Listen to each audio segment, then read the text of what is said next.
Naruto Uzumaki, 11 years old, was thoroughly bored stiff. He'd been trying to practice the clone technique, the Bunshin, but nothing worked no matter how much chakra he put into it. His transformation was far superior, and it simply worked. It was the simplest thing in the world, aside from forming a mental image of what he desired. It was a good thing he'd kept his instruction sheet on that one, because the ram seal was much easier to use than the reverse ram that everyone else used. Even so, they had to use the other two hand seals. It's a shame the clone didn't work the same way. Taijutsu practice. No thanks. It was always painful to perform his stances because the positions involved were too awkward.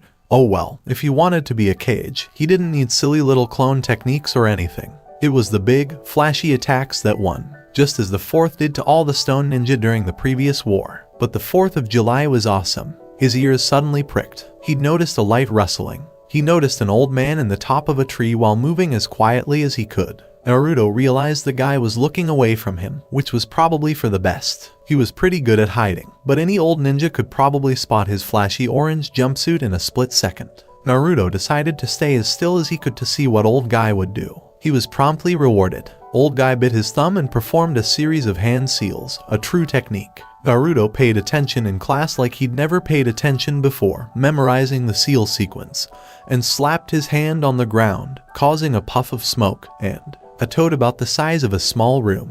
Awesome. Old guy spoke to the toad for a minute before disappearing behind the wall. The toad took a different path, appearing to be heading for the Hokage Tower. But wait, the old guy summoned a toad. That means he was one of the awesome ninja Iruka mentioned a few months ago, the ones who could summon animals. And if old guy could conjure toads, he was. Like the 4th of July, all of the photos from the 4th's final battle showed him riding on the back of a massive toad. Naruto smiled. He now knew how to summon toads as well. He was getting closer to being as awesome as the 4th. There is no better time than the present. Naruto concentrated his chakra as hard as he could, creating a blue light aura around his body. He was going to nail this. Bite your thumb. 5 hand seals, plus. Naruto Uzumaki vanished into thin air. Keen, a fox the size of a large wolf, bounced through the underbrush, following his instincts. Whatever had happened was unusual, and unusual was either worrying or fun. He'd been nearby when the chakra flare indicated that someone was entering the forest of confusion,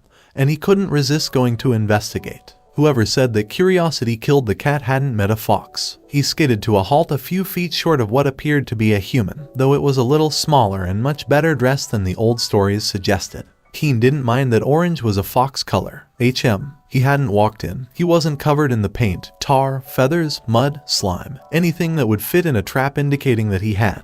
Keen made his decision and walked over. So, where did you come from? And then it looked awesome, so I tried it, and there was a poof but not the normal poof of a normal jutsu.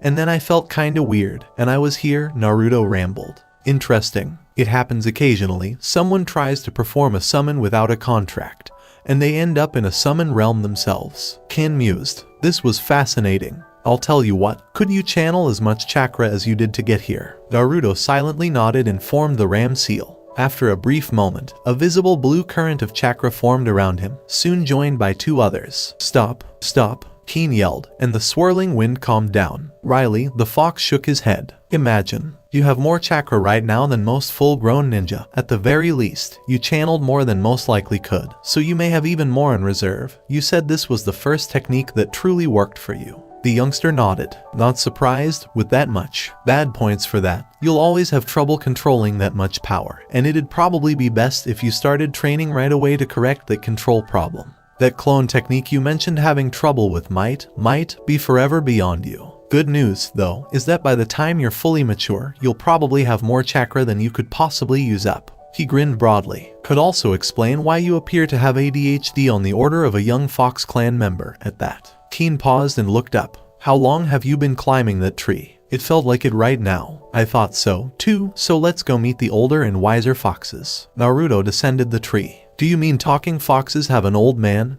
Hokage. Maybe, depending on who this old man Hokage is. Turned up here, you say? Inquired a small, clearly elderly Arctic fox who went by the name Mandias. Keen gave a nod. I believe it was an unintentional reverse summon. Remarkable. That means his strongest affinity for animals is with foxes, which could be beneficial to us. Mandias shook his head and walked over to Naruto. Do you mind if I take a little of your blood? It could tell me a lot about you. Okay, sure. I heal pretty quickly anyway, so it's not a problem. The boy extended his hand, and Mandius drew a thin cut along the ball of the thumb before licking up some of the resulting blood. He muttered as he smacked his tongue. Lots of chakra. This blood feels like it should be flammable with how much there is. Wind affinity, nice. Secondary in earth. Traces of unnatural heritage. Nothing special, not much power in it, and a tint of. Mandius raised his head and locked eyes with Keen. Yaokai, red. I believe we found where the boss went since the last time she was summoned. What do you mean, boss, old fox guy? Mandius exhaled a sigh. Have you ever heard of a spirit known as the Kyuubi no Kitsune? Yeah, the awesome 4th Hokage beat it when it attacked my village about 11 years ago. He's supposed to have killed it or something, but it killed him as well. Naruto sighed. But then, I guess it's not all bad, because if he beat the Kyuubi, it means he really was the best ninja in the world. The Arctic fox looked puzzled for a moment before slamming his head against a tree. Stupid. I should have known something was wrong. Okay, Naruto. The Kyuubi no Kitsune, being fox-shaped, is a spirit close enough to one of us that we're on the same summon scroll. Last time she, said Naruto, frowning. I take it you've never met an irritated female. Naruto paused for a moment. Actually, Sekiro was the most terrifying person he knew. Alright, you win. Thank you. She was summoned almost 60 years ago, and she hasn't been seen since. I don't know what happened between then and the time she attacked your village, but I think I know what happened since. When were you born? The 10th of October, the same day the Kyuubi attacked. Right, I believe you're being used as a jail for her. Naruto's eyes blinked. What? You've got to be kidding, I'm not evil, and... I said a prison. If you were the Kyuubi, your chakra would be pure red. Your system is tinted with red, but it also has a hint of the gold of a celestially touched. You're human as I am fox. But, Naruto stammered. If that's the case, why don't you let her out? Mandius gave a gentle smile. I have no intention of doing so. Either she was being controlled in some way, in which case we need to stop it before figuring out how to let her out safely again, or she attempted to destroy your village, in which case she thoroughly deserves her time out. Naruto laughed, partly out of surprise, but mostly because the idea of the world's most powerful spirit of pure destruction taking a time out was hilarious. I'd like you to meet Kuda, the pipe fox, and Lanny, our scroll guardian. Evening, Kuda murmured, half asleep. Lanny turned around when she heard Mandia's voice. Oh, a human. Where did he come from? Mandias grinned. Accidental reverse summon. I think he needs our contract because it's the only way he'll get home, and he's a natural fox summoner. Did you know he regularly pranks his village's elite troops? Lanny burst out laughing. Sounds like you, or me, or any of us, but he did it while wearing that orange suit, against some humans. Nod. He must be pretty good at hiding his color. Then, Lanny said as she reached into a storage area, and pulled out a massive scroll. Alright, then. Sign with your fingerprints and name in blood. Hello, that's strange. She examined the scroll carefully. The last summoner is still on here, so he's still alive, but the contract's been broken, which isn't supposed to happen, especially since the person in question would be about 100 by now. Ever heard of a Uchiha Madara? If he's still alive, he'd be someone famous. I know a Uchiha guy, but no one else like that. Strange, Lanny said again. Oh well, if you don't mind. For a brief moment, Mandias flicked his tail. Lanny, you're the best of us when it comes to summoning techniques. How would we get young Naruto back to his home? Lanny took out a few smaller scrolls and started flipping through them. Well, after the first time, we can easily handle the transit. Just get the kid to summon Kuda whenever he needs to travel here, and then he can handle the reverse summon to get him back where he came from afterwards. But this first time, she closed her eyes briefly before snapping her claws. I understand. Ikamaru is still the fastest of us, right? Mandias gave a nod. Easily. Alright, give him one of our disposable summon scrolls, key it to the kid, and send him the long way.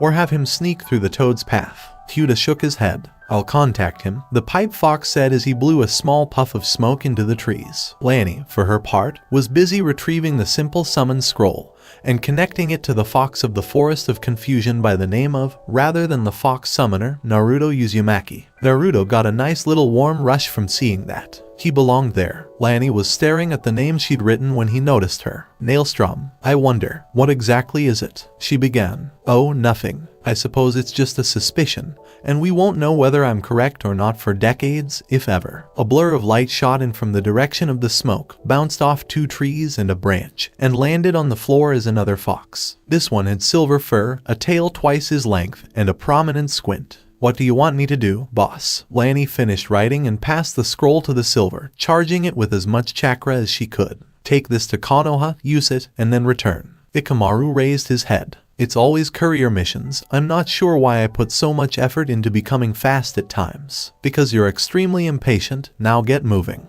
Ikamaru flew off into the distance, a ribbon of silvery fur trailing behind him. Ah, Gamai Gobo, what was Juri a boy after? It was only message delivery. Sage Fukasaku, I delivered his reports to the Hokage's office despite being summoned inside Konoha. Fukasaku laughed. Jiraiya was always a little lazy, but well done. The sage toad turned his head as a sliver of reflected sunlight caught his eye. The foxes. He tightened his grip. Hate bombs once more. Bombs that stink. Taking his employees. Or maybe they'd try something new, like setting fire to the lake, or he didn't know what. What was that unquestionably master prankster going to do now that the foxes were bored enough to resume their infernal-esque antics? Flop. Oh, so it appeared that the fox simply wanted to make good use of the long-distance travel. Hey, you impolite carnivore, come back here. You could have at least asked. Now, remember, all you have to do to summon the right fox is to use at least enough chakra. Try it. It won't blow up or anything if you use too little, and focus on the fox you want. Hyuta closed his eyes for a brief moment. The kid seems lonely. I'll stay with him for at least a few nights if he wants, and when he's here, I'll be ready to bring him back. Naruto felt happiness well up inside him.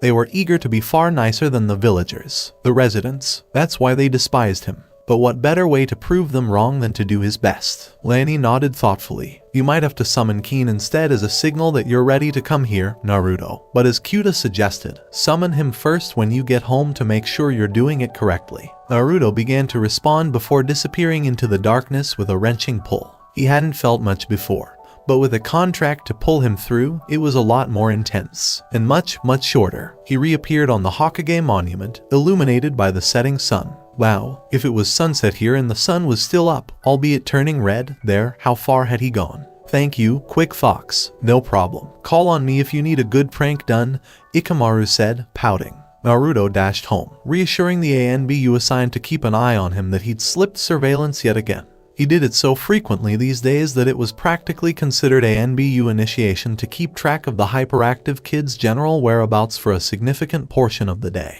Back in his apartment, he closed the curtains, took a quick look around, and braced himself. All right, here we go, summoning. In one of the familiar puffs of smoke, the pipe fox appeared. Evening again. This place is a bit of a mess. Naruto was depressed. I don't have a family, so, well, I see what you mean. Are you going to bed? I'll start with supper, can't beat ramen. Naruto took out a pair of instant ramen cups, frowned, and took out another. Then he turned to face his visitor. Would you like one? Kyuta had made his way over to the table. How much of this do you consume?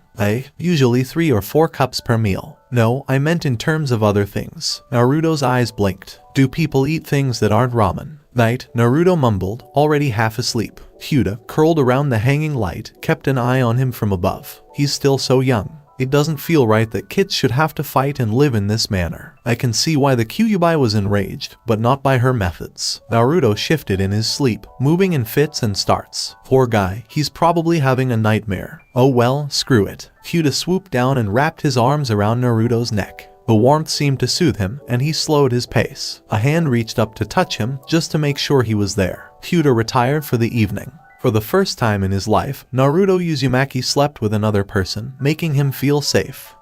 Good morning, Kyuta, and thank you. No problem. But isn't it about time you went somewhere else? Your alarm went off, after all. Oh, yeah. Naruto took a quick shower, calling out as he turned on the water. Would you like to come? I might, yes, but it would be best if you let me hide on your arm.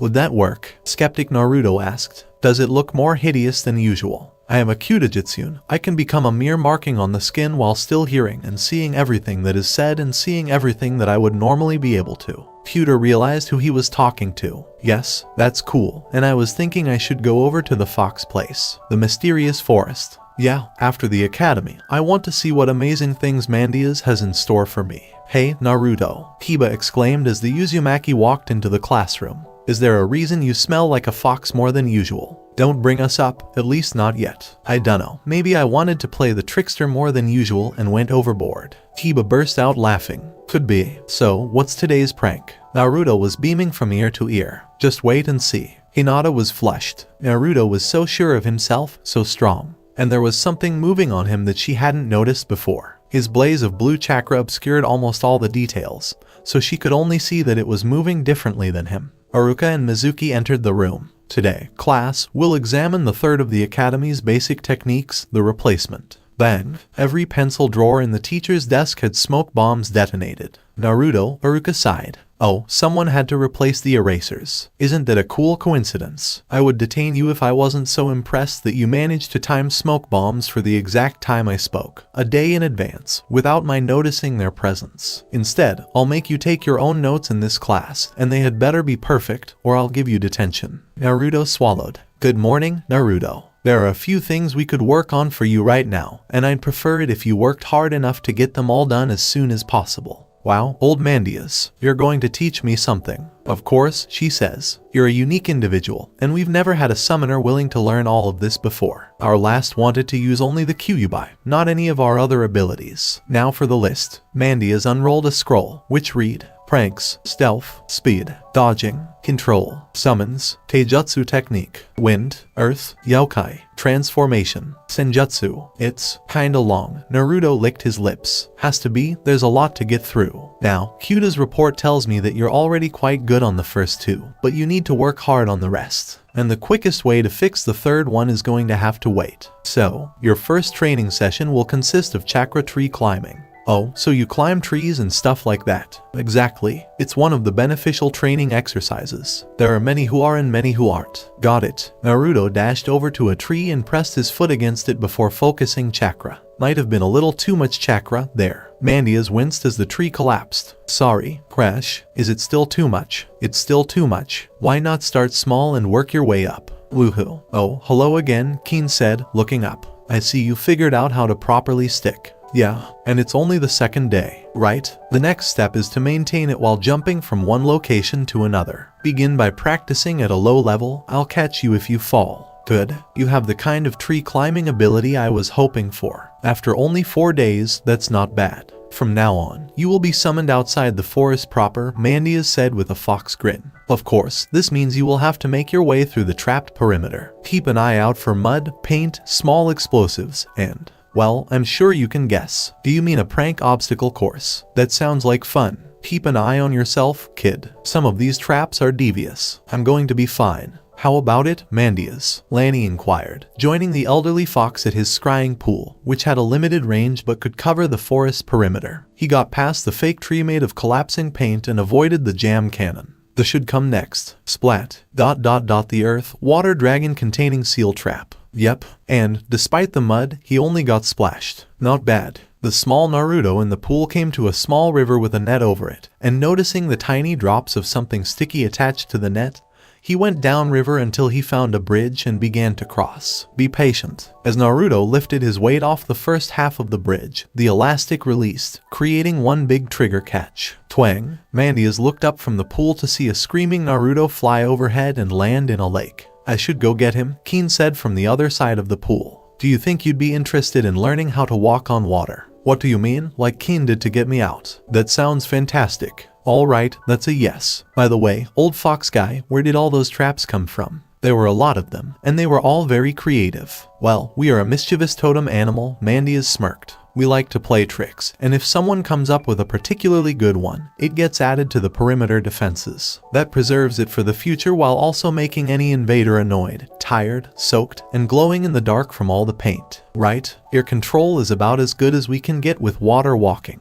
Mandias shook his head, noting Naruto's rapid learning. So we're going to try working with your other chakra source. You mean? Flinched Naruto. Yes, and don't be concerned. Worst case scenario, I can handle the Kyuubi. Okay, if you say so, how do I go about it? I would recommend drawing on more chakra than usual, but I doubt that would be safe here given your regular reserves. I recommend that you simply try to feel the same emotions as she does, it might help. Naruto sat in the center of a small depression lit only by fox fire dancing in the trees, frowning intently as Cory, a fox with strangely translucent fur, stepped up beside his sage. Today has been 4 hours. I believe there is only one thing to do. Cory flicked his tail again, and a fine cloud of downy fur flew off the tip, spreading into a rippling, rainbow-colored mist. Naruto blinked, and the world seemed to shimmer before a puff of smoke surrounded him. So he'd already been summoned back to Konoha. His heart leapt into his throat as the smoke cleared. Hyuta was almost cut in half on the floor of his apartment by an indistinct figure wielding a slim blade.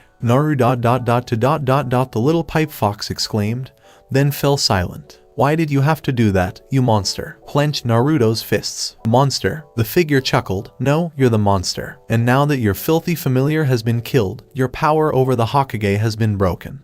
And he will rejoice with everyone else when I kill you. Someone had decided to murder him in his sleep because the hour was so late, and they'd killed his friend when he was helpless. This could not be allowed to happen. A surge of strength surged through him, and he became engulfed in a sudden intense bloodlust. Mandias and Kori watched as a volcano of red yokai erupted from their summoner's form. Well, that worked, Kori said, shaking his head. As Naruto charged forward, aiming for something only he could see, Mandias wrapped his tail around the other fox and drew him aside. I already did, there's something wrong. Right, our suspicions have been confirmed. Mandias skidded to a halt, the old fox appearing to shed the weight of ages. Tell Lanny to activate the emergency clause. The sage's form pulsed, and his eyes began to glow faintly yellow. Kori bolted into the distance, heading for the fox's contract house. Keepers, at least I can keep her at bay, the Arctic fox said with a slight smile. Jizo, please. His fur animated and elongated to several feet in length, and he lunged in an attempt to pin down the enraged form of his summoner. Mandias appeared with a splash in a sewer-like water pipe, where the water level was relatively low but easily thigh-deep on the elderly fox. Mandias floated to the surface of the water and shook himself after taking a moment to refocus on where he was,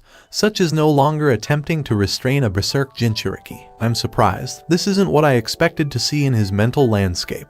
The Arctic fox began to trot towards a distant light. As he approached, he noticed two lights, one blue and one red, the red shifting uncomfortably. He took off running, having his suspicions about why the Kyuubi was acting so differently than when he last saw her. But there was only one way to find out which was correct. Millionaire Mehabitel Mud. What exactly do you think you're doing? OZY, said the great red beast, perplexed. Then she let out a high, pained fox scream, and the flash of recognition faded, and Mandias, Ozymandias, the oldest of foxes, saw a pattern in her eyes for a brief moment. Three Tomo chasing each other. I should have known he was only after the contract for the Biju who shares it.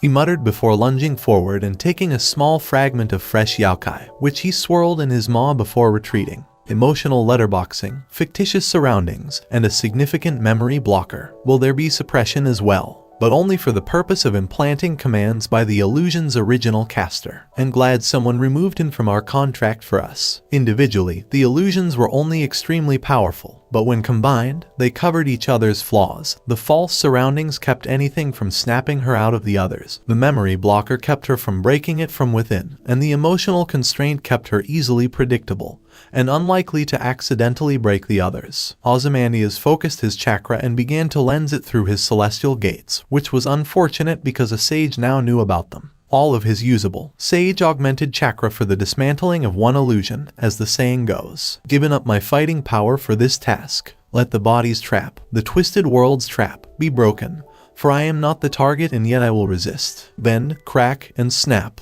He was instantly depleted, his fur losing much of its luster and his legs giving out. What just happened? No matter, it deserved to die anyway. Destroyed by the lovely flames and collapsing ground and waves that made everything so deliciously chaotic. Millie, the Kyuubi frowned, her name ringing familiar. The Buddha put out a hit on you. She replied, of course, I knew too little, without thinking.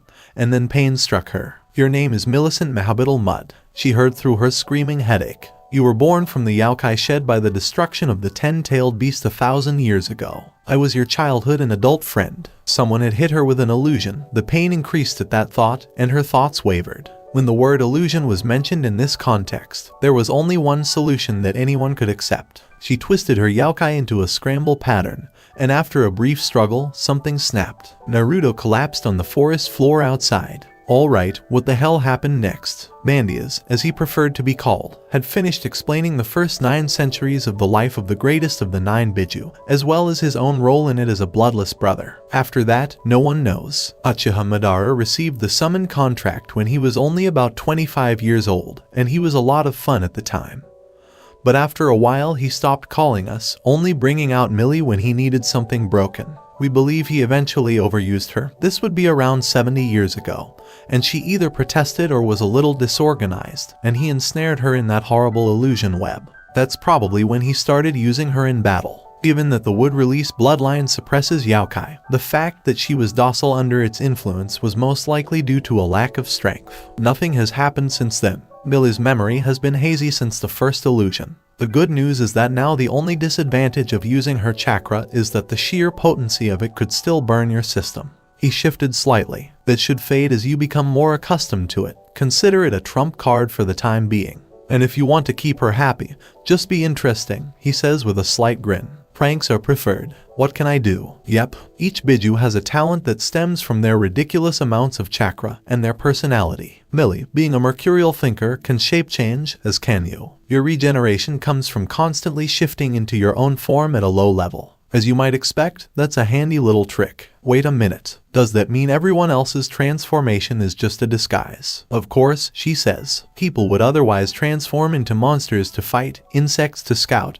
or birds to travel long distances. And I could do it all. Indeed, I believe even inanimate objects. Naruto began to chuckle, and everyone in Konoha felt a shiver run down their spines. Kajiura. She is medium in size and has the ability to coat herself in fire. Akai, small, but capable of producing water. Doko, very small, but can allow any other person, as long as they're in contact, to use the underground move technique. Good. It's critical to know your summons, especially since the foxes can't use hand seals and all of their arts are based on pure chakra control, which takes years to perfect. They're all one of a kind. Yeah, it's like academy lessons, but a lot less boring, especially when I can meet them in person. I know history would be a lot less boring if I knew the people involved. That's why I paid attention in the founding lesson. After all, I'm familiar with Madara. Is it because he didn't use you that they didn't mention his foxes? He stopped using us before he was 30, which could have been before the company was founded. I assume they only mentioned that he used Millie. Otherwise, they would have mentioned the Kyuubi. Yeah, in a big fight 60 years ago against the first Hokage. I believe he died at the age of 40, and everything fits together. Millie never returned after that. Let's see. Death for a tailed beast is only temporary, they're too powerful. Anything with more than 2 tails of power would detonate anything non-living as a container, and 3 tails would also detonate anything non-human. As a result, the obvious conclusion is that you are not the first container. Actually, 9 tails of power is a ridiculously large amount of chakra. I believe your heritage is the only thing keeping you safe there. How does the tail measurement work? I thought we discussed this. Each additional power tail represents a doubling. So the sage, the container of the 10 tails, is said to have divided much of its power into 9 packets of chakra, 1 to 9 tails worth. I'm not sure where the rest is. It could just be slack in the main packets, but it'll range from just nosing a tail of chakra to well over 9. Adding powers of 2 can be strange. Naruto smirked, knowing they'd never figure this one out. He'd spent a few hours scouting out the restaurant and distillery, and had found a few bottles of sake that were thrown out when a batch was improperly produced. A few hours in the fridge for the sake, freezing out the water content, and he had some of the most potent alcohol in the elemental countries. He positioned his doctored bottle next to him, making it visible from the till, and shapeshifted into another bottle. After a quick double replacement, his Everclear strong sake bottle was among the meal refreshment collection. Now to wait until someone ordered it. A series of crashes came from the restaurant, and a swarm of customers charged out, followed by a girl with her hair in buns, a long-haired person who was probably a boy, and a tall man in green spandex, all of whom exited through the window. As Naruto moved around to get a better look, he overheard them talking about how someone had gotten drunk from the fumes and gone insane. He laughed to himself, and he heard a high fox laugh in the back of his mind. Listening? Good. Mandius curled his tail tighter around the gnarled walking stick. And if you're not absolutely still, or if you do this incorrectly, I will sadly have to hit you in the face with this cane. Okay, what does it do? Where did you get it? Well, when you try to channel natural energy while moving, bad things happen. And the stick puts a stop to the bad thing. I stole it from the Frog Clan a few decades ago, and I understand the previous owner was furious. Of course, not everything works right away. Naruto scowled. He could channel nature energy, but he couldn't keep it when he moved. If he wanted to use his newly enhanced chakra, he'd be pinned to a single spot on the ground, though he could at least move his arms. On the bright side, this means you can summon me right now. Huh? Blinked Naruto. And I thought we went over this. A sage who has used nature chakra for centuries, such as myself, becomes so ingrained in the natural world that they cannot be summoned by ordinary human chakra. And using Yaokai would be counterproductive in terms of stealth. Use the Bunshin, Naruto. Why not try something else, something over which I have actual control? It's not my fault that a half year of intensive chakra exercises can't change the fact that I have enough chakra to relocate Konoha to a new location, and the Bunshin takes, about 1/5 of 1% of my. The Bunshin, Naruto, Iruka interrupted his student's rant. Making excuses will not help you in a fight. Naruto mumbled to himself that the Bunshin would be useless in a proper fight as well, then dutifully channeled the smallest amount of chakra he could and formed the seal.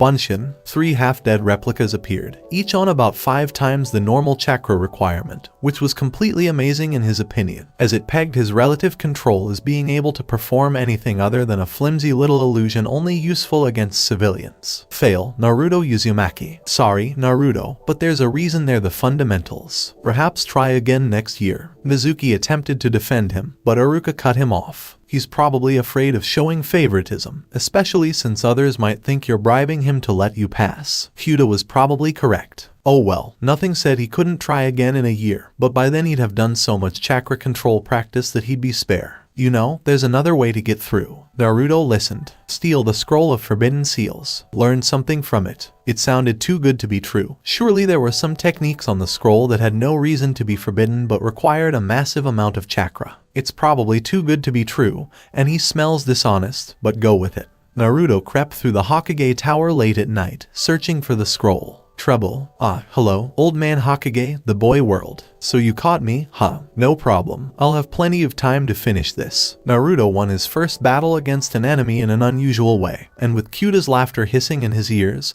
he legged it with the scroll. The first one, Teiju Kage Bunshin. Shadow clones drain large amounts of chakra, and the multiple variants of the technique intensify this drain. Memory backlash, you say. What are solid clones? This means, this is perfect. Pumped Naruto's fist. Goodbye, weakness. It's better than that, as of the moment you realize this, your clones are a source of strength. Right, seals.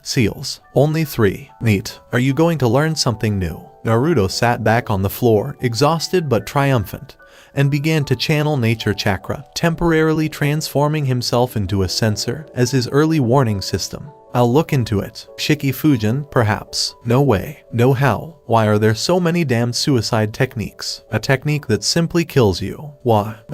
Wind spiral cannon. Massive drain. Obviously windy, requires a lot of control. Well, at least there's something to aim for. And, of course, Hyuta, can you remember the page? I believe we're running out of time. Good day, Iruka-sensei. I took the special test Mizuki mentioned. Do you have to grade me or can you do it now? Special test. Blinked Iruka. Mizuki's laughter rang through the trees as he explained in great detail how he'd fooled the boy who was really a demon in disguise. Honest, that shade of blonde can't be natural, and besides, it was obvious because the boy had. Naruto ignored him and bit his thumb. Summoning death from on high. Mizuki was flattened by a fox the size of a building. So, sensei, should we return the scroll now? You just summoned a fox, Iruka said, blinking. Yeah, I discovered that if you try to copy the summoning technique without a contract, strange things happen. Very intriguing, Naruto. Why didn't you notify me of this contract earlier? Well, I was busy training. They're much better teachers than the academy teachers, though I suppose that's not surprising if Mizuki is one of them. Right? Well, I think it would be silly to fail someone who has a contract and knows how to use it. Naruto, you've graduated, and I'd like to know how these foxes differ from the other summons I've met. Wow, how many different kinds have you seen? Well, aside from the ones I met across the battlefield, I have the monkey contract, appropriate, I suppose, and then there's the toads, snakes, and slugs held by my 3 Sannin students. They must have been incredible. How did they get it? Well, Jiraiya got his by chance. He saw me summoning and decided to imitate me, but because he didn't have a contract, he was teleported to Mount Mayaboku, the realm of toads. Naruto laughed himself out of his seat. Oh, that's priceless. The sheer irony. Biwahaha. What are the chances? Naruto, are you okay? Asked Sandiam, concerned. He'll be fine once it's out of his system, said a voice. Hello, Hokage of Konoha. I'm Kyuta, Pipe Fox, and I live inside his skin as an animate tattoo during the day. He's laughing because that's exactly how he obtained us as summons. There are no shortcuts to becoming a ninja. However, I would advise you to ask your grandfather what his summons, the monkeys, believe is the best path to strength. After all, they'll be yours someday, right? Yeah, grinned Konohamaru. That's correct. I'll be a monkey-style ninja and beat you every time. You want to say that again, Chimpy, said Naruto. Foxes are also excellent. When we fight over who gets to be Hokage, we'll settle it. Abisu stroked his chin. Well, that's one way of putting it. Hopefully, the Honorable Konohamaru will listen to me now. Better see the Hokage about the summons idea, though it makes far too much sense to be ignored. Hey, while we're waiting, let me introduce you to my summons. You have a summon, said Sasuke, frowning. The person who only survived due to a divine intervention. I told you, the teacher was looking for a reason to fail me, Naruto scowled. But, in any case, he sat cross-legged on the grass and closed his eyes, feeling for the world's natural energy. Naruto, you're not supposed to be sleeping. That should suffice, so he bit his thumb and flashed through the seals for his preferred technique. Summoning, old guy. Good morning, Naruto, Mandias said through a puff of smoke. So, these are your new teammates. Yeah, that's Sasuke. He's pretty good and comes from a clan. But he's an emo. And that's Sakura, who is extremely powerful when she hits me. Hehe, indeed, said Mandias, frowning. He turned to the other two genin and asked, would you mind if I tasted your blood? You, exclaimed Sakura. Why would you even ask such a question? If your summons are all like this, Naruto. No, it's not like that, Naruto said, waving his hands. It's extremely useful. He was able to tell what affinity I had as well as anything else unusual when he did it with mine. Sasuke walked over, slitting the ball of his thumb with a kunai, and handing it to the fox. Thanks, lightning and fire, an intriguing attacking pair of elements. Good chakra reserves, a tinge of black chakra, I'm not sure where all. Blood limit, vision-based, active but trauma-locked. What do you mean, trauma-locked? Sasuke questioned. Your blood and the chakra in it has a slight taste of an active power, but it hasn't been used in years, Mandias said, meeting his gaze. Because you're not a moron, it's traumatically locked. You might not have even noticed it turning on. As I previously stated, you have a small amount of non-human chakra. It's not exactly rare, Naruto has it as well, but because yours is black, you should be cautious because you'll be more easily influenced mentally than usual. You can train to overcome that, but you wouldn't have known if I hadn't mentioned it. Sasuke walked over to a stump and sat on it, irritated by what the fox had said. So, there's an easy way to see if he's right. Have our, very late, sensei administer a chakra affinity test to me. Meanwhile, Sakura had hesitantly approached. Can I? Alright, the Arctic fox said regally. Sakura followed in the footsteps of Sasuke, making a small incision in her thumb and passing the kunai to Mandias. The fox licked the blade with his tail, his eyes widening. Saints, Naruto, who assembled your team. This is outrageous.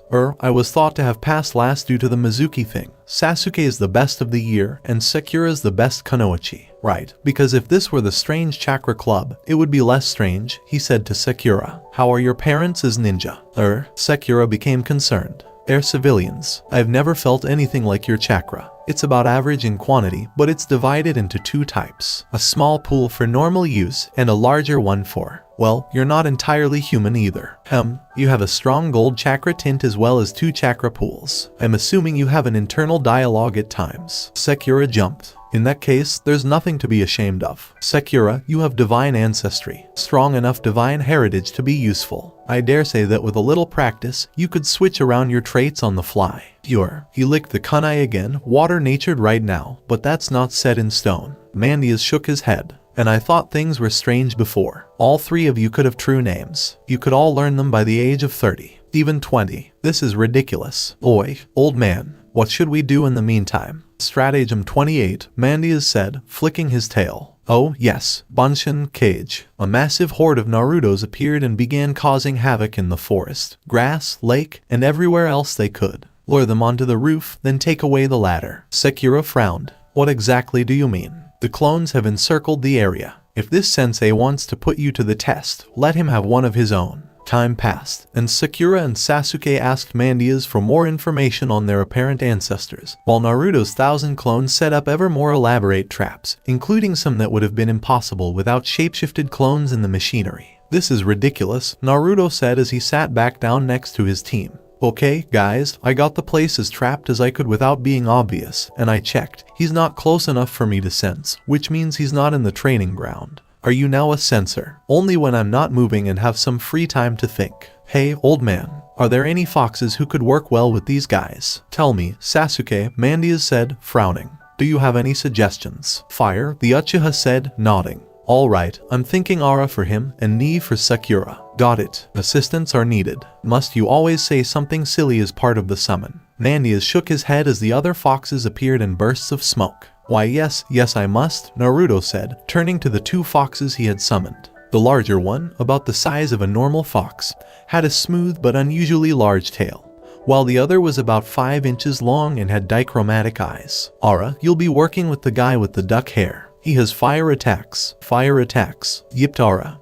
And what use are you? Sasuke muttered. I do big wind gusts. Sasuke's pupils dilated. Yep, big boom. So, you have another personality? Ni asked Sakura. Let us investigate. Sakura blinked and found herself in a field of grass. Welcome to the inside of your mind. Ni barked softly to get her attention. By the way, I'm impressed. It's a lovely place. If you have 2 personalities, there should be another person here. Before a call came from the distance, Sakura looked around. Hey, nice to see you made it, other me. Sakura walked over, this time with more assurance and a spring in her step. Ah, okay. You and your partner must now figure out how to swap places. In my case, it's now as simple as mental effort alone, but only after a lot of practice. Looking at the two of you, I'd say one is about power, combat strength, and so on, while the other is about knowledge, control, and so on. Being able to switch between the two would be extremely beneficial, and all you would need to do to be well-rounded would be to develop both equally. That work, said Sakura, pointing to a chair near where she'd first appeared.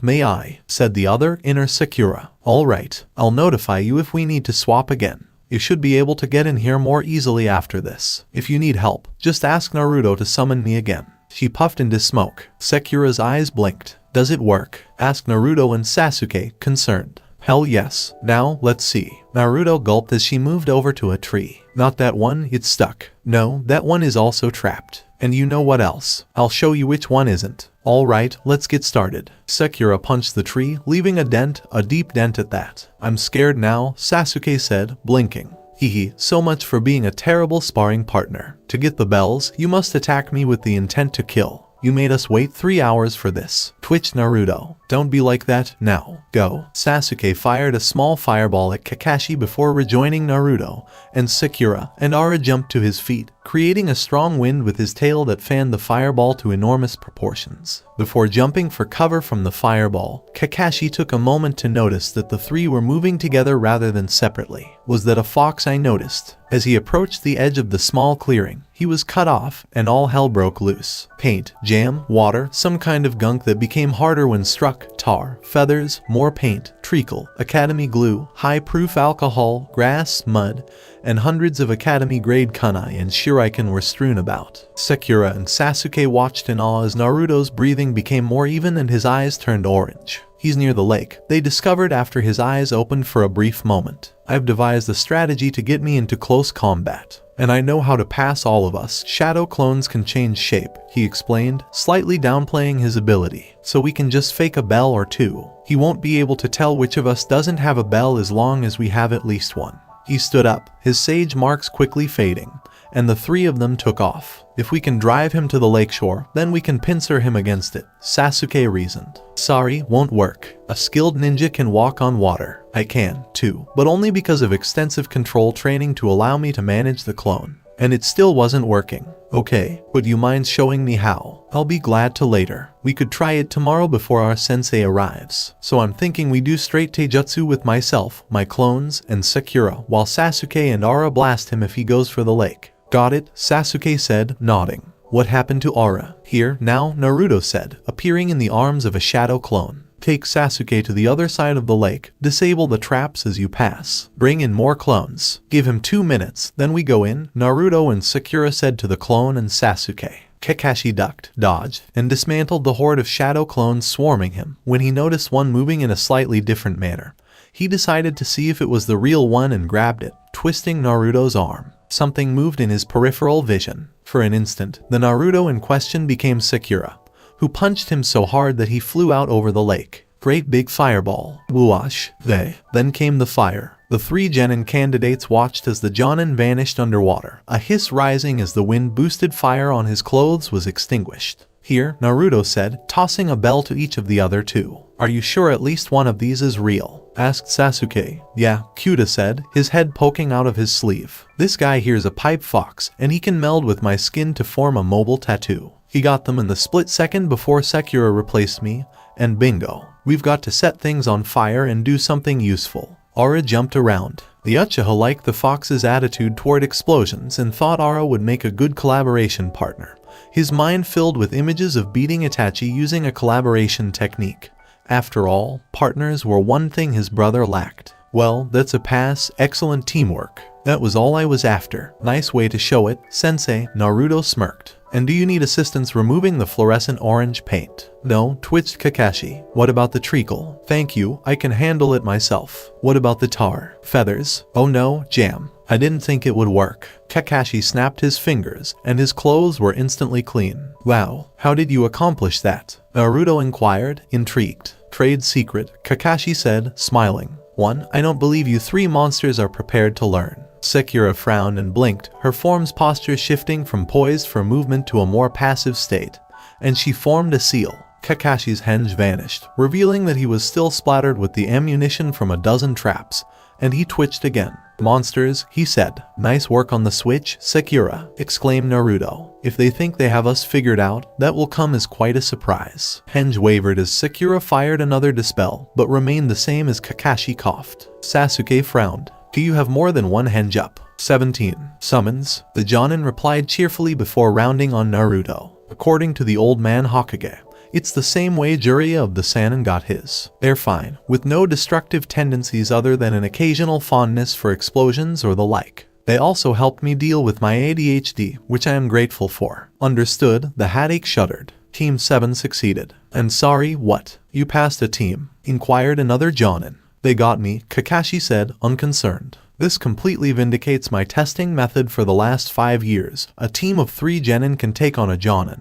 And to suggest otherwise is ludicrous. One of the Jonin in the room, a Hyuga, frowned, activated his bloodline, and sniggered, causing almost as much shock as Kakashi's earlier announcement. How many traps did you get caught in? About 20 or so. That Uzumaki kid is a nightmare to deal with, especially with that contract. He managed to provide the Uchiha with the assistance of a wind-focused summon and somehow transform Haruno into a taijutsu talent. He's that good at catalyzing other ninja. Blinked the Hokage. Well, it appears you have a group of students who will put you to the test. Alright, guys, I spent last night working on them. Sekira examined the small scroll she had been given, which contained a series of complex seals, an empty line, a pair of bloody paw prints, and the name Ni. Is this a summons? Sorta, it's a branch contract, I believe. He grinned. It's as if you put your name down as a cadet summoner, and some of the foxes will sign to your name and thus summon you. And vice versa, which is genuine gold. Vice versa. Sasuke's mind began to race. Is that what I think it means? It means that with these, all it takes is a couple minutes of planning and you can be summoned wherever you want.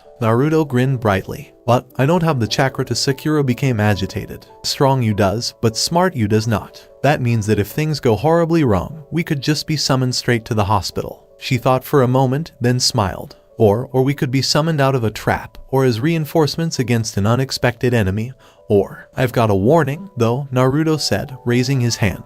I obtained my summon contract by performing the summoning technique with a large splash of chakra and no contract. As a result, I was assigned to the realm of the most appropriate animal. If either of you wants to try it, you must do so before signing this cadet contract. The old fox is fine with people having both a cadet fox contract and another, but he will only extend it to a few people. Your potential really impressed him, right? Sasuke thought. I'll try it out. Pass me the contract, and have Aura call me if I take too long. If you do end up somewhere, try to find out where you are in the summon lands, Naruto said as he passed over the scroll. Mount Mayaboku's toads have a long-distance travel well that leads here, so that's a good place to start. Naruto directed the Uchiha to take a soldier pill for a quick chakra boost in case he didn't have enough, go through the summoning pattern, and dissolve in a puff of smoke. Well, that worked, grinned Naruto. Hi, sorry I'm late. I was doing my laundry and the machine clogged, Kakashi said as he walked in. Could you paint, sensei? Never mind your lip, Naruto. So, where is the other one? He's off getting a summon contract, Sekira exclaimed. Isn't he amazing? Oh well, at least I get partial credit for showing him how to do that, sighed Naruto. This Genin team was starting to look like a potential 3 Sannin all over again, which meant more work for Kakashi. Alright, that's nice. Our first mission will be a rescue mission. Wow, that's incredible, Naruto yelled. Yes, we must relieve a family's boredom by babysitting. I retract my fantastic remark. Mandius sat on his haunches in the forest claimed by the fox summons, perfectly scented, communing on a fundamental level with nature. He was taken aback when he noticed a large bird flying towards him. He opened his eyes to see the hawk, clearly a large summon clan member, flying gently down towards him, and it landed on a branch after a few seconds of him getting up and stretching. The Sage of the Foxes. Tade we here, Hawk Tribe Messenger. A young human with a cadet contract from your clan has appeared among us, seeking our strength to join his own. Have you got an explanation? I do. The boy is an ally of our newest summoner, and he performed the summon with no contract to see what he is best suited for. He'd be a good choice because his chakra is strong, and while it has a black tint to it, he's aware of it and will likely work to overcome it. He carries fire and lightning, and his eyes will be sharp when he is fully capable of using them. Understood. We will not regard his petition negatively. You have no objections to him having your cadet contract and our true contract? No, I don't. Then we won't have any problems with the situation, Tadewee said, spreading his wings. Live long and prosper, Sage. Naruto exhaled a sigh. D ranks. I despise D ranks. We're aware, Naruto, one of your clones brings it up every few minutes. He sighed and pulled another weed from the ground. It wasn't bad as D ranks went, but it was incredibly boring. He hadn't made time to consult with Mandias about the emergency strength training plan, and his sudden lack of progress felt terrible. Oh, he was progressing, but not as quickly as he had on the glorious night he learned the Shadow Clone. And, according to the Fox's rules, he couldn't consider it mastered, couldn't move on to learning something else, unless he could do it under pressure, with only one seal. Mandias had mentioned that once the Shadow Clone was defeated, he could begin learning multiple things at once by utilizing their memory return capacity. Sasuke had it slightly easier, with his summons insisting on changes to his techniques to increase their range and travel speed, even at the expense of power. He wasn't arguing with them because that made it plausible that he could rain down destruction from the heavens once he built up enough chakra to summon a hawk that could carry him. Finally, his clones exclaimed as the final dozen weeds were pulled out. He dispersed them into groups and evaluated their memories with a strong will. Wow, if he ever needed to, he'd be able to describe the appearance of a garden. He cast a glance between the filthy Sakura and the irritated Sasuke. C rank. C rank. Well, I do have a mission to wave, and it's an escort mission. Naruto paused for a moment. Isn't this just going to be a lot of walking? Sasuke laughed. We might have to fight, but at the very least it'll be less boring. Kakashi cocked his brow. Boring, eh? Well, if boredom is your concern, I'll make the D ranks more interesting when we return. You'd better stick to it. Okay, we'll take it. Tezuna entered the room. How come all ninja are so short? The third smirked. Short? Yeah, there's the 3 brats here. And then there's you, who's so old that the same thing applies. The only ninja I've seen are either extremely young or extremely old. That's because the tall ones are too stealthy to be seen. Mr. Tezuna. Tezuna took a look around. Wait, who said that? Sakura knelt down to the boys. How inebriated is he? Naruto inhaled deeply. I'd say 2.5 sheets to the wind. Tezuna examined the half-dozen other images of him walking down the path. This is creepy. That's exactly what I was going to say, another Tezuna said, nodding. Naruto raised his voice. It's so no one knows which one is the real you, he explained as he gazed at yet another Tezuna clone. Another complained about brats not paying attention to people when they speak. All but one of the Tezunas flickered slightly as the small group walked past a puddle. When the demon brothers emerged from the puddle, they charged for that one, encircling Kakashi and Naruto as they went. When they arrived at the real Tezuna, he smirked and punched Mizu so hard that he knocked him out. All of the images vanished, revealing that the real Tezuna was on the other side of the group inside a clone of himself, and that Sakura had been wearing a transformation illusion. Kakashi stepped out of the trees unscathed, while Naruto simply shapeshifted into a brick to escape the coils. For a split second, Sasuke stood motionless before a hawk descended from the sky and raked across Gazu's scalp.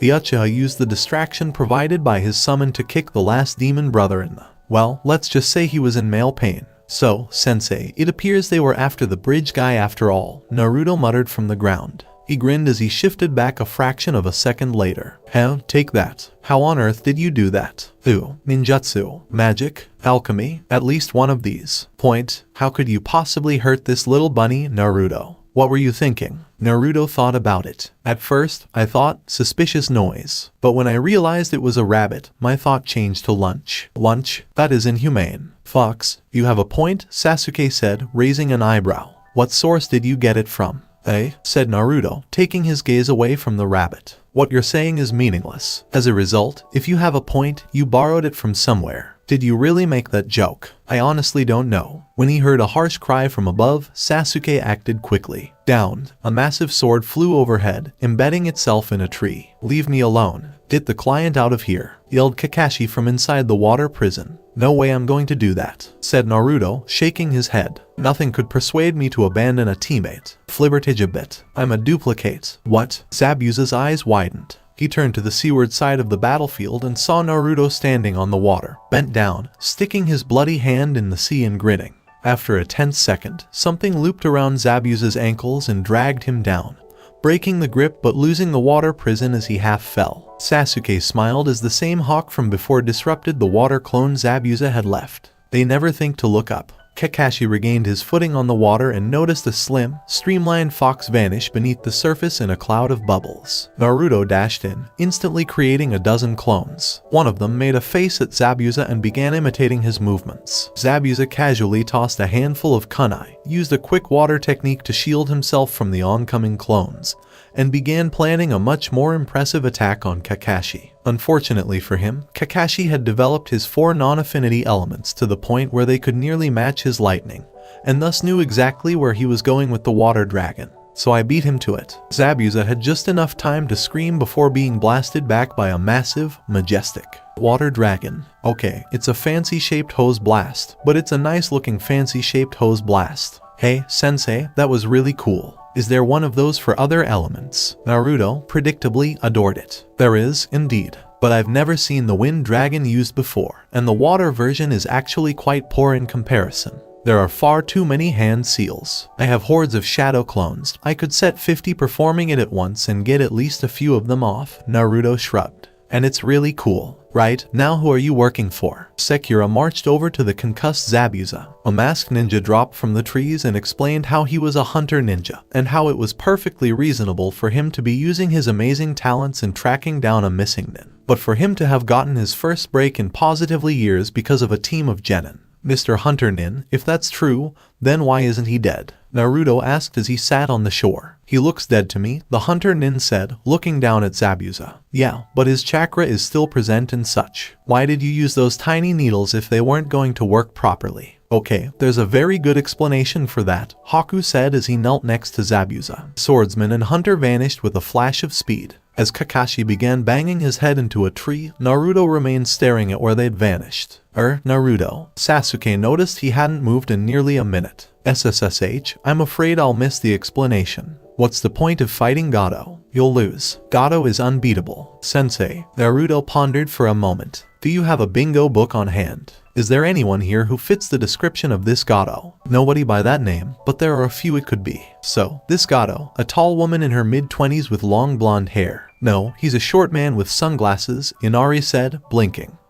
What is his special ninjutsu? Does he employ genjutsu? Is he a taijutsu expert? He has a lot of men working for him. Now, see, I don't see how that really works as a credible threat, Naruto frowned. I mean, Sasuke can make massive fireballs, Sakura can practically level trees with a punch, and I can make an army with a single hand seal, and I have no idea what Sensei can do when he concentrates, but that's because he's never had to. It makes no difference, there are no heroes. Over half of the people I know are heroes in some way, Kakashi said, raising an eyebrow. There's no point, you'll just die. Look, kid, you still have a parent, Sasuke said. Stop being depressed, you're better off than 3/4 of our team. But Sekira approached Tezuna with an idea. Mr. Tezuna, how old are you? I'm about 56 years old. Why? Did your parents ever tell you about Fire Country's vast plains? Actually, yeah, though I'm not sure what they meant. There has always been forest there. The forest is barely a year or two older than you, Kakashi said again.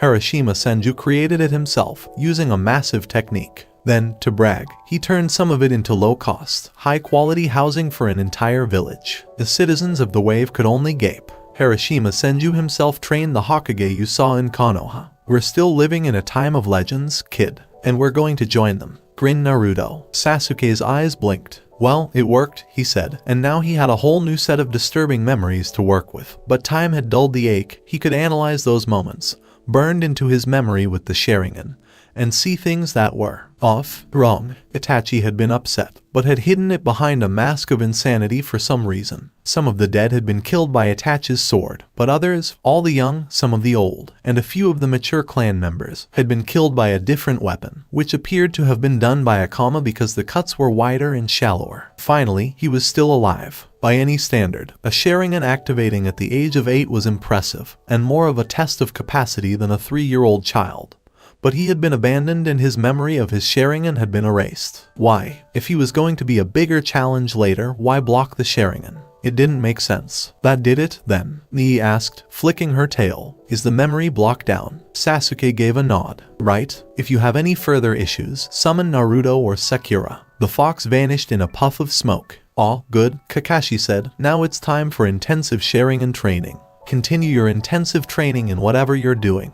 Naruto and Sakura. Minimum of 10 hours per day. That is per clone, Naruto. Remember when he was lazy? Sakura moaned as she resumed the chakra capacity building exercise. Hey, old guy, I think we need to go for that red power source you mentioned, Naruto said as he summoned Mandias. Are you certain? Isolated islands, hundreds of miles from any hidden village, with only a few experienced ninja in the vicinity. It might even scare them away. Alright, however, send a clone to warn your sensei. Sakura carefully balanced on the side of the tree, having to balance a leaf at the same time. Kakashi's idea being that if she exerted her chakra in her finesse state for long enough to exhaust it, then switched to the other and back, she could manage constant chakra training. Then a powerful volcano blew her completely off the tree. Good, good, this is as far as your aura can go without leaking energy. Mandias yelled into the gale of power. If you need more power, compress it so that it becomes an extension of your body. Mandias watched as the aura of red yokai surrounding Naruto darkened and shrank, forming a layer an inch deep over his skin.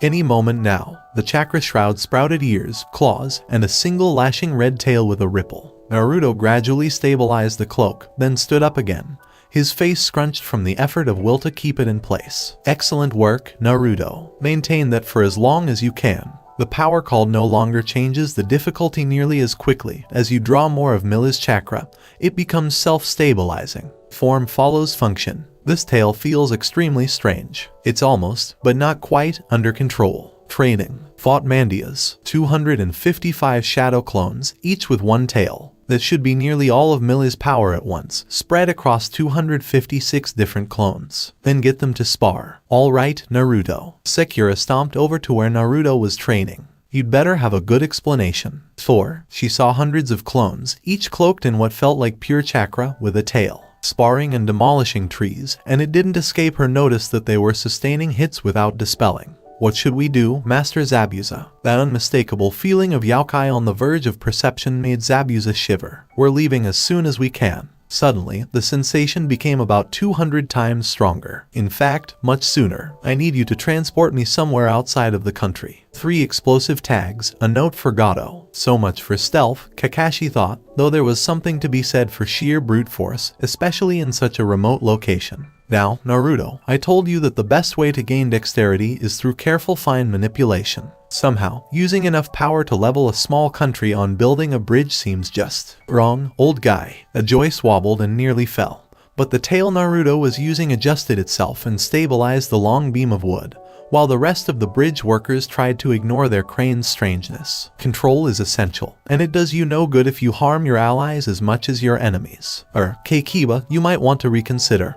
A rope twang wrapped around Kiba's leg and launched him into the air. Was that a trap? Kurenai sighed. Hinata, you should have warned poor Kiba earlier. I didn't want to impose on you, sensei. Shino vanished into a cloud of bugs, revealing himself to be a clone, as a spray of fluorescent pink paint jetted from what had appeared to be a harmless bush. Kurenai pursed her lips. It appeared that the area was dangerous in more ways than one. Hinata, what are the nearest traps? Byakugan. Maybe we should stop moving now, sensei. How many? Okay, show me the safest route. Hinata focused, then frowned. I can't see one at all. There's no way back. Does that even make sense? Kurenai asked as she spun in place. I don't understand it either, Shino said, shaking his head. It appears that Training Ground 7 has recently been used for something noteworthy. What should we do now? Call for help, Shino asked after a brief pause. Kiba landed with a splash in the nearby lake after a scream doppeled out of the sky. Well, that was a letdown. You must speak for yourself, sensei. Sasuke reclaimed his Sharingan. Sakura easily doubled her chakra reserves and reduced her aspect, switching to an art.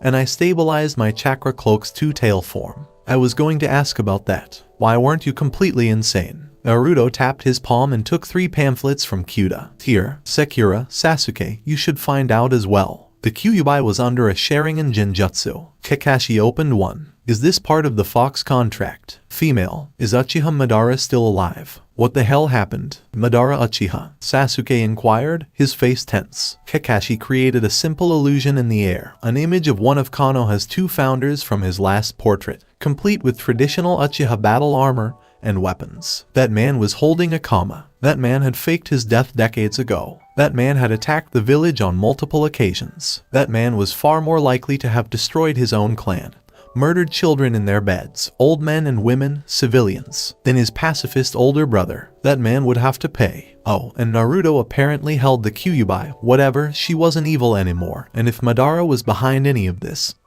he couldn't say much. Sakura nodded. That made sense. But if he was a container, was he the only one? No, he couldn't be. All the other Biju are mentioned as being sealed in someone or something. And, come to think of it, the battle at the Valley of the End had ended with something vague being done to the Kyuubi by the first wife, Maido Senju. Maido Senju, ni Uzumaki. Maido Senju, ni Uzumaki. Okay, that was interesting. Hadn't Mandy's said Naruto had a small amount of non-human chakra? Something to look into. The demon has escaped. Escape for your lives. Actually, it looks rather more like the Jinchuriki is using a slightly ludicrous amount of power to plow your field. Kakashi looked up from his book. The farmer turned, trembling from his headlong panic. Naruto returned the cheerful wave, his 2 tails still carving long furrows in the ground. I'd like to register my team for the exams. Aruka blinked. Are you sure they're ready? They're actually, if anything, too late, Kakashi said, shaking his head. Sakura's resolved her split personality into a combat boost, giving her Chunin level Taijutsu,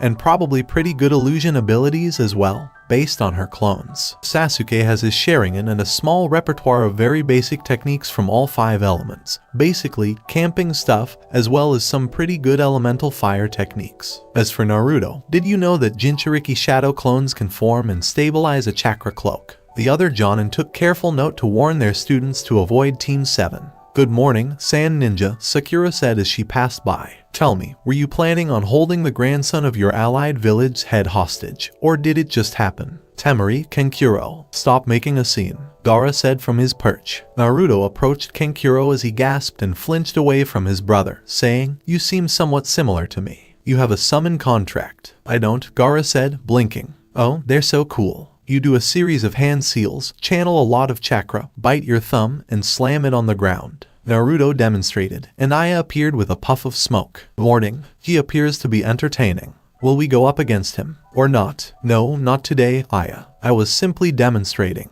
Gaara silently worked the hand seals, bit his thumb, getting a lot of sand, but also some blood, and slapped his hand down. And then he vanished. Temari gaped. Did you just cause Gaara to self-destruct? Nope, grinned Naruto. And he'll be there in a few seconds. Gaara reappeared with a bamf, looking exactly the same as before, except for a small tanuki on his shoulder. He was petting it. The sand doesn't kill it. His voice was puzzled, not like the puppy, or the fish, or the cat, or Temari's boyfriend. He turned to her and apologized. He appeared to slap you on the shoulder, and all I saw was yellow. Then there was red. A lot of red. Then I exited the room because there was a lot of blood on the walls. Temari stuttered, sure. We're returning to our hotel room to await the start of the exams. And I'm going to see if I can summon any more raccoons or raccoon dogs. Thank you. Uzumaki Naruto, future Hokage. Naruto exclaimed.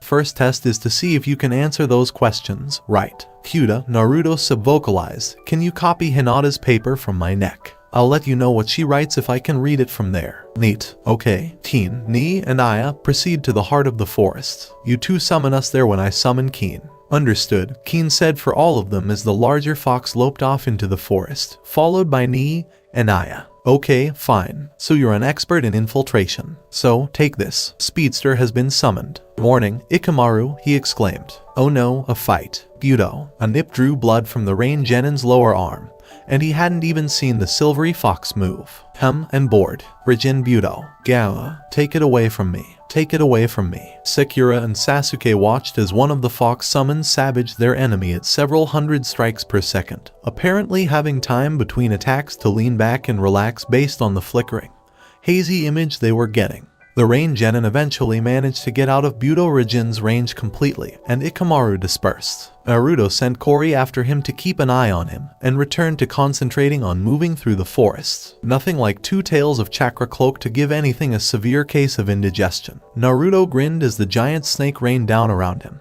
Kori, he asked, summoning the fox, did you get anything from the Rain team? Yes, the illusion master said, flicking his tail tip. And the cloaking illusions on 2 scrolls fell. One scroll that appears to be the opposite of the one you had, Earth to Heaven, and another one I can't open, he said. Alright, time to cheat, Naruto said as he took the scrolls from his summon. The firefox appeared in a puff of smoke, and then all 3 of them vanished from the clearing. See here, the prey provides something for the predator too. Sakura and Sasuke vanished in a cloud of smoke. The Sannin frowned. Damn. Okay, Naruto, how the hell did you finish the Forest of Death in an hour and a half? Summoning in reverse. Do you have any idea what this is, Sakura? It reminds me of those summon contracts you gave us, actually. But it's a lot bigger. Hold on a sec. Sakura switched aspects to her knowledge side and took a look. Naruto, would you mind showing me the main fox contract? After a quick summon, Sakura and Lanny were comparing the 2 massive scrolls. Yes, I see what you mean. This is similar to our core summon contract, but it's not aligned the same way. Where was this, Kori? I think it might have been forgotten in there in a pack. Well, if we're going to find out what it is. Sakura, you're the only one who doesn't have a master contract. Do you want to try it? Sakura clenched her fists and blinked. Yeah. The sleek otter appeared in the room after she slashed her blood across the prepared channel at the base of the scroll. Woo, that was quick. Hello there. I see someone has finally bothered to retry our contract. Creatures of 2 worlds, land and water. Appropriate, said Sasuke. Naruto took a look around. Several teams had made it through, including 1 sand team, which included the new raccoon summoner, and 1 sound team. The other 5 teams were all Konoha. That was neat. Clearly, the home team advantage was strong. Either that or Konoha's genin were insanely powerful. Most of the ninja in the forest had fairly standard attacks, whereas every Konoha nin had something clan-based or personal that was difficult to defeat. Except for Kabuto, who just gave up yet again. Man, he sucked. Yoroi Ikado versus Naruto. So, how much chakra are you capable of draining? At least as much as a powerful Jonin. Yoroi boasted as he held Naruto's arm. Right, smirked Naruto, and the more chakra the target uses, the faster it drains. Yes, I can stop any trick you try to pull. Actually, I'm surprised you've not run out of chakra already. Yoroi collapsed to the floor twitching after Naruto activated his initial Jinchuriki state. Alright, that was just sad. Kankuro versus Ino. Ino threw the Yamanaka technique's special hand seal and launched a possession attack at her opponent. Kankuro rolled out as soon as it hit, the bundle of bandages bursting open. You only had control over my puppet. My combat puppet, with all of my weapons. Assistants. Temari looked at Ino's slumped body and asked, can you even own a puppet? Apparently, Gaara grumbled. Shikamaru versus Sasuke. Shikamaru was just annoying. He barely moved, yet the Uchiha was strained keeping track of the shadow possession that was flicking all over the place. Then he had an idea and started working on one of his new camping techniques, a simple lightning technique that allowed you to read at night. But Sasuke decided to take a page from Naruto's book and overloaded it 30 or so times. The resulting flare of light was bright enough to dispel most of the shadows in the arena, and weaken Nara's own mutable shadow, so Sasuke began to exploit the advantage. Sasuke managed to catch Shikamaru in a ring of fire by summoning a pair of wind-aligned hawks, drawing the attention of everyone in the room, and using their powerful wings to augment his phoenix flower. Shikamaru found himself checkmated and gracefully gave up because his shadow couldn't cross the flames themselves. Shino versus Gaara. The two locked their gazes on each other. After a few minutes of silence, Gaara spoke up, I use sand. It serves as the ultimate defense and has never been breached. I use insects, Shino thought. They allow me to use clones that are difficult to distinguish from the normal me, and they allow me to drain chakra at range. I have more chakra than most ninja below cage, so draining me would be a waste of time, Gaara said. Furthermore, if I caught a clone in my sand, I could crush it and kill the insects. You'd eventually run out of them, leaving you vulnerable. Shino took a windmill shuriken from his coat pocket and tossed it with a flourish, hitting the sand defense and bouncing away. Shino nodded. Then this will be a battle of wills. Shino turned away 15 minutes after their match started, saying, I concede. Hinata versus Misumi. As soon as the battle began, the older Konoha nin pounced, wrapping himself around Hinata. Got you now. Give up or... He trailed off. You are completely within the range of my divination. Hinata's eyes flashed into the Byakugan. Hinata used the only stage of the chitin she'd learned so far, blasting Misumi with chakra from every part of her body at once and completely enslaving him. Proctor, does this mean I win? She tugged at her ties for a moment. He's kind of unconscious. We'll go with that. Hinata is victorious. Hello, guy. Can you come down here and... Well, pry this genin off of her. Yosh, Kin versus Neji. Sensei, is it just me, or do those two look exactly alike? Hinata asked, looking between the two ninja. They really do, Kurenai said, blinking and paying closer attention. Ouch, she winced. Being an illusionist against a Hyuga is pointless. Neji triumphs. Tiba versus Lee. Gatsuga ARGH. Slam. Thud. Kurenai winced once more. That boy. He's strong, fast, and skilled, and he's actually nice, but he needs to learn restraint. Yosh, Lee, you have defeated yet another opponent who focuses on Taijutsu. Dai-sensei. Everyone in the Konoha delegation turned away. Temari looked around at the flinching ninja and exclaimed, What's the problem, GAH? Gaara's sand formed a shield around him, shielding him from the sunset of youth. Temari versus Dasu. Sound nin? Temari asked, raising an eyebrow. Okay, goodbye. Breakthrough. Dasu's ability required him to get close to his opponent, which wasn't easy against a Suna Wind Mistress, so he, like Kiba, was quickly introduced to the wall. Tenten versus Zaku. Tenten winced as he was slammed into the wall by one of Zaku's attacks. No ranged attack works on me, yelled Genin. I can easily repel all of your attacks. He motioned to the sea of weapons that covered the floor. So, tell me, the Konoha Genin said solemnly. Do you have enough arms, Zaku? She yanked and waved her fingers, shaking out the wires that were attached to them. Well, Fuzaku noticed that all of her weapons were now flying at him from every direction. Crash. Tenten, you've won. And someone call a doctor. Sekira versus Choji. Sekira jumped lightly onto the floor and switched to her bookish aspect. A few clones to allow her to get close, then switch when she was in range and land a hit. Should work. And if it didn't, she had Tag and the other otters she'd summoned. She looks scary now. Can I just not fight? Choji asked Asuma. Okay, fine, go ahead, Asuma sighed. At the very least, Ino made it to the finals. That was anticlimactic, Kakashi remarked. Wait, hang on. He looked at the genin who would be in the Chunin exams. Naruto, Sakura, Sasuke, Temari, Gaara, Neji, Lee, Tenten, Ino, Hinata. Guy had noticed it as well. My eternal rival, he exclaimed. Should we make it a contest to see who of our young genin gets promoted? We'll have trained a team similar to the 3 Sannin if one of us manages a clean sweep.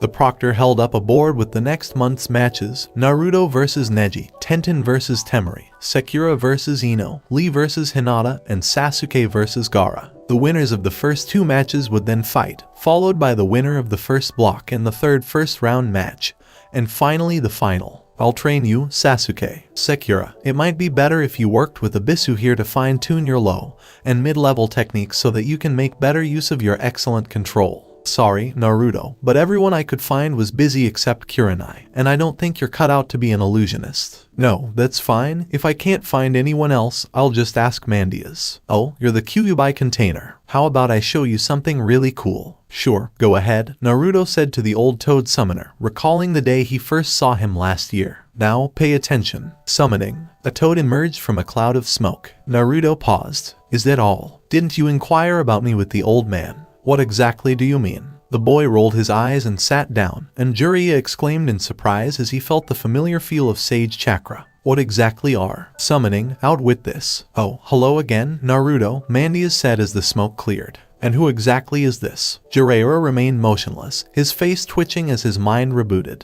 The kid just used sage chakra flawlessly, and he already has a summon contract. Simply brilliant. How the hell can you shape nature energy that well? It's not perfect. I mean, I can't keep it when I move, you know. Naruto frowned. Here, this might help, Mandias said as he slipped his tail into Naruto's pocket and pulled out one of the pamphlets. Impressive. But can you access the Kyuubi's chakra yet? Jiraiya said. Naruto raised an eyebrow and stepped into his one-tailed chakra cloak. Oh, have you heard of the Rasengan? Wow, something completely new. Please teach me. Good morning, Hinata. Are you ready to go to the stadium? Hinata nodded, not believing her own voice. Okay, so I might as well offer you a ride. But, in order to repay me, you must perform admirably, you understand. Come on, he's really fast, Naruto said as he climbed onto Keen's back. Neji spun into the chitin, the Hyuga's ultimate defense, shedding the incoming attack and popping the clones, summoning death from below. Naruto slapped his thumb on the ground. An enormous pair of jaws burst from the ground around his opponent and closed around Neji completely before disappearing back into the ground with a grinding roar. Is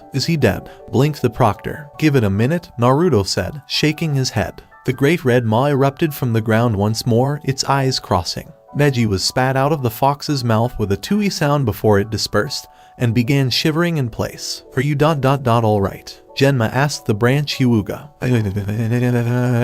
Temari hid behind a tree, which seemed so wrong. Tenten fired a half-dozen explosive-tagged kunai from her crater, gradually digging a trench towards Temari, who had discovered early on that her wind couldn't actually reach the inside of the craters, and Tenten was using them ruthlessly to close in.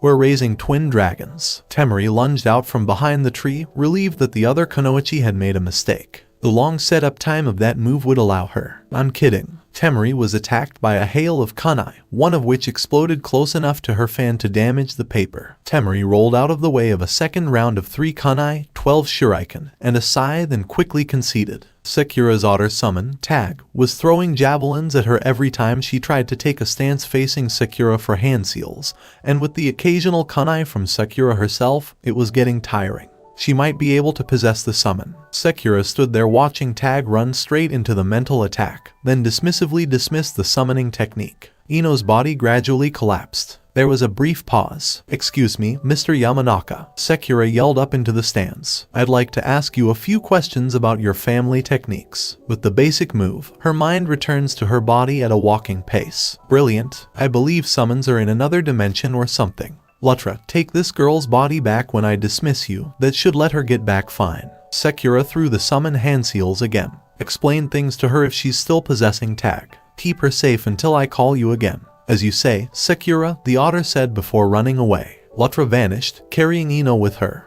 Winner, Sakura, said the proctor after a brief glance around. I'll summon Lutra back with her in 10 minutes or so, Sakura said absently, explaining her plan to Inoichi. Hinata stared at Lee. She knew she could do it, but if this boy was her cousin's rival, could she possibly beat him? Naruto's voice came from the crowd. Hey, Hinata, remember to do something spectacular. Awesome. Okay, she could handle that, especially if it was Naruto asking. Right, this guy was much stronger than her, so she needed to find a way to match that. The normal way the gentle fist worked was very wasteful of chakra, as each blast fired was lost whether it hit or not. Perhaps she could make some kind of chakra skin over her hands that only fired chakra when it hit the enemy. So, what shall we call it? Slow step, twin lion fists. Hayashi tripped over his milkshake. Lee gave a blink. Hinata examined her new technique carefully before smiling. I think I like this. Should we? Lee charged after nodding. Hinata eventually lost the fight, but it took Lee using the second gate to outrun her swinging fists. Hayashi raised an eyebrow, having recovered his composure that had been strange. Please report to the stadium, Sasuke Uchiha. This is getting ridiculous. Naruto's patience was wearing thin. Aya, will you summon Sasuke for me? Alright, Now, you don't have enough chakra to use it more than a few times a day, Kakashi said of the Chidori. Since you mentioned your summons and their fondness for long-range attacks, you might want to modify it as much as you can. I'll work with you on shape transformation. But for now, use it only as a last resort because it consumes far too much chakra. Use the less powerful lightning and fire attacks. A good combination to use is. In a puff of smoke, Sasuke vanished. Damn, Kakashi exclaimed. What is it? Said Sasuke as he appeared on the balcony. You're 5 minutes late for your match, Naruto pointed out. By the way, Sakura, Lee, Tenten, and I won. Sasuke jumped into the ring. Lance of lightning. Sasuke's electric attack punched through Gaara's sand but dissipated as it did, prompting Gaara to respond with a hail of sand shuriken and pellets. Aura armor with electric aura. The thin curtain of electricity didn't protect against the sand's impacts, but it did overwhelm whatever of Gaara's chakra was in the tiny sand pellets, preventing them from remaining animate. The crowd oohed and awed as the lightning attack speared across the stadium, and Naruto grinned as Sasuke fired a grand fireball, and had Aya enhance it by fusing some of the sand into glass, before following up with a volley of lightning lances that weren't diffused by the glass as much as they were by the sand, one of which nicked Gaara's skin. My blood, Gaara sounded perplexed before flipping a few hand seals and slapping his hands on the floor. Did he just summon Totoro? Choji wondered. The large tanuki fired a water attack at Sasuke, intercepting his follow-up fireball volley, and the Uchiha dropped a lightning lance into the thin mist of water, which boosted it in the same way that wind boosts fire. Totoro was shattered by the enhanced electric attack, and Sasuke swallowed a soldier pill before channeling a large portion of his chakra into a large summoning. Though there was something about it, Kakashi flickered into the stadium to catch sight of his student finally summoning a hawk large enough to fly on. That's a thunderbird, Lutra said from the balcony, having asked to stay to watch the rest of the finals. Is that what I think it means? A lightning bolt was thrown at Gaara by Sasuke's summon. A wide area sleep illusion pulsed out across the crowd as Gaara began to draw a lot of his own chakra for a larger summon. I think we're being invaded. Sekira rushed over to Naruto, checking to see if he was still awake. They're hiding behind the exam. Makes sense, Naruto said, nodding. Hello, Sasuke. Head over to a safe location and distract Gaara, then keep an eye out for me and I'll see what I can do. Sasuke banked his Thunderbird overhead and flew off to the side of the arena farthest from Konoha's center, pausing to fire a pair of lightning lances at the Suna Jinchuriki as a sand protrusion approached. Gaara demolished part of the stadium wall and followed, clearly intent only on continuing their fight. Naruto expanded his senses and drank deeply of Konoha's natural energy, then bit his thumb and worked a longer than usual string of hand seals, merging into the three-phase chakra of Sage Mode. Summoning Fox Army. Naruto was one of the first summoners in history to have enough chakra to summon every single fox on his contract. From the largest, 3 the size of large buildings, to the smallest, a tiny fox that was too small to fight and was primarily used for weapons-grade cute. That latter fox was sent after Temari, and in about a quarter of a second, she was completely immobilized. For a brief moment, Naruto panted. Hey, Sasuke, what are the major issues? Gaara's going crazy in the forest below me. There's a giant snake headed for the south wall, and the Kazekage has turned into some kind of snake demon trying to kill the Hokage, said Sasuke from above. Every Sannin on the battlefield turned around to look at the cage box. Right, let's see. Shadow clones. Naruto nodded. Hundreds of Naruto clones appeared next to him. Everyone knows the drill. 2 tails. A wave of Yaokai bleed-off swept through the forest, and the small horde of clones dashed off to their designated areas. All Sand Ninja, Baki said quietly as he stabbed the Sound Nin next to him in the jugular. Change of plan, kill the Sound Shinobi. Gaara, who had begun to descend into the sand cloak, began forcing out his raccoon summons in the hopes that one of them would allow him to continue fighting Sasuke. One of his attempts, his chakra flared, and he summoned the boss of his contract. Shukaku. Gaara blinked, no longer hearing a voice in his head. The thing in front of him that sounded like his mother was clearly an enormous sand tanuki. Oh, and he was still surrounded by sand, but it wasn't demonic. The Shukaku then attempted to crush him. A lightning bolt struck the sand limb stretching out towards him and severed it, giving him time to scramble out of the way, and half a dozen Narutos wrapped in red-orange chakra began attempting to contain the one-tails. You're the container, right? An Arctic fox skidded to a halt next to him. Is your Biju completely insane? Please tell me. Yes, Gaara said, nodding. It attempted to transform me into a mass-murdering psychopath. I believe it was mostly successful. Right? Nandias lunged forward, grabbing some of the sand falling off the tanuki and tasting it before spitting it out. That is, indeed, work sharing. If this is any indication, Madara has finished all of the Biju. Naruto, please send one of you over here. Ni, you as well. Sekira switched to her warrior aspect, summoned the largest otter she could find, and had him begin hosing down the sand demon with water to slow it. Nandia's, Ni, and Naruto's clone landed lightly on hard, cracked mud.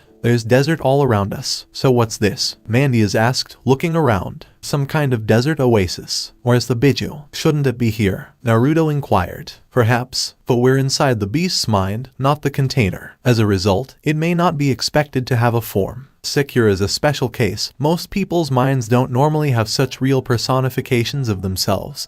Ni lectured, looking around. The two foxes covered their muzzles with their tails as a gentle breeze blew across the area, then abruptly strengthened into a gale as a sandstorm appeared on the horizon, and Naruto dropped back into his chakra cloak to protect himself from the flying sand. Oh, that can't be good. Mandy squinted. The sun, though high in the sky, was red, and there were 3 Tamo. It's the essence of Jinjutsu, right? Naruto, pay close attention. I need you to use your entire allocation of Milla's chakra and spread your aura as far as you possibly can. I can't push it any further out, or I lose the solidity of the cloak and dispel in the sandstorm, Naruto said, his blue-streaked red aura of power expanding to form a tenuous globe several feet across. I can't push it any further out, or I lose the solidity of the cloak and dispel in the sandstorm. That should suffice. Force your chakra to form a random pattern. Consider swirls or something. On it, Naruto applied his first stage Rasengan principle to his entire extended aura of power, and a full tail of chakra in a scramble pattern shattered the illusion on the Shukaku like sugar glass. Jiraiya watched as 62-tail Naruto clones rampaged through the battle lines, 3 of them tearing a giant snake apart before it hit the wall,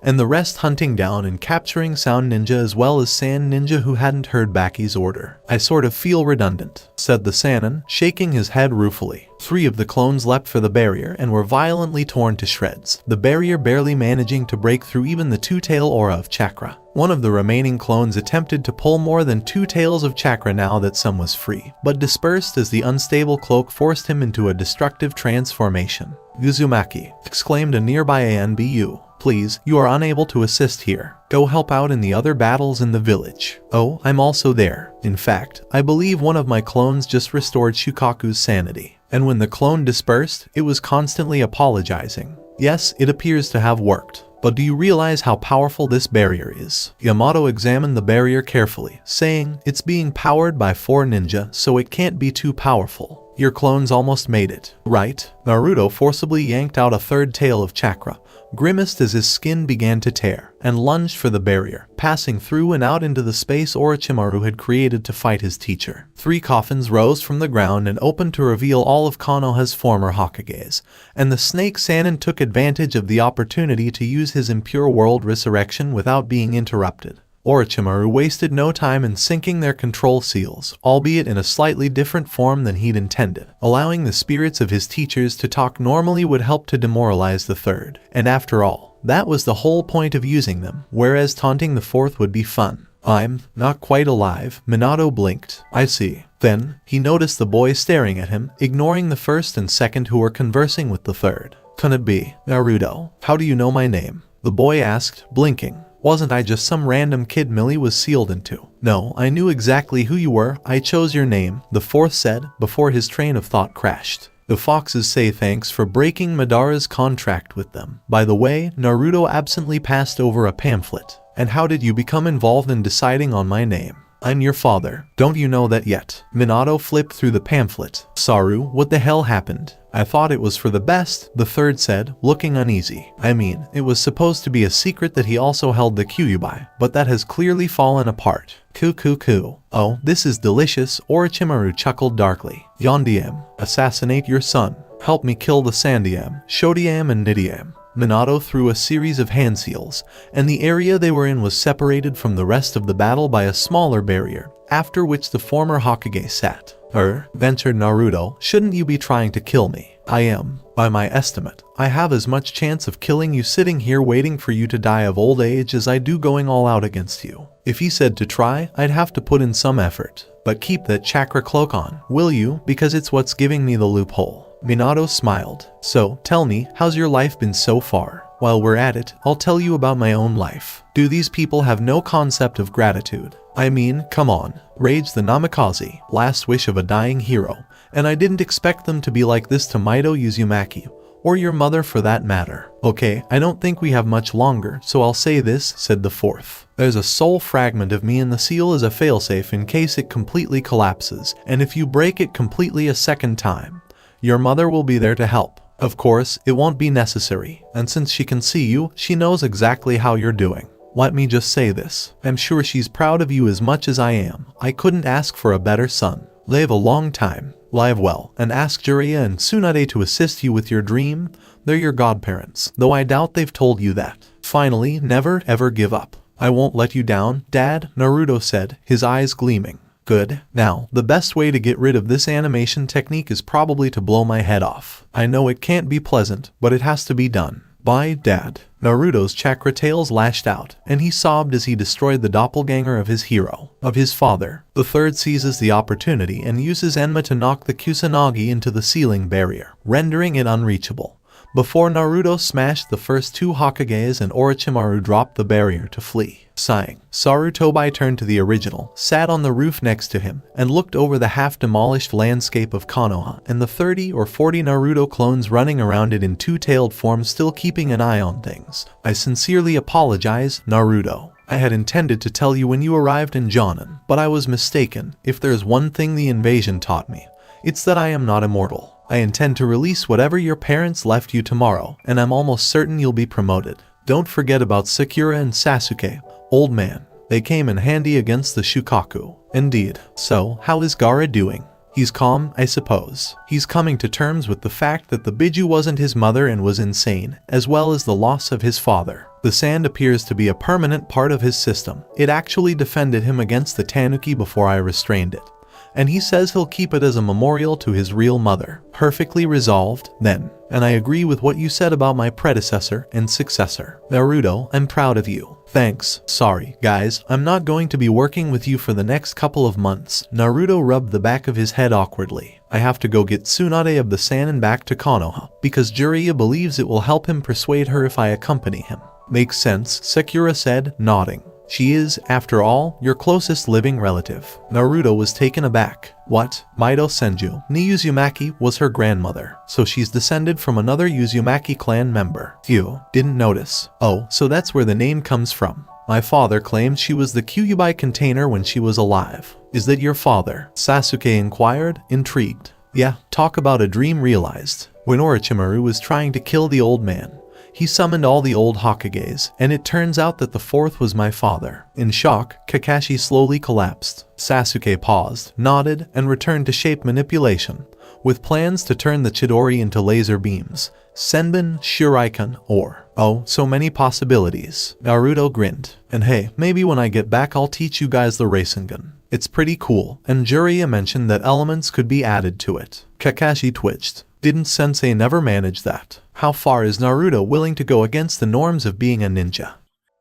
Hiruzen, the third, made a turn. Ah, Danzo, good morning, and thank you for not objecting to my Chunin exams promotion slate. The old warhawk cocked his brow. It was the least I could do. I was wrong, old friend. I thought Konoha's forces would be too vulnerable if they were allowed to soften in the Decade of Peace. You know how I wished for the Kyuubi Jinchuriki to be entered into Root. But here we are, in the aftermath of an invasion and essentially no worse off. All thanks to that will of fire that I dismissed as meaningless garbage. Danzo straightened. However, I have discovered that a number of ninja were overlooked by the system for years, and appear to have become emotionally conditioned by unknown actors. I am unsure why, but I believe I should bring it to your attention. Sarutobi smiled quietly to himself. You never let anything slip that could possibly incriminate you, Danzo. Okay, fine, I'll incorporate them into existing squads once tested. Jiraiya tossed Naruto a scroll. This is your Chunin vest. Sensei gave it to me as I left. Feel free to modify it as you see fit. I certainly did. Naruto smiled. Hell yeah, I did it. Do you know who else did? Both your teammates made Chunin as well. But apparently your team is being kept together as essentially a cohesive squad. At least until people feel less embarrassed taking orders from you. Neji didn't, but I don't think he noticed. That summon trick you used on him made him so out of it that he didn't even notice the invasion. Jiraiya pondered. Hinata did, Ino did not, Tenten and Lee both did, and it was felt that attempting to invade the village meant that the Sand Genin might get promoted by their own village rather than ours. Wow, that's not bad. That reminds me, I believe your friend, Gaara, is being groomed to be the next Kasuke. Naruto's eyes blinked. Wait, he's my age. How can they be happy with a 12-year-old in charge of a village? First, he never sleeps, so his experience is closer to 16 or 18. Second, this is Suna, the people who took a puppet show and turned it into a combat art. Fair point. Gaara, like me, is a Jinchuriki son of our respective villages Yondiame Cage, and now he's becoming a cage. Naruto gave a thumbs up. I like this style. Sasuke walked into the hospital room where Kakashi was being treated. Sensei, if you were in a difficult fight, you should have called on us, we can help. Ayaba burst into the room at that precise moment. Is it true that Uchiha Itachi was in Konoha and is now looking for the Kyuubi container? Kakashi blanched and turned to face his student. The only thing there was a hastily hung sign that read, Captain, I would like to request use of my first day of leave from duties due to a family matter. An 8-foot hawk cawed and flew past the window. Damn, Kakashi said as he sank back into his bed.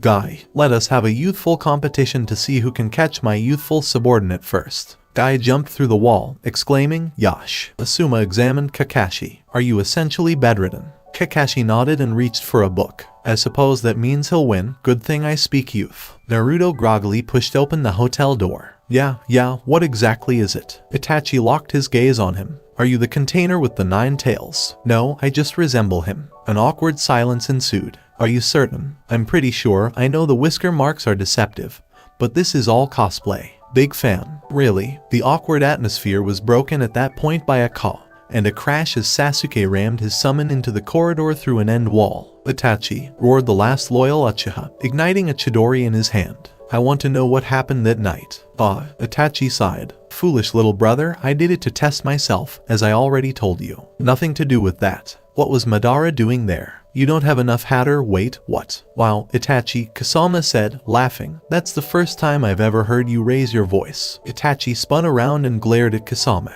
Tsukuyomi, he yelled back to Sasuke as his partner collapsed. How did you find out about that? We worked it out, but I'm curious why. Why did he want to destroy his own clan? Why did he force the Kyuubi to attack Konoha? Why did you assist him? Itachi took a deep breath after wiping the blood from his eye. You have to understand, Madara is perhaps the most manipulative bastard on the entire planet. The Uchiha clan's planned coup 4 years ago had to be halted, and he wanted to help me out of revenge for their not supporting him decades ago. I never dreamed he would have the entire clan destroyed. Only the elders who were alive at the time. Sasuke locked his gaze on him. Did you read a lot of history books? Not really, no. I didn't have the time when I was caught up in a tug of war between Root, ANBU, and the Uchiha clan. Fair enough, but what about the— oh, excuse me a second. Sasuke dismissed his hawk, earning a slightly irritated finally, and the hotel returned to the location of the summon. Itachi stated, I wasn't going to say anything. Anyway, I now believe he wiped out the entire clan to ensure that he was the only person left who could manipulate tailed beasts. Naruto added his own perspective. Normally, the tailed beasts are just jerks at best. Madara's the reason they all went crazy about 10 years before the Valley of the End battle. I think that ties in. He's trying to isolate them. Itachi gave a nod. Makes sense. After all, if the Biju have been around for nearly 1,000 years and there is still some semblance of civilization, they'd have to be. Kasama groaned quietly in the corner. Itachi paused for a moment before carefully peeling up his eyelid. Tsukuyomi again. Now, where was I?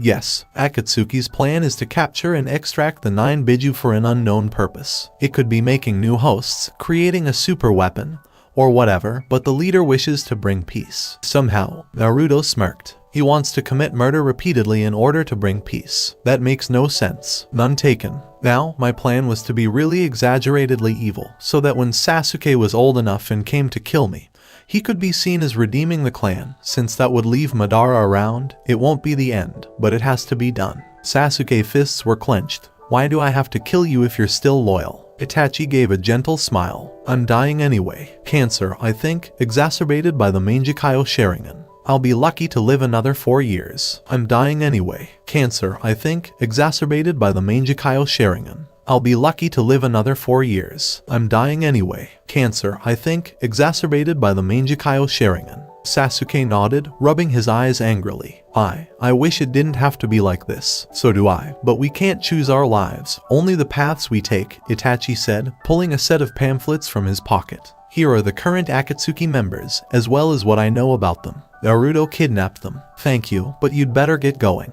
Indeed. Goodbye, brother. Oh, and if anyone asks, what I made Kasama believe was that I broke Sasuke's arm, hit him with the Tsukuyomi, then Jiraiya showed up just in time to save you too. Of course, all fiction. Hey, exclaimed Jiraiya. I arrived right on time. Only because I'm not the mass-murdering psychopath everyone thought I was, Itachi explained as he hoisted Kasama onto his shoulder and ran away through the hole the hawk had left. You know, that's possibly the most pleasant missing nin I've ever met, Naruto remarked. Sasuke forced a laugh. You've met 3 of them. Kasama counts as 4. Jiraiya approached. Well, that went well. What were your plans if it turned into a fight? Naruto thought about it. I'm sure they'll just start making two-tail clones and never stop. Sasuke flipped through the brochures. Kasama's sword steals chakra. According to this, it's got to have an absorption limit at some point, Naruto said, pointing to Sasuke. And what exactly are you doing here? I'm taking leave for a family bereavement. I checked. And you get a day for each deceased family member. I have nearly a year saved up.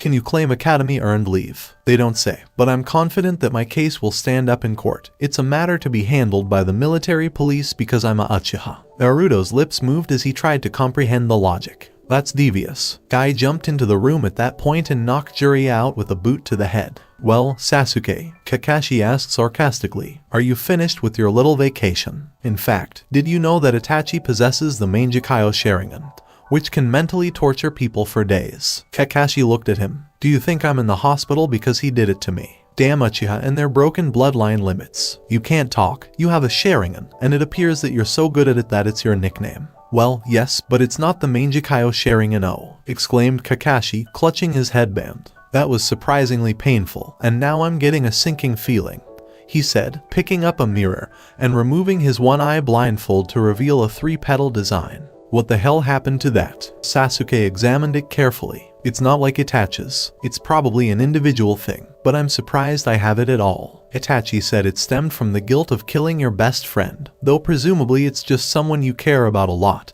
and was then made permanent by taking your brother's eyes. You're the most teamwork-obsessed person in Konoha. Who the hell did you kill? Kakashi lowered his gaze. I didn't, but I feel responsible for his death. I used to be a punctual loner who despised teamwork, so you can imagine how badly I took it. It was him who gave me this eye as he died to replace the one I lost. Sasuke appeared relieved. That explains the scar, but who was it? Think Naruto, but with a Uchiha instead of a demon container. I'd rather not, Sasuke said after a brief pause. Am I now the sole owner of an unevolved Sharingan on the planet? It appears to be, but I have no idea what mine does. It appears that after I get out of the hospital, I'll be staring at a target and saying every syllable chain in the language. If it helps, Itachi's powers are named after mythological figures. I could take you out with one finger, brat. Naruto made a fist. All aboard. Jiraiya extended his hand. Can we do this a little outside of town? This could get messy. Are you sure you've been training the kid? I've never really needed to. At that point, a Naruto clone appeared. Hey, boss, I found a coin and decided to try my luck at gambling, and I don't think we can actually lose at games of chance. Oh, cool. Maybe get a lottery ticket or something. You got it, exclaimed the clone as he vanished into the crowd. Tsunade smirked. Are you a shadow clone? Yep. All right, brat, make your move. Naruto materialized his 2-tail chakra cloak with a thump. Tsunade nodded to herself absently. He looked familiar, so that must be it. That, or the fact that I'm in Uzumaki, so technically your closest living relative. Naruto responded casually. Well, I'll wait and see if you can beat me with one finger. Okay, fine. I can't beat you with a finger, she said, tearing up a piece of ground and compressing it into a dense ball before flicking it at Naruto with a tearing air boom. It hit his forehead and, while it didn't penetrate the cloak, the sheer force of the impact sent him flying backwards. When his trajectory collided with a rock spire, he crashed back to earth with a thump. Oh, see, kid. Tsunade approached, trailed by her former teammate and current apprentice. It's not easy to defeat a salmon, is it? I got Orochimaru to leave, blew up his zombie Hokages and stopped them from killing the old man. Naruto rubbed his brow, his hand easily passing through the cloak. You hit harder than Sakura. Shizune fixed his gaze. Are you okay? That much blunt force impact would concuss the majority of people. Part of being the container is a pretty sweet passive regeneration.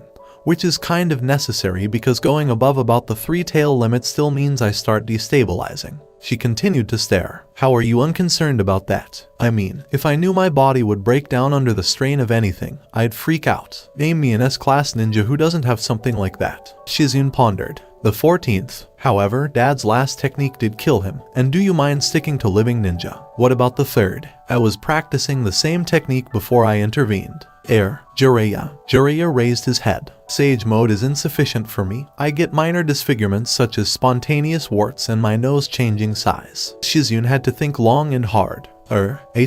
How about the current Raikage? I don't know much about him, so I have to concede the point, but I'm sure he has something similar in reserve. Naruto leaned back on the rock spire, which began to crumble slightly under the pressure. But you get my point. At the very least, I can fix it. Tsunade was enthralled. Does your regeneration cause you to age faster, like mine? Are you kidding? I'm barely tall enough for 12, let alone 14 or whatever I'd be with that. It's related to shapeshifting, if that helps. Her chin was rubbed. I'd love to research that. Well, if you'd just come back to Konoha, you'd have the chance, and it'd be great for my teammate as well. She's a big fan of yours. Half the Kunoichi in the elemental countries are fans of mine. Brat, I'm one of the only cage rank female ninja, though someone in Mist is apparently getting there. Naruto removed his cloak and took out the pamphlets Itachi had given him. Hold on, there's someone else here. One of Akatsuki's members is female. Wow, blue hair. Jiraiya began with surprise. Let me look at that, Naruto said, handing over the dossiers. Jiraiya exclaimed when he got them. Conan, she's still alive. And an S-class ninja. Tsunade snapped her fingers, trying to recall something. Conan, that amorphan girl with the origami skills. Jiraiya gave a nod. Yes, and while that sounds a little pathetic, keep in mind that explosive tags are made of paper. I have to wonder if the other two are also alive. Wait, this is Yahiko. But with the Rinnegan, this makes no sense. Nagato was the one with the Rinnegan. Is the Rinnegan, like the Sharingan, another of those eye powers? Yes, it's supposed to be the most powerful Dijutsu of all, though given the Mangekyo Sharingan, I'm not sure it can. Jiraiya took Itachi's file. At least most Mangekyo powers are based on the eyes. No, wait, that one makes even less sense than the Rinnegan. Giant 3-armed storm god. Naruto nodded absent-mindedly. How about it, Granny? Will you come back with us? Tsunade groaned. It's pretty obvious that I'm going to end up back in Konoha anyway. And don't call me Granny. What else am I supposed to call you? You're the same age as Jiraiya, and he's clearly 2 generations older than me. And you're a woman related to me, unless you prefer Great Aunt. Tsunade's eyes blinked. I don't think I missed that, which is why you look so familiar. Your father's the 4th, right? When the hell did you talk to him? It appears Minato somehow subverted the commands he was given enough that he and Naruto just had a long chat. Jiraiya chuckled. It was strange to watch, actually, this massive battle going hammer and tongs on one side of the arena, and a kid in a 3-tail chakra cloak and the 4th Hokage just sitting down for a talk on the other. Tsunade laughed. So he's had that opportunity, hasn't he? He's very fortunate. Jiraiya gave a nod. Yeah, but I was wondering, did you ever get over your blood problem? The slug princess shrugged. No, I still freeze up, which isn't the best problem for a medical ninja to have. Naruto smiled. I can fix that. Ninja therapist summoned. He appeared in the form of a puff of smoke. Jiraiya exclaimed. Did you say ninja therapist, as in a fox who can help ninja with their emotional problems? She does it a lot, but why is that significant? Shizune knelt to whisper. Naruto, most powerful ninja, in fact, most ninja are, period, and it's nearly impossible to find therapy for them. This may be more significant to medicine than that regeneration thing. Yeah, I guess Sasuke was a little more screwed up before Nii spoke to him. And Sakura, and Gaara, I see your point. Nii was sitting on her haunches next to Tsunade, who was now lying on an earth technique couch. How about you tell me about your mother? Orochimaru surveyed Tanzaku Gai. He was certain that this was where Kabuto had said she'd be, and he needed Tsunade's assistance urgently before Kimimaro fell apart. With no curse seal on Uchiha, he'd have to rely on the Kaguya for his next body jump. If he could keep the boy healthy. Tsunade, where are you? I have an injured subordinate who needs to be healed. I understand your trauma about this sort of thing. But don't worry, we just recently received objective proof that there is an afterlife. After all, the former Hokages were pulled from there by Orochimaru, personality intact. And, come to think of it, we might actually owe him for rescuing the 4th from eternal torment or whatever it is the Shinigami does. Tsunade nodded to the fox, not daring to speak. Something was stuck in her throat. Nii's soothing voice continued. And as for blood, seeing blood doesn't mean someone's dead, it means they're hurt. But anyone who still bleeds is still alive and can be saved. You're not going to let something you understand in every detail simply defeat you, are you? The last Senju fists clenched. Hell no. Blood is a conduit for power, a life-sustaining fluid, and a deep representation of a person, which is why it can be used for summoning. Most importantly, it is life, not death. Her patient gathered her strength and rose from the couch. She took out a kunai, steeled herself, sliced her thumb, and ran through the summoning technique. She stared in awe at the resulting slug, a foot or so long,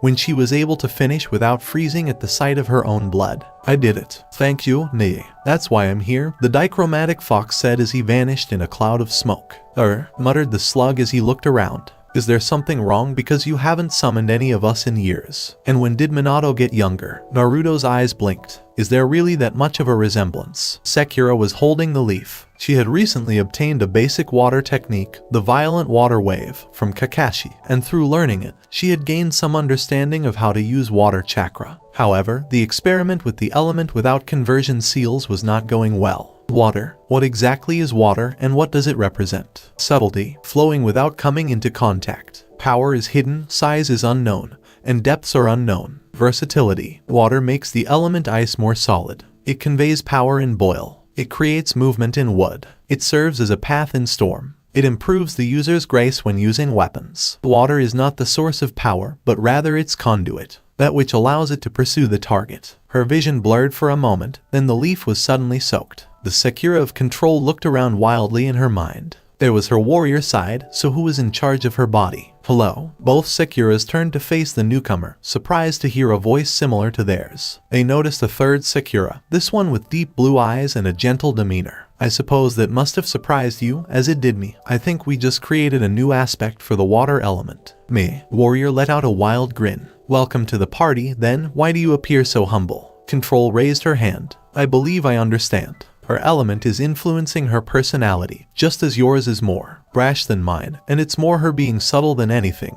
The water nodded. That makes a lot of sense, but does that mean we'll have to choose which of us is in use at any given time? Control indicated the chair. At least, not which one. Water turned with grace and precision, revealing that the single chair in their shared mind had been replaced by two. Warrior chimed in, nice. Does that mean we now have 2 out of 3? I believe so. Sakura blinked twice before rising from her seat and searching the seals for the violent water wave. When compared to her previous uses, the technique fired a massive blast of water, easily enough to be useful in combat. She tried the technique again, this time omitting the first hand seal, with another quick blink. It misfired the first time, but the second time was perfect. Okay, being able to choose 2 elements, control and power, will be pretty cool. She had an idea, so she switched to power, control, and ran through the complex set of seals for chakra self-measurement.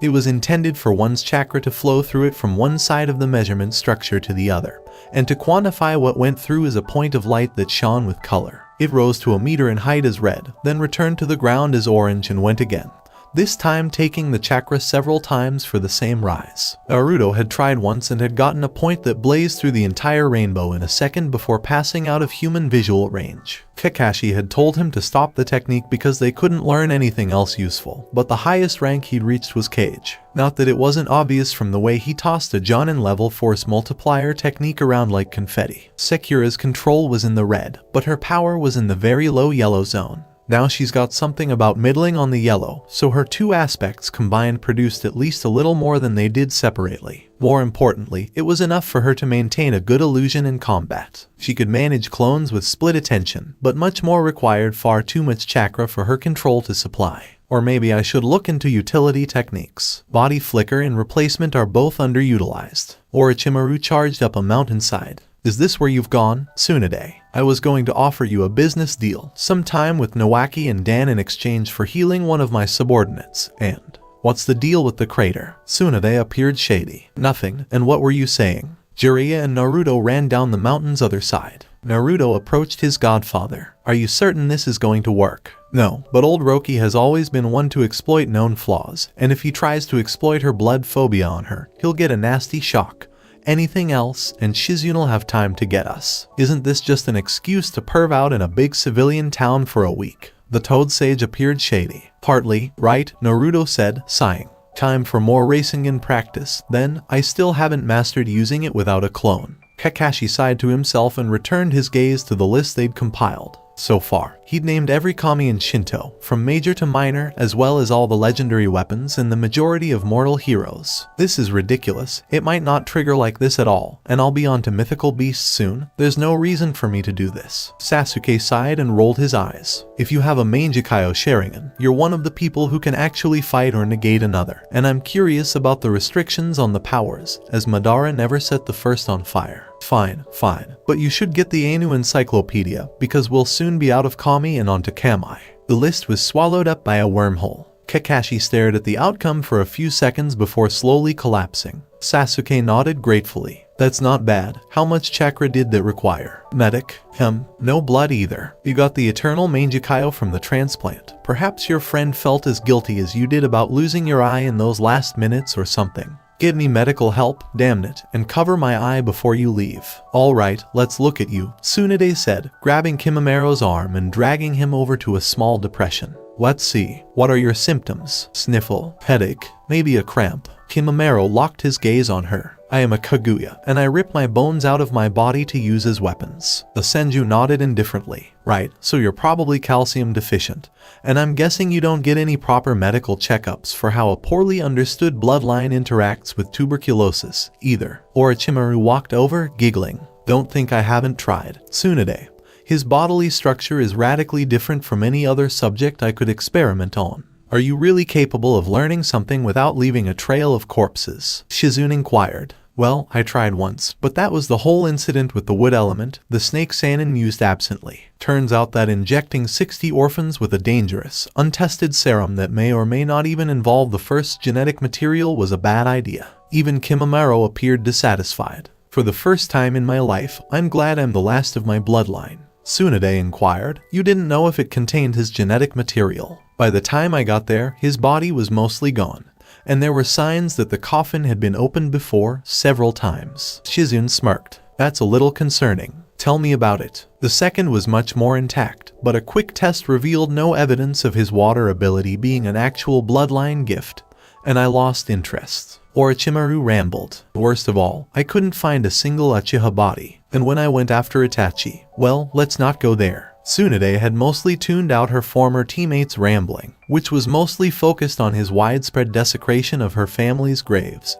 But something caused her to pause her diagnosis technique. Wait, how did you not get a Uchiha? There were about 300 of them. I have no idea. I thought Konoha had taken them all. But when the ninja forces failed to upgrade to Sharingan eyes like Kakashi, well, that was the end of that. Tsunade sighed and rolled her eyes. And I'm sure morality has nothing to do with it. Yes, Danzo is still alive. Kimamero experimented with rolling his arms. I can actually move properly for the first time in years. Tsunade wiped her brow with her handkerchief. Take it easy for a while, which means no major combat, strenuous training, or opening the gates. But I don't open the gates, the Kaguya said, perplexed. You had severe damage to the tenketsu and tissue around the gate of pain, which is where strain builds up faster than any other gate, and is often seen on really serious taijutsu users. That kind of scarring is only found from being stabbed in the spine by a fire chakra blade. Orochimaru sighed, frustrated that he had to reveal one of his secrets. Kimamero, the curse seal is a stabilized form of opening the gates. Normally, it would reverse the effects by promoting healing as the gate of life closed. But I assume it didn't work in this case due to your illness. Tsunade gave herself a nod. That would do it, but the damage is still quite severe, and because your lungs aren't toughened like the rest of your body, opening the fourth gate could result in massive rupture of the pleural cavity, which would be really bad. Right, now, Tsunade, Orochimaru said sarcastically, a promise is a promise. Mind getting your assistant over here? The technique does require a human sacrifice, and I'm out of sound genin after what I did to bring the Hokages back. Shizune fired a cloud of poison to obscure her position, and Tsunade frowned in mental effort. The slug beneath Naruto's jumpsuit fired a brief burst of acid and then dispersed. Even as it regenerated, Naruto reacted to the sting.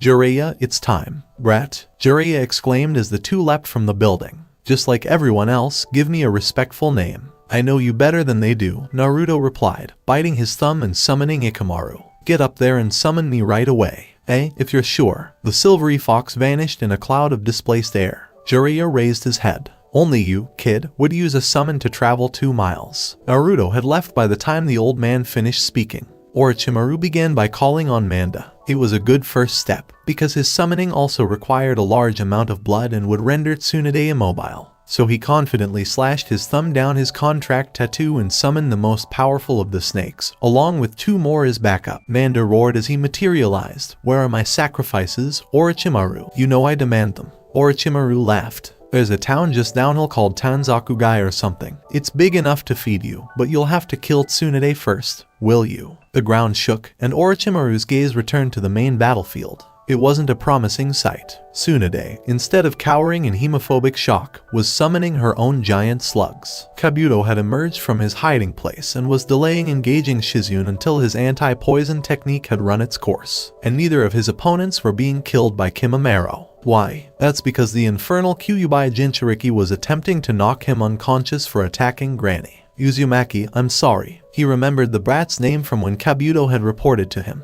Brilliant. He'd enraged every surviving relative of the 3 deceased Hokages all at once, and they were all present. They're both of them. Jiraiya arrived on the battlefield at that point as a result of Gamabunta landing on one of his secondary summons. This was only getting better and better. "Oh wow," exclaimed the Jinchuriki. "Isn't this a big summon battle? I'll join in." Then a trio of foxes appeared, not quite the size of his own large snakes, but close, and began seriously attempting to fillet the other secondary snake summon. Orochimaru created clones of himself and drew the Kusanagi. He hadn't planned on fighting both of his former teammates, but he was confident he could win. "So, what's the deal with you?" Naruto inquired as a bone vanished against his chakra cloak. Kimimaro frowned angrily and took out another. "I mean, that bone thing you're doing is disgusting, and I don't think it's healthy. It's a bloodline, the dead bone pulse," Kimimaro replied, trying to harden his bone sword to steel strength. A quick test revealed that it simply evaporated more slowly, and the other boy's dodging meant that it couldn't hit him before it became too degraded to be useful. "It allows me to control the calcium in my bones." Wow, that's kinda cool, but still gross. Aren't bloodlines found in families? Where's yours? I was the only Kaguya in a generation with this bloodline,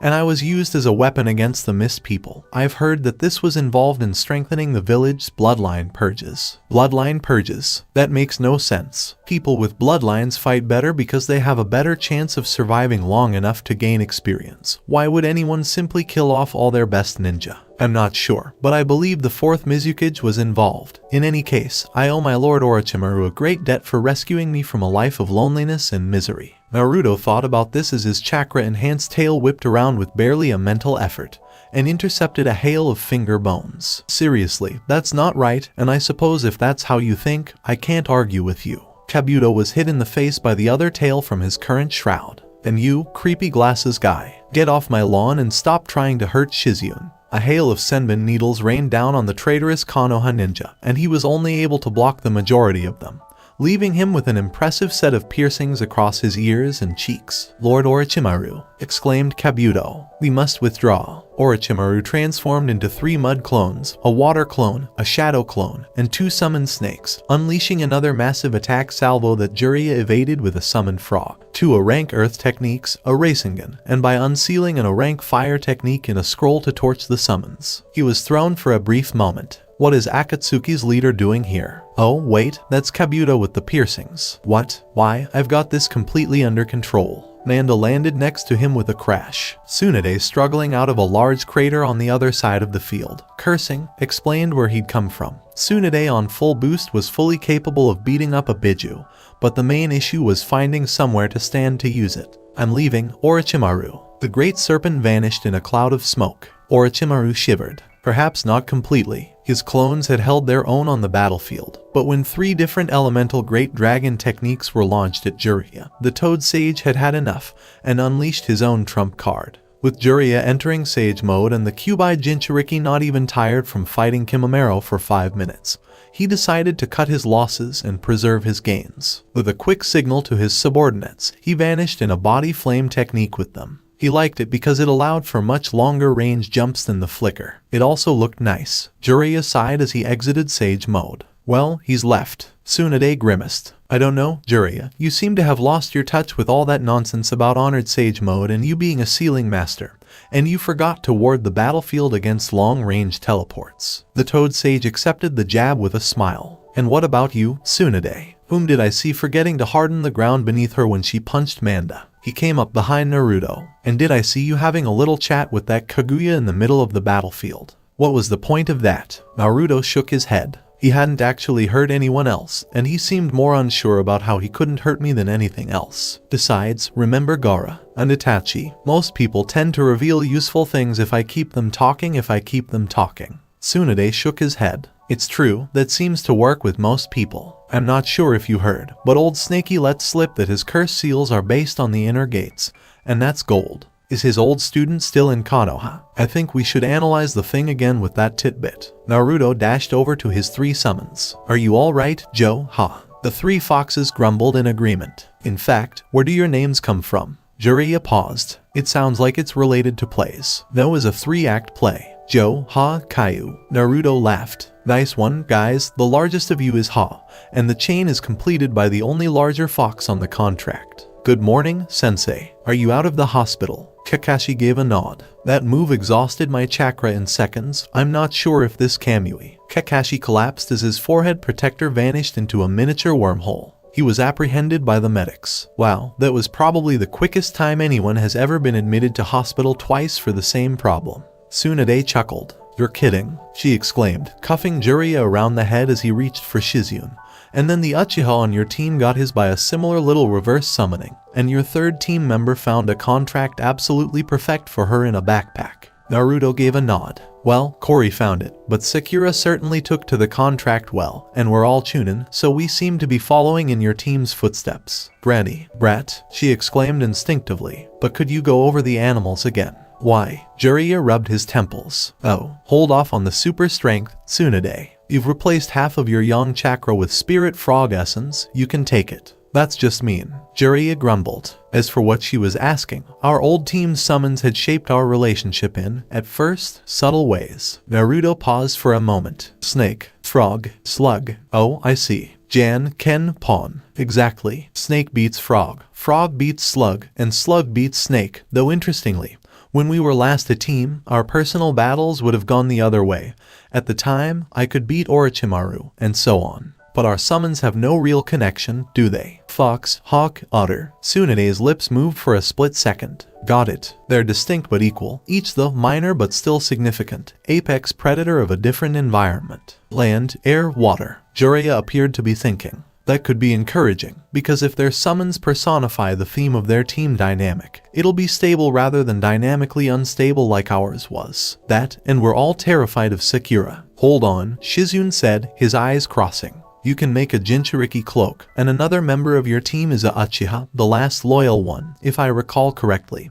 And you're afraid of Sakura. She has some kind of mental aspect thing going on. She can be a bookworm with perfect chakra control 1 second and a taijutsu specialist the next. Hey, she hits hard. Aspect. Tsunade paused. Does Kami have blood? Probably. The old fox mentioned it. Something about potent divine heritage or something. Ah, Tsunade, nice to see you, Sarutobi said as he pushed his paperwork to the side. I understand that your godson there has done the same thing he does with everyone within 10 feet of him, and resolved most of your outstanding issues. Tell me, would you mind helping out in hospital in any way? I understand that, in addition to the normal cases and a rather unusual case of combat trauma in a Hyuga, Kakashi Headache is in and out of the hospital every other day. Something about a technique that eats through most of his chakra in one use. Tsunade gave a nod. Wait a minute, where did this combat trauma come from? Naruto rubbed the back of his neck. I used my boss summon to swallow him whole during the Chunin exams, and I believe he was in divination circle mode at the time.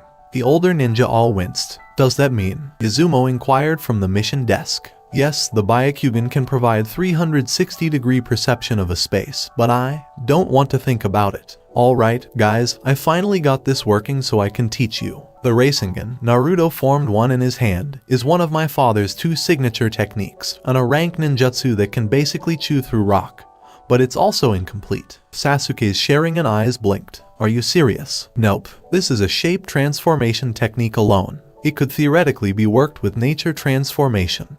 But Dad apparently kept blowing up shadow clones and just stopped trying after a bit. Oh, by the way, if either of you two try and complete it, use a shadow clone. This thing's damn powerful as it is, and adding an element just makes things worse. Destabilization is like holding an explosive tag. Sakura laughed. You tried before, didn't you? The youngster scowled. Yep, just a smidge of wind chakra and boom, he smiled. But it appears that both of you can manage at least the Rasengan at your current chakra level. So here's how it works. First, use your chakra to pop a water balloon by swirling it in multiple directions at once. One of the balloons was taken by Sasuke. It appears to be straightforward. Yeah, Jiraiya left out the second half of the sentence as a test. Freaking hermit. Sakura frowned as she selected one and chose power, control. You learned this in a month, and you can do it with one hand. More like 2.5 months, give or take a few years in clone time. The tricky part was getting my chakra swirling differently depending on the tenketsu in my hand. I got with a clone form of it in hours once inspiration struck and I filled in the gap.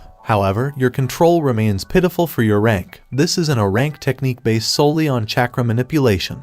With no hand seals. You know, I've always substituted determination for skill. Sakura laughed and went to work. From alternating tenketsu, swirl it clockwise and anti-clockwise. The balloon was punctured and gradually emptied. That means you messed it up in some way. I'd guess one of the directions formed stronger than the others and ripped at its pole. Sakura took another balloon and paused before trying again. This time more slowly. Both directions at the same time. Juggle them carefully. And power them up. The balloon ripped as a result of a water wash. Wow, that's great. Only 2 goes, exclaimed Naruto. Wait a minute, I forgot to get the rubber balls for stage 2. Sasuke activated his Sharingan once more. Do you mind if I take a look at how it's supposed to form, you two? I don't have perfect control or clones to do it by trial and error. Sakura extended her hand and reformed it, as Naruto had already fled. She was brimming with new ideas on the inside. I know I have excellent control. So, what could I do if I could actually sense the chakra I use for feedback? I'll need to investigate how the village trains sensors, aside from those from the clans, such as the Hyuga, and the Yamanaka, and the Inuzuka. Wow, we have a lot of clans with sensory talent. I hope there are still classes for non-clan sensors. Sasuke was speaking once more. That's strange. I feel like, well, I can see it, but my eyes don't want to copy it or something. I think they can only copy complete seal sequences and work around the express chakra's mental aspect. That makes sense, and it explains why our sensei, is he still in the hospital, by the way, hasn't copied any techniques with fewer seals than usual. Sasuke agreed with a nod. He's still in the hospital, and every time he comes out, I have him practice his Kamui technique, and he goes right back in. Why? The Uchiha shook his head. Mostly retaliation for his training philosophy in Wave. If massive use of chakra accelerates growth,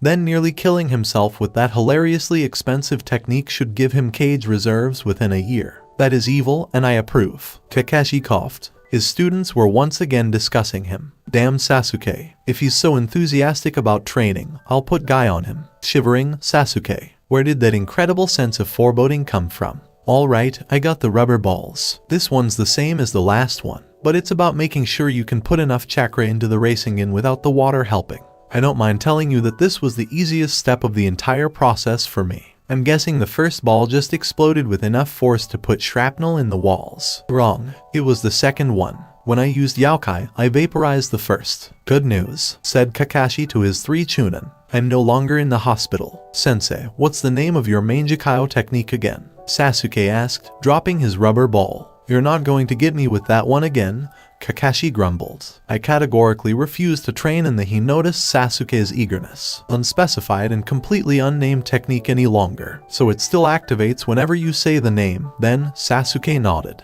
It's not my fault. Now, let's get to the point. You 3 have been hired, along with me, for a mission in the Land of Snow, most likely as a result of your performance in the exams. Essentially, they have a stubborn princess who is now an actor who needs to be brought back to her country to lead a revolution. Make a movie instead. Either way, really. Sasuke eventually spoke up for them, saying, what? I don't see the issue. This is either a C or an O ranking. I mean, remember what happened in Wave. Sakura explained. There was a revolution there, and while the Konoha ninja who went to help didn't have any issues, they could have if Zabuza and that fake Hunter Nin reappeared. The Hunter Nin was a forgery, said Naruto, frowning. Don't be concerned, Naruto. If you haven't figured it out by now, just forget it. Actually, Miss sent us a nice note saying that a lot of their missing nin are no longer missing, so Zabuza is back in the 7 Swordsmen.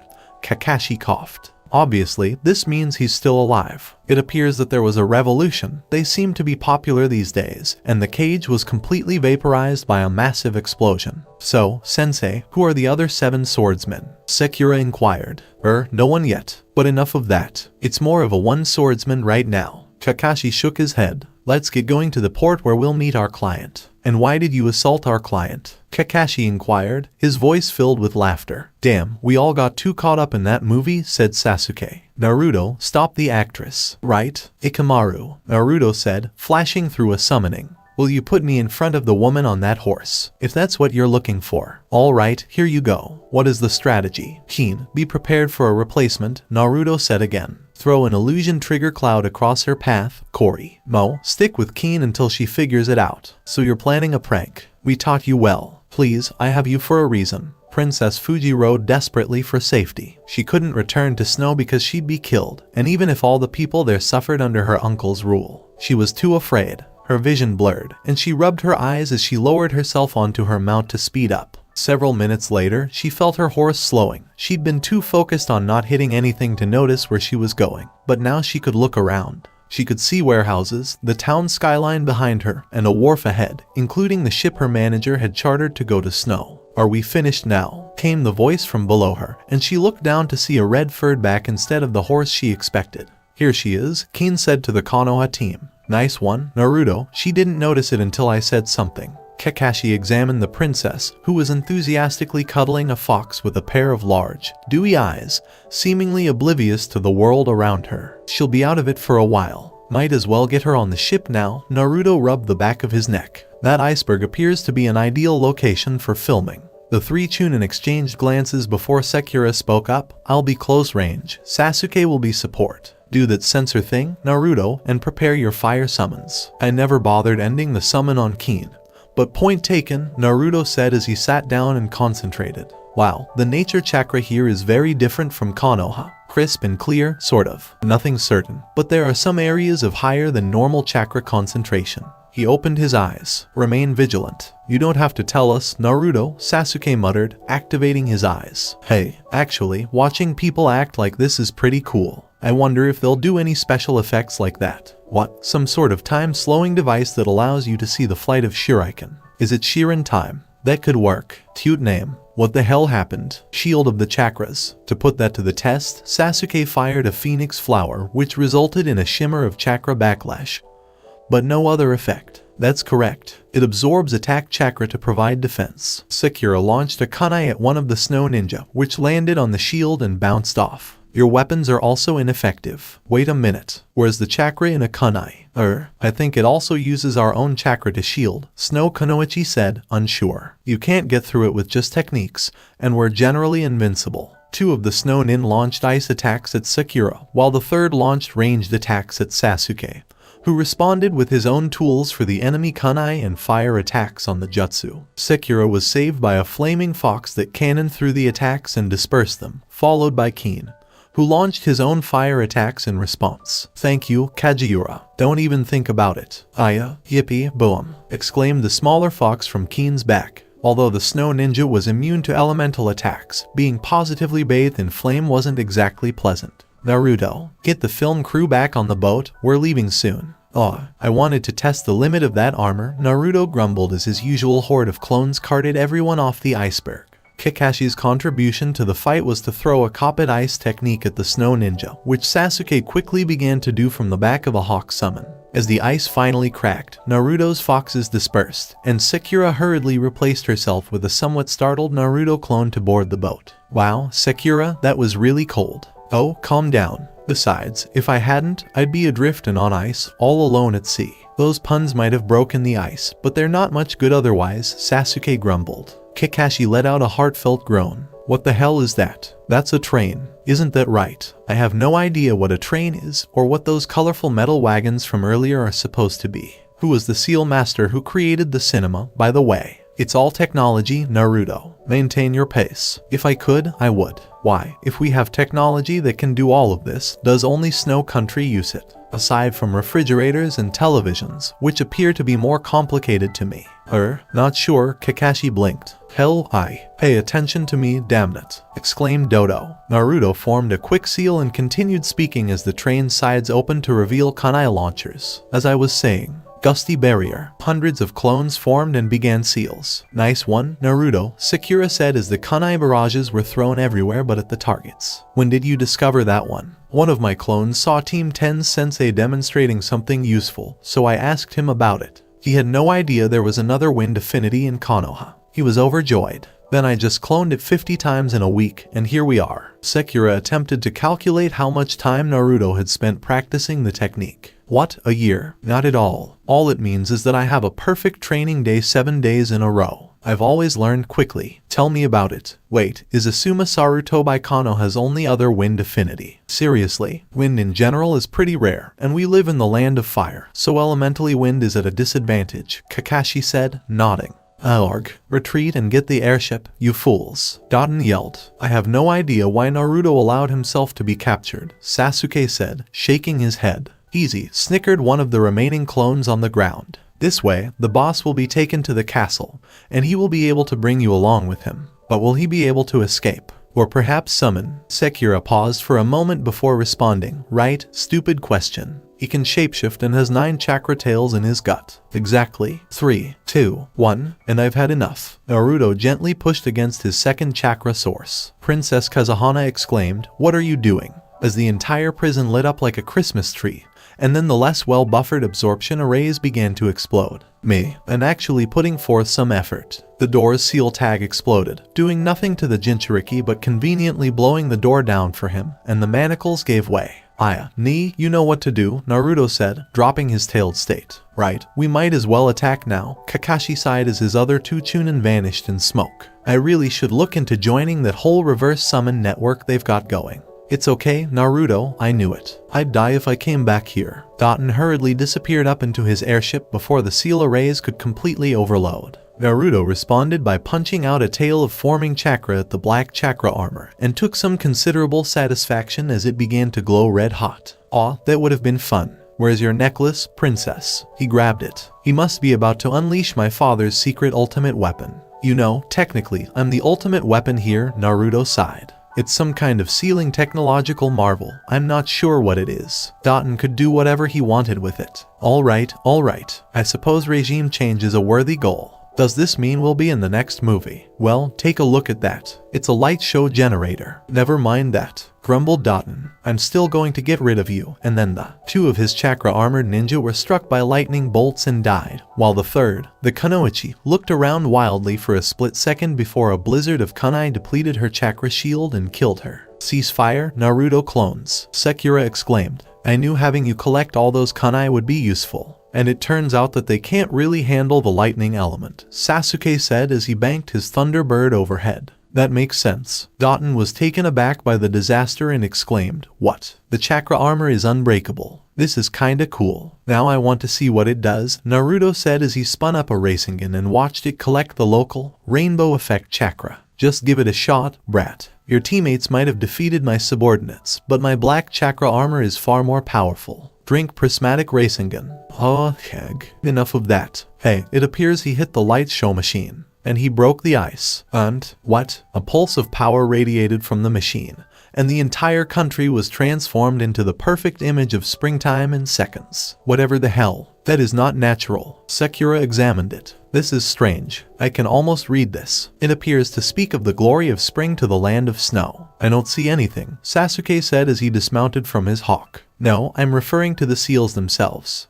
No, I lost it. Whatever it was, I no longer see it. I'm more concerned about the origins of the animals. I mean, come on. Naruto exclaimed. Butterflies. Hello, Sasuke. Have you finished the Rasengan? I think I might try adding an element to it. Actually, Sasuke nodded. How difficult can it be? It's your choice. Just use a shadow clone. I guess you stole that from me. No, you can do it with fewer seals, whereas I can only copy entire seal sequences.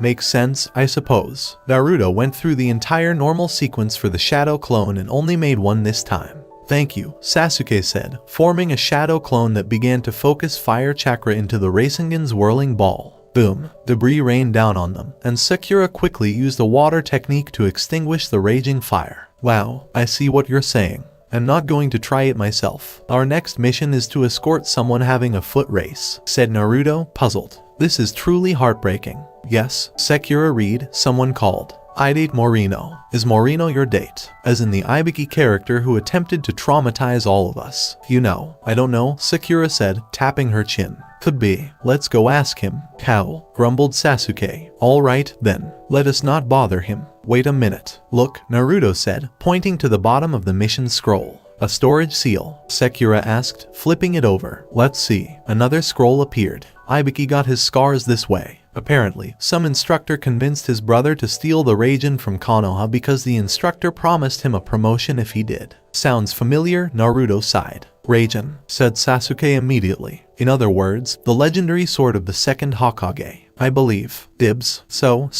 dibs. I'd like to have that sword. Sure, but why? Said Naruto, surprised. That sword made the second almost unbeatable on the battlefield. He was a water element, so chakra can clearly be converted to lightning element chakra. I can use the Chidori 2 or 3 times per day. This would accomplish what the Chidori does for free or very little cost. I want that sword. Naruto took a step back. Wow, you're coming on a little strong there. There aren't many legendary weapons. Kusanagi and Seiknagi are 2 of Orochimaru and Itachi's. I am very interested in getting one for myself. Seiknagi, I'm not certain, but it's in the brochure. So, I think we can assume the guy with the Raijin is the bad guy, then, Sakura said brightly. It's better than that. This scroll contains photos as well as a note from Ibiki that reads, "Get that bastard who screwed with my brother." That's just not fair, Naruto. What? Naruto inquired from his palanquin. He'd built one out of scraps and was having a dozen shadow clones carry him so that if or when they had to fight after racing alongside Idate,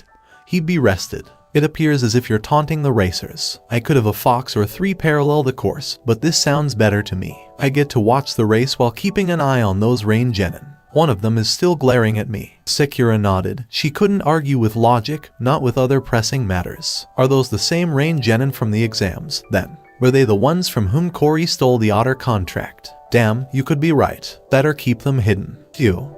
Hello, Rain Genin. Isn't that Oboro? Naruto was nervous. Ew. My contract was stolen. Return it. How did it get stolen? There were no living signatories, and you'd tossed it in the bottom of a bag. Besides, I can't return it because I don't have it. Who does, then? Oboro was practically shaking with rage. She does, Naruto said, pointing to Sakura. Many thanks, Naruto. At any time. I'll get him later, Sakura sighed. The thing is, I don't think you're the right fit for them. They seem pleased with me, and you're not the type of person who would fit them if I were. We're very different. If you perform the summoning technique without a contract, you are sent to the land of the most appropriate summon, Sasuke said, tapping Oboro on the shoulder. You could give it a shot. Alright, I'll do it. And if I'm sent to Otterland, you're giving the contract right back. Oboro swallowed a soldier pill, flipped through the hand seals, and then vanished. ... and 0, Sasuke thought to himself. Boom. What happened, Sasuke? Sakura inquired. I planted an explosive note on him with a 20-second fuse and forced him to leave the area where there are witnesses. Fiendish and a little ruthless. Thanks. Meanwhile, Naruto was chatting with Mubai and Kagari, saying, What? Your cage wears a slashed headband. That makes no sense. He's God. He and his angel can do whatever they want. I thought most people were polytheists, you know, gods descended from Izanami and Izanagi and all that. I have a soft spot for Inari. The majority are. But we are no longer, because Pain, our god, and his angel have shown us the error of our ways by slaughtering the false gods and their vile servant, the salamander. And I thought people thought my ramen obsession was weird. Naruto shook his head. In the oil-producing squid's homeland. Think, where am I? Oboro wondered aloud. He heard a hissing and looked down to see the tag on his clothes. Oh, son of a. When one of the squids noticed him, its eyes widened. Boom. FWOOM. BABABABABOOM. Woo, someone did a really good prank somewhere. Sneezed Keen. A rain headband whizzed by. Alright. Just goes to show that 3 Chunin who were promoted too soon can't take down a Jonin. AI chuckled to himself. I'll make every effort to kill you with the most powerful weapon I have. The Raijin, the lightning god's sword. The traitor took the legendary sword's hilt from his pocket and lit it, the legendary sword crackling to life. Everything happened all at once. The 3 Konoha Chunin of Team 7 vanished in smoke clouds, and a hawk flew by at head height and bit Aoi's fingers, followed by another and larger one, and Sasuke astride it snatched the Raijin out of the air. Naruto emerged from the tunnels with a tiny fox on his head, which Sakura replaced as it jumped out of his hair, and she began providing cover as he charged the stunned Jonin with a Rasengan in each hand. Ai, it turned out, wasn't the best Jonin. Well, that went well, Sakura exclaimed cheerfully. Are you telling me? We were able to assist Ibuki's brother and bring him closure, we completed the mission, and Sasuke now has his sword. You will be my sword, which is a good thing because Raijin is a good sword, and is being creepy, and the land of T feels indebted. 2. Wait a sec. Because he failed the Chunin exams, Idate was unable to become a Chunin. Yeah, so, Sakura shrugged. When? At what point in the exam can you fail for good? Perhaps that question from Ibuki. No, you passed if you took it. ... I'm not sure. Ah, okay. I have an urgent request for Team 7. Orochimaru's spies apparently broke into the village and stole the still traumatized Neji Hyuga. He didn't put up much of a fight. Shouldn't they be kidnapped? Sakura asked, raising her hand. When someone is that strict, they are stolen. Anyway, they're on their way to the village of Hidden Sound in the land of Rice, and you've been assigned to find him. Sand has been requested for assistance, but it may not arrive in time. You have no chance of getting out of here, I'll drain your chakra dry. Jirobo chuckled. Jirobo began to sweat, seized up, and fell backwards as the earth dome began to vibrate and glow red. A pair of monstrous chakra arms ripped through the top of the earth's dome and began ripping pieces off. As Naruto tore the dome down, the Sound 3 split up and began running for it. You could have done that a lot faster, grumbled Sasuke. Yeah, but this way appears to be better. Alright, we'll follow them. Let us know if you figure out where the barrel is, Sakura said. Wait a minute, barrel. Sasuke smirked. One of my clones spotted the barrel just before it popped, and they appear to have put Neji in it, Naruto explained. I'm not sure why, but it's probably easier to carry him that way. Okay, Sasuke thought. Take the guy with 2 heads, Naruto, Sakura, Kunoichi, and I will handle the freaky arms guy. Our blood limit allows us to merge with your body and... The violent eruption of Milla's chakra burned Yukin out of his system, and Sakin gulped. What happened to brother? I'm not sure, but it appeared unpleasant. Kankuro walked into the clearing with his 2 puppets, one of which was reassembling itself after a nasty little finisher. Wait, are you reinforcements? Naruto inquired. Yes, Konoha's friends. Naruto paused. Is that all you're saying? In general, yes. That reminds me of something. My siblings are also with me. Temari went northeast, and Gaara went north. How is Gaara doing, in fact? I heard he was after Kazekage. Yeah, it makes sense. I can use the entire desert as a weapon, and all the other Kazekage have Ikibai-based powers as well, so I cut out the middleman. He says in his campaign slogan. Nice. In our case, it appears that every Jinchuriki has at least married a Kage. Teuya laughed. See, I use pure chakra puppets, so there's nothing for you to destroy. And don't think you can sever the animation strings, there aren't any. She played a few notes, and the hulking monsters moved ponderously to attack Sakura. Sakura responded by blinking, forming a Rasengan, and substituting Teuya's flute. Temari hopped into the clearing a few seconds later. The sand. She then took a look around. How are you, Temari? Did you make Chunin? Actually, I did. The council decided that my refusal to fight Konoha during the invasion was a sign of foresight.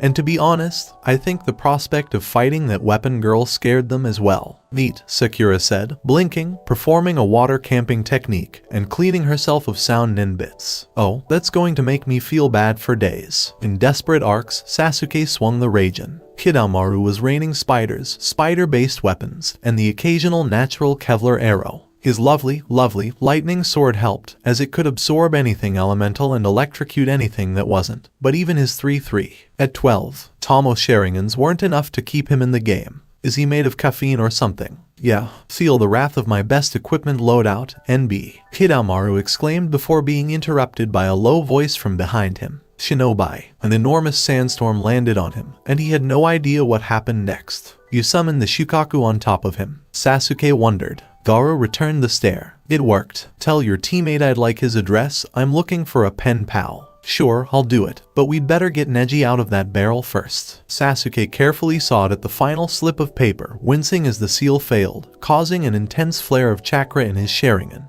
That was surprisingly difficult to open. Agreed, your sword was useful for it, though it appears to have cracked slightly during the battle. Sasuke double-checked it. There was, indeed, a tiny nick in the blade. He frowned and switched the sword off and on again. There is no nick, so it can be repaired, which is convenient. Neji flinched. Sasuke looked at him. Are you feeling well enough to speak again? Gaara smirked. Please accept my apologies. I believe the barrel he was in was also beneath the Shukaku. Orochimaru looked at his watch. Shouldn't the Sound 4 have returned by now? Kabuto shook his head. How's that flame Rasengan going, Sasuke? How's your water 1, Sakura? Naruto inquired as he entered the new training ground to which Team 7 had been assigned. The third had directed them to one of the areas devastated by the invasion because they were working on technique experimentation and blowing things up on a regular basis. Sasuke was experimenting with shape manipulation on the Raijin in an attempt to find the source of chakra it represented. Naruto checked it out and discovered that it converted nature chakra, making it the closest thing to a free weapon there was. His clone was staring at a Rasengan with an active Sharingan, twitching before sighing.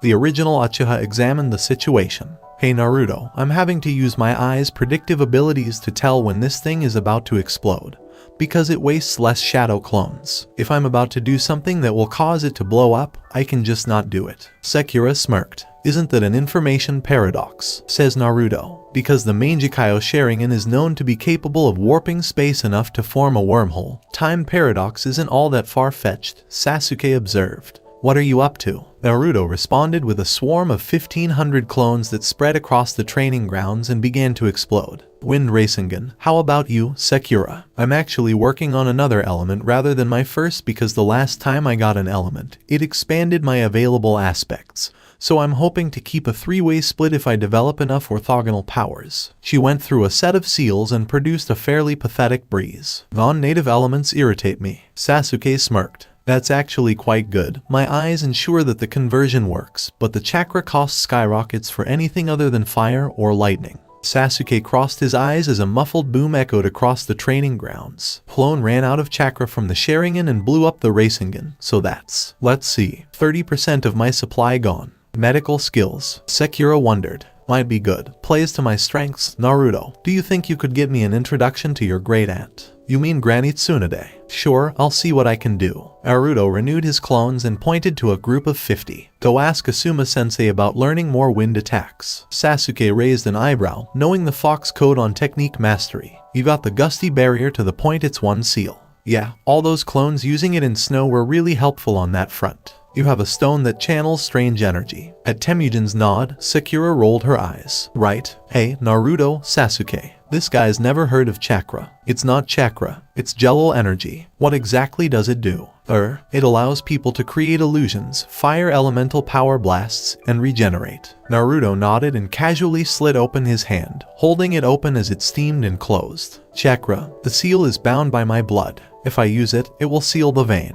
But it means I will surely die. Naruto sighed and rolled his eyes. Right, give me a little of that, and I'll send a shadow clone to deliver it. Is it just me, or is everyone so unimaginative? Wind, Sakura reflected, attempting to regain her previous sense. Wind flows, cuts, and bludgeons. It's an element of finesse, a fine touch, and the vast, seething mass of air that extends above us. It is the sharpness in ice. It can be the presence, the absence, or the thin line between the two. It is both the most versatile and the most rare. It's the wind, a wrenching, and the three Sakuras greeted their fourth member, a long-haired girl with a spring in her step and silk clothes that blew in the breeze. Well, it was strange, Sakura mumbled. You're telling me, curry of life, that ostrich, the land of birds, hidden star. And I didn't like the whole Naruto is virulently contagious thing either. You know I have so much chakra that if there was a virus that turned chakra against the subject, I'd basically explode. Sasuke appeared upbeat. Surprisingly, well, here's hoping the next mission is actually interesting,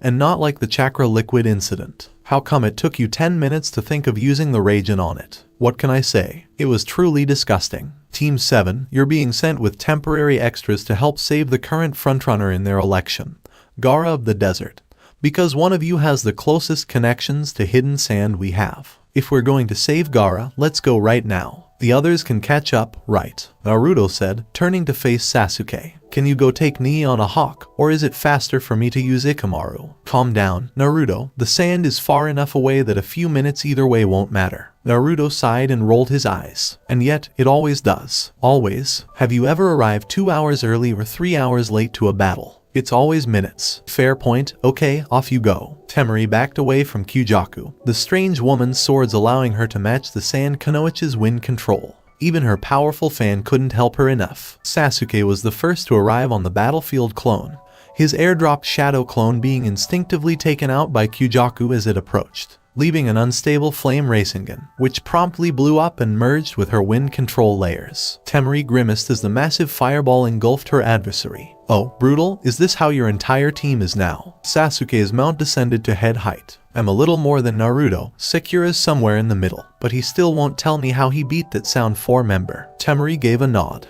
Oh, hold on, it appears that the swords survived the explosion. Sasuke descended from his hawk and approached. Yep, both of them. They're both wind-natured in my opinion, and Naruto's wind element. Want one? That sounds good. That reminds me, Sasuke said as he tossed one of the swords to Temari. Naruto instructed us to say this soon as allies. Temari sighed. You're never going to let us forget that, are you? Naruto might. In a few years, Kankuro arced his remaining puppet around Ryugen, trying to stay far enough away to avoid the Garyan sword's attacks. Ryugen laughed. You sand puppeteers are never strong enough to fight on your own. You always rely on your pathetic little puppets. Kankuro retreated from a strike. Then drop your sword, and we'll call it a day. This sword is one of Takumi Village's most prized weapons, and I will never give it up. His arm was pinned to the ground by a javelin. Sakura emerged from the trees, accompanied by otters. Nice situational awareness there. Ryugen clenched his fists in rage and activated his sword's special mode once more, transforming it into a dragon that lunged for Sakura. He then delivered a vicious chop to the back of the neck. As the attack reached Sakura's clone,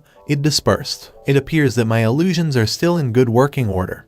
Who would have thought that a sound displacer would help so much? Oh, and the leaf. Kankuro gave a nod. I like a good illusion. What was that last one? It's transparency, sound displacement, and that sort of thing. It means that a lot of the tells that give away a clone aren't there because you're just walking normally while transferring them to the clone. His chin was stroked by the puppeteer. I might give it a shot sometime. Good luck, it takes an aspect for me to pull it off. Suiko laughed as he noticed another person arrive to fight him. If the Jinchuriki of sand couldn't penetrate his infinite armor, how could another ninja hurt him? Naruto came to a stop. Hey Gaara, what's his personality like? He depletes chakra. I don't think I have enough to overpower his armor like you did in the exams. Right? Naruto grinned and said, charge. It's hopeless, my infinite armor will. Suiko looked down at his armor as Naruto's one-tail state locked him in a bear hug. Boom. Infinite armor fragments rained down on the battlefield. Shinobi.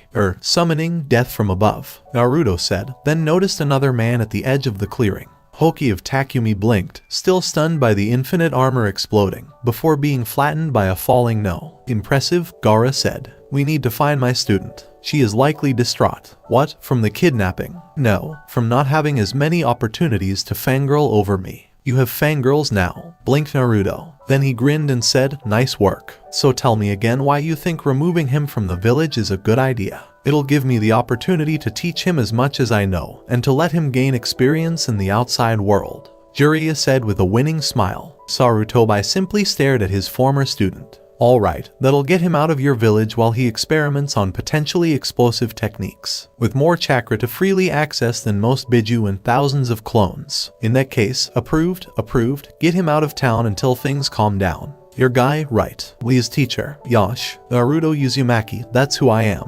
What would you like to discuss with me? Well, I'm off on a training trip soon, and I was wondering if you'd be able to teach me how to open the first gate before I leave? Naruto nodded. The gates are extremely damaging, Guy grumbled. What motivates you to learn? Well, I heal really quickly, regenerate, that sort of thing. And my other teacher, not Kakashi, pointed out that muscles grow by being torn and then healing. So, if I use the gate strain to tear up my muscles a lot and then regenerate them a lot, I could get a lot stronger. I can't say I've thought of that one before, but it sounds like a plan. The green beast rubbed his chin. The first gate is the simplest to open, but I doubt you'll be able to master it in a single day. I am serious about learning this, sensei. 500 Narutos appeared. I'm hoping that having hundreds of clones trying will be enough, as I only need to know how to perform the primary lotus. That's excellent. Let us allow your youth to explode. Naruto smirked at Guy's surprise as one of the shadow clones detonated. He'd been waiting for that line for a long time, and had overloaded a Rasengan with wind just to annoy the Jonin. As a result, your time will be divided into several sections. Your own experimentation, of course, but also my speciality, covert operations and spying.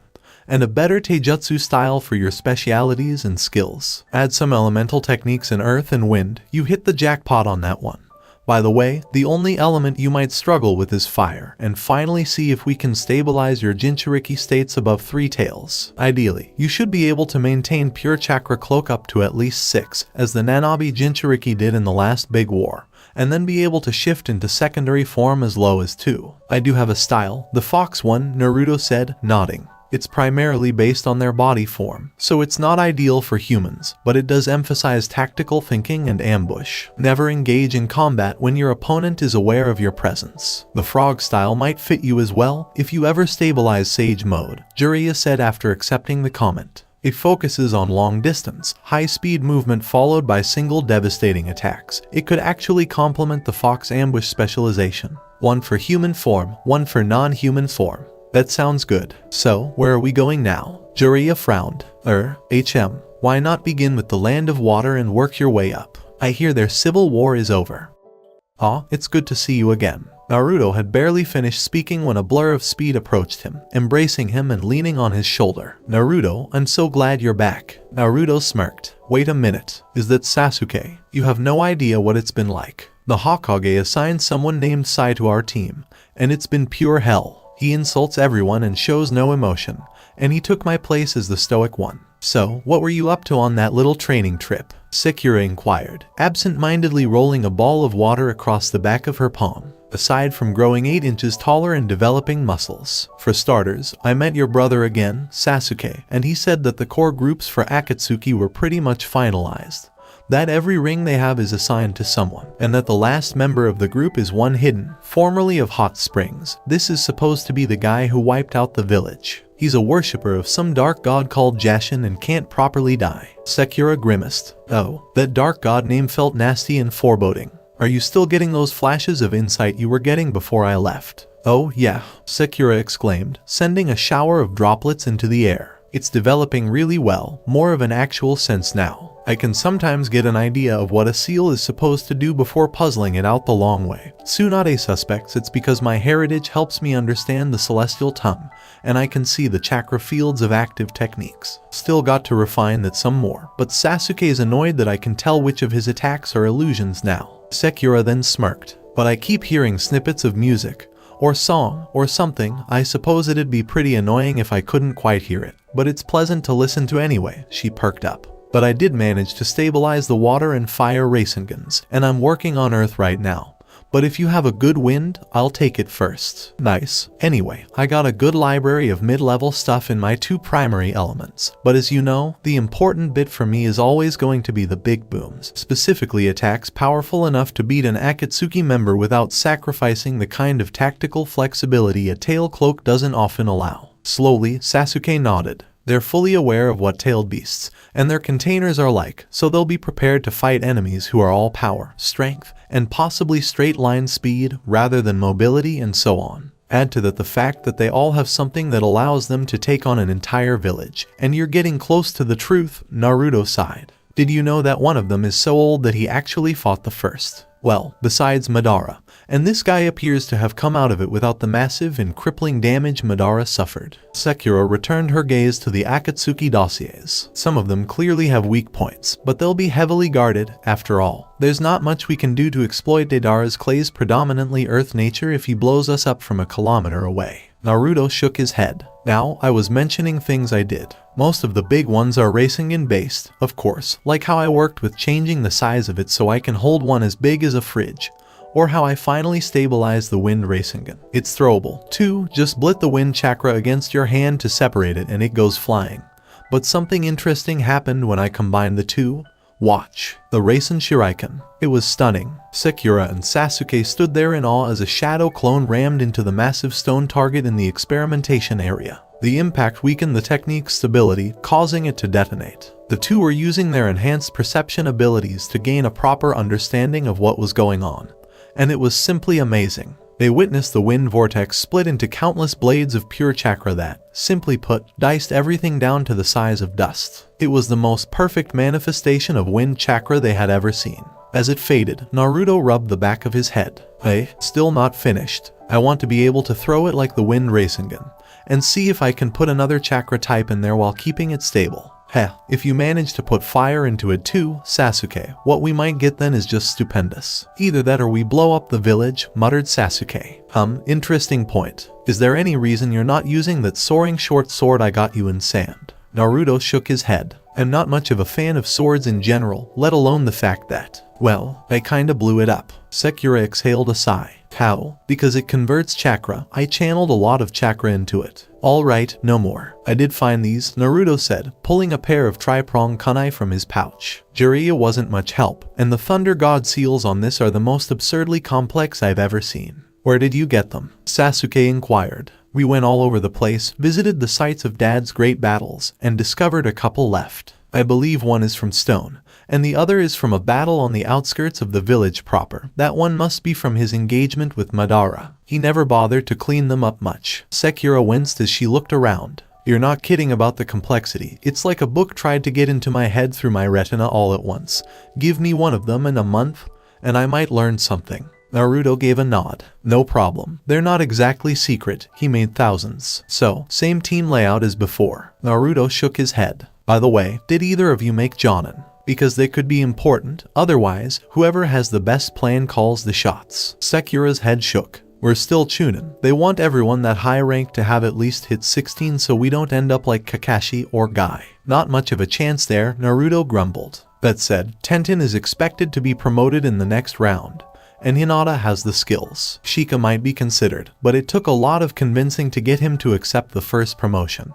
And I swear he only went to the finals because they didn't have a prelim. Naruto smiled. That sounds like him. How's Hinata? She has a few confidence issues, but nothing compared to what she used to have. That promotion before you left really helped, and she's been experimenting with the gentle fist a lot. Remember the chitin? Naruto gave a nod. She made a version of it that cuts whatever is inside to bits, and she's even working on projectile mode with that gentle step thing of hers. And she got a hair animation technique from Tsunade last year, and she's actually worked out how to project a gentle fist strike with her hair. Sasuke groaned. And I thought having long hair was a sign of bad planning. Sakura laughed. So did her father. Said she wasn't quite skilled enough yet to allow the handicap of a long, free hairstyle. Then she disabled his entire arm in a single strike with it.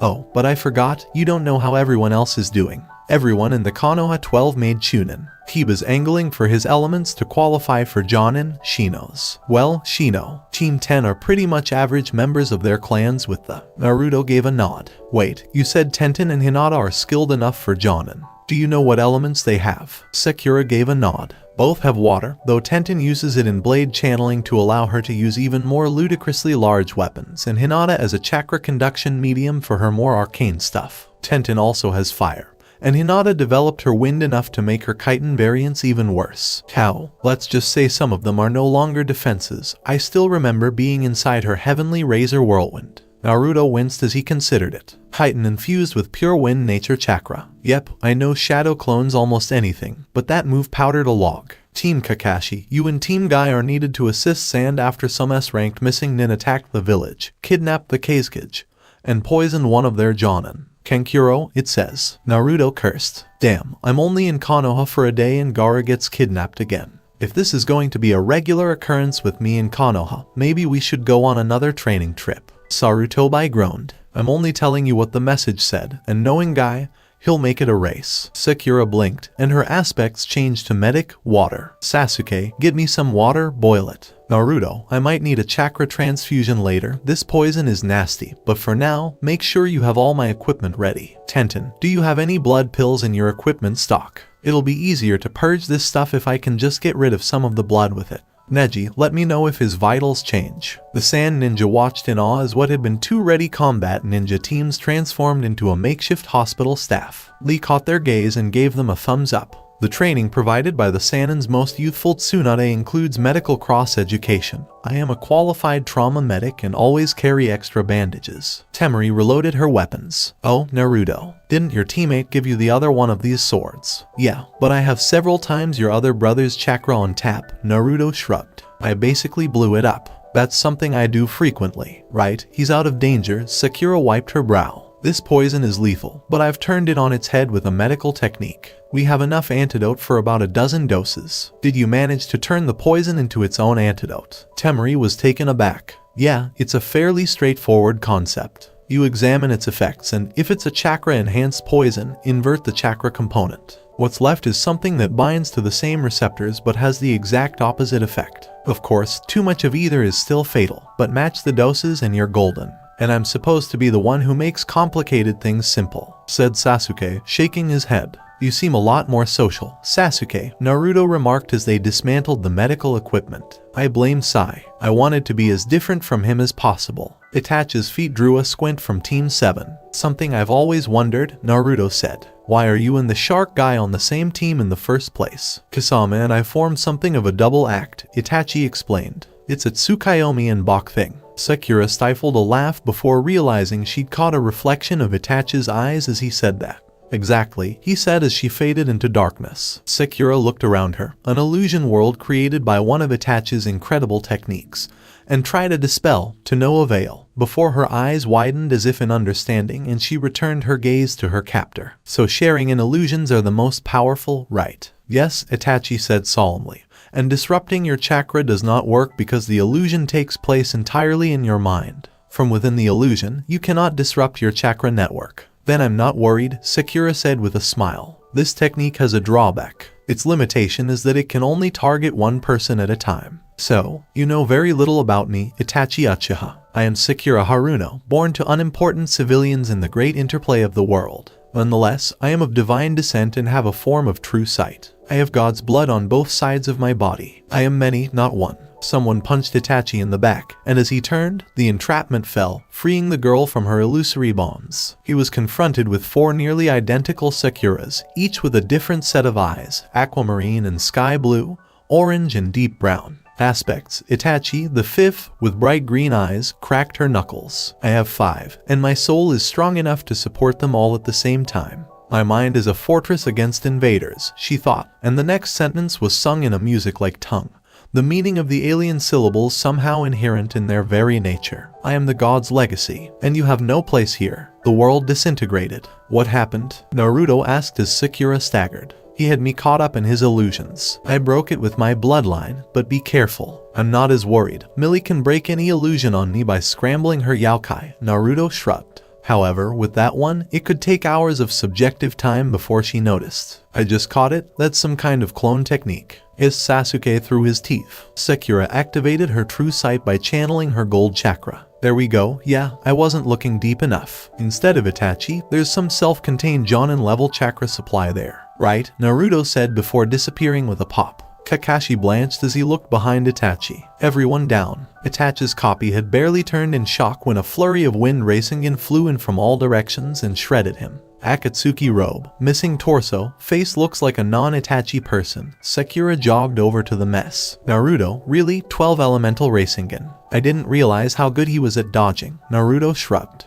Then his eyes flickered, and one of my clones reported that Team Guy is fighting Kasama, or someone who looks like him. I recommend you prepare for a reverse summon. I need you to determine which one it is. Does it make a difference? Samehada is a separate entity from Kasama, and if he can't defend against elemental attacks, I can use the same Rasengan Blizzard trick on him. Sakura nodded and walked away. Tenten was flailing around trying to reach a linen storage scroll that wouldn't fall apart in the water prison. Lee was trying to break out by evaporating the water off, and Neji was staying calm and running his Byakugan on high power, straining to see any potential opening. Woo, that's a rush, Sakura exclaimed as she appeared on a rock. Okay, so that chakra source is only about 3 times the normal Jonin level. That isn't Kasame. Sakura, you get the others out of the water prisons, Naruto said as he dispelled Ni, while another clone next to her formed a wind Rasengan. On it, run interference for me, Tag, Midge, Tarka, and Marlene. Her 4 summoned daughters nodded firmly and leapt into the water, with the exception of Marlene,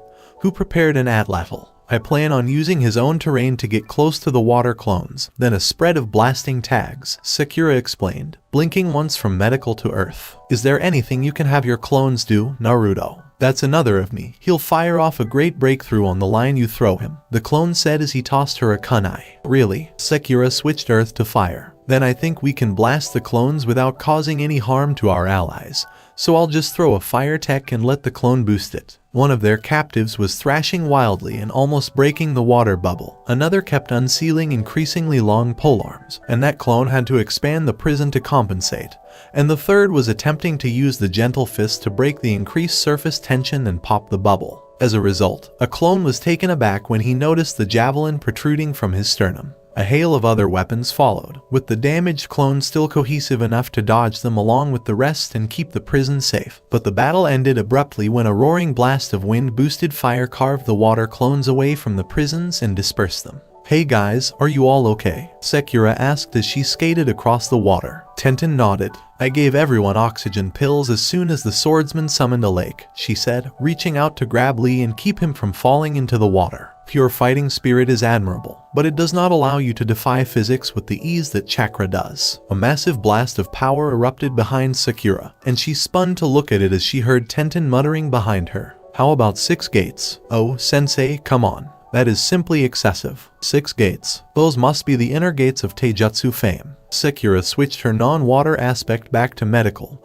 boosted her sight, and watched as Guy beat the fake Kasama to death. It was incredible. His body was moving so quickly that it ignited the air itself, and it appeared that the attacks were based on physical effect rather than chakra, which would be useful if she ever encountered another chakra drainer. She dashed over to the battleground, forming a clone to examine the non-Kasama, and scanning Guy for any after effects of the gate's use. Guy, how has your body not imploded as a result of that? She inquired absently. Lee was strained the last time he opened the third. My constant training is no longer designed to make me stronger. It's to prepare me for the immense strain of the 8 gates, Guy explained. My body combines the wisdom of my age with the spirit and endurance of youth. Now, see, if I ever had to open the gates, I'd just flood my body with healing chakra to minimize the damage, she nodded. A refreshingly young approach. Well, Guy, you got him first. 3 Narutos appeared across the lake. Sakura, we're leaving because one of Kakashi's summons discovered the trail. Guy can still move, don't ask me how, so go ahead and lead. 4, Neji said, expanding his senses. There are 4 seals on the cavern wall in addition to this one. Meanwhile, Sakura was inspecting the seal. This thing is nasty, she said. It talks about punishment for the breaker and being defeated by their own power. I'm hoping it's not another chakra drainer. I'll get a clone to take each of the seal tags off, and one of Team Guy can follow to make sure nothing bad happens, Naruto said.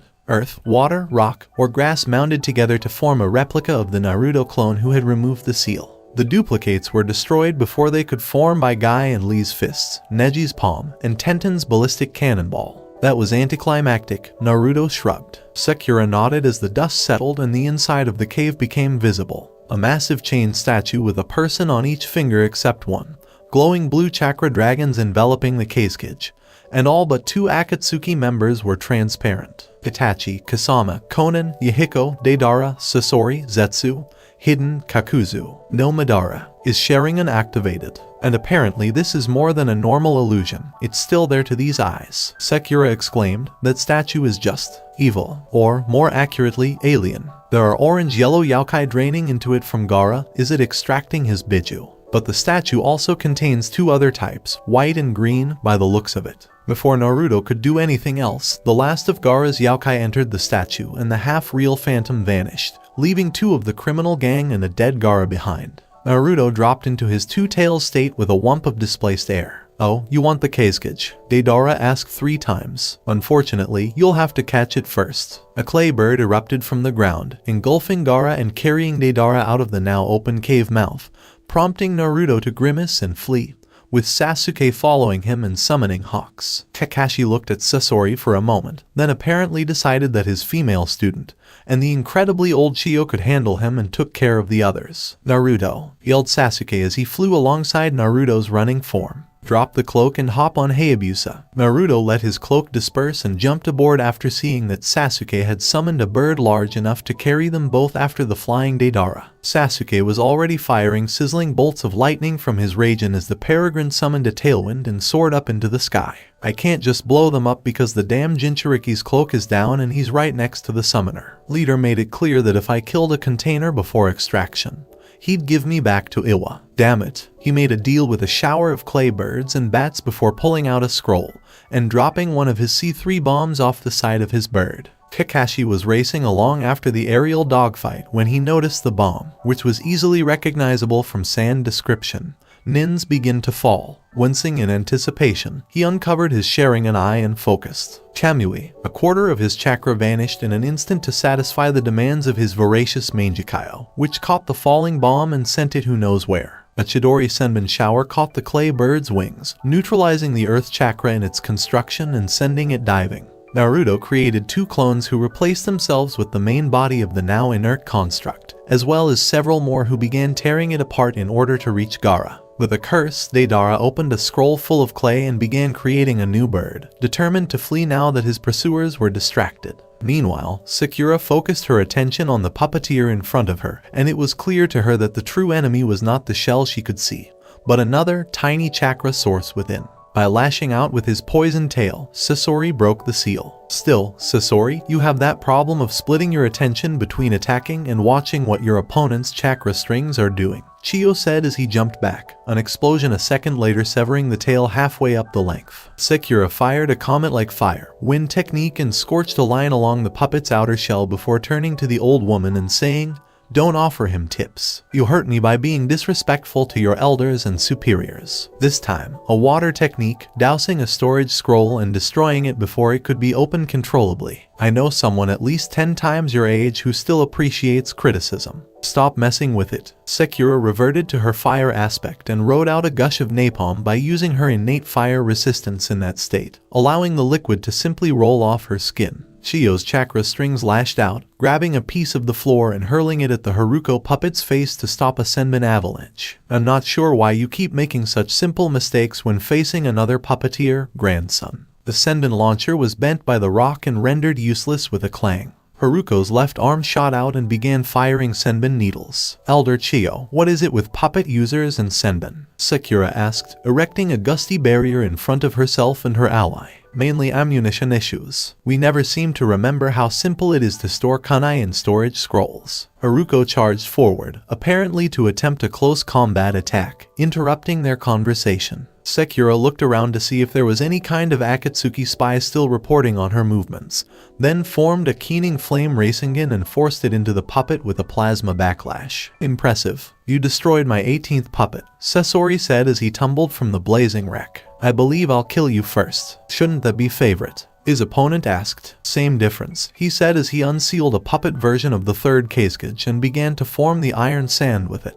How the hell does that even work? Sakura exclaimed. Controlling hidden mechanisms is one thing, but sand manipulation like that is an entirely mental art, according to Gaara. A stream of iron bullets began to shoot towards Sakura, who wrapped herself in a vortex of wind-boosted flame and was gratified to see that the fire could melt the bullets out of being sand, and apparently demagnetize them in the process. Sakura picked up one of the bullets that hit her and smelled something she couldn't quite identify, dashed behind a rock, and briefly dropped the flame vortex, switching aspects to re-enable her medical side. Elder Chiyo, a quick sniff confirmed. The sand contains poison. Well then, little miss, please sort it out, Chiyo said, shielding herself with a large slab of rock from the cavern floor. You may be Tsunade's protege, but you might be capable of handling something as simple as that. Sakura returned to true sight, took one of her prepared antidote jabs, and lunged forward from the rock in a precisely targeted body flicker, bringing up an armor of earth around herself and maintaining the medical aspect for some chakra scalpels. Sakura summoned 3 otters with one simple command, steal this, and a quick dance of scalpels severed all the chakra strings directing the third Kazekage.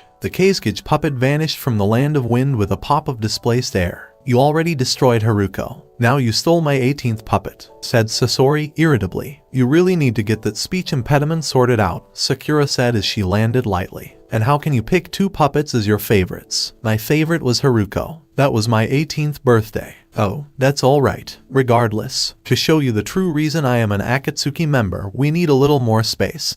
He snapped his fingers, detonating explosives all over the cavern and bringing the roof down. Sakura emerged from the ground using the underground move technique, only to see Chiyo summon 10 puppets from a storage scroll to defend her. The avalanche had removed Sasori's cloak, revealing him in all his glory as a puppet. Wow, I've heard of body sculpting, but that really goes a little too far, Sakura snickered. Do you have to be concerned about termites? Enough. Take a look at my 100 puppet show. 143. What? Said Sasori, perplexed. I'm good at counting quickly. There are a total of 143 puppets present. Is it just me, or are all of them linked by chakra strings directly to that tiny bit of your chest that has actual living chakra? Chiyo asked Sakura, is he still alive? It was only the thing in his chest. Do you want to place a bet that it's his heart, forebrain, and life support system? That bothers even me, the elder said, turning a pale green. You will pay for exposing me, Sasori said as he fired a stream of ultra-high pressure water at Sakura. Thanks for the confirmation. Sakura flashed a V sign, then flinched away from the attack and began punching puppets. Big sword, sort of cleaver shaped, must remember to find that for Tenten.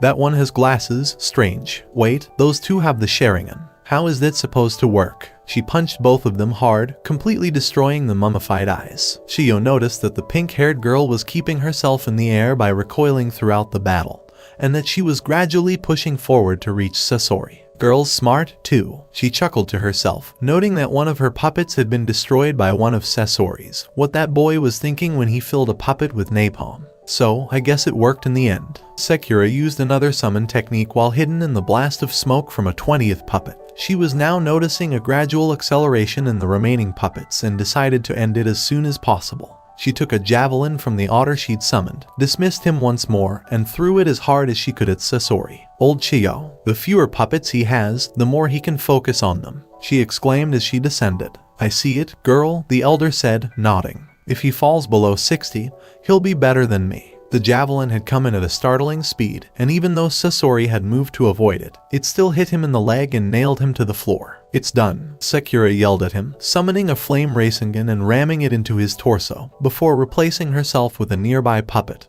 and allowing the Rasengan to destabilize. To be thorough, Naruto's style was to ram a Rasengan into the opponent and expect it to work. Sakura, do you have any more of that antidote? Chiyo panted, stumbling as the effort of the intense battle caught up with her. During the battle, I drank a couple of senbon. Only 1 vial, but it should be enough. One of the puppets reactivated and fired an arrow into Sakura's thigh. That's not the core puppet. What? Oh no, Chiyo exclaimed. Sakura, his heart capsule broke free. Sakura turned, her medical aspect noting the poison already in her system, and hurled Sasori's original body at his new one, which was on fire. The heart capsule jumped bodies once more, but Sasori appeared unable to divide his attention sufficiently to regain control of additional puppets. I had hoped I wouldn't have to use these, the elder grumbled, taking a storage scroll and stamping on it, unsealing the mother and father puppets. Get out his old puppet bodies. Both of you go fire and wind. I'm splitting off my medic and water aspects from normal usage to concentrate on this damn poison, Sakura said as she formed Naruto's favorite hand seals and created 2 shadow clones. The drain left her gasping, but she could cope thanks to the way she'd overloaded the clones with chakra. The clones jumped away, concerned, to begin incinerating the remaining puppets. Sakura winced, creating a split between the aspects her shadow clones used and that her main body used was really hard, damn it, leaving her feeling like her soul was being pinched in half. But she had a massive dose of the poison and had to fix that. But Sasori's puppets weren't really destroyable from range short of fire-wind attacks. She looked up after a few minutes of trying to stop the poison from leaving her femoral vein and pushing as much tainted blood to the wound as she could. The mother and father had impaled Sasori in a backup copy of his original body, and the majority of the landscape was on fire. Chiyo rushed over, leaving them in that tableau. Sakura, are you alright? Erg, this really hurts. I think I could normally make it, but I don't have enough chakra to fight the poison. When I made the clones, I had no idea how much there was. The elder then formed a set of chakra strings, rummaged through Sakura's supply pouch, found the antidote,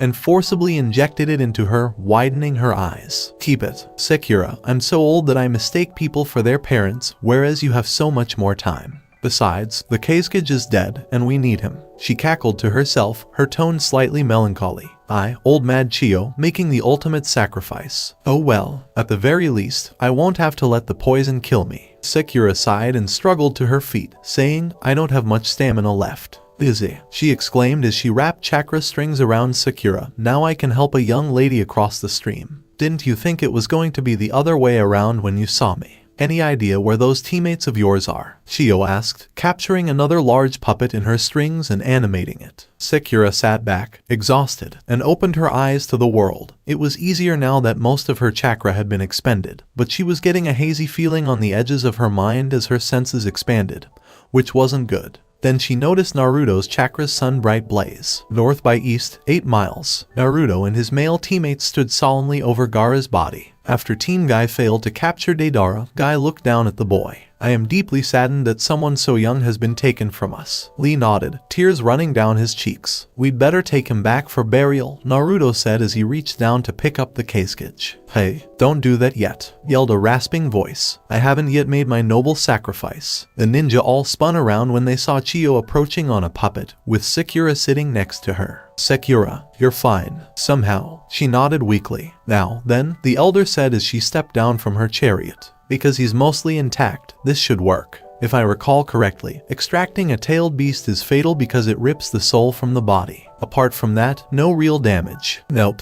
She began making hand seals. What are you doing, Elder? Kakashi inquired, recognizing only a portion of what was going on but disliking it. It's a resurrection method. With my assistance, the Puppet Brigade invented it to restore life to humans made into puppets or to act as a healing technique. She placed her hands on Gaara, frowning at the pale blue glow. Line feeding more chakra into the technique, someone. You'll do fine, the other Jinchuriki. Anyway, it was labeled a forbidden technique because using it to resurrect resulted in death. The Puppet Brigade was once much larger. Sakura struggled to raise herself, unable to see. But why? Elder, why are you sacrificing your own life in this manner? I'm dying from Sasori's poison anyway. Aren't I? I might as well. Tenten grinned. We have about 10 more vials of the antidote spread across our team. Stop talking. Don't jeopardize my noble sacrifice. I think I could send an aspect into death to get Gaara's soul back, and then just recreate the Pinkette raised her hand. Shut up. Shut up. Shut up. Shut up. I wanted a noble sacrifice, and I got one. However, the rules are lax for me because I'm part. Right? I'm not going to have to listen to any more of this. Chiyo collapsed after ramming her last chakra into the technique. Gaara slowly sat up. What happened? She asked. The last thing I remember was making sure Suna didn't get blown up by a kiloton-sized clay bomb. And where did all these people come from? He wondered. Naruto shifted his gaze away from Gaara. Duh. The entire population of Suna was gathered in the meadow around them. But how? We're almost a fire country. His people adore the 5th Kazekage. And you, Sakura moved painfully. You should be in the hospital recovering from poison. Winced Kankuro. How about all the civilians? They insisted. Temari shrugged. Excuse me, but what happened while I was sleeping? Undead, muttered Naruto to himself. Basically, Akatsuki kidnapped you, stole your Biju, and killed you. But Team Kakashi, Team Guy, and Elder Chiyo were able to save your body, kill Sasori of the Red Sands, and the Elder resurrected you. So they have Shukaku, sucked the all-tanuki right out of you and into their weird-as-hell statue. Naruto nodded. We think. He crouched closer to Gaara and threw up a wind wall to keep eavesdroppers out. They're trying to put all the Biju back together to make the 10 tails. Gaara arched his brow, slashed his palm, and flipped through some hand seals. Shukakura materialized in the closest open area. Naruto stared for a moment before bursting out laughing. I think the events of the last minute are to be considered an S-rank secret. Kakashi signaled to Baki. I concur. We need to talk, Sasuke said as he approached his teammates. Oh, what is it about? Last year, I spent a month on the Iris of the Plains. We need to pool our knowledge of Akatsuki and that statue, as well as what our summons can tell us. I see the logic in that, Sakura said, nodding. After all, we know so little about the world beyond humanity. Where should we get together? I know, said Naruto, snapping his fingers. We can take advantage of the forest of confusion, or mystery, but that's mostly due to the fact that foxes are like that. Elaborate. Do you see anyone listening and who we haven't invited? Sasuke nodded. Fair enough, but I'd like to bring in one of my main contracted summons to share his perspective. Will the foxes be okay with that? I'll look into it. Mandia's afternoon, the old Arctic cricked his neck. What's going on? We need to talk about things that are almost as old as you. Can we make use of the forest? And will Sasuke be bringing a hawk? No worries. Your teammates are Aya and Oki for Sasuke, and Ni for Sakura, correct. Sakura added a yes to Sasuke's nod. Right, I'll have Lanny make the tea. We confirm that the public leader of Akatsuki does indeed possess the Rinnegan, though he does not resemble the person who Jiraiya of the Toads claims possessed it at the time. In fact, he resembles the boy who was the old Rinnegan bearer and Conan's teammate. They also extracted the Ikabai from his container using a large statue with 9 eyes and an open mouth. The extraction method was illusory dragons, who used their own chakra as a power source to drain the Yaokai from the Jinchuriki. This killed the Jinchuriki by depleting their life force. You got all that from a 4-second look, said Sasuke and Naruto, impressed. I have good insight, and I was using my sight. In any case, the dragons themselves possess no chakra. That can't be right, can it? No, a slightly harsh voice replied. That appears to have been a soul-based attack. Sasuke had summoned the small hawk by name, and everyone present knew that he had to be more than he appeared due to the vast chakra cost of the summoning. In fact, it was on par with a boss summon. I'm not sure what I can add on that front, except to say that the last time I saw a soul-based attack was in the annals about the powers of the Sage of Six Paths himself. One of the 6 paths mentioned involves directly attacking the soul to gain knowledge of any being. Another can exact fatal penalties for lying, soul destruction, and the treasured tools, artifacts from that era, can attack the word soul. We can therefore conclude that the statue is either an artifact from the sage's time or was created using previously unknown knowledge. I should make it clear, the Sage of Six Paths was on a level beyond anything you have experienced. Sage Initiate Tobias, Mandias said to the 3 Chunin. If one of your adversaries possesses the Rinnegan, they are extremely dangerous. Allow me to put it in context. None of you are completely human. Naruto's chakra, or essential being, is approximately 1% golden and 2% Yaokai. This is on the level of contamination normally, but it grants him the ability to shapeshift, regenerate, live a longer life, and potentially other superhuman chakra feats. The first 2 Uzumaki containers of Millie used their chakra to form solid, real-world objects, while the first Hokage, a distant relative of theirs, could use the wood release, in fact, could create life. Normally, mixing earth and water should produce something much more mundane, such as a facsimile of wood, sterile wood, or a more mobile form of earth. But, as the Great Forest of Fire Country demonstrates, he possesses the power to create true life. In the meantime, Sasuke has 1% black chakra. As with all Uchiha, this is entirely bound up in his eyes and allows him to break the normal rules of humanity in various ways. He can memorize things with ease, make deductive leaps in kinesthetic learning with only a fraction of the information needed, and predict the future in fractions of a second. He, like his brother, has the ability to unlock the Mangekyo, which can potentially create fire beyond normal fire, cause rips in space and time, form a solid object with chakra alone, the Susanoo, and attack the mind with a glance. I'm sure you get the idea. All of these abilities go beyond what ordinary humans are capable of. Sakura, here's another example, Mandias said, turning to Sakura. Her divine heritage is not fixed, as yours is, but fluid, because both of her parents have the vestigial touch of a different deity. She has to shape it herself, but the results are already visible. Amazingly quick technique mastery, the ability to manifest contradictory powers, instinctive comprehension of written celestial, and an aspected soul. I had a strange experience, actually, Sakura said, raising her hand. Word sort of came to me after I broke Itachi's illusion. A single short line in another language. But I understood it. And now, some of the music I've been hearing in my head for a long time makes sense. Oh, how did this other language sound? Sung, beautiful, musical, as if every syllable held a universe of meaning. Do you remember it well enough to repeat it now? I'll do my best. Sakura closed her eyes and focused on that precise moment, listening for the verses in her soul, which she heard every few minutes. So, there, I am the god's heirloom. That, well, Mandius exclaimed. That was the spoken form of celestial, young lady. Wait a minute. Some of the words I understand are the same as those in later sections of that music. It's mostly pronouns, but it means I can figure out the cadence. There are 9 lines, 2 of which are shorter than the others. Soul area, Tobias said, clicking his beak. I agree, Mandius said, sighing heavily. Sakura, you've just begun down a path that few ever find.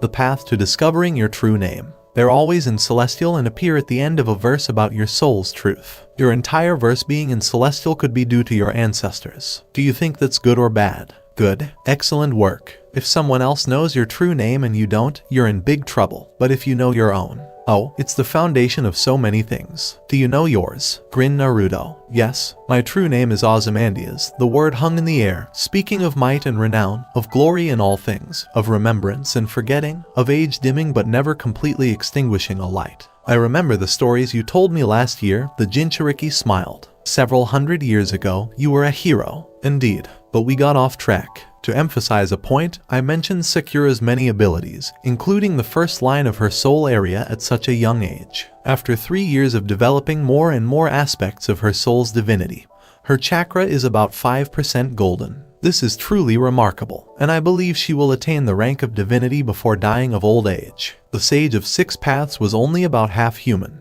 After a brief moment of silence, Sasuke raised his voice. Did you say at the very least? Yes, exactly. The sage invented chakra use, was able to fight and defeat the 10 Tails, a beast twice as powerful as Millie, seal it into himself, and, on his deathbed, split it into fragments, endowed them with sentience, and created the moon to conceal the 10 Tails' body. The 3 simply sat there. Tobias let out a loud screech after about a minute. Naruto threw himself forward onto his nose. Oh, what was the point of that? Everyone had stopped responding. I thought it would be a good idea to see if you could still think. What's the deal with the chalkboard? We need to know what moves Akatsuki either do or could know we have. Naruto finished setting it up in the training ground. Those are the ones they'll be looking for. Right, gotcha, Sakura said, going to the board and noting her enhanced strength, medical skill, and a number of complex elemental techniques, including the flame Rasengan, before putting her aspects in the maybe column with the majority of the elemental techniques. And how about your summons? Oh, I forgot. I used them against Kasama and Sasori,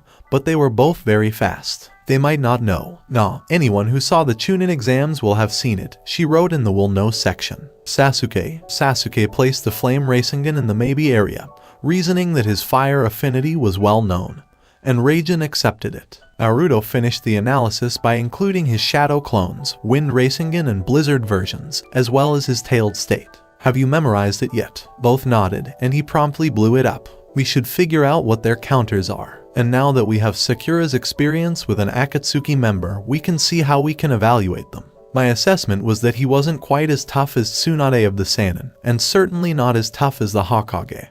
But it wouldn't take more than 3 people of that caliber to kill off a Sannin, she agreed. And, in comparison to Pain or Conan, Sasori was a minor member. I'd bet they could beat any of the Sannin, especially if Conan is a genuine S-rank criminal kunoichi. Even S-rank loyal kunoichi are hard to come by. Tsunade and Meiteru may have miscome to mind.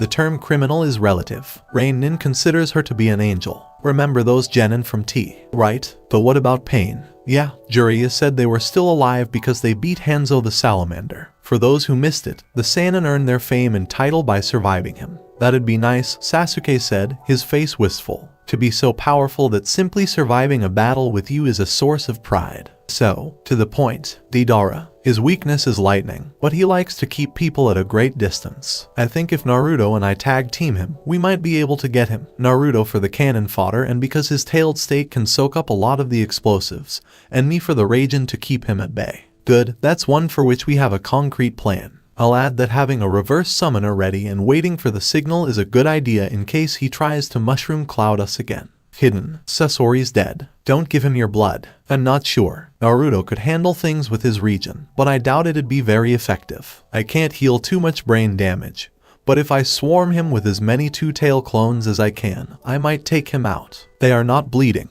How about the elements? And have you considered developing a more difficult form to shift to? According to the dossiers, he's just an offensive taijutsu master with a strange as hell weapon and a demonic contract. and it's a good idea. I'll look into it. Kakuzu, all I have to say is, ouch. Fighting him sounds a lot like fighting the Hokage, except that only a heart shot counts and he has 5 lives. His attacks could probably blow through several chakra tails. I propose we work on devising a method to force him to eat Rasen Shuriken. Or, at the very least, a lot of elemental Rasengan. Waterfall has some information on the nature of the Earth Grudge Fear tech he stole, Sekura said, holding up another scroll. It's disgusting. The threads basically mean he's not limited to one body, though each requires a heart, and that he can puppet anything. Is the earth in the name indicative of the element? Asked Sasuke. Don't believe it. His true nature was water. I believe it is simply a massively complex untyped technique. Threads, fire, unlikely to work. He has an earth spear. We need to remove his earth heart before anything short of a Rasengan can touch him. Right. I think he goes in the pour on the firepower and hope for the best camp, Naruto explained. Kisame, what about you? Chakra draining, water attacks, and so much chakra that he could probably replace a tailed beast. Even a mass electrocution attack might not work,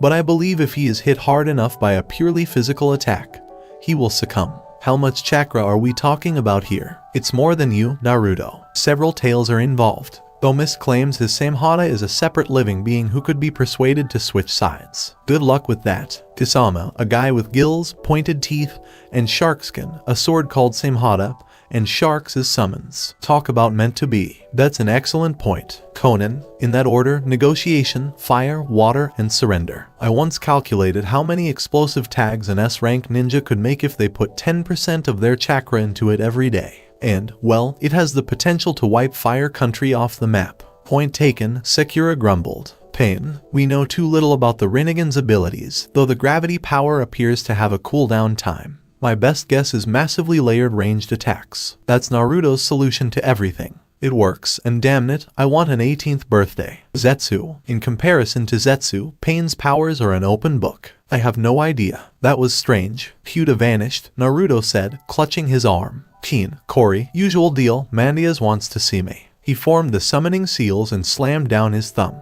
Hyuga, here you come. The pair vanished as the little pipe fox phased back into his skin. You are very prompt, Naruto. A letter from the crows arrived for you, and I believe it was a message from Itachi. There are 3 scrolls in there, one for each of you. Thanks, I guess I'm ready to return now. Naruto, this is the crow, and I'm writing to warn you that the last member of Akatsuki has joined their ranks, replacing Sasori. More on this in Sasuke's letter as it concerns him, but be cautious. Now that the 3-tailed beasts have been captured and the 3 tails has finally reformed, Akatsuki are stepping up their efforts, and you are the last target on the list. Furthermore, the false person technique you encountered was created by Pain, but he received no feedback on techniques used to counter it, so your teammate's secret is safe. Sekura, your aspects are still unknown to the rest of the Akatsuki, but your summons are known. Zetsu was using a phasing technique to observe your fight with Sasori, and since Kisame calls sharks, it seems prudent to warn them of the danger they may pose. Sasuke, Tobai, a silly-looking orange-masked man, has just joined Akatsuki as a temp, and he is the single most dangerous person in the entire world. Do not engage him, do not chase him down, and do not even tell him you know who he is until you have fulfilled all of the following criteria. They fought me and killed me. My eyes have been taken. A counter to a Mangekyo-based intangibility technique and a Mangekyo-based space-time teleportation capture technique have been developed. This is due to Tobai's identity as Uchiha Madara. He's wearing a different mask, but it's him, and I can't emphasize how dangerous this man is. Here's someone who annoys an S-rank missing ninja with a known hair trigger and whose entire moveset is lethal explosives, because Deidara can't hope to hurt him. Finally, visit Nanako Shrine on a regular basis. The lore there may be useful, but keep in mind that much of it is just speculation. I'm going to kill him, Sasuke said, crumpling the letter in his fist. Okay, Naruto and Sekura exchanged glances. How about devising a way to avoid dying before you have the chance? Fine. However, this is a concession. So, perky Sekura asked, how do we beat someone who can go intangible? Attack by surprise. Is this the shrine mentioned by Itachi? Yes, Sasuke replied, lighting some lamps with an E-rank fire technique. It contains the Uchiha clan's hidden lore, with the tablet at the core such that only a Uchiha's Sharingan can read it. Really, you might want to involve Kakashi in this, then, and see what his Mangekyo gets, Sekura said, frowning.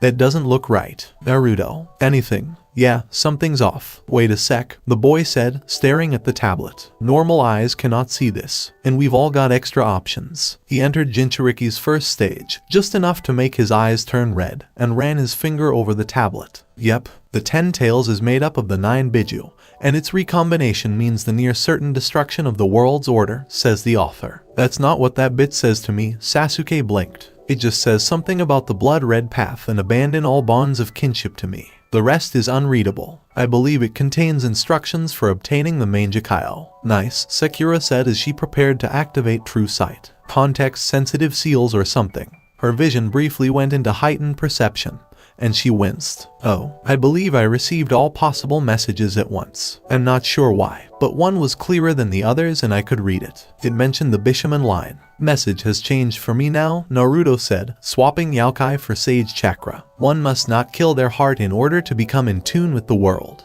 And something about a prophecy child. Naruto, if you turn out to be the Messiah, I will be very annoyed, Sasuke said to his 2 teammates. I'll do the same. Martyrdom is part of the job description, Naruto responded. Instructions on how to gain the Mangekyo. Congratulations on gaining the Mangekyo. You have a limited free trial before you have to take your brother's eyes. Thank you for upgrading to the full version. Though it mentions Kamui on here, Kakashi squinted. That would have saved me a significant amount of time. It explains the power of your Mangekyo, said Sasuke. My name, yes. And there's another one that's legible, too. Kakashi took a closer look. Who or what the hell is a Shiranui? For a split second, white fire washed over Kakashi, leaving him looking absolutely perfect. His scar across his replaced eye was gone. His skin was free of the innumerable minor wounds that any shinobi picked up, and his Sharingan flickered for a split second before deactivating, leaving a black eye in its place. He then collapsed with a thud. Neat, Sasuke said. Complete healing, though I assume the fact that your transplanted eye is still black means it perfected the transplant. ... Not again. Oh, please calm down. At the very least, you can now turn off your Sharingan. Ino, Sakura's voice drew Team Asuma's attention. Hello, Sakura, what is it? Early birthday present, Sakura exclaimed, handing over a scroll. The last guy I fought used a lot of puppets, and this one's a puppet of the 3rd Kazekage, complete with his ability to control iron sand. So, Ino's eyes glowed. Thank you so much, Sakura, this is brilliant. Shikamaru frowned in thought. Iron sand, as in mutable opaque solid. I like the sound of that. If I catch someone in my shadow possession, Ino could simply crush them in an iron coffin. Not to mention how the sand itself could cast a shadow. Sakura shared his scowl. How come the Nara clan doesn't just use Kusarigama? Sheikah froze and stared into space. How come none of us thought of that? Let the thunder god announce the arrival of the storm. Excuse me, Sakura. Sakura raised her head. I just finished tracing the root seal of the entire array. Everything else is descriptions of how. Amazing stuff. The reason for that little yellow flash is that the seals convert all the crazy radiation involved with light barrier breaking, space-time teleportation into that part of the visible spectrum.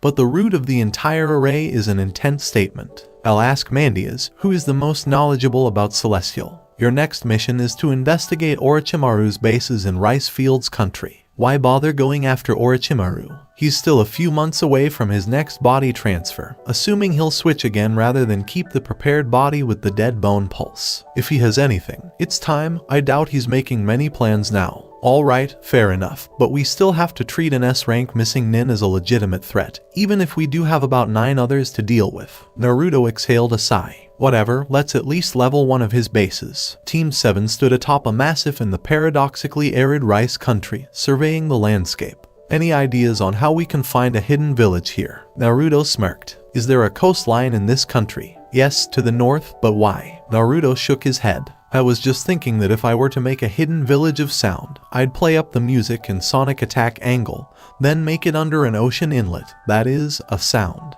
The pun made Kakashi cringe. That's frighteningly possible, but we should take a look around here anyway. Sakura activated her true sight as Sasuke's Sharingan flashed to life. Sasuke pointed after scanning the area for several seconds. There, the ground doesn't match the rest of the area, so I'd say it's a hidden base. We'll check, Kakashi said before activating his own Sharingan. I see what you mean now. This place is amazing, Sakura exclaimed as she browsed the base's small but varied library. Except for some nasty ceiling arrays, it had been effectively abandoned, but Sakura had deduced their meaning and fed their chakra-draining properties back on themselves. That's a good thing. because they appeared to be designed to absorb until they had more than the target, and then blow up. They'd just be stuck in a logic loop forever. Sasuke shrugged, his gaze fixed on a scroll. This appears to be the origin of the curse seals. It's a record of all the prototypes used to try to figure out what works. Sekira took a look at it. Wait, it's that easy. All of his failed seals were grammatically incorrect. You know, not all of us can speak Celestial. Sekira stuck out her tongue.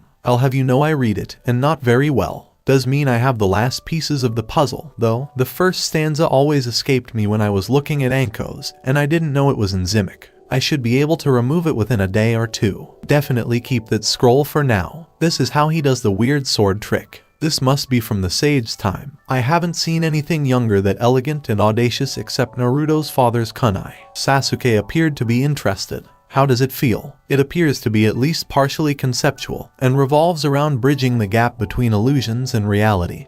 He keeps the Kusanagi in his mindscape, which, as I recall, is also an artifact from the Sage's time.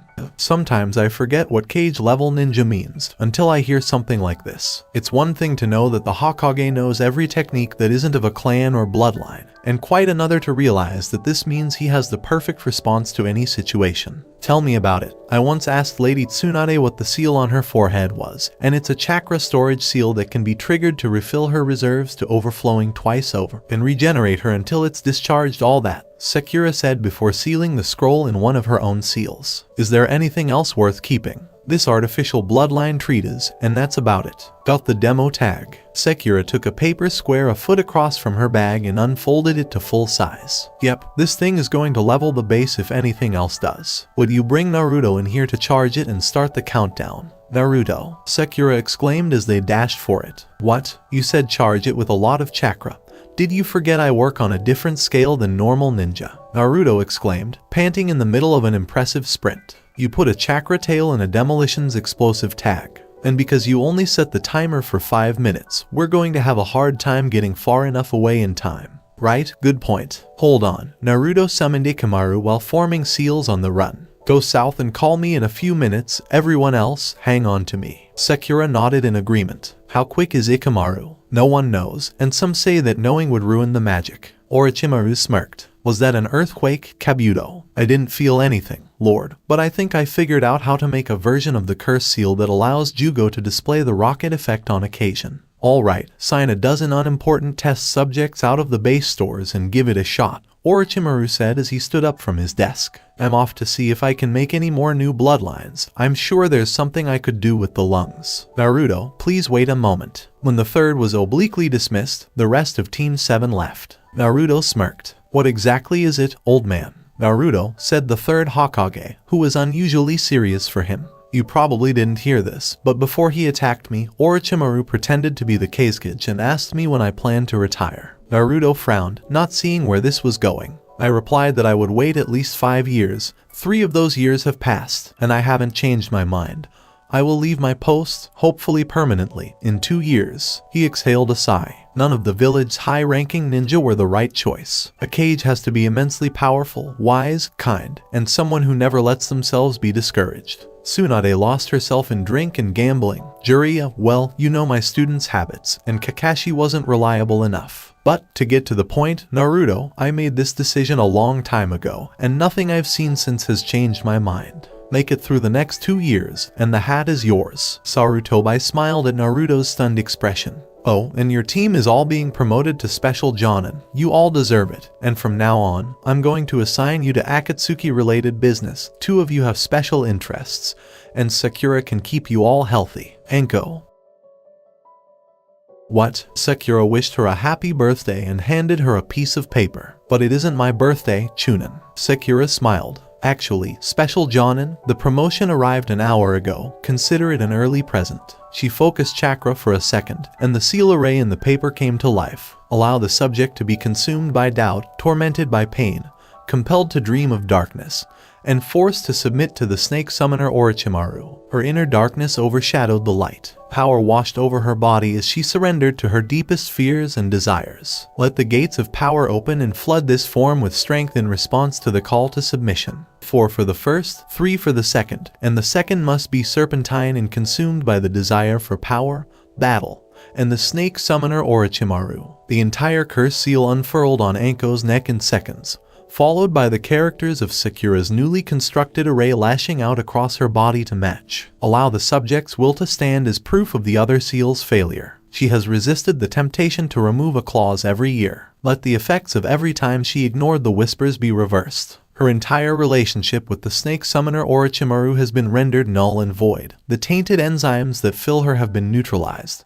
and the gates of her body are only open at her command. The two seals collided for a split second before imploding with a flicker of motion and leaving nothing behind.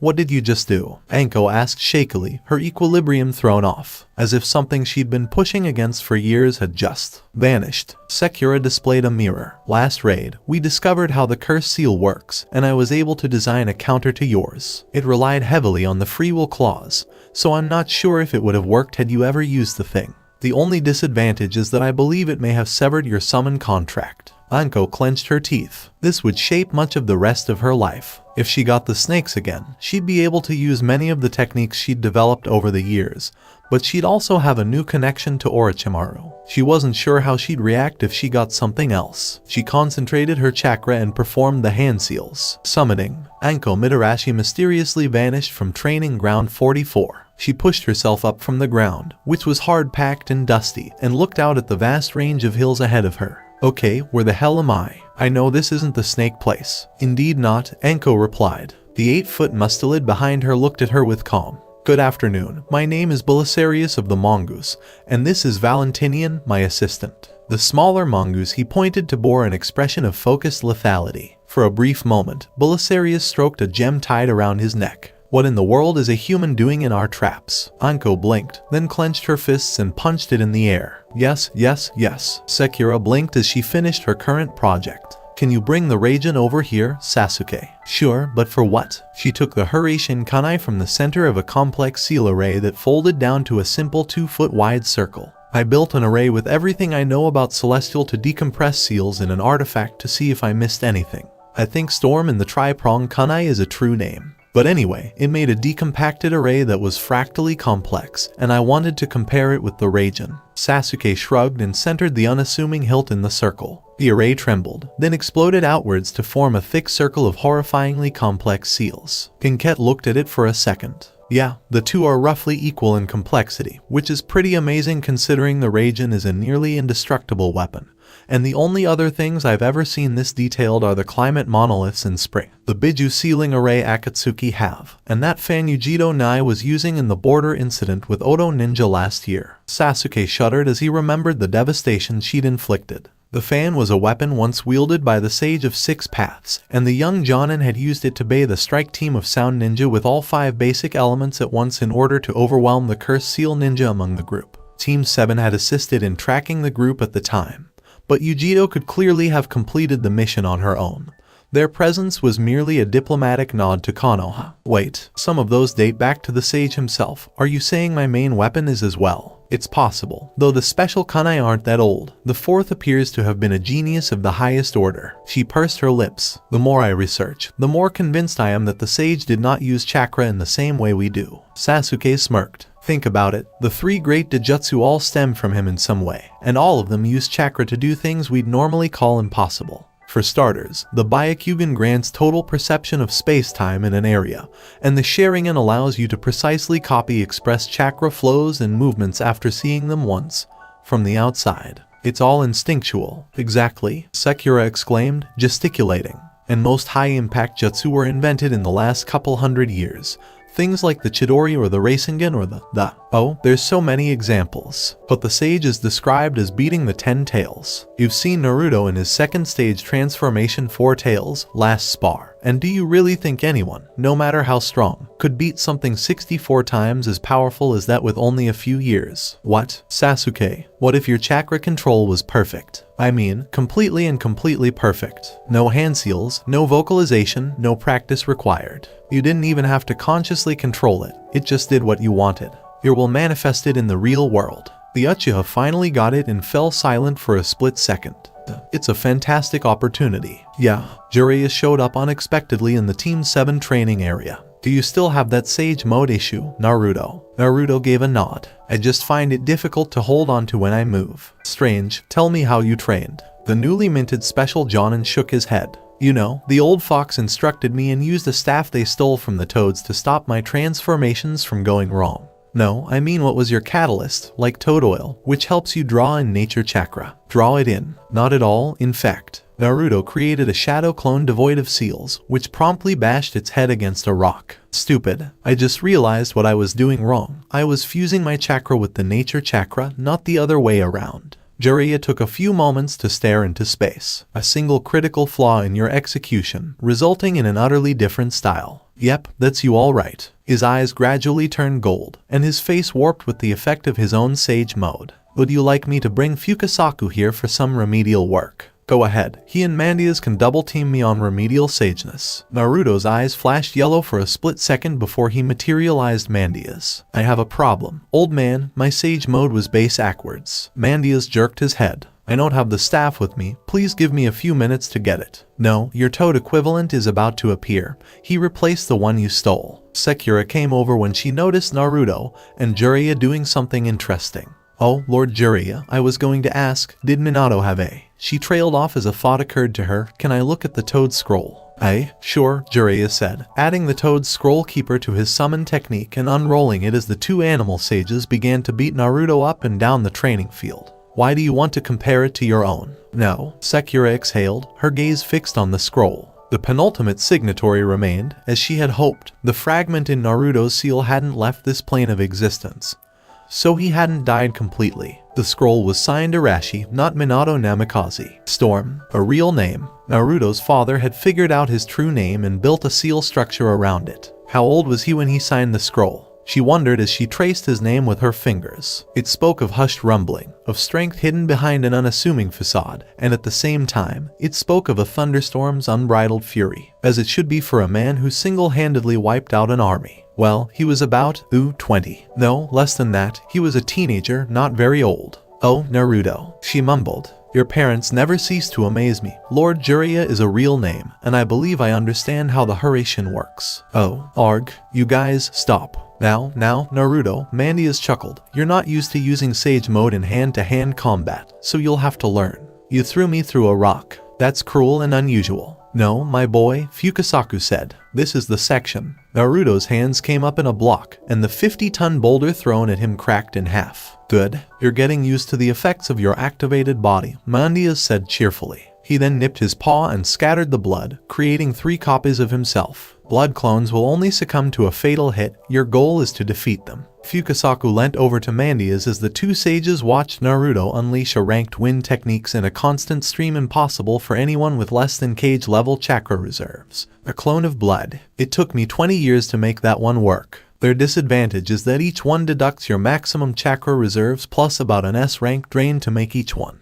That 3 there is about half my limit with the technique, and more than 4 and they become much less useful. Mandias grimaced. 1 down already. He pasted it with a Rasengan the size of a house. Gotta keep an eye out for, no, that was number 2. Fukasaku cast a glance at the tearing wind apocalypse that had destroyed one of the blood clones. Which one was it? Approximately 20% of his chakra reserves dumped into the environment as pure wind chakra from a shadow clone.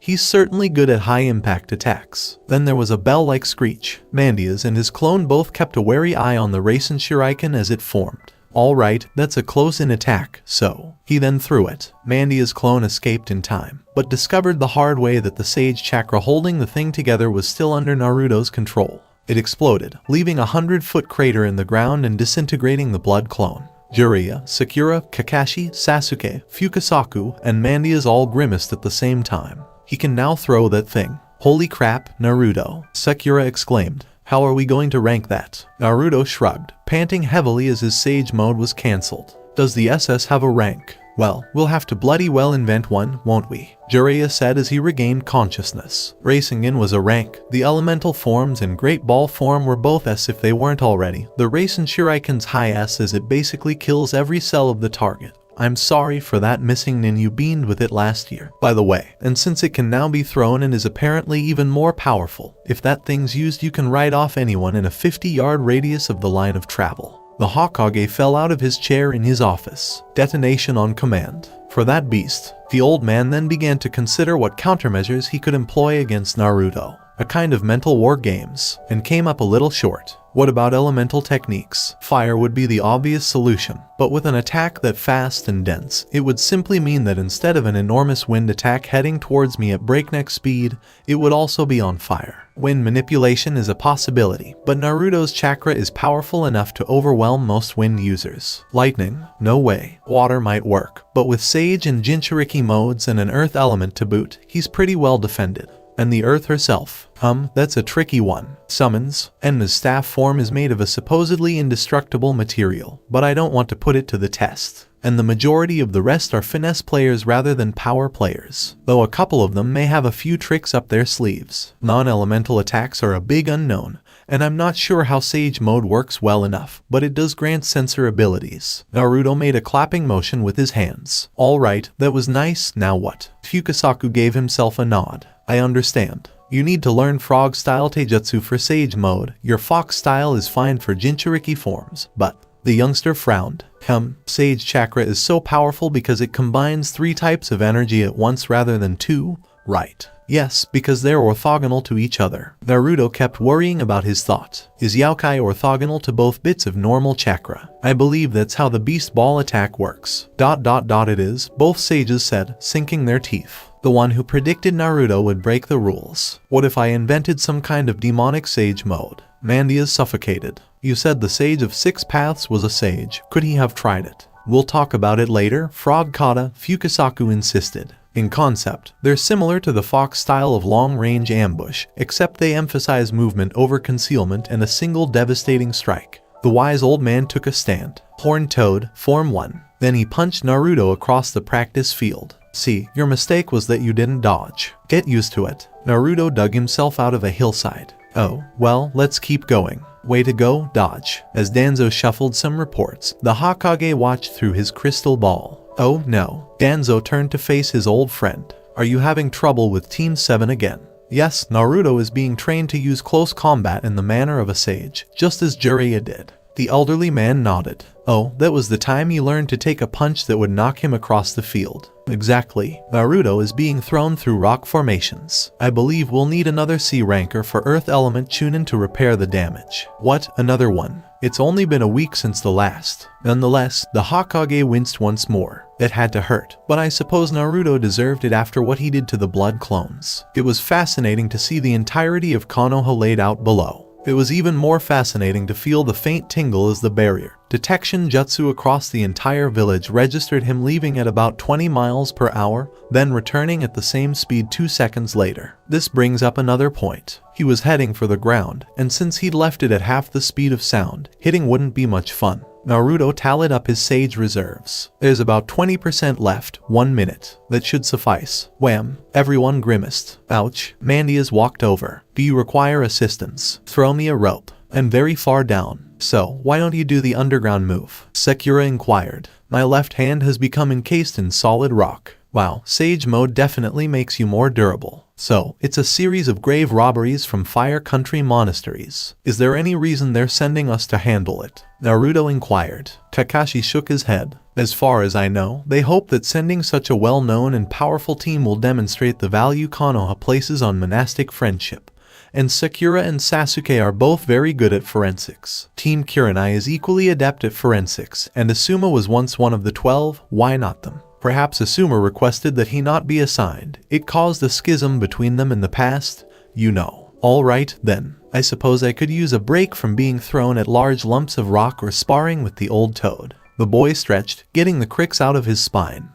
It's a shame that whole merger thing doesn't work for me. Being able to be in Sage mode all the time would be a huge boost. I'll just have to settle for grabbing a few seconds every 5 or 6 minutes to recharge. Hopefully. Naruto nearly fell, but caught himself by staggering forward a few paces. Well, I believe I discovered one of the graves. Sasuke snapped his fingers, causing a light to appear in his palm. I think you're right, it looks new. Out of nowhere, a wind element blade slashed towards them, and Naruto grabbed his hand. Get back, guys. Naruto blocked it with a blue stream of light, and he began a swirling melee with the attacker. Sakura's eyes blinked. How did Naruto create a wind chakra blade with just his finger? He's now producing them from all of his fingers and thumbs, Sasuke observed. Impressive. Sora, stop, yelled someone. Naruto's attacker disengaged, and he followed suit, deactivating his chakra blades and unhappily inspecting his hands. This always hurts like hell, and regeneration can only do so much. Sora, what was that all about? Asked an elderly monk as he entered the circle of light Sasuke was creating.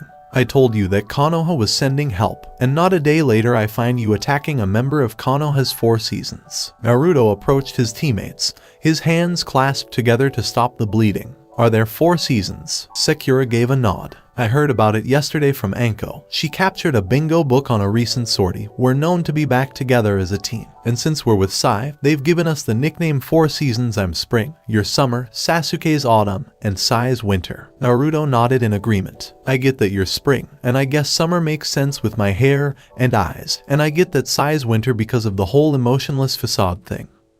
But autumn, Sasuke grinned. Autumn brings thunderstorms, and we all have our own names. Don't tell me you didn't get a peek at someone else's bingo book during your training trip. Naruto shook his head. Not much of a chance, really, because I didn't have the time between all those high-powered attacks and working on Jinchuriki states. Well, and called the Thunderhawk. Nice name, works well for me. Sakura's just called, well, Sakura. Must be that symbolism thing. Sai's the blackbird, which makes sense, and you're called Fuma, demon wind. I like it, but I swear nobody saw the Rasen Shuriken, which is the ultimate Fuma Shuriken. I only ever used it on solo missing nin like the Land of the Sea incident. Sakura shook her head. Jinchuriki, strong wind element, the factors are already all there, talk about an apt nickname.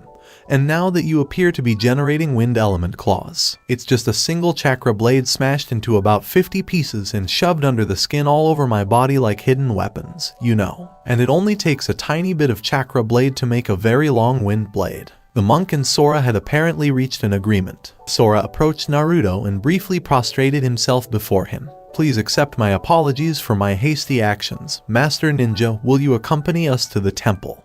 Yeah, sure, Naruto said, looking around. What happened to Yamato and Kakashi? Sasuke smirked once more. I tricked him 2 hours ago into saying Shiranui, and Yamato had to carry him back to the hospital. Turns out you can go straight from inactive eye to Mangekyo technique. Sai smirked. So it's normal for people to try to trick other people into going to the hospital. Sakura shook her head. For Sasuke, it is, and since he's technically getting Kakashi to practice, it's probably justified. Shiranui could be a tremendously useful technique. It appears to have the same chakra cost for healing any injury. Because of the nature of his power, Sora was isolated as a child. Sakura activated her true sight before Kairoku had even finished speaking. What the hell, Naruto? This guy has Millie's chakra. Naruto's pupils turned yellow. Old man, I've got a problem for you. Mandias blinked as the smoke from his summoning cleared. What now? Didn't I just see you this morning? His summoner indicated. How does this kid have red yokai in him? The Arctic fox smirked. Red specifically. If it was another color, it could just be some of the 10 tails spare chakra. Excuse me, boy, mind if I take a small sample of your blood? It would help me figure out what's going on. Sora was getting dizzy from how quickly things were moving. Okay, I guess, he said as he handed Mandias a bloody chakra blade, which he licked and grimaced at. 4 tails. That's ludicrously much chakra to have leaked out of Millie, but there's no real alternative explanation. Okay, because yokai is so dense, small amounts of it can linger for a long time. It could be that there was some left over from either the Valley of the End battle or, more likely, given his age, the attack 15 years ago. In that case, the yokai could have been gathered up and sealed into him. I'm sorry, the elderly monk said, but am I missing something? Sasuke's Sharingan caught fire. I'll take the Earth user in an ambush. Sakura gave a nod. And talking about the redhead, Naruto didn't say anything, simply charging the white-haired male ninja. As the rest of his team vanished towards 3 of the attackers, Sai blinked. It appears I'm stuck with the weak one. His adversary laughed. That arrogance will be your undoing, Konoha ninja, she exclaimed, pulling a scroll from storage and starting to annotate it. You will be unable to fight because of the number of traps that will surround you, and... From above her, Sai dropped a pride of ink lions. Failure to pay attention to the bingo book is a major mistake. My nickname, Blackbird, indicates that I can create birds, which means I can fly. Fuin dove underground and emerged with a handful of earth, which she shaped into 3 staffs. Shut up, She was on a pillar rising into the sky after a quick splash of ink. I'll be able to continue. On her map, an ink fly exploded, turning it completely black. Sai had the uneasy feeling of facepalming. And I thought you were the wise one, because you clearly aren't on the team because of your chakra levels, or your looks. She threw her staffs at Sai, hitting his bird with 2 of them and dispelling it. You're not so cocky now, Brett. Yes, a voice from behind her said. She began, but Sai pressed too hard for her to break free. I take it you've heard of clones. Because that was a clone you shot down, you're not very observant. She used her staff to block his first Tanto strikes. Shut the F up. Sai's Tanto twisted in an impossible pattern and caught her across the shoulder, the brush in his other hand leaving an ink trail along the staff that turned into a swarm of bees. You no longer have the ability to form hand seals because your tendons in your shoulder have been destroyed. Unfortunately for you, Root Ninja specialized in crippling strikes. How did you do that with the sword? She exclaimed, clutching her injured shoulder and keeping a close eye on the bees buzzing around her. I am a water element, so I can use my element to handle weapons better. Sai sliced her map in half, causing the terrain to revert. This was also poorly executed, as you failed to include the relatively simple step of permanently altering the terrain. Sasuke's red eyes rolled. Earth? You have no other elemental affinity besides Earth. How did you become a high-ranking ninja? Fudo used a pair of high-ranking Earth techniques to distort the ground around Sasuke, hoping to give himself a chance to crush the annoying Konoha ninja. Sasuke dodged once more, spun, and unleashed a hail of Chidori Shuriken from both hands. Oh, Fudo gripped his arm for a split second. That damn Senbin went right through the rock. Did you use lightning chakra on all of them? Shaking his head, Sasuke said. Try once more. Oh, I will, Fudo said as he slammed his hands into the ground, causing a swarm of zombies to emerge. Shudder in terror before an army of the undead. Still Earth element. Oh, dear, your group isn't very good at gathering intelligence on their enemies, is it? Sasuke drew and spun the Raijin. Over edge. With a crackle, the sword's blade expanded from its previous katana style to become essentially a broadsword. Because only the hilt was heavy, Sasuke held it in one hand while forming a Chidori spear in the other. I'm one of the 4 or 5 best ninja in Konoha at the lightning element, and I have a legendary lightning sword. Oh, and my sensei also uses lightning. And my name in the bingo book mentions this, and it also mentions that I have flying summons, but since these things, it tipped over, they're so pitiful that I don't really need them. They'll still wear you down enough for me to get you. Fudo yelled from behind cover. Attack. Sakura and Fuka exchanged medium-ranked elemental jutsu, the attacks flashing back and forth in bursts. Fuka smirked. How do you do it? No one has that many affinities. How do you know I haven't simply trained all of my elements? You keep doing things without the conversion seal, Fuka said as she opened her scroll and transformed into a fire element body. But whatever you have has disadvantages. A shower of fireballs shot forward. Sakura smashed her fist into the ground, resulting in broken terrain and a wash of water, which she animated into a swirling watery shield. No, I don't think so. You've got a really bad little kinjutsu there. Orochimaru's is better. How dare you? Fuka's scroll flashed once more, and she fired earth spears. I've lived 100 years, he can't make that claim. Your weak point is your hair, Sakura said as she launched an air-boosted flame bolt at her opponent. Oh, and his technique allows him to layer affinities and so on rather than having separate bodies for each one. Fuka growled, her appearance slipping and becoming more old, also bestial. When Sakura heard the question, she felt something well up inside her. Inside is my way, she said quietly, feeling the celestial syllables reverberate in the air. She then replaced Fuka's earth body with a water one, rammed a marbled water racing into the scroll to shred it, and snipped off most of Fuka's hair with a blade of wind. And there goes her chakra, who has their weak point as their hair. She frowned. Nice pedal dance attack, though I might try that. Sorry, is this supposed to be difficult? Naruto asked, watching as his horde of Sage Mode shadow clones pounced on Kazuma. Sure, he only had a few minutes of Sage Mode if he didn't detail a clone to recharge his power, but he preferred the option of having hundreds of superpowered ninja all around him.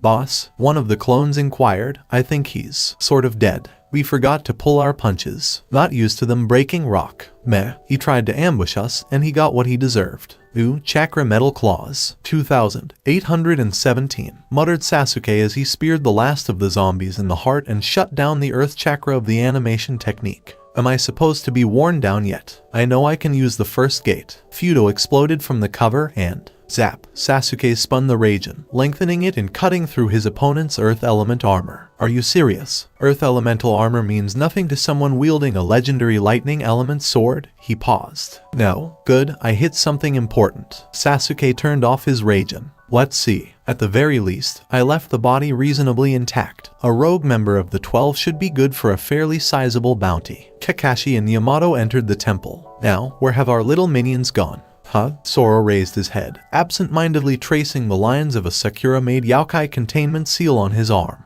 They left yesterday after solving the mystery and defeating 1/3 of the 12 Guardian Ninja. Didn't you pass them on your way back? Kakashi raised his head. They'll have flown, that's what they do. Sarutobi addressed Team 7 members. Good work. Now, I'd like to assign you a rapid reaction force job. Naruto, because you have the summon that unites the rest of the team except for Sai, you're essential for this. I plan to give each of the 20 teams being sent out to comb Fire Country for the Akatsuki one of the Fox single-use scrolls so they can call you in as backup. That is, if you and they are willing. Naruto gave a nod. They ought to be, and I am. Right? My plan is, essentially, for the Akatsuki members to be hit with overwhelming force right away. I understand you have independent intelligence on their abilities, so use it well. Right? My plan is, essentially, for the Akatsuki members to be hit with overwhelming force right away. I understand you have independent intelligence on their abilities, so use it well. Naruto, you have full authority for both Race and Shuriken and as many tails as you want to use.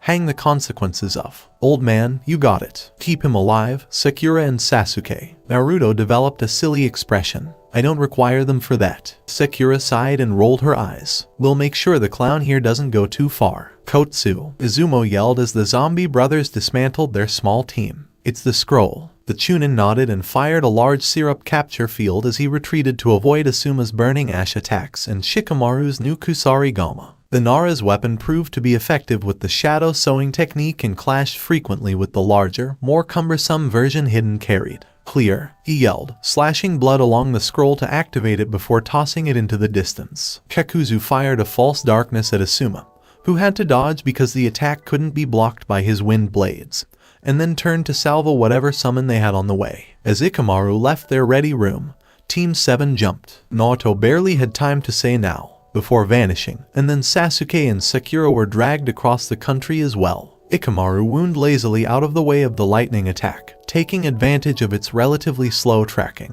and summoned Naruto as soon as he got behind a building. Naruto formed 3 clones to gather Sage Chakra, summoned Aya and Ni, and dispelled a final clone that peered over the bounty station. Alright, guys, he said as his teammates appeared, it's Hidden and Kakuzu. I think the best bet is to try to hit one or both of them with the Race and Shuriken, and for that, we need to hit him before they really know we're here. One of the clones vanished, and Naruto entered Sage mode. I'll plan the attack. Sakura, cloak the sound for me, and Ikamaru, get the team to retreat. The Raijin was drawn by Sasuke. I might be able to block Kakuzu's attacks, but don't count on it. Best bet is to annihilate him and then blast Hidden from afar until something sticks. As Naruto's shadow clones built it, the Race and Shuriken began to scream. That works for me. Let me know when Asuma and Shika are free. Shikamaru maneuvered his new weapon past his opponent's triple-bladed scythe. The other ninja was too powerful to let the weapons clash any longer. He had more than enough raw muscle to knock Shikamaru off his feet and into close melee range, and even the Nara's shadow techniques couldn't get a hold of someone that strong unless the initial grab was a surprise. His expression, on the other hand, quirked slightly as the curved blade caught his opponent on the shoulder and he began cursing.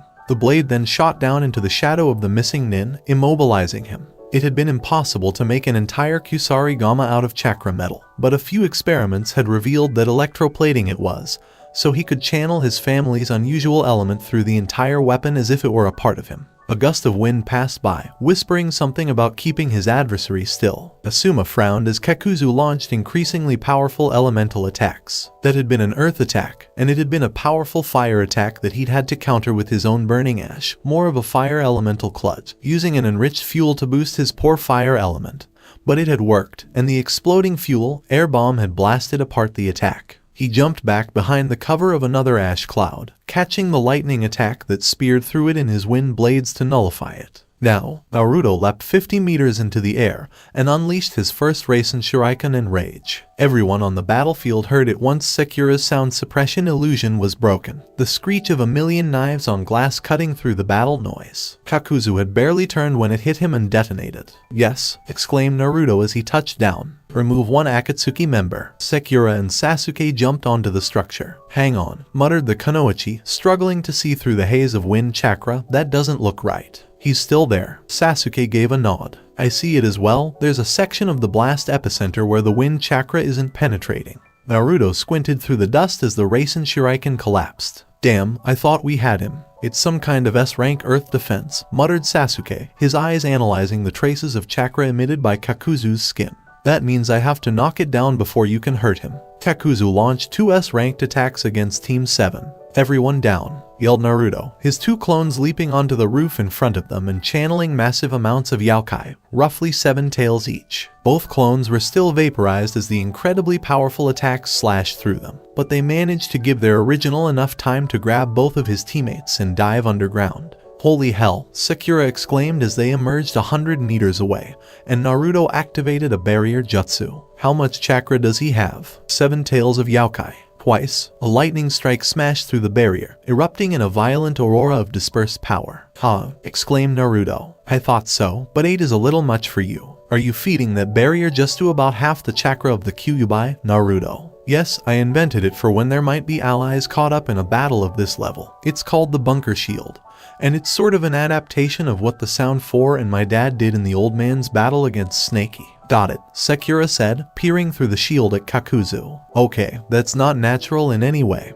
He has 5 hearts, each with a different chakra nature. No wonder he can run such a powerful earth technique. A high-pressure water attack steamed off the shield. Looks like he has short-range tracking issues, and since Hidden was just decapitated by Asuma, he's lost his close in defense. Sasuke, do you think you can flicker that far? Sasuke laughed. Please, though I wouldn't mind some cannon fodder, Naruto. Naruto gave a nod. I can't make many clones in Sage mode, but you want a swarm of credible threats, right? I can do a few dozen 2-tail clones. They'll evaporate like snow against that kind of firepower, but he can't let them in too close. All right, Sasuke said, closing his eyes briefly. However, I'll need to do a high-power flicker across that kind of range, so get the clones to contain their auras poorly, and I'll need interference so he can't spot the flare. Sakura grimaced. I know that's going to give me a headache. Anything you want me to do. Keep an eye on Hidden. I have a feeling he'll take more killing than that. From behind the building, 2 squads of a dozen 2-tail clones leapt. Kakuzu retargeted his attacks and began chopping them down like grass, noting that this Jinchuriki had far less control over his aura than Yujido Nai. Perhaps it was due to the greater amount of chakra he possessed. Kakuzu formed a pair of water clones and used a wind-fire combination attack to sweep much of the nearby area. The sheer heat of the blast destroyed the clones even inside their chakra shroud, and his water clones began attacking the other ninja nearby. Despite the fact that his attacks were much weaker than the original, the fact that they came close to killing his opponents was a striking proof of his S-rank. Something appeared to sprout from his chest. You know, if landing heart shots is this easy, there's something wrong with you, Sasuke said. Kakuzu replaced himself with one of his water clones and volleyed a pressure damage technique at Sasuke before enclosing himself in a water encampment boosted by wind and transforming the entire area outside the barrier into a firestorm. I'm not dead yet. Oh, I see. You're one of the Uchiha. His form distorted and split. Sakura grimaced. That can't be right. He's using Earth Grudge Fear to turn his extra hearts into monsters. Brace yourselves for S-ranked attacks. Everyone. Naruto dispersed his clones except for 3, one of whom began channeling Sage Chakra again, and the other 2 were running the bunker shield. I can get 2 Rasen Shuriken off per Sage mode charge, Sakura, but I have to drop the shield when I go Sage, so I'll have to carry you out of the way with a clone. Sakura's head shook. I'll just keep my distance and stay fire, wind. His wind attacks lose effectiveness at range, and his water ones are too difficult to aim. That's his original heart, by the way, but with wind up, I can block his lightning. Just watch out for the wind mask, the insect-like one. I think it could blast your Rasen Shuriken apart, and he knows about it now. Sounds like a plan, Naruto said, looking at his clones. It's go time. All 3 were dispelled, and Naruto leapt half a kilometer out of the way of a massive intelligent hard work fire blast that followed. Sakura vanished into a genjutsu of concealment. Right, let's see. Pity none of them are close enough to something convenient to replace with. I wonder if I can somehow mess with his linking technique. No, she ruthlessly suppressed her desire to run or react. Okay, he thinks I'm not here, I said again. Mystery is my path, she blinked, shaking the feeling away. Fire resistance is extremely useful. She dashed in on the fire mask, switched her wind to water, and began hand seals. The technique she was about to try was on the verge of combining two elements, one of which she wasn't sure was limited to bloodlines. I really hope this works. I wouldn't try it without aspects, for sure. Boiling stream. A thin stream of water shot from her mouth, bathed in flame as it moved to warm it. She watched as it slipped past the confines of the concealment technique, and Kakuzu's fire mask spun around to find her. So she activated the previously unused fire chakra in the stream, and the entire side of the water stream exploded in steam. The blast deflected the water's trajectory, sending it straight into the fire mask creature's dodge. She had hoped that the water would be destructive on its own, but if it didn't, she would go water, wind, and boost the attack to give it a razor edge. Fortunately, that wasn't necessary because a lightning lance sailed in from Sasuke's private battle with the lightning element mask and charged the attack with electricity, which did it for her. Having a battlefield precognitive on the team was extremely useful at times. Fire mask down, she yelled, before flickering in a complex evasion pattern and sending a shadow clone on another one to allow her to restart her cloak. As a Rasen Shuriken exploded on a pressure damage attack, Naruto frowned in frustration. Damn you, how many will it take? He formed and dispelled a shadow clone with only a thought to check on that side of the battlefield after hearing Sakura's shout. Sakura had just killed the fire mask and Sasuke was facing the wind mask, so where was Kakuzu? His chakra was well shielded but still detectable there. He was resurrecting Hidden.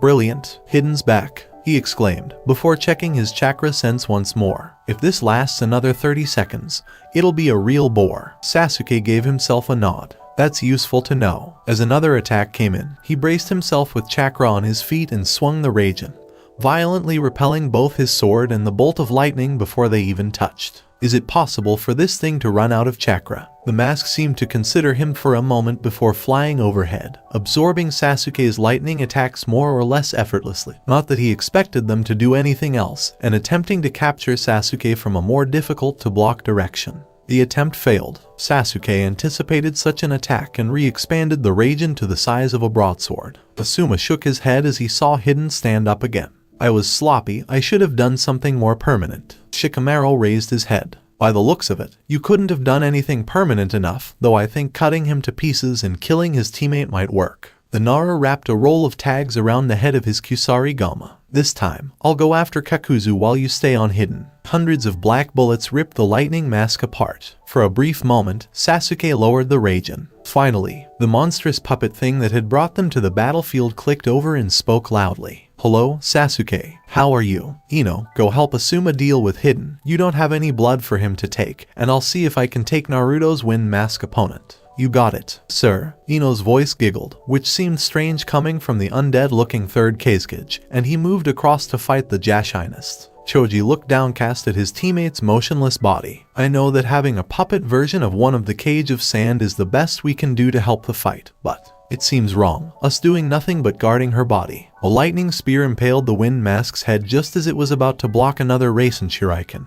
and the attack tore the mask to shards, aided by Sakura's fireball, which set the whole mess ablaze. Naruto landed from his latest jump and replenished his Sage Chakra. Which of us is going to get the kill? Sasuke shook his head. I already have one, Sakura has one. Naruto, you're looking pretty bad right now. I'll take it, if only because it means I'm on par with Ino. An explosion could be heard nearby. Looks like Shika was able to get his Kusarigama through all those water barriers and pin Kakuzu. Do you have any objections to me taking this one? As Naruto constructed yet another Rasen Shuriken, Sakura shrugged. At this point, we couldn't really stop you. Kakuzu couldn't move to properly direct his water walls because he was pinned by Shikamaru's shadow imitation Kusarigama, and the ludicrously powerful wind attack tore him to shreds. Hidden was decapitated again after being pinned in an iron coffin, and Naruto walked over and blew up the immortal with a clone's hand-delivered Rasen Shuriken. Return from that, bastard. Good work, everyone. That's 2 Akatsuki members down and both their rings retrieved.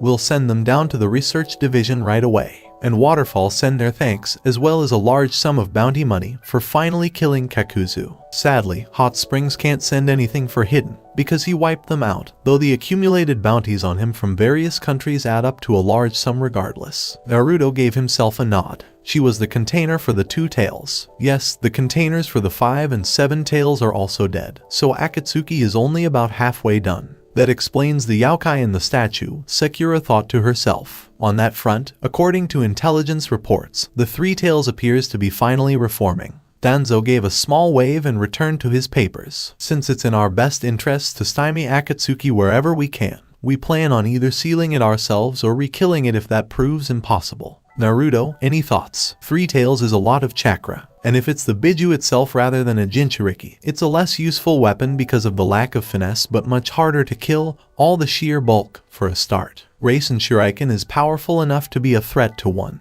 but if it's a turtle then it's going to be focused in on defense. Hard to say. Understood. You have a month before it finishes reforming, so play around with some ideas and report back to me. Notes from the author. Nasuverse territory is Seoul areas. Hawks, Hayabusa, a peregrine falcon, named after the species' Japanese name. Tobias, sage trainee, name taken from the Animorphs book. Otters, Ring of Bright Water by Midge. Tarka the Otter book. Marlene, Madagascar penguins. Long distance expert with an atlatl. Mongoose, Belisarius and Valentinian, Eric Flint and David Drake's Belisarius series of books. Valentinian was originally a human who moved so quickly that he earned the nickname the Mongoose. Other mongooses will be given names from the series as well. Rankings: Genin, Chunin, Special Jonin, Elite Jonin, Sanin, and Kage are the different ranks. Kage here refers to someone even more powerful than the Sanin, and is a rare breed in canon. The third in his prime, the fourth at the time of his death, Pain, Madara, A.B. There aren't many. They all have either a ridiculously broken ability or 5, or simply Kage rank skills in every aspect of shinobi life. Canon, Sakura was Chunin, and I believe she was correct. High Chunin, perhaps, with a focus on medicine and possibly edging into Taijutsu focus Special Jonin. But she can't really fight an opponent with a large arsenal of elemental attacks. Technically, Sasuke was a Genin, but that's not quite right. His rank is probably Jonin, but a hidden village might be hesitant to promote him that far because of his attitude. Having said that, he handled Hebai Taka well enough to earn the rank. Naruto was a Genin, which is a disgrace. He's led squads pre-time skip and led them fairly well, demonstrated masterful tactical sense in action rather than theory, and scored decisive victories against a slew of major foes. And after the time jump, he had most of his flaws ironed out, as well as access to at least one massively powerful higher rank attack in the Great Ball Rasengan. Naruto is most likely a Special Jonin right after the time skip. He's gotten to the point where he's Elite Jonin or even Sanin level as of the invasion of Pain. After all, he had completed Sage Mode, which Jiraiya had not. Naruto is now the Kage. That is without a doubt. He's defeating Kage level enemies in minutes, albeit with the help of a support team. Kakashi was a Jonin before the time skip, and I believe he is now an Elite Jonin. Sanin level is still eluding him, but only just. The Kamui is a massively powerful special technique with no counter that I can see. Zulpine, Sakura is halfway between special and full Jonin. Her CQC abilities are comparable to the canonical Sakura, but they are not her strong suit. That is her command of 4 elements. She enables other ninja on her team to punch above their weight by filling gaps in their skill sets. She doesn't advance to Elite Jonin because, unlike most Akatsuki members, she lacks an anti-army technique. But give her a few weeks and she'll make it right, especially now that she's discovered Big Ball Rasengan. Sasuke is most likely an Elite Jonin. His lightning elemental manipulation is becoming quite sublime, and the Raijin normally mitigates one of the major drawbacks of those attacks. He belongs in the S-class. Naruto, hide and run. He's approaching Kage rank at a fairly rapid pace, and his flaws are mostly related to subtlety. That is, at least, how it appears. Regardless, he isn't a full Kage rank fighter yet because his altered chakra states have severe limitations. And he needs a better defense. Kage ninja can always dodge or block a to S rank jutsu. Kakashi is pretty much the same as in canon, but his Shiranui technique allows him to heal anything, even if the chakra cost is prohibitively expensive if he uses it as an attack more than once. Naruto's inner world has changed since he first obtained the Fox Summon contract 4 years ago. It's now a massive town, easily larger than Konoha, with Millie's slumbering form sprawled across the forested mountain on which the town is built. The town harmoniously uses the contours of the mountain, with little streets trickling down the slopes to the broad thoroughfares that would hold much of the commerce if it were a real city. The mountain has a harbor with a whirlpool on one side and a shifting desert on the other. The city limits the tree line as well. The entire structure is surrounded by the never-moving winds of a hurricane, with the town inside, that is, in the eye of the storm. The town represents his friends and comrades, as well as Konoha. The desert is clearly Suna, and the harbor with a whirlpool is a Minato and an Uzumaki, his parents. The town is in harmony with the landscape because he's a sage, and the hurricane is essentially the border of his mind. He has an eye where things he protects go, and the rest of it is due to his enormous levels of power. And, of course, a hurricane is a swirling maelstrom. Sakura's inner world is still that field of grass with the cherry tree. However, it too has been changed by her development. There are now dozens of trees, and a gentle wind whispers in the branches, carrying the petals all over the field. A stream runs through it, with a stone bridge across the water, and lanterns hang from the low branches of the tree. The only tree that isn't a cherry blossom sits within a meander in the stream and hangs low over the water. One Sakura looks after the lanterns, another dangles her feet in the stream, a third sits high in a cherry tree, a fourth leans over the bridge, and a final version of the girl reads books under the willow. The grass grows taller and less tame beyond the field's boundaries, which are delineated by a simple wooden fence. Within there are brambles, thorns, and a variety of spiky plants. There is a mud construction where the stream exits the field, and movement can be seen within it. Sakura's 5 aspects are represented by lanterns: a stream, a breeze, a bridge, and a willow. Fire, water, wind, earth, and medicine are all elements. Her otters live in the mud building. Sasuke's mind used to be a harsh place, where the events of the massacre unfolded in a slow spiral centered on his obsession with punishing his brother. It has now greatly improved. The basic landscape of the Uchiha district remains, though a large copper statue of Uchiha Madara rises above the houses, but there is nothing on the streets. In fact, it appears to be almost boring, until you look up. A great thunderstorm rumbles in the skies above the remnant of his clan, with the hawks of his contract circling in the updrafts from a hot day. Sheet lightning flashes back and forth across the sky, but never strikes, though there is always the slight greasy feeling of a lightning strike on the horizon. And it can't be a coincidence that the Madara statue, despite its grandeur, is practically designed to be struck by lightning. Regardless, Sasuke has acknowledged his clan and their history, but the storm above is the true heart of his psyche. It has a beauty to it, perhaps severe, but majestic in the way of a storm.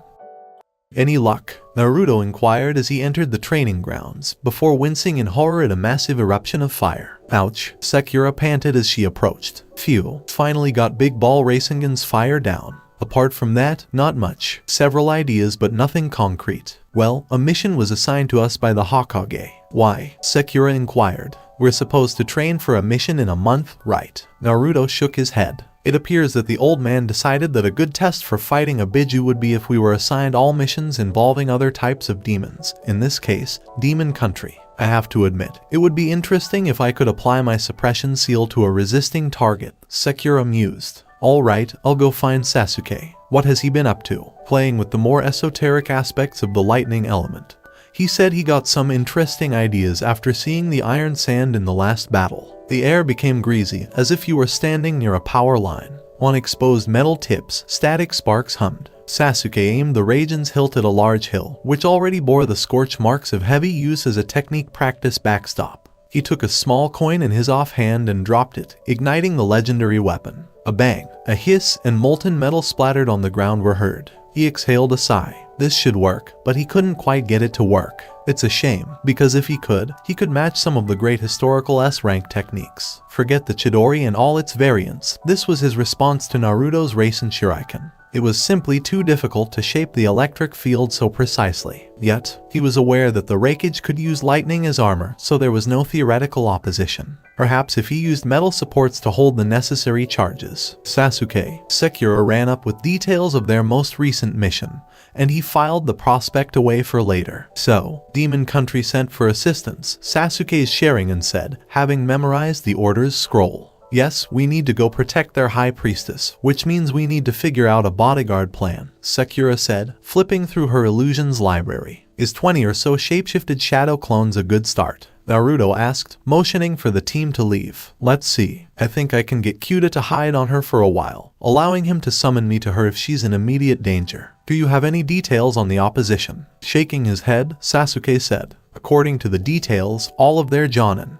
There are only 3 of them in the country, are safe and sound, so that's good news. Sakura took command. The bad news is that Morio is a demon who was known for giving his subordinates upgrades similar to the curse seal. Extra chakra source, more potent, that sort of thing. Both boys looked at her. You have the most spiritual knowledge. What does demon mean in this context? She closed her eyes and rolled the name through her mind. Morio. Demon country demons are all pure black chakra, which means they're unnatural and powerful.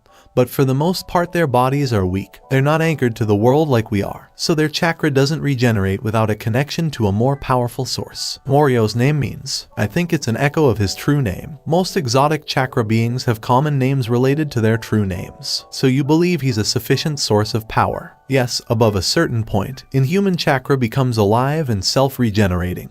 Just like human chakra. Naruto shook his head. So much for letting him exhaust himself. Is there anything else? Yes, Morio appears in legends, and, indeed, in some history books, he attempted to conquer the world with a terracotta army, but failed, and all the soldiers were sealed away with his mind in one shrine and his body in another. And if one of the shrines was attacked, it would have been the one with the mind, Naruto stated confidently. The others were staring at him. What? Minds are lighter than bodies. Imagine transporting a demon body hundreds of miles to the mind shrine. Alright, so we'll keep an eye out for enhanced soldiers. Sasuke brought them back on track. And some kind of terracotta army, which will be difficult to deal with because terracotta is an excellent insulator, which means the offensive elements don't work well against it. Would it be bad form for me to go chakra cloak? Innocently asked Naruto. Bad form? More like, never try it, Sakura replied. It's a country whose entire purpose is to contain demons. One of the 9 apparently breaking free would mean they'd abandon Morio in favor of you. Naruto grimaced. Right, forget that, he said abruptly to himself. Sakura, scout high and let us know if anything's coming in,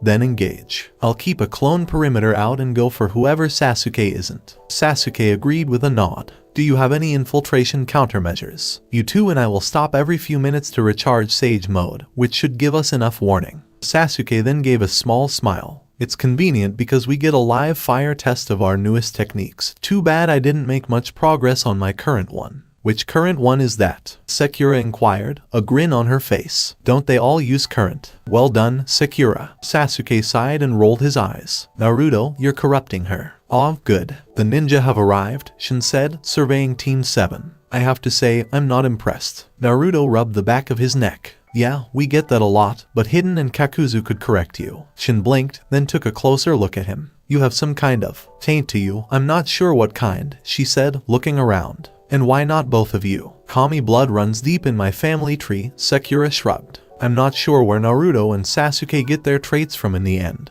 but they're both descended from the Sage of 6 Paths. I see, Shin said, frowning. So, who is the strongest of you? Naruto was pointed out by Sakura and Sasuke. Skill is something we have a lot more of, Sasuke started. But you can't beat Naruto in terms of pure strength. Naruto frowned. That's cruel. Alright, Shin said. That means he'll have to carry me. Wait a minute, what? Shin's eyes then flashed into a strange purple pattern. When they came to a halt, she looked Naruto in the eyes. You're going to perish. Naruto grimaced and shrugged. When, at the age of 93, with Konohamaru as the 6th. No, Morio's soldiers will kill you in the next few days. Sasuke smirked. How do you know that? I see the future and sometimes I predict the death of someone close to me, which is why there are so few attendants here in the inner sanctum.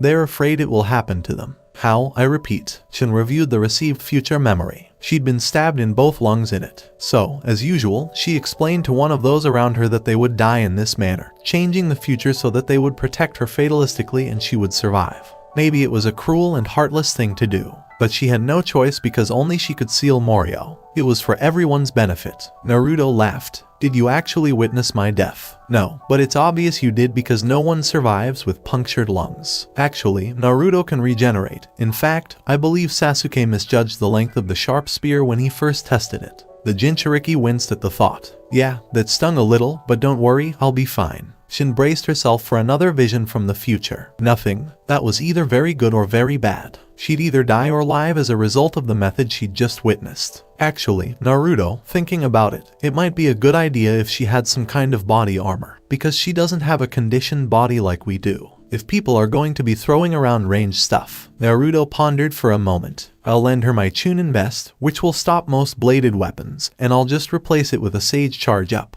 As he removed it, both of his teammates looked at him with disdain. What possessed you to dye it orange in the first place? Naruto shook his head and handed it to Shin. It's my color scheme. My mother was the red-haired habanero. My father was the yellow flash. It's frankly unavoidable. I'm almost annoyed that my nickname contains no mention of orange. Demon Wind is sufficient. Remember, one of the Cage of Stone is known as Anoki the Fence Sitter. Despite herself, Shin winced. Is that a ruler's name? Yep, old man Hokage has a much cooler one, Naruto said as he lifted her onto his back. He's known as the god of shinobi, or the professor. Well, we'd better get going. Where's that shrine with the demon's body? Swampland. Naruto let her down again. That far? Sasuke, are you willing to provide us with transportation? Sasuke gave a nod. Better do it outside, though, because they dislike buildings. Oh, Shin exclaimed abruptly. We should get Taruho, my armsman. Then where is he? Sakura sighed. He showed us into the building, Naruto. Wow, this is incredible, Shin exclaimed, raising her arms above her head and feeling the rush of air rush over them.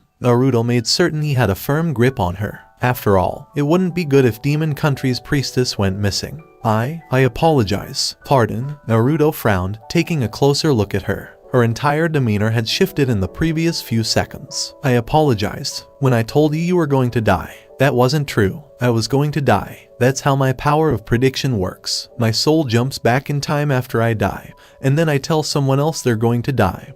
And that's how I survive. Naruto shook his head. Not a problem with me. But it might work better if you just said you'd had a vision of your own death and gave all the details you could so they could protect you better, right? She laughed. I guess I'm not going to get stabbed in a forest today. The gang of four maintained their presence at Shin's shrine. Boss? Shizuku inquired. How long will those ninjas stay in there? Kusuna shook his head. Gidai, let's force them out. Gidai activated his dark chakra enhancement and slammed all four hands on the ground, causing bombs to detonate and destroy the structure. They stood there watching the dust settle. Did we just murder them? Setsuna smirked. Who, again, did our recon genin say was on the Konoha team? 3 of the 4 seasons, I believe, Kusuna offered. You cretins, they have 2 flight-capable ninja on that team. They may have left hours ago, but we'll have to go and stop them before they reach Lord Morio's body. Kusuna glared at Setsuna for showing him up, then recharged Gidai's serpent and they all took off for Swamp Country. Hey, look, Sakura said, pointing out the terracotta army standing guard outside a structure below. Shin smirked. I believe that is the other shrine. They must have arrived before us. The 3 ninja exchanged curious looks. Naruto made the first decision. I need to get back on solid ground to charge up my sage mode.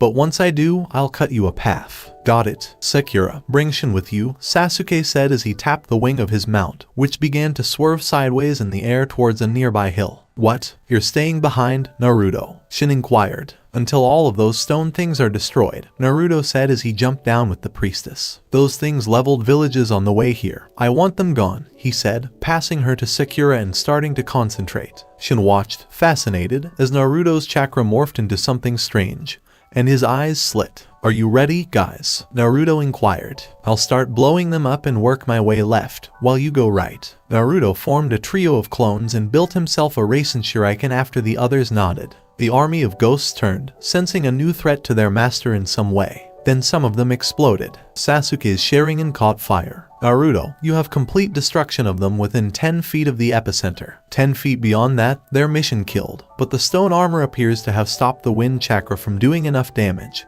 so I'd switch to close in. Got it, said one of the 3 clones, and 2 more formed to continue charging. I think 2 wind Rasengan each, and I'll do blades. The Narutos jumped right into the middle of the fight. Sasuke used a fairly standard invisibility illusion to conceal his presence. He couldn't risk the more esoteric Sharingan perception illusion because the constructs appeared to be more than just golems. Looking over at Sakura, he noticed she'd done the same thing and added a neat little mist trick on top of it, using chakra-saturated water droplets in the air to refract her position relative to the mist. Nice, how long can you keep that up? Sakura confidently nodded. Once the water's chakra has been charged, it requires very little power to keep it in place, and it can also be reconstituted into a quick cutting water dance. I approve. Okay, I'll go in 5. A massive detonation sounded from the valley below, where one of Naruto's clones had fired something that resembled the Atsugai technique used by Kakuzu. Another, which Sasuke assumed was the original because it had chakra blades coming from its elbows, knees,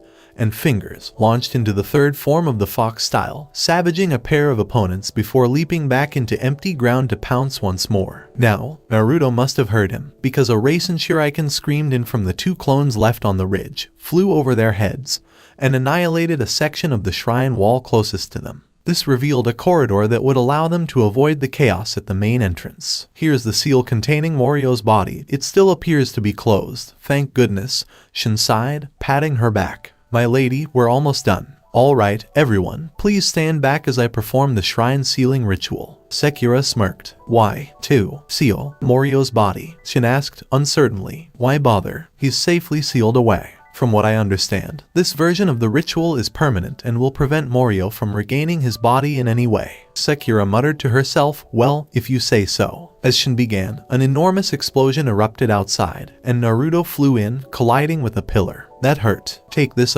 he said, his voice falling. Problem, Naruto? Sasuke inquired. Stupid kill-stealing clones. No, I'm fine. Most of the stone golems have been destroyed, and the remainder are missing most of their limbs. Good, good, said someone. The team's heads jerked around, Sekira's misty sheath swirling more violently as the boys practiced their signature moves. Oh, no need for that, Yomi said as she emerged from one of the shrine's smaller holes. Everything has worked out as he dove to one side as a wind racing in attempted to occupy his torso, then jumped straight into the barrier surrounding Shin's ceiling just before Sasuke electrocuted him. Morio's voice continued as its host body disintegrated. The purpose of all of this was to hijack the ritual, because the true purpose of the shrine sealing ritual is both to unlock my true body and to merge the participants, who cannot leave the shrine until this is complete.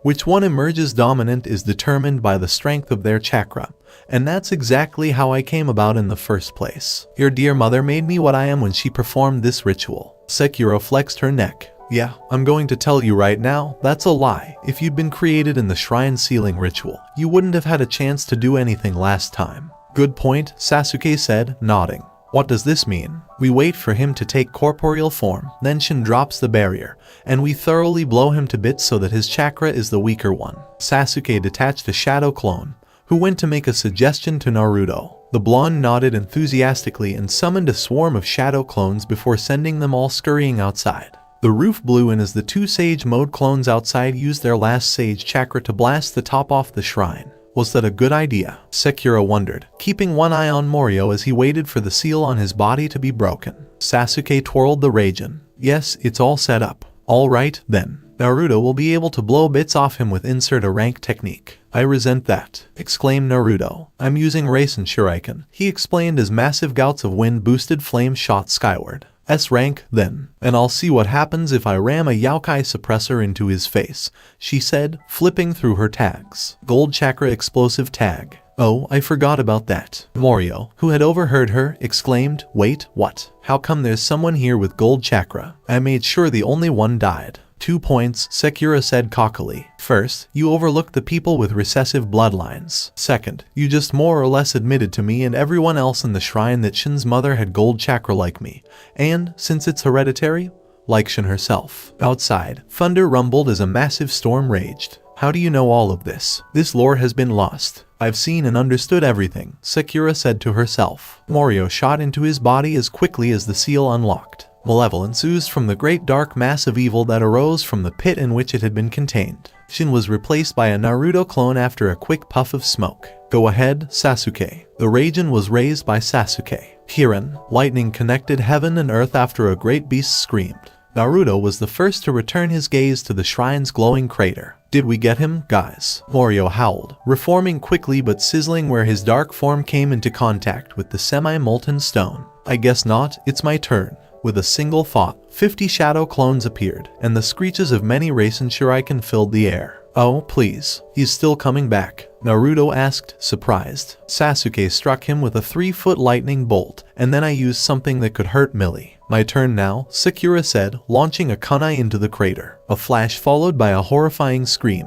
She turned to face the others, a smug expression on her face. Yeah, murmured Naruto. You have the gold chakra to the point where you can use it in jutsu and seals, go you. Sekira gave a V sign and frowned. So it wasn't the tag I was picking up. Shin, mind if I look at that bell? Shin walked over after casting a glance at Morio's thrashing form.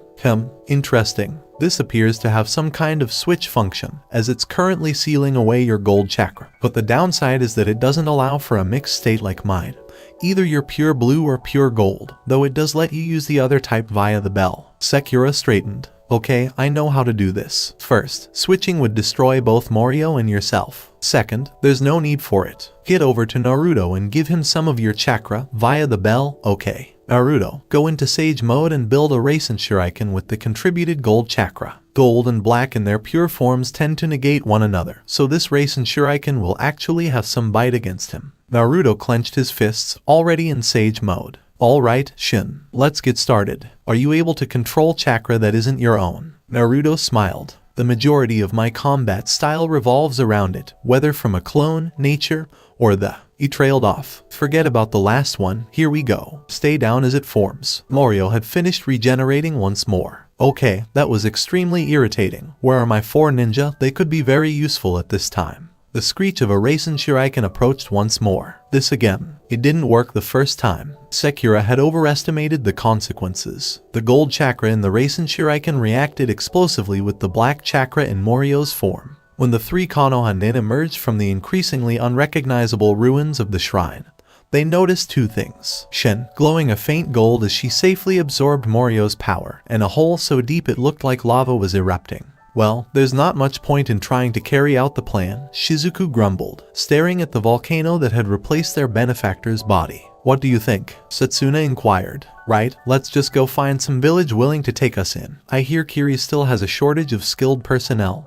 Or we could join Odo. Odo sounds better given our extensive criminal records. Kakashi smirked. Run that by me again. Sasuke summoned lightning. I call it the Kirin. Its strength is determined by the strength of the thunderstorm, and it costs almost no chakra. Definitely a good finishing move. I see. And it worked to temporarily harm Morio, which is good to know. Now, what about that seal of yours? I decided it would be easier to just blow Morio up repeatedly so that Shin could absorb his chakra. It's helped in one way. Her chakra reserves are now respectable enough that she could probably undo the bell seal in another couple of years, and from there it's not far to ascending.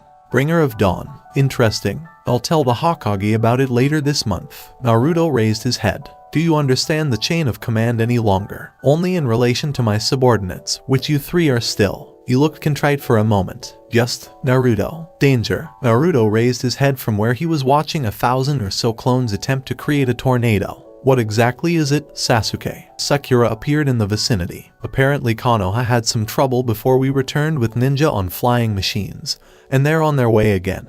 And a mission team Kira and I were on appears to be mixed up in it. I guess so. What mission were they on? Escort. Amaru showed up to help Tsunade heal everyone, and we offered her an escort back home.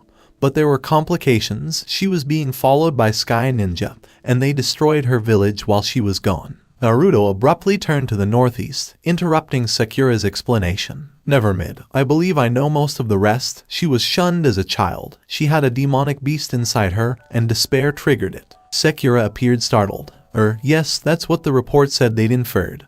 But how? Millie is awake. There's a big blast of yokai from the northeast, and it's not one she recognizes. The terms were picked up on by Sasuke. Yokai in particular. Yes, and she should recognize any yokai on the planet.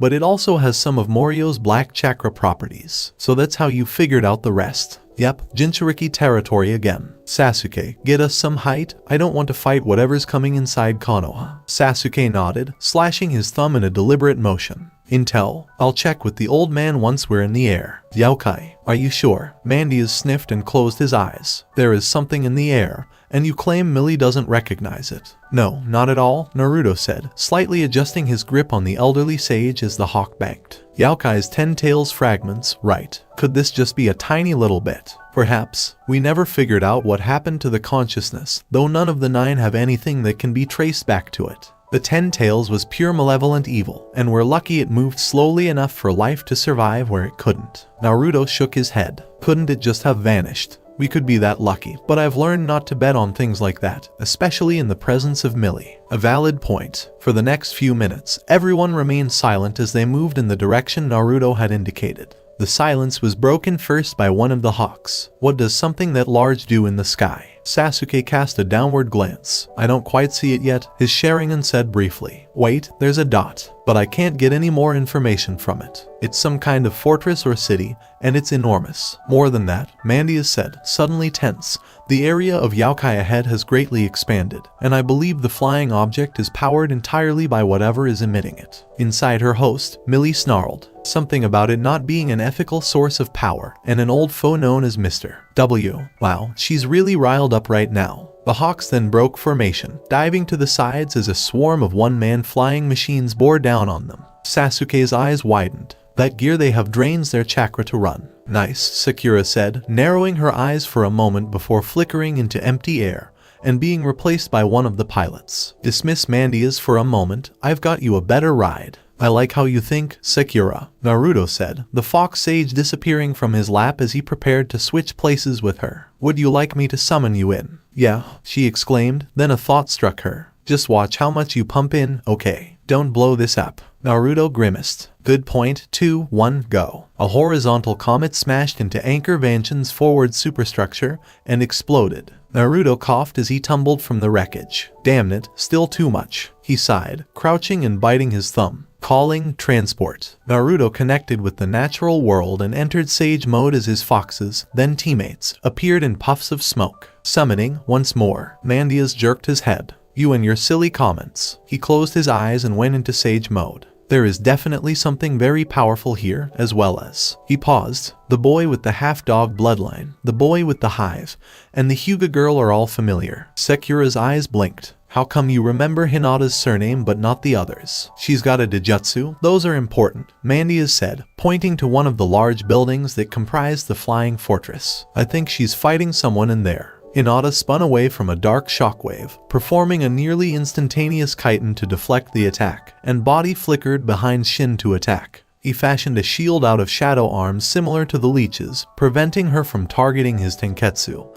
and she danced back out of close range to refocus. Things were not going well. Kiba and Shino had been hit by a darkness wave and were rendered unconscious. Amaru was still recovering from having the beast ripped from her, and her Juuken attacks were easily blocked. But it's always blocked, never evaded. Idea. She dashed back into the room, chakra building in her hands, and a palm strike flashed out. He created the leech's shadow arms and blocked her as usual. So she took one of those arms, anchored herself to the floor, and used those points of contact to swing in a lion fist charge to about her safe maximum. Shin was thrown into the wall, and nearly herself, but her quick reflexes allowed her to let go of the arm before it pulled her along with her adversary. Kiba sneezed. You waited long enough. She gave him a cold stare. My usual approach is ineffective here, though his chakra is so out of control that I fear sealing up his tenketsu will cause him to explode. Shino swayed slightly as they examined their opponent. How is he able to respond to your attacks? I believe it's a mental reading effect. When I was undecided about my response a moment ago, he didn't guard anywhere until I decided.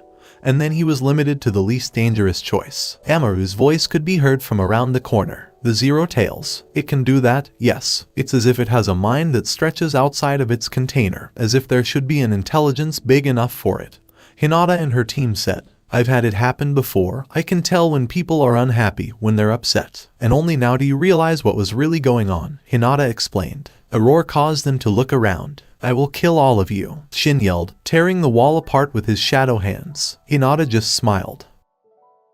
The roof collapsed inwards, revealing a red and orange shape falling through it. Hey, cretin. Naruto charged in, claws first and 6 solid tails slashed. Let's go to war. Shin's flying form went straight through the cheeks of one of Anchor Mansion's great stone faces. Naruto leapt after him, wincing slightly as his second stage form shuddered with insecurity. Millie, what's the matter with you? Don't. No, it's just making me angry, just like when Madara had control over me. Are you destroying my mental landscape?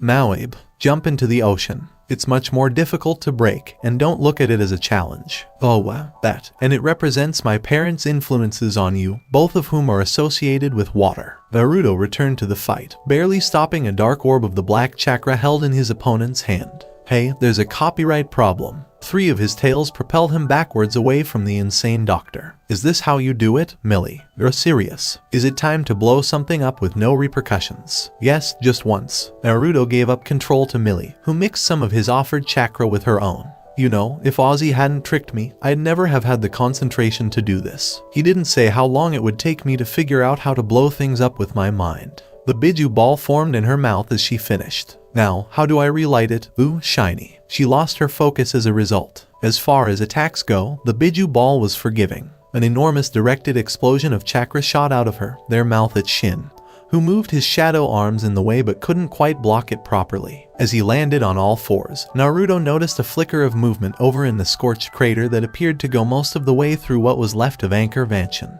Hinata came to a halt, a contented expression on her face. I thought so. The amount of chakra in the air was enough to overload his senses. With another little chakra flare, she vanished back to the room where the others were just as Shin's system overloaded. Naruto stood there watching the Zero Tails burst from his body. Ouch. That's why, when you put insanely potent chakra sources inside your body, you need to keep an eye on how old you are. For starters, if you're old enough to do it yourself, you're too old. The leech made an unusually large amount of chakra by drawing from Anchor Mansion instead of the other way around, but was stopped by a blizzard of Chidori Sendan and a B-ranked water technique to the face. Naruto, Mandias exclaimed as he dashed into the room on the heels of the two special Jonin. I've figured it out. It's the Ten Tails brain. You mean this is the thing's mind? Naruto asked, keeping one eye on his tails as they fought off the leech's arms. No, it's just a brain. A huge fragment of thinking chakra with nothing to fill it, so it seeks out other people's emotions. I think it was transferring some of the Ten Tails' old instincts to Millie, but luckily her own personality is stronger. Great, Naruto said as he began to slide across the floor, the Zero Tails reeling his transformed body towards it. Is there anything I can do about it? Oh, I see. There should be some kind of control mechanism somewhere on the fortress. Destroy it, and it'll lose whatever sanity it has. Naruto removed one of its chakra arms with a quick bite and spat it out. Why would you want to send it insane? Sasuke had already gone to look for Hinata. Sakura shook her head. If it can't think, how can it plan properly? She asked, following him. I have to admit, it's the best plan so far. Damn it, stop trying to remove those. Naruto briefly reabsorbed a tail in order to get the dozen or so hands clinging to it to let go, then remanifested it, and bundled them up with it. I'd love to let loose on it, but at this point, my options are basically physical combat, or a 100-foot crater, and it's moving too damn fast to aim.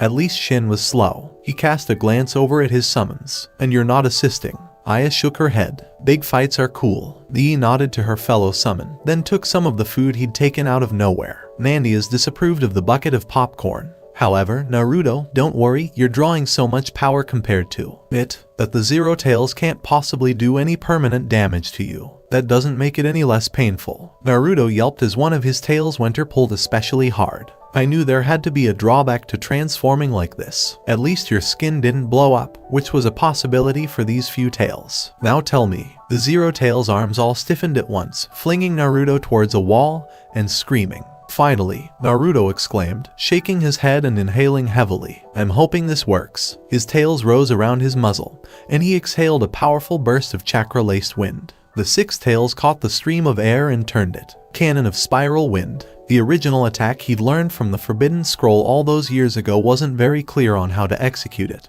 and every other time he tried it had failed. The main issue was that he couldn't figure out how to add the rotation before it left his mouth without destroying it, and when he did, it was usually too late. Actually, due to the relatively low stability of the vortex he created now, it wouldn't have worked with fewer than 6 tails to get it rotating. But it was enough to rip a hole right through the Zero Tails' body, and it began thrashing around wildly in what appeared to be death throes. The entire structure shook as something significant exploded with a sizzle. Anchor Mansion started to list. Naruto raised what appeared to be a paw. Should I abandon ship? Aye, the 3 foxes exclaimed as they vanished in puffs of smoke. The Jinchuriki loped over to the side and jumped off. They say cats land on their feet, so surely foxes do as well. Wham! Oh, with a wince at the sensation of his chakra paths contracting, Naruto rolled upright, shook himself, and released Millie's chakra. He shrank back from his 15-foot-plus fox form to his normal human form. Man, I didn't pay Jiraiya enough for the seals on these things. He grinned as he double-checked that all of his clothes were still there. Where have the others gone?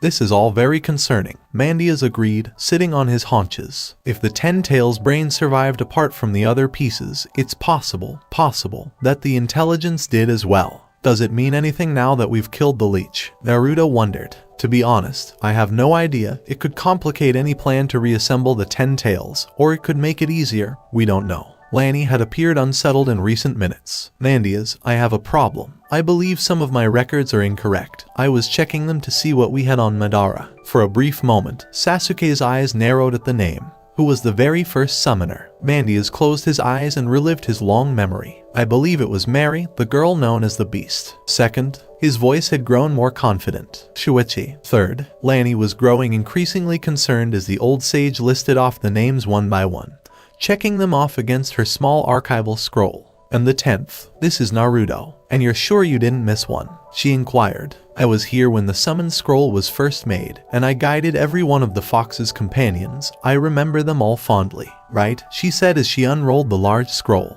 Because there are 11 empty spaces. How strange, Mandias said, perplexed. I had no idea anything could interfere with the scroll's inherent connection. Please wait a moment. He closed his eyes again and went into sage mode, flipping through his memories like pages of a book. The first to sign did so at the left end of the scroll. Nothing wrong with the second, third, fourth, fifth, sixth. She couldn't form the characters right. Seventh, eighth, ninth. His eyes widened. It's Naruto's signature. Madara's signature was in the 9th slot.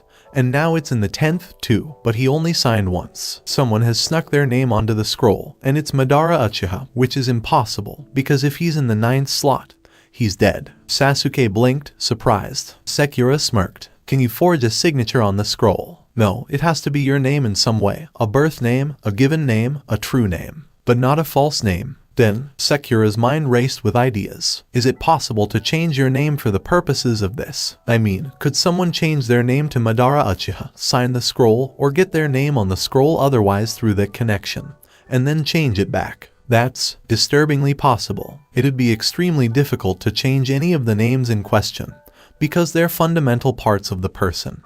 But if our Uchiha massacring hypothetical villain did manage that, they'd be able to add themselves to the scroll like renewing a contract, reinforcing it. And they wouldn't even need to be in the same plane as the scroll. But who would do such a thing? And if this is the person we've all been calling Madara for the last decade and a half, why pretend to be him? Sasuke raised his hand slowly. Just to be sure, this hypothetical villain did all the things I despised about the person we thought was Madara, right? Yes, so it appears that I still despise the same person, albeit under a different name. What is the fictitious name they're using? I believe Itachi mentioned Tobai in his letter to you. Sekira had turned a bright white. Configures. Pardon? Sasuke inquired. Sekira approached him and began counting. Itsubai, Nubai, Nanabi, Hitobai, Futabi, Mibai, Yobai, Itsubai, Nubai. Everyone's thoughts were racing ahead of her. Yabai Kakanobai. Oh, crap, Naruto exclaimed. Tobai. For a brief moment, there was silence. This explains a lot, Mandias said quietly. Thoroughly shaken, the three swore to never mention it again in the elemental countries and returned to Konoha, deciding that if they ever met Tobai on their missions, they would simply flee. If he was Deidara's teammate, as Itachi's letter suggested, they wouldn't want to be near the duo even under normal circumstances. Hello, guys. Sasuke and Naruto both froze before carefully retracting their respective knife hand strike and sweep kick. Sekira, it's time. One of the teams in the area had a Yamanaka, and they reported to Inoichi. The Three Tails has completed its reformation. Well, here we are, Sekira said as she looked over at the scratch force. Shizune, Tenten, and Ino had been brought along for the sealing in addition to her own full team. Lee, Kiba, and Shino completed the ranks, unfortunately. Hinata and Neji had both been preoccupied with clan business and hadn't had time to form their teams. Their mission was straightforward: place the Three Tails in a storage scroll. Jiraiya apparently had a special seal design that could take 3 tails of power. Sekira had examined it and declared it possible. The issue was keeping an eye out for anyone else in the area. That was why the majority of the ninja were there. Shizune motioned to the other 3 sealers. Come on, let's get the search mode set up. Shizune and the other 3 Kunoichi moved to the corners of a square and raised their arms. They all cut their thumbs on a signal, activated their copies of the seal technique, and fed them chakra. The intricate seal array immediately blossomed into the sky, thickening and solidifying so that when the feeds were cut, it stayed there before floating off to begin quartering the vast lake. Naruto stood there watching it float away in the water. That's really impressive, that something like that could seal an active, uncontained tailed beast. I mean, they usually have to be fought to a halt. Yeah, about that, Sekira sighed. Naruto didn't even bother to turn around. Don't I have to fight it? Pretty much. The majority of the power is in the containment array. There wasn't much left for the capture array. Just hit it until the barrier solidifies properly, then we'll summon a fox to summon you out. He closed his eyes and drew in the power of nature. All right, ready now, and just in time. Sakura's eyes blinked. How do you know? A tailed beast.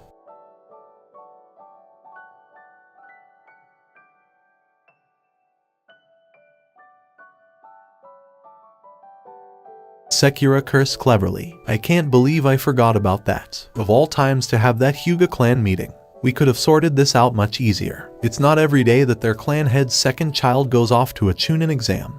But we're here now. Naruto gathered a small group of clones and began spinning up a Rasen Shuriken. 1, 2, 3. He threw it. The three tails emerged from the water with a roar and received a Rasen Shuriken to the face. Sasuke, the Jinchuriki inquired absent-mindedly. Not much damage. That shell must be one of the toughest things on the planet. Get some good storm clouds going, and I'll be able to blast it whenever you want. Sounds good to me. Guys, 2 of you charge up and help boost Sasuke's fire, and the other 2 come with me. The 3 Sage Mode Naruto charged off in unison, all 3 working the seals for dryling fang bullets. Shizune stood there watching the explosions begin. Wow, I never realized what Team 7 deals with before. Kiba laughed. What exactly are we? Chopped liver. Akamaru let out a bark. Kiba became pale. No, you can't take a taste to see. He has a point, Shino stated monotonously. Our most recent major mission involved a demonic entity on par with a tailed beast, though our utility was limited.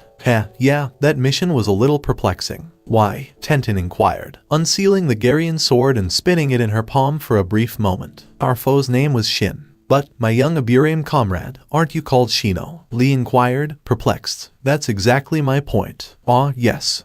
Guys? Ino inquired, looking up. Wasn't there a huge thunderstorm here just a minute ago? A 2-foot bolt of lightning struck the water, creating a crater, and then a pair of Rasen Shuriken struck the 3 tails in quick succession. Naruto swatted away the last of his charging clones. Damn, there's not much time left, Sakura. I've got 2 options here. What are they? She inquired. Eat or you'll go fuzzy. Sakura shook her head briefly. Was being eaten a viable option for Naruto? The second one. Okay. He poured out his Sage Chakra in a single massive pressure damage, then drew out 7 chakra tails. That was the point at which his second stage began to grow significantly. When the 3 tails sensed the presence of another like it, they reverted to the relatively primitive animal instincts they had reverted to after reincorporation. Rival, fight, kill. Everyone looked on in awe as the 2 titans clashed. Naruto's fox paws glowing with red-orange yokai as he performed the water-walking exercise on a grand scale. Does anyone have a can opener the size of the Hokage statue? A few people sighed in relief, not quite believing that Naruto was truly in command. Why do tailed beast things always go for the tails? As Naruto shook the 3 tails, a massive tidal wave erupted from the impact. I suggest we run, Shino said calmly. Alright, Ikamaru, you need to take those pills to strengthen your natural connection to the 3 tails. Really? The boy inquired. For what? Of course, you can call it to the surface. But it's right over there, he said, pointing, and the sound Nin followed. The massive turtle appeared for a brief moment flying through the air in a water eruption before being slammed back into the lake by a massive lightning bolt shot down from the still present clouds. Hirari's mouth dropped open. How could we have missed that? Who knows? Renji grumbled. I don't, Gazu said, uncertainly. Who cares how? Let's get over there, yelled Guren, taking off across the water with her team in pursuit. That's it for me, Sasuke said, assessing the receding clouds. That last one completely depleted the storm cell. No more Kirin today. Sakura winced at the impact of the turtle's tail striking the fox in the chest. To be honest, I think Naruto would do better if we were a little further away. Sai smiled creepily as usual. A major issue in high-level ninja battles is exposing people to the fear of inflicting collateral damage. I knew it, Sakura exclaimed, temporarily forgetting the fight. I knew all of your boring sayings came from a book. I was reading that one last night. You're clearly not very far into Danzo's big book of ninja. That's in the first chapter, he said, his smile changing slightly. Though I think the 3rd chapter is more appropriate here. There's a quote that says, if the majority of the force is on the sidelines, the battle grows 9 times out of 10. Attack. When Guren's squad approached, the team spun. Oh, look. Orochimaru's experiments, Sakura grumbled. Earth, fire, and water, as well as 3 unknowns, one of whom has a keke. Toru. 3 elements, Toru. Yes, the leader, the woman, and the green coat. There's earth in there, but I can't quite tell what the other 2 elements are. It could be ice with earth added. Would you like to take her, or should I? You do it because the earth and water outweigh the wind. Her element is vulnerable to electricity if normal rules are followed. In one hand, Sai drew his sword, and in the other, his brush. I'll engage the one with the grenade launcher, Sakura. I'll deal with the gas mask guy, she said, as a swirling mist of water encircled her. Hey, exclaimed Kiba. What exactly are you looking at? Sound ninja, Sakura replied, advancing wrapped in thin streamers of fast water. Now she tells us. Kiba shook his head. Come on, fellas. The flawless crystal collided with the chirping blade and yielded to it. Gurren scowled and threw away her lance. Damn you, what is it? It's known as the lightning element. It's weak to wind and strong to earth, and water strengthens it. I didn't mean it like that. Oh, the sword. Not telling. Flickered behind Sasuke as she spun away from her next attack. A salvo of crystal shuriken. Wave of crystal imprisonment. As the attack hit it, Sasuke dissolved into nothing. I see. Electric aura armor. A curtain of electricity appeared over the body of the original, who had not moved. Am I correct in assuming that because electricity disrupts the structure of your element, your indirect attack entrapment techniques no longer work? Gurren frowned briefly. The crossings of God. A line of clear crystal obelisks rose from the ground and marched towards Sasuke. When the final one was about to appear directly beneath him, he smirked. Nothing showed up. I didn't think so. Why didn't you just run away? Don't underestimate me. Sharingan. Gurren flipped through another set of hand seals. 8th Jade Crystal Wall Formation. Lightning Component. Jade Crystal Jail. There's more lightning. Gurren nearly snarled. She slammed her hands on the ground, pulling up a massive amount of her remaining chakra. The labyrinth of jade crystal. An enormous, gemstone-shaped prison formed around Sasuke in seconds,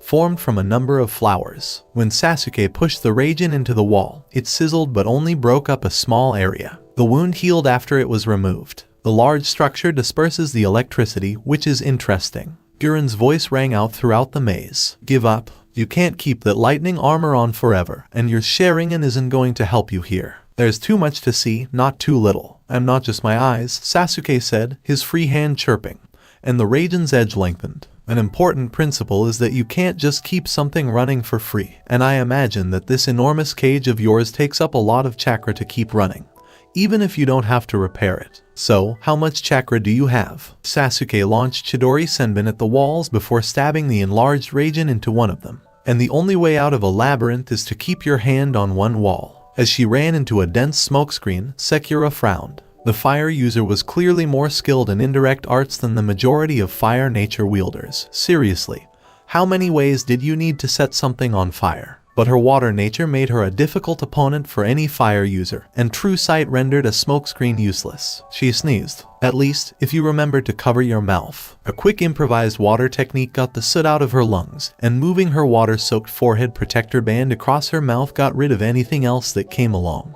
Who are you? Said a voice from the mist. Sakura ignored the direction it was coming from, instead focusing on the true Kajiri. Nobody creates water techniques for that particular situation. Smoke clones emerged from the mist as his voice continued. It doesn't matter, you can't fight an enemy who is as invisible as smoke. The swirling mist aura around Sakura sharpened, transforming into thin razor blades that spun in an intricate pattern. Water cutting dance. See, that doesn't work. The smoke clones simply reform. And, wait, shouldn't the technique have ended by now?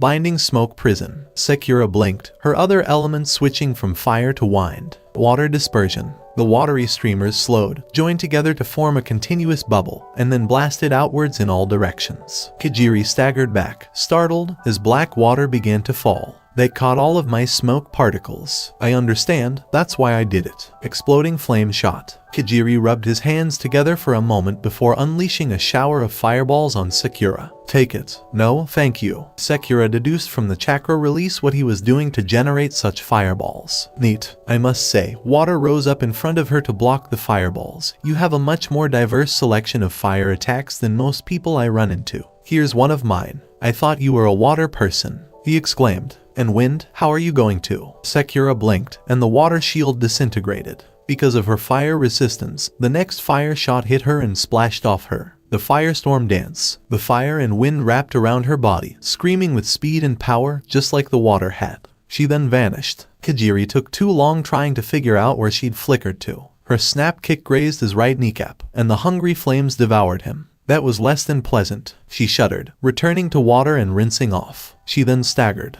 Wow, that took more out of me than I expected. I'm guessing the smoke overwhelmed his chakra. Dark smoke ball. Sai deflected the grenade that was heading straight for him and unfurled his scroll. I notice you employ smoke attacks. Is there a reason for this? Huh? Now tell me about your mother, Sai said, brush in hand.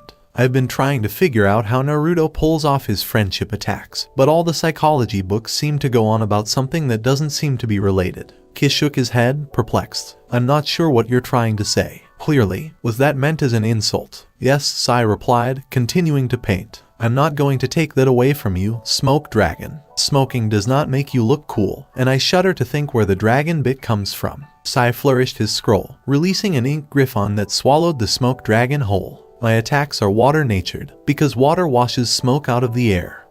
You're out of moves already. That's sad, Sai said, motioning forward. Go get him. Wait a minute, please. You fired a grenade launcher at me, Sai shrugged. I feel no sympathy. Tenten sighed and shook her head. Are you sure you want to do this with bats? Renji shook his head. My bats come in handy. Oh, I'm sure they're useful, it's just, they're regular bats, not even large. Really? Well, can't you hear something? This ringing sound on the edge of hearing. Makes you feel woozy, makes you feel. He was kicked in the head by Kiba and Akamaru. Shut up. That sounds like a broken dog whistle. Tenten shrugged after blinking. That works for me, shall I finish him? You may proceed. She spread out a scroll. An attack on everything, including the kitchen sink. A slew of large appliances flew from the scroll and pounced on Renji, culminating in a metal sink and pipes. Kiba smirked. I'm not complaining or anything, but why? I filled it last month when we had to demolish a house for comedy value. I see you're a very supple and young opponent. Lee launched a series of kicks,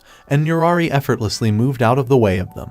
Wow, I can tell this is a true test of my youthful abilities. Do you say that all the time? Of course, youthfulness must be constantly proclaimed. Lee finally managed to land a hit, though Nurari deformed with the blow to avoid being damaged, and discovered that his hands were covered in a strange, slimy substance. Ah, I see you found my slime suit. It will keep you from moving, resisting your attempts to move even as I rob them of their force, Nurari chuckled. Lee's eyes shone with light. A test? The sixth gate of joy. Wait a minute, what? Good morning, Peacock. To his dismay, Nurari discovered that his slime suit was not impervious to evaporation. Gazu slammed his fists against the ground. I will break you, puny little Konoha ninja. Ino cast a glance over at Shino. Is he on steroids or what? I'm not sure, Shino replied, and a swarm of bugs swarmed out. Would it be possible to target him with a mind-body switch? He'd have to be relatively still first. Dad taught me the faster version, but it still takes a second or so. Then I'll hold him still so you can do that, he said, as his bugs merged into a pair of clones. Leaning Iron Mountain, Ino stood there watching his attack. How does it get a name? It's a tackle. Shino strained to keep the larger ninja at bay as his muscles swelled alarmingly. Please, now. Sorry about that. Mind, body transfer. Gazu struggled for another second or two before stopping and smiling. Done. Very well, Shino said as he released the possessed ninja. Please remain still. A few orange-red ants emerged from his clothing. These are the most venomous insects that do not naturally enhance their venom with chakra. I have enhanced them with chakra. They will sting this ninja's body, causing him to die, and then you will leave his body. Ouch. Oh, those things hurt. In most cases, that is the primary purpose of an insect sting. The venom will take effect quickly, so end your technique. Ino's body jerked to life again. It had fallen over and started floating in the lake in the meantime. Wow, that was rough. Gazu froze and collapsed. Sasuke arrived at a blind wall. If I have this layout right, this will be the center through here. Jiren mumbled, almost out of chakra.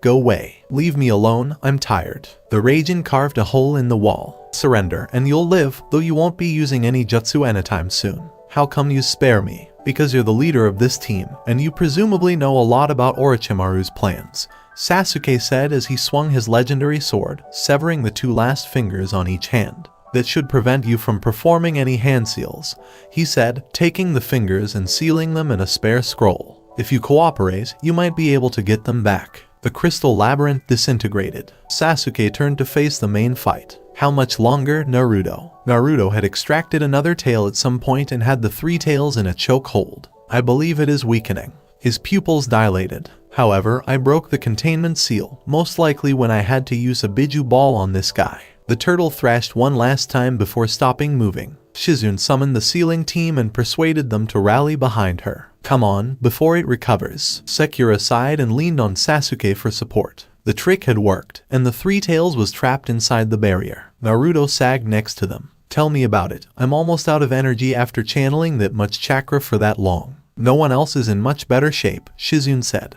Tenten and Kiba are in the best shape, followed by Sai, Shino, and Ino. But everyone else has almost no chakra left and Lee's muscles are severely overstressed. Sasuke looked down at the hilt of his sword. If it hadn't been for that, I'd have run out of chakra there. We still won, Naruto said. And that implies. A flash of motion slammed into his side and blew up. Sasuke's hand grabbed the Raijin so quickly that it appeared as if he flickered it into his hand. Akatsuki attack. A second explosive arrived, which he sliced in half before detonating. Naruto, exclaimed Shizune. It didn't look promising. The explosive had been small, but it had blown off his arm at the elbow, and he appeared to be in shock. We have to get out of here, Sakura stated quietly. They're after the Three Tails, and we can't fight them with just Sasuke left in fighting shape. I hate doing it, but you're right, Shizune admitted. However, all of this was for naught. It wasn't worthless. We prevented Orochimaru from acquiring it. Everyone returned to the rally point. Tobai waved goodbye to the departing Konoha ninja. Goodbye. See you soon.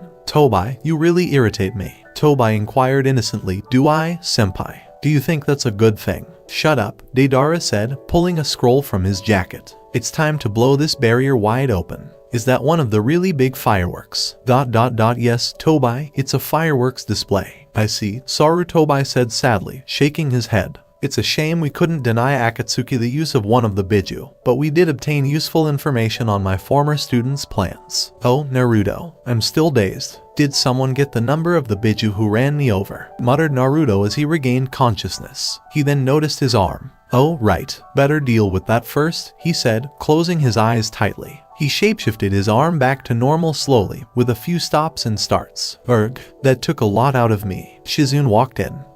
How did you do that, Naruto? Regeneration. Now I'm starving. Regrowing an arm does that. What happened? Well, that's a bummer. Sakura sighed. Tell me about it. After all that work, Akatsuki comes along and steals it. I suppose so, but at least we got out before they found out anything about us. Itachi coughed wetly, then looked down at the blood-splattered hand he'd used to cover his mouth. As predicted, I'll have to face Sasuke within the next month. I believe I have completed the adaptation to my eye's chakra network. I hope it has the desired effect on Amaterasu. Kasame, please leave me alone. I have personal matters to attend to. Kasame smiled. What, writing a letter to your girl again? Sure, Itachi, I'll give you that privacy, the shark man said, shifting his legendary sword on his shoulder. I'm not sure why you're so upset about it. So what if you were a clan heir? That was 7 years ago. And it's not as if you enjoyed it anyway. At least that's what you were trying to say with the whole murder thing. Or was it that they just didn't like the girl? He chuckled, then left the room they were staying in a small town on the outskirts of Fire Country. Itachi didn't say anything else. He'd carefully crafted the image of some secret lover, but he doubted Kasama believed it. Whether brash or not, the man was an S-ranking missing ninja. No, it simply provided him with an excuse to turn a blind eye whenever Itachi engaged in his private matters. He measured his chakra in silence. Good. At the very least, the disease has had no effect on this. He sat down at the shabby table provided and began writing 2 letters. One was to his brother, in which he described the battleground he had chosen, a fortress dating back before the founding, and how to disarm the numerous traps leading into the Uchiha fortress. Of course, he missed 1 out of every 10. It was pointless to allow his brother to become complacent. The second was addressed simply to bearer. You have received this letter because the crows believe you are their best hope for survival. The summons issued by the Yatagara are exacting and precise, and they demand that the individual consider themselves to be a part of the collective. You will find them loyal if you can meet their high standards. They will be skilled, as long as you are skilled in return. Maintain their legacy. Itachi, a member of the Uchiha clan. He carefully rolled up both letters into scrolls, then his hands flickered through the summoning hand seals at the kind of speed that explained why he was still worthy of the name he'd been called in Kano. Even now, dying of lung cancer and with his eyes barely able to see in black and white. Paragon. He is not a ninja prodigy. Ninjutsu, or the subtle art of illusions, or seals could be skills of prodigies. There were even fighting prodigies in specific styles. No, Itachi was regarded as the next shinobi god, a man to whom all ninja arts came as naturally as breathing. Now it comes more naturally, and, like the previous, he detested the need for them. Such were history's ironies. His palm landed on the tabletop with no more force than was required, and a trio of crows appeared. He gave the first letter to one of them. Go. It is the hawk summoner you are looking for, Madara said flatly. With Itachi's illness progressing to this point, Madara knew he'd be contacting Sasuke for his last wish,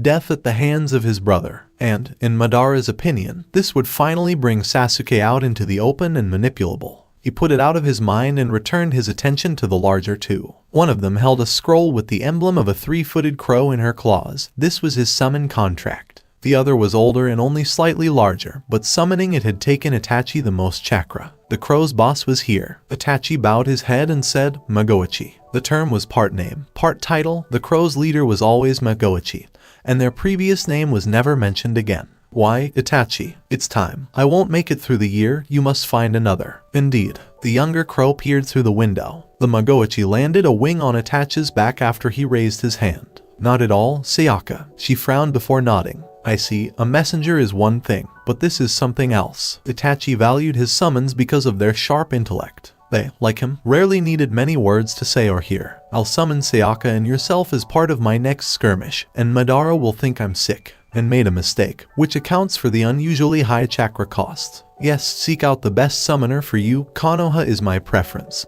but I wouldn't mind if you went elsewhere. The words did not have to be said. We will comply with your request. Let the red bell ring once more. The Uchiha nodded once more, this time in memory, when the bell had rung for him. Is he prepared? Magoichi arched his brow. The transplant is complete, but it will take 3 months for the eye to recharge. All right, then. Both crows flew away at the same time. Sasuke blinked as he unrolled the scroll. I see. What exactly is it? He handed it to Naruto without saying anything. Oh, I see. Well, we'll help you get there. I know you don't want us getting involved in the fight, but you know we'd do it in a heartbeat if you did, right? Yes, and thank you, Sasuke said, closing his eyes for a moment before standing up. I need to gather some equipment. What exactly is it? I am an adult according to the Uchiha clan's laws, because I can perform fire ninjutsu. But I am not a ninja according to their laws, and this is my last chance, my only chance, to correct that. Uchiha ninja, true ninja, bear the Sharingan and are skilled in its use in ninjutsu, genjutsu, taijutsu, and you are all of them. Yes, which is why I need to prove it to another clan ninja and be officially recognized. For a brief moment, Naruto remained silent. I think I understand what you mean. It's important to do things correctly. Then he made a clapping motion with his hands. However, there's no time like the present to get started, is there? And we'll need to be ready, too, because Itachi has Kasama as a partner, and we'll need to keep him busy. Do you think he'd react well to a wind-fire Rasengan? Or a fire-boosted Rasen Shuriken? I don't know nor care. Please excuse me, Sasuke said as he walked to the edge of the training ground and blurred into Shunshin. Naruto shrugged and formed a clone, which flew away to warn Sakura and Sai. Hopefully, the albino ninja would be available, if only for air cover. Okay, Sai, I think we'll need you overhead, keeping an eye out for Akatsuki members other than Itachi and Kasama. Sasuke, I've left 3 foxes in Konoha with orders to summon you back as soon as one of them disappears. Summon Aya to get back there, and take Itachi's body or at least the eyes. We can give him a decent and honorable burial if you get the body. I comprehend. Good. Sakura, we're almost certainly going to have to fight Kasama. Do you have any of those fancy seals that allow water breathing? No, Naruto, but I have some of Tenten's oxygen pills. Just take one at the beginning of the fight. No need for a complicated solution. Okay, fair enough, but how do these things work? It's dehydrated air. Alright, Sai leaned in close to Sakura. I don't believe that's possible, is it? No, but they're quite complex, and he relies on simple explanations. I see. An example of what is commonly referred to as lies to children, which you explain in a way that the subject can understand.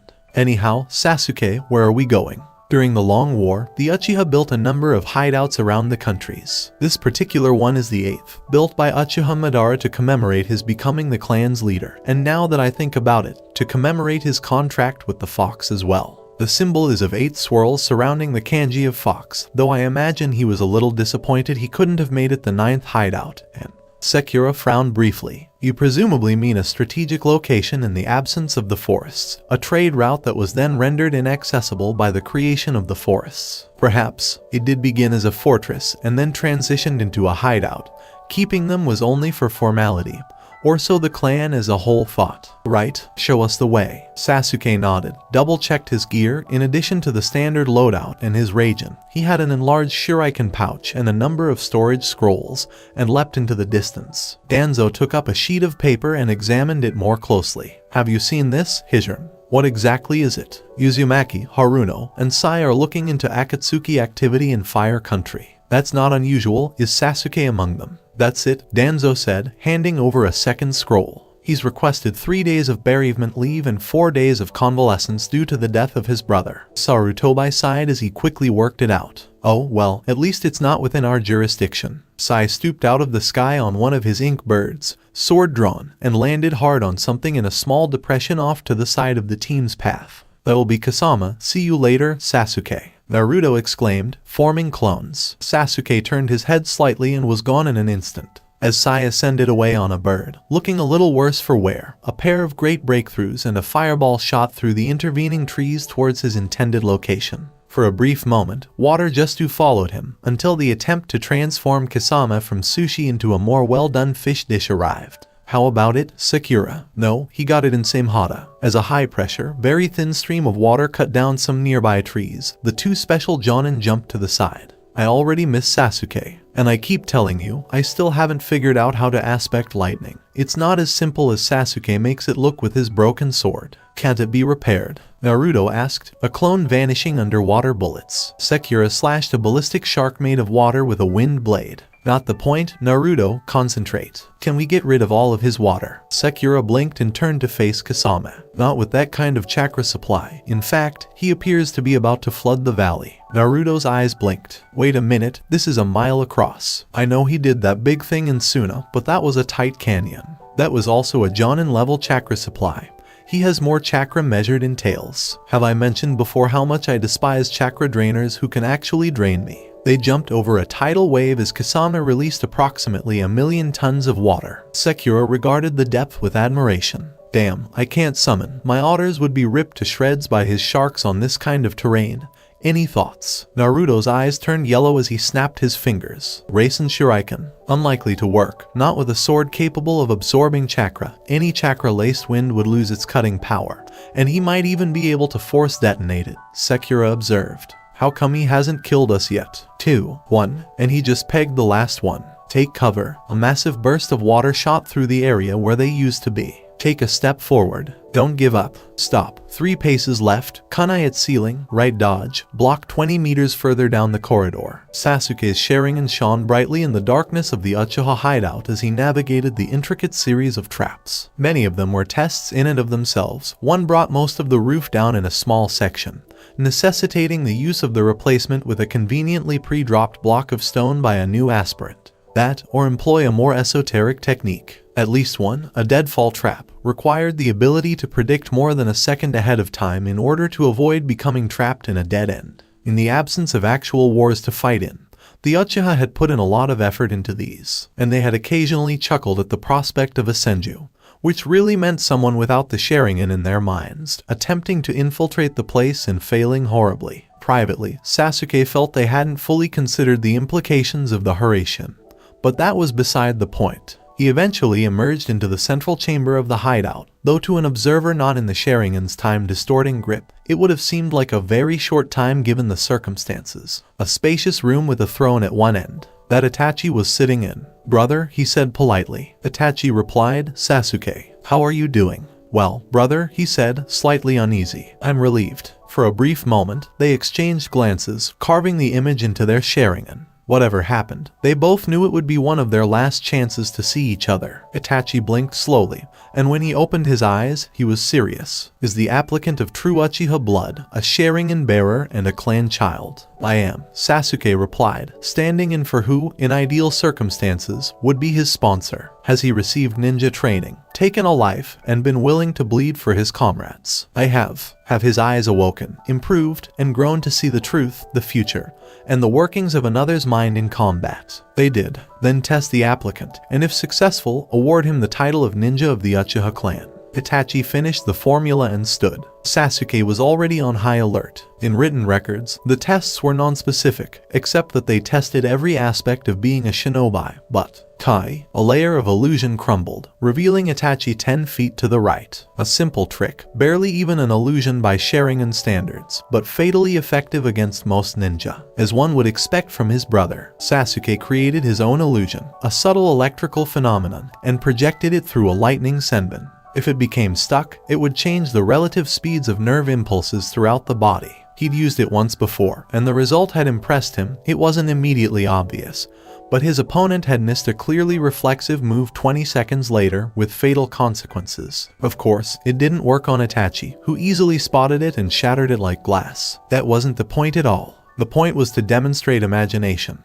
That particular illusion had looked almost like a lightning ninjutsu, which was what it halfway was, and that demonstrated his ingenuity to his assessor. When he'd infiltrated Itachi's illusion and made it appear as if he'd broken it with a sealed dispel, the Sharingan illusion had been something entirely different. It meant that he could. The illusion he'd ridden shattered completely. Itachi clapped slowly. "Nice work, brother, I almost missed that. I assume the intent was for you to build in your own displacement." Yes, 1 millimeter per second in a jump, and correcting projectile trajectories. Eventually, I'd be able to slip completely out of your line of sight and use a large jutsu. Useful, but because the Mangekyou is of a higher order than the standard Sharingan, it grants greater control over illusions cast with it. Tsukuyomi. Before the final word, Sasuke averted his gaze, but a shuriken flew over his head at the speed of a striking snake and reflected Itachi's eyes, allowing them to make contact with his own. Everything went black. The realm of Tsukuyomi, an example of the kind of powers a Mangekyou Sharingan possesses. Sasuke, are you prepared to fight an illusion of this magnitude?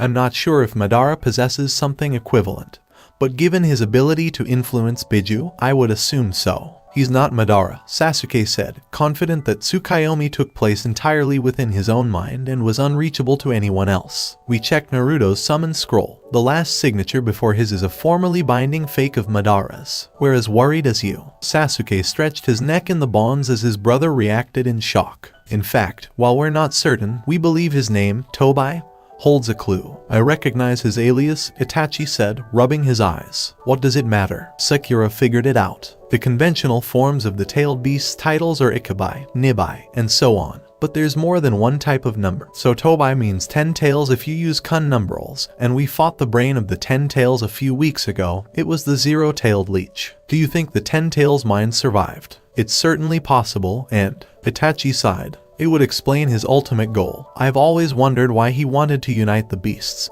since the return of the 10 tails would essentially be the apocalypse. But if he is the mind in truth, then it makes sense. He raised a hand. I completely understand, you're unsure, but we have to work with this assumption, especially if Madara is no longer alive. It's chilling, Sasuke said, and I speak as someone who's sparred against a Jinchuriki who was holding back, in two-tailed mode, and been on the front lines of a duel between Jinchuriki and Biju. Though I have to admit, some of that uneasy feeling stems from the fact that Naruto will be dead or nearly so if Tobai succeeds. And a little of the rest stems from the fact that he appears to have a good chance of being the Messiah. Do we even have that concept? Itachi inquired. I recognize it, but I mistook it for something foreign. Do you think Nagi has some of the right qualities? Sasuke pondered. But Tsukuyomi, the ultimate illusion, has infiltrated my mind. I've got it covered. For a split second, lightning danced around his hand before the world shattered. Both brothers collapsed in spasms a split second after Itachi initiated the Tsukuyomi. Itachi was the first to stand, but he retched, allowing Sasuke to clamber unsteadily to his feet. What in the world did you just do, Sasuke? He coughed. I induced an epileptic fit in myself, Sasuke replied, blinking quickly in an attempt to recover. That is probably the most stupid thing you have ever done, foolish brother. Didn't it work? You were inside my head, so when it went wrong, it got you as well. Risky, foolish, and inexplicably effective. This is what happens when you live in an unsightly manner. No, if you live in an unsightly manner, I will arrest you, Sasuke responded. Military, police, and everything. And your commander, Hadake, is still out there. I'm not yet at his level. Itachi cocked his head slightly, regained his poise, and unleashed a barrage of shuriken. Sasuke countered with his own. This was a set piece, as well as a Uchiha trick that came in handy with surprising regularity, especially since the Uchiha's teammates could sneak around the side of the big flashy duel. Sasuke conceded, half a dozen of his shuriken flying straight at Itachi instead of the approaching weapons, forcing Itachi to cut off his own barrage to deal with them, giving Sasuke a chance to throw another few along that path. Itachi forked his own attack sequence, and Sasuke copied him, and within a minute there were sparking shuriken collisions all the way across the 30-meter gap between them. When both of them ran out of shuriken, Itachi bowed briefly to Sasuke. Good trick, but what else could you have done? Chidori shuriken. I've got a few shuriken in reserve that I electroplated with chakra reactive metal, and if I infuse them as lightly as possible, they might have gone unnoticed. They'd destroy many of your shuriken for a few of my own, giving me an advantage in ammunition. A useful piece of gear. Pass. The two brothers exchanged a few more glances before leaping. Fights between Sharingan wielders were strange affairs, based on chance rather than certainty. When the battle was one of illusion, the duelists could appear motionless and unable to perceive their surroundings, almost as if they were not fighting at all, regardless of how desperate their struggle was. When the battle was ninjutsu, spectacular, difficult to control. Unstable moves that relied heavily on chakra control were mixed with absurdly simple little attacks that had been refined to the point where they were performed with fewer seals than normal, denying the Sharingan the opportunity to copy. And in the realm of taijutsu, or even more so in a mixed battle, the real sparring took place a second or so later. Given their opponents, both combatants are narrowing the field of possible next seconds of the battle to their best choice. To an observer, the battle may have appeared fairly ordinary for high-paced ninja combat. But there was an unnatural fluidity in the Uchiha's motions, a sense of no energy wasted, no muscle overextended or underextended even at the phenomenal speeds of ninja battle. However, if the observer had their own Sharingan, they would witness a mental battle of wits that dwarfed the actual maneuvers. Sasuke's mind considered using a phoenix web with a quartet of wire-guided kunai, then saw Itachi's plans shifting to take that into account and use it against him, causing him to abandon that and switch to a lightning illusion to induce flash blindness. Itachi responded. Sasuke changed his plans yet again. The Sharingan could see about a second into the future and slowed things down by a factor of 4 for its wielder. When that was combined with the incredibly fast reactions of a ninja, Sasuke and Itachi had iterated their attack sequences between 20 and 30 times by the time they were finally put into place. And this was happening at every turn of the battle. There was a reason why fights between Sharingan wielders were so rare when the clan was still intact. When the battle was over, it usually caused quite a migraine. When one of Sasuke's knife hand blows hit home, Itachi dissolved into crows and reappeared over by the throne. Impressive, but a Uchiha must be the fan to the flames, and he must be familiar with fire. Both brothers inhaled, flipping through seals while performing their preferred high-power fire techniques. They both arrived at the tiger seal at the same time, and a grand fireball collided with a fire dragon. Sasuke purposefully chose the more complex, difficult-to-control move. He'd gotten to know it well while attempting to build a lightning version, which had so far eluded him.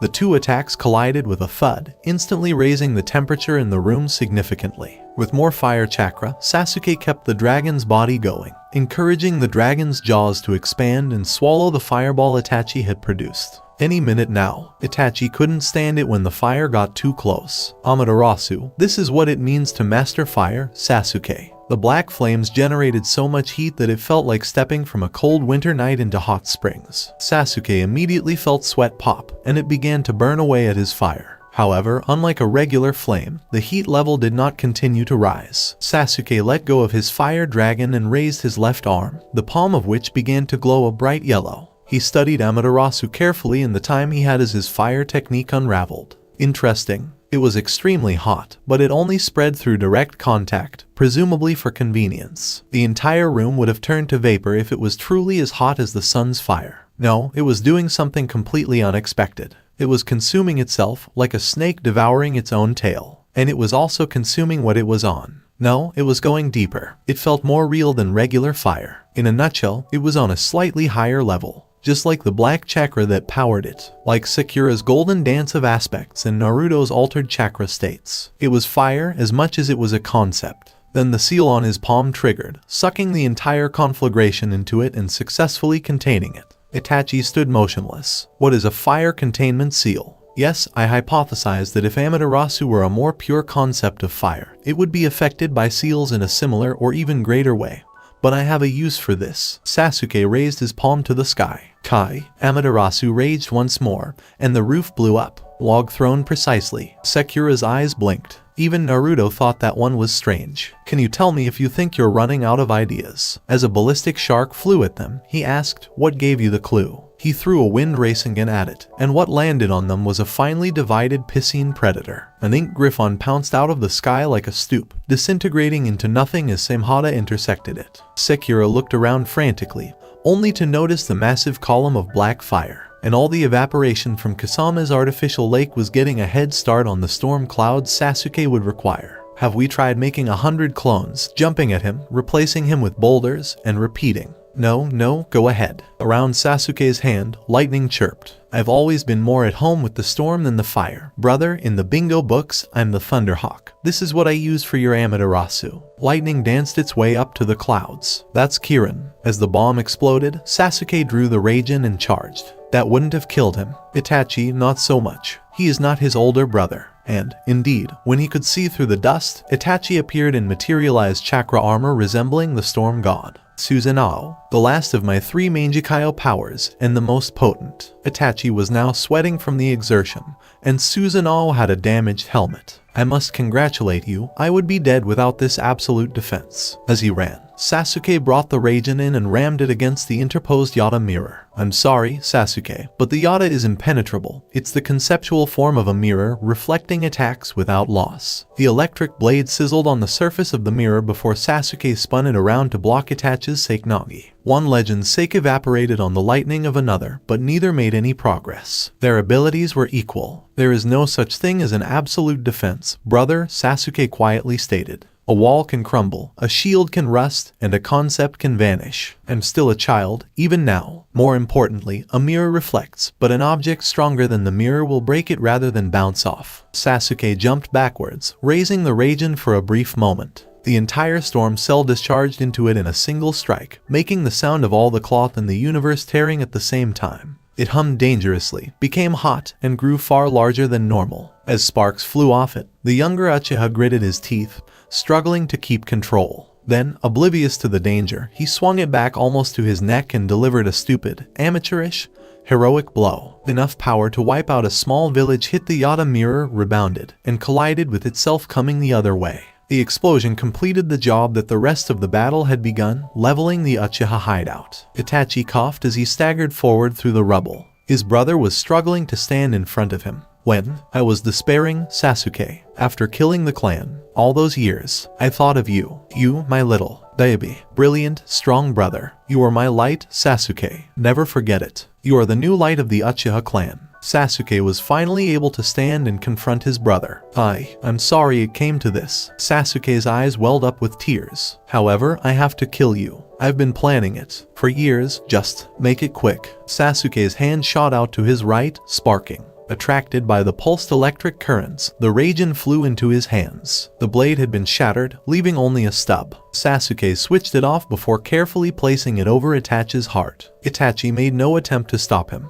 He struggled to say, I am glad. The Uchiha clan will not perish with me. Sasuke reactivated the sword and sobbed like he hadn't since he was 8 years old. Like a heartbroken child, Naruto quickly replenished his Sage Chakra by throwing a pair of Rasen Shuriken, one as a shadow for the other. He detonated the second as soon as the first hit Samehada. Will you be successful? No, Sakura said. That sword's too damn big. He hid in the blast shadow. A purely physical attack might suffice, but by the looks of it, you'd need a non-chakra fueled attack powerful enough to shatter steel. Another ink bird disintegrated on the sword, and Sai landed next to them. We should get Sasuke and leave because Kasama won't be able to tell when we've left for the next few minutes. Huh? Naruto inquired. I saw that Sasuke's fight is over, and as for the other matter, I've been experimenting with poisons in my ink. It took a while to find one that would work on someone with the features and constitution of a shark, but I eventually did. He'll be paranoid that we'll attack again until it wears off, which will be soon enough that I really think we should get going. Sakura shook her head. Okay, you go, we'll use the summon network. I will, Sai said, and his bird took off on a crown-hopping adventure through the forests. Sasuke, he shifted his gaze, tears streaking his cheeks and forming a whorled pattern in his eyes. Naruto, I'm sorry, Sasuke, but we must return to Konoha. The last Uchiha sighed and took out a fine silk sealing scroll. It took only a moment to place his brother inside, and Naruto then performed the seals to summon Kin. He and all the Konoha ninja vanished back to their training grounds a split second after the big fox appeared. Kakashi placed his hand on Sasuke's shoulder, who flinched away but then stopped. Was this how it felt for you, sensei? For once, the elder ninja shook his head, completely serious. No, mine was different. I'd made a stupid mistake, and Obito had to pay for it. I can't imagine how you must be feeling. It will go away. No, it won't. Ninja don't forget their sorrows, they simply learn to live with them. The pain will never go away completely, but time will dull the edge. After a moment, Sasuke stepped away again, face composed. I'd like to go to the Naka shrine, and then I'm thinking about hiring Sakura if I'm going to take Itachi's eyes.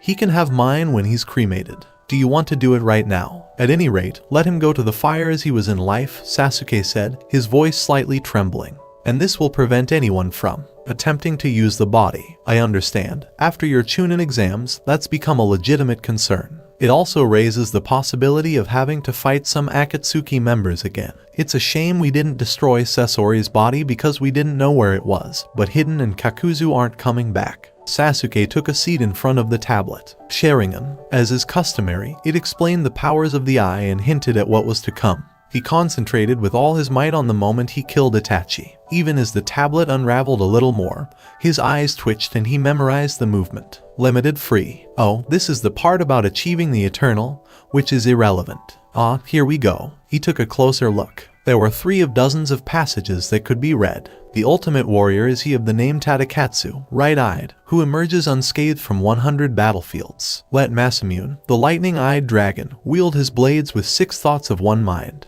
Amaterasu was a fiery goddess. This could be very beneficial. Mitsunari strikes with the speed of his thought, with 2 eyes clear to see, said the third. Unless, of course, Uchiha Sharingan accelerated their minds but not their bodies. He was going to win a lot of fights if this turned out to increase his body's speed by the same factor. He then winced, of course, once he got used to having much less planning time for each movement. Are you okay? Sakura inquired, running a final healing chakra pass over Sasuke's face. Yes, the pain has subsided, as has the slight sting of my Mangekyo, and it appears that transferring Itachi's eyes to my own has healed their damage. That's good to know, Sakura said, shuddering at the thought of Itachi's eyes. When their Sharingan deactivated in death, they were so clouded she couldn't believe it. She recalled what Sasuke had said. That's my brother, no one else could fight that well while barely seeing. She helped him up, shaking it off. Are you going to check the tablet again to see what else it says? In a while. For now, I think I'll just meditate. Think about Itachi's life. She nodded and exited the room, which was one of the downstairs rooms in Sasuke's house in the Uchiha district. And so, the third Hokage concluded, ended the life of Uchiha Itachi, a man who was reviled as a traitor for nearly half his life, and among the most tragic and loyal shinobi I have ever had the privilege and pain of watching as he grew. And now, at the request of the last member of his clan, to which I have chosen to accede, he will be treated not as the missing ninja. The audience was deafeningly quiet. Itachi's funeral was held in public to spread the word about the true cause of the Uchiha massacre, and, more importantly, to limit Tobai's maneuvering room. If everyone knew he was a murderous, duplicitous individual, his ability to convince others would be limited. A ninja's life is often filled with pain and loss, but it takes a strong man to face that pain and still do good. The Hokage bowed his head for a moment before looking up. That concludes my remarks, thank you for your time. Naruto entered the training grounds to find Sasuke holding a kunai in his hand. Don't do it, Sasuke. You have so much to look forward to. Naruto received a deadpan look from the Uchiha, one of his eyes lit up. I'm not about to commit suicide, Ninwit, I'm testing one of my Mangekyo abilities. Keep an eye on me. With a whipcord motion, he brought the kunai down, and it bounced off his hand. Actually that's kind of cool, Naruto said, inspecting the skin, which was unmarked. What kind of power is that? Tadakatsu, I believe it grants invulnerability. Would you like me to try something? Sasuke stood there nervously watching Naruto spin up a Rasengan. Wait, what are you doing? Don't be concerned, simply press the tip of your thumb against it or something with the jutsu up. He agreed. Gently pressing on the Rasengan caused it to indent, and then burst. Wow, it appears that your body's space-time is slightly displaced from the real world. Did you feel anything?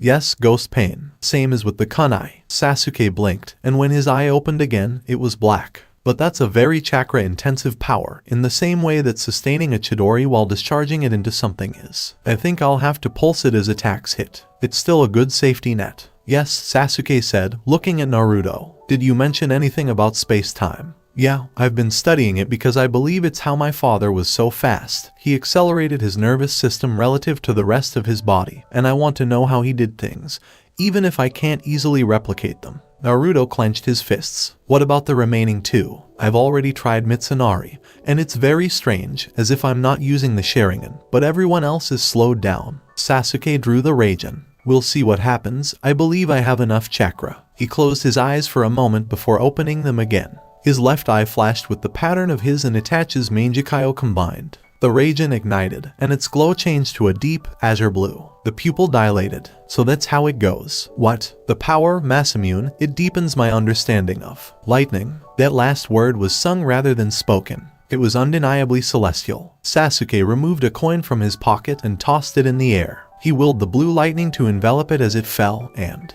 bang! A tree on the other side of the practice field collapsed. The Uchiha cracked a grin. Oh, yes, I really like this. Naruto shifted his gaze between the sword and the tree. What exactly was it? Railgun Jutsu creates movement by using electric current and magnetism. Ah, Naruto, I have a mission for you, Sarutobi said, handing Naruto a scroll. Ooh, capturing a missing nin. Neat, Akatsuki. No, he's not a minor Akatsuki member as far as we know. Alright, then why us? Who asked for this? To demonstrate his understanding, the third pushed an open letter across his desk. It was labeled with the date and the phrase "do not open until," in the handwriting of the third. I had no idea the origin of this letter until now, so I made a duplicate of it along with a second letter, which you are to give to the other person you meet on this mission. There is time inconsistency involved. Time travel, future or, no, it has to be in our past if you want me to deliver a letter you've already received. Correct. A portion of the letter mentions that a memory jutsu will be performed on those in the past, wiping their memories of the events to avoid damage. Doesn't that seem like an information paradox? Sarutobi's eyes blinked. How did you come across that term? About once a month, Sakura rants about the Sharingan.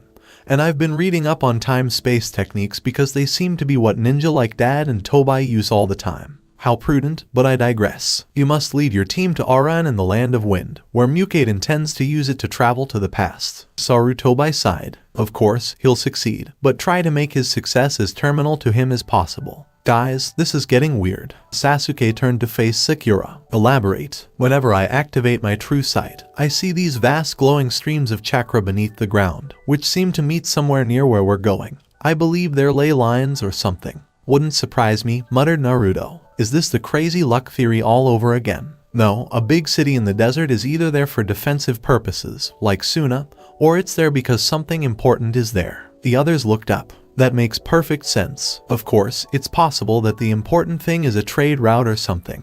But given how the place is a ruin, you'd think it's something that no longer applies. Yeah, it's a relatively new ruin, isn't it? Less than 20 years ago, the team dashed into the central structure, catching up to Mukade just as he reached his objective. Sasuke threw a pair of kunai at the elderly ninja, who caught them with chakra strings. You will not be able to stop me. I will rule the world. He ducked as a railgun-launched coin nearly ripped his torso out, then unsealed a half-dozen large puppets to act as saboteurs as he worked on the seal to the dragon line's node under Aran. Ooh, interesting, muttered Naruto as wind racing and carved a puppet into an amusing shape. That appears to be one of Dad's special kunai there. By the way, Sasuke, don't blow his head off until he completes this bit. 3 more hypersonic coins shattered the ground around Mukade. I knew that before I shot the first one I checked. Naruto, my Sharingan pretty much showed the world going crazy if I connected. Yeah, time is a little mutable, but not by much. Oh, do you think it would be easier to use kunai or shuriken with that railgun thing?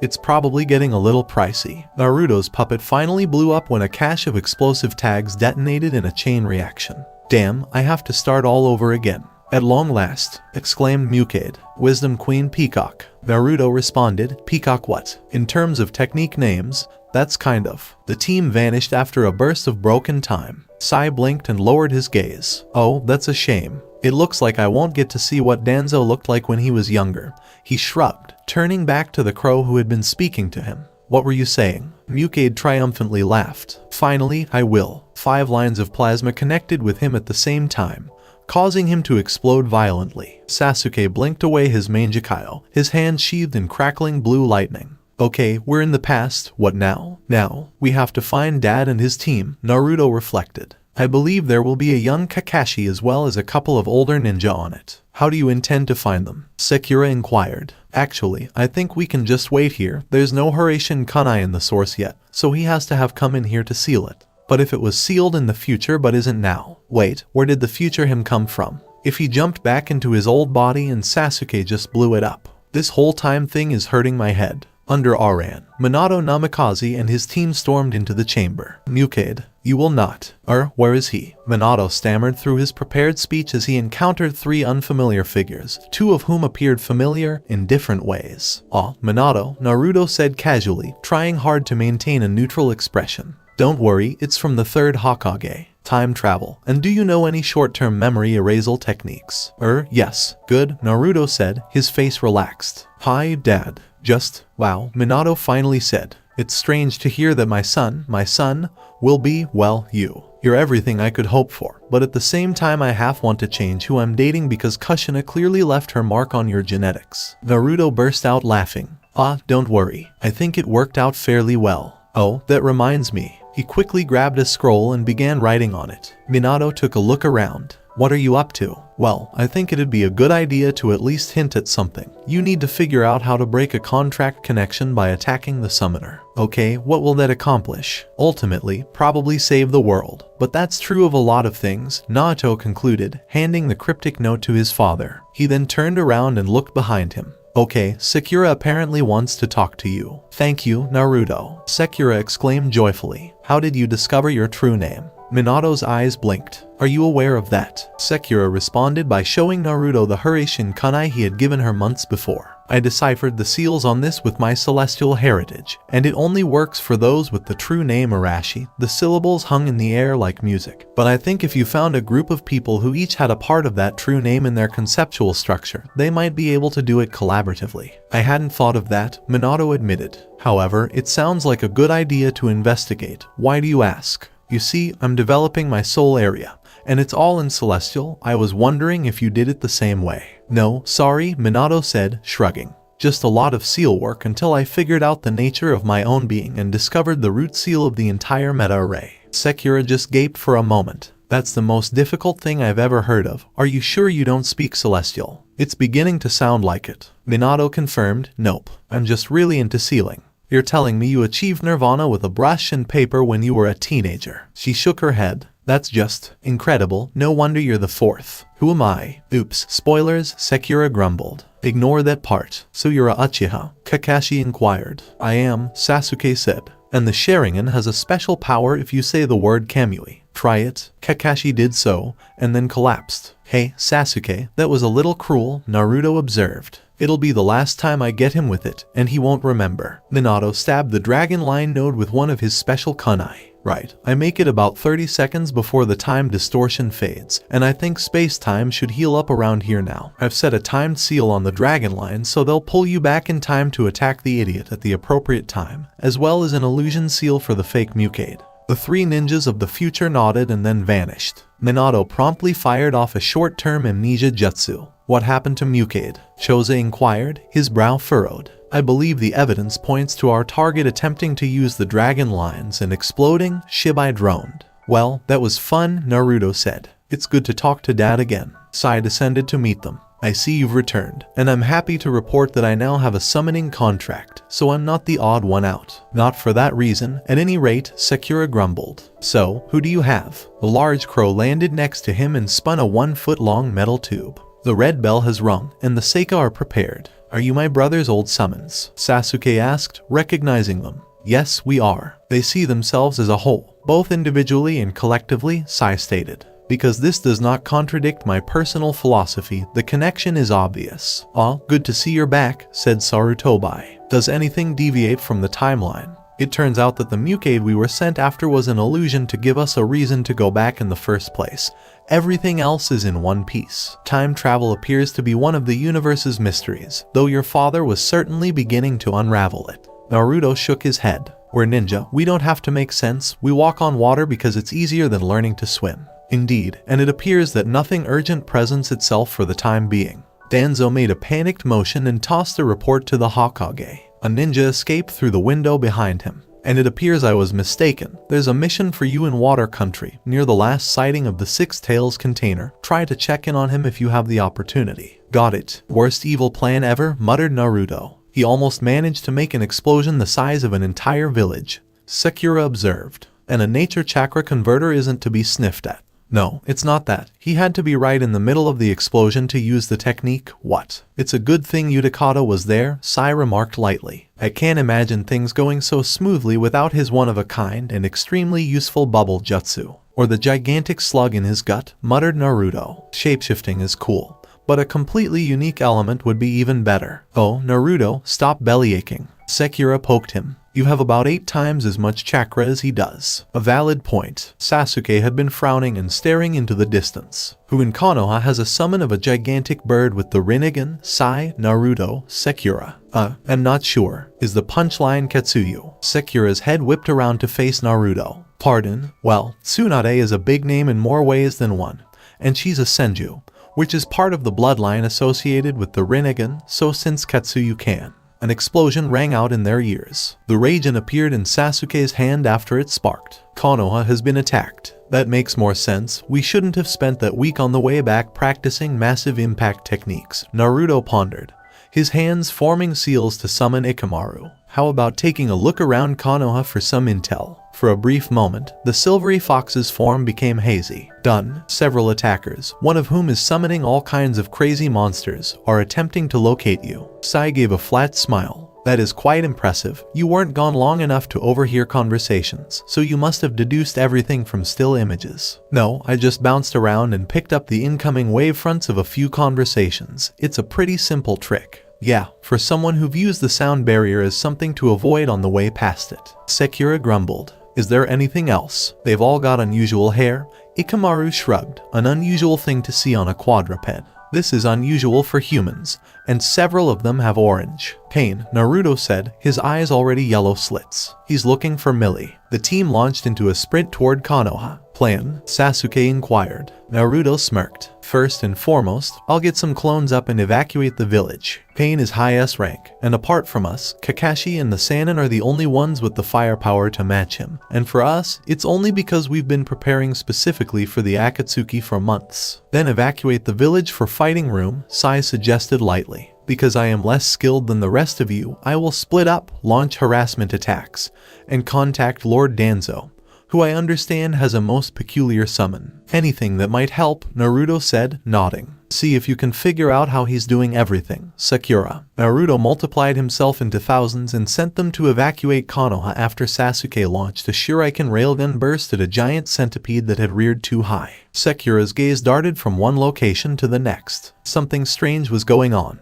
She frowned as she launched a bolt of wind-powered flame at a group of origami creations. Is that Conan? Indeed. Paper strips flew together to form the Kunoichi's face. I'm impressed. Not many people would recognize my distinct ninjutsu, which is a paper clone transformed and cloned again. A swarm transformation. I had no idea those were possible for mortals. The sheer information overload. Sakura then grinned. I'm sure it helps your complexion, though I see your skin is a little papery. Enough, Conan stated flatly. You are not our goal. Leave in live. No way, Sakura exclaimed, lighting Rasengan on fire. A paper storage scroll flew at her, unleashing a torrent of water. She switched aspects with a thought and drew the water into a big ball water Rasengan, obliterating much of Conan's nearby paper. A second face appeared further away. How did you do it? Your element changed from fire to water, which is impossible. I am the god's heirloom. My method is insight, and mystery is my path. I've seen and comprehended everything. There has been both fire and water, leap from the ground to the air. Danced at Sakura frowned, and her voice lost its strange timbre as she exited Celestial. Damn, almost got it there. Anyway, Naruto is one of my friends, so go crumple. Conan began to speak again, but fire engulfed and destroyed her proxy head. Sakura wrapped herself in a wind-fire shroud and went in search of more of the missing S-class ninja's paper. Sasuke slammed into a building hard enough to pierce it.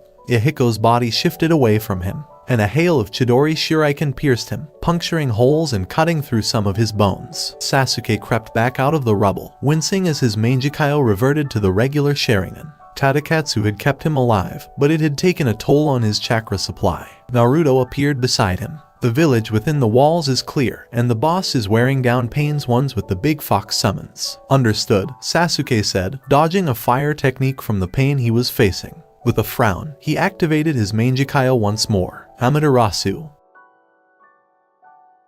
Diva Path Pain flickered out of the way, launching a wide area water technique before disappearing in another flicker. Damn! A screech filled the air, and one of the massive summons, a hippo, it appeared, flew into the air, exploding and on fire. Sasuke and Naruto exchanged a glance. Rasen Shuriken. Yeah, and some Chunin threw in a fire technique just as the attack hit. Nice work, whoever you were. Kiba burst out laughing. I actually accomplished something. Akamaru barked and rolled his eyes. Look, the boss is about to go Sage again, so I'm about to vanish to give him a recharge, the clone explained. Understood, Sasuke said, spinning the Raijin before making a decision and summoning Hayabusa. I'm going to cover top with Sai. Both of them looked up as crows were being slaughtered overhead, occasionally mobbing and destroying paper clones. The clone of Naruto nodded. If you get a railgun shot, don't mess around. And keep track of everything, you're the best person for that. I don't want to be surprised if a third Akatsuki member is here. The clone finally vanished, and 2 seconds later, a massive explosion erupted near Konoha's center. Sasuke grimaced. Oh no, I hope he doesn't have to pay the repair bills. Naruto pulsed a big ball Rasengan in one hand, tearing the Asura Path's projectiles apart, while 2 of his clones tossed in a Rasen Shuriken to try to kill the close assault specialist Path. Another jumped in the way and absorbed the attack, followed by a pair of wind Rasengan. Damn, that's annoying.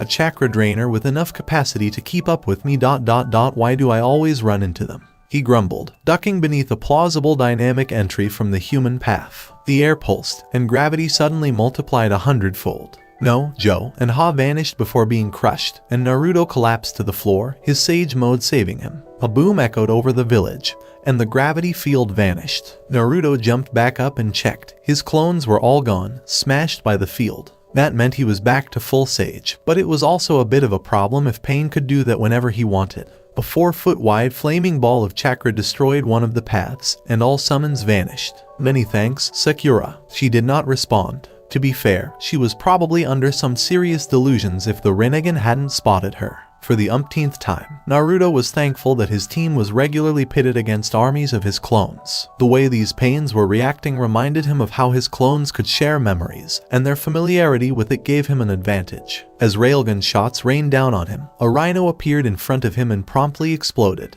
Naruto blinked and 50 clones appeared. One of them went to find Sakura and ask her what the hell was going on. Using the theory that the paths had to be hiding somewhere, the remaining 49 and him began wreaking even more havoc. Resurrection? You're kidding, Sakura said, her eyes darting around as she dissected a web of Jinjutsu. Sasuke could simply ignore it, and Naruto was currently operating on Sage Chakra, but she could see what it was and what it was designed to cover. Speaking of which, she tossed 3 flash-tagged kunai into the air, and the path at the center of the resulting triangle took a Kirin to the head. That appears to be the one launching gravity attacks. With his incapacity, the illusion net stopped moving as quickly as it had before, and Sai expressed his gratitude by censoring the seals on some of Conan's paper with an ink dragon. Sakura vanished once more, pausing only to scan the area with true sight. That was the end of it. Wind blades sprouted from Naruto's hand, and a summon fell apart. When his sage mode ran out of time, he mentally shrugged before pulling on 7 chakra tails. Pain stood motionless as Naruto's chakra cloak formed.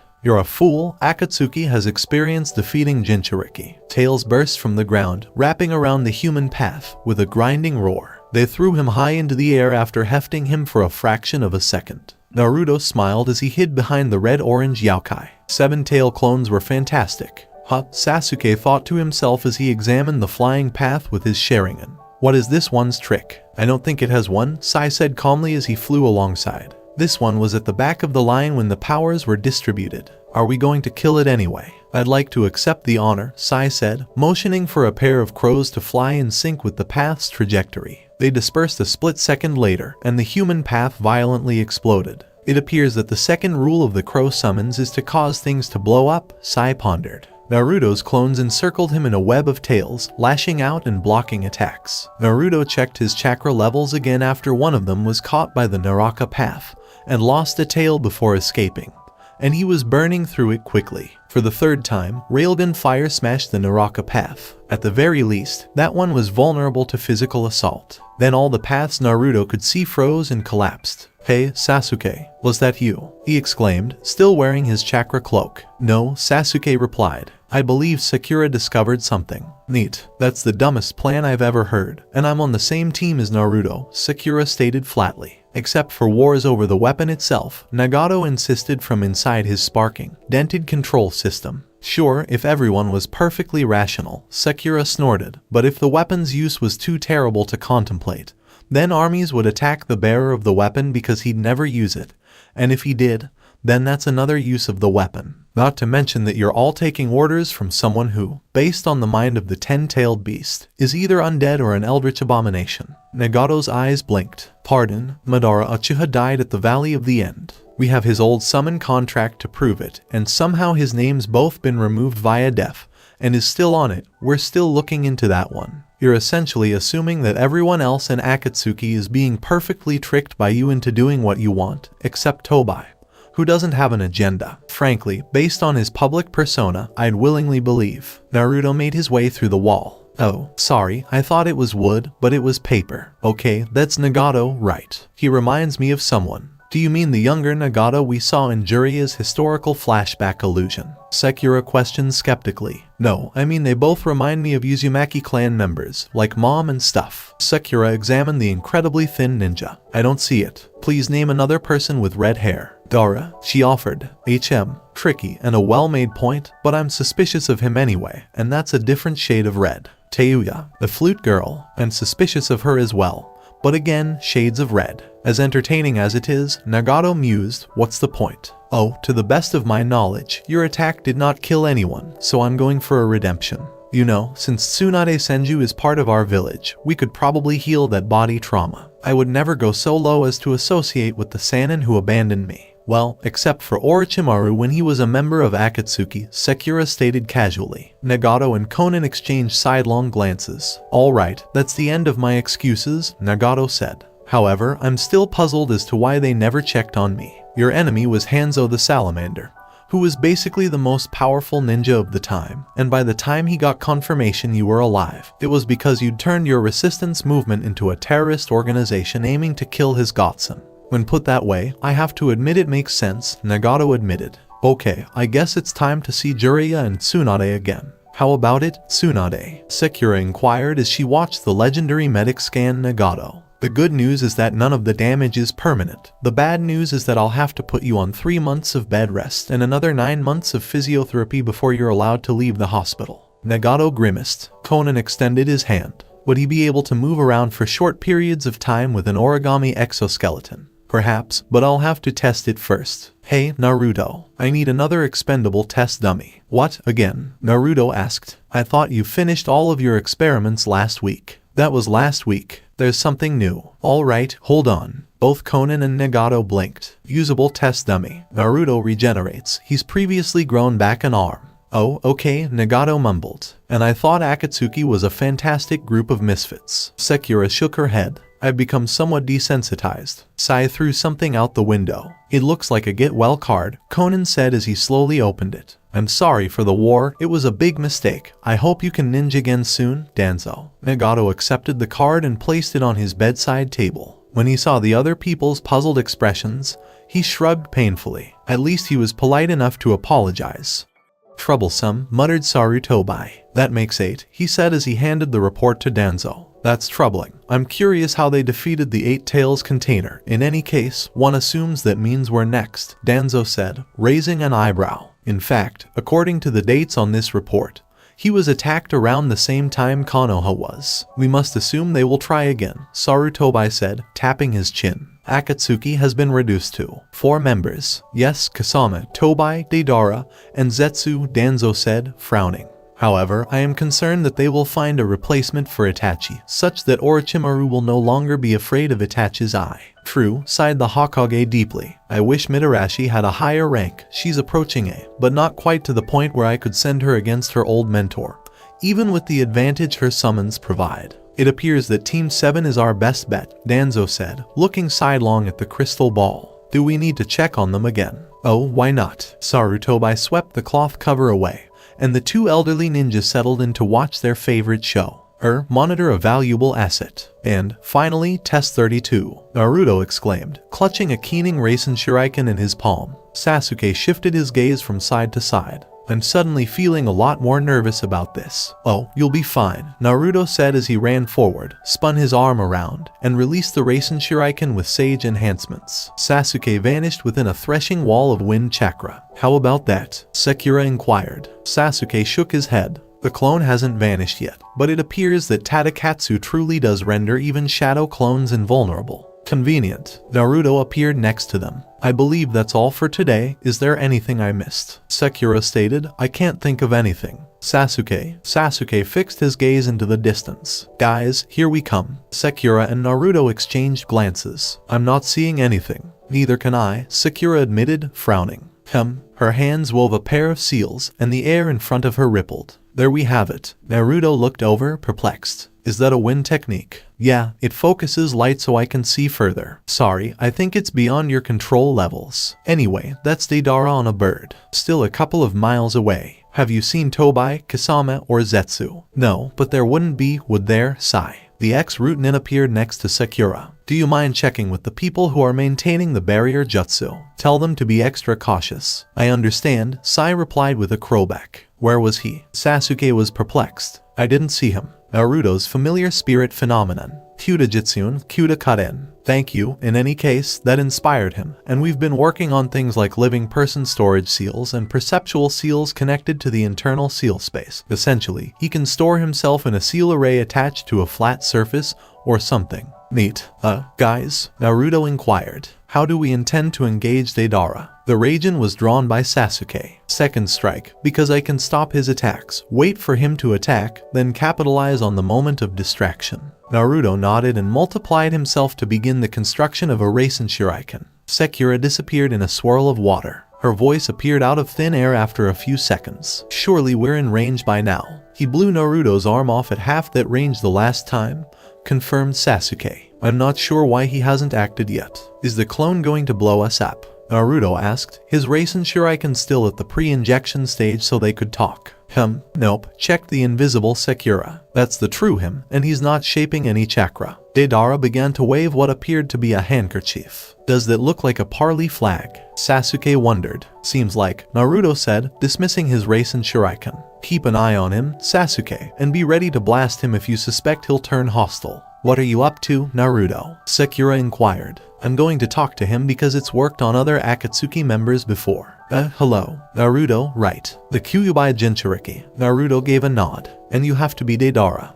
Yeah, no hard feelings for blowing off your arm a month or two ago. Naruto displayed his unbroken arms. No foul, no arm. Ouch, yeah, Deidara grumbled. Okay, look, we, Tobai, Kasama, and me, yeah.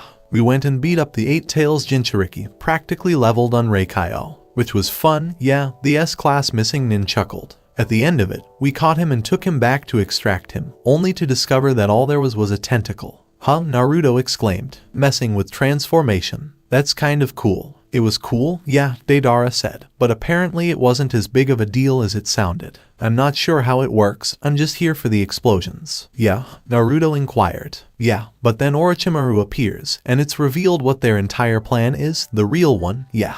They have a plan. The Jinchuriki inquired, surprised. I assumed they devised the entire scheme while drunk, and I could have respected that, yeah. Deidara exclaimed enthusiastically. But no, they planned this for a long time, from when one of them tried to set up the Kyuubi on Konoha to today. And you won't believe what their goal is. Did they really tell you? Hell yeah. They thought it'd make us agree. But Kasama already knew, and Orochimaru liked the sound of it. Yeah, but I want it out. Wait, Naruto said, frowning. There are 2 things here that I don't want to forget. First, if it was Orochimaru and Kasama being told, who was they? Tobai, him and Zetsu, Deidara said glumly. I'm not sure what's going on with him. He seemed so fun and jokey when we were out on missions. Yeah. Naruto shook his head. How about the second item? What was the plan? Hypnotize everyone on the planet with the moon so they all think they have a perfect life, Deidara joked. Naruto's eyes blinked. What? Yeah. Okay, that makes so little sense that I don't even know where they're coming from. Does it get better? Deidara inquired. Apparently, all they need now is a portion of the 9 tails, not all of the tailed beasts. Naruto paused after raising his thumb to his mouth. Hey, Sasuke, are you still watching? Yes, said Sasuke from the middle distance. Good. Hey, Deidara, please repeat this sentence. I am no longer associated with Akatsuki and wish to put an end to them. I'm no longer a member of Akatsuki, yeah.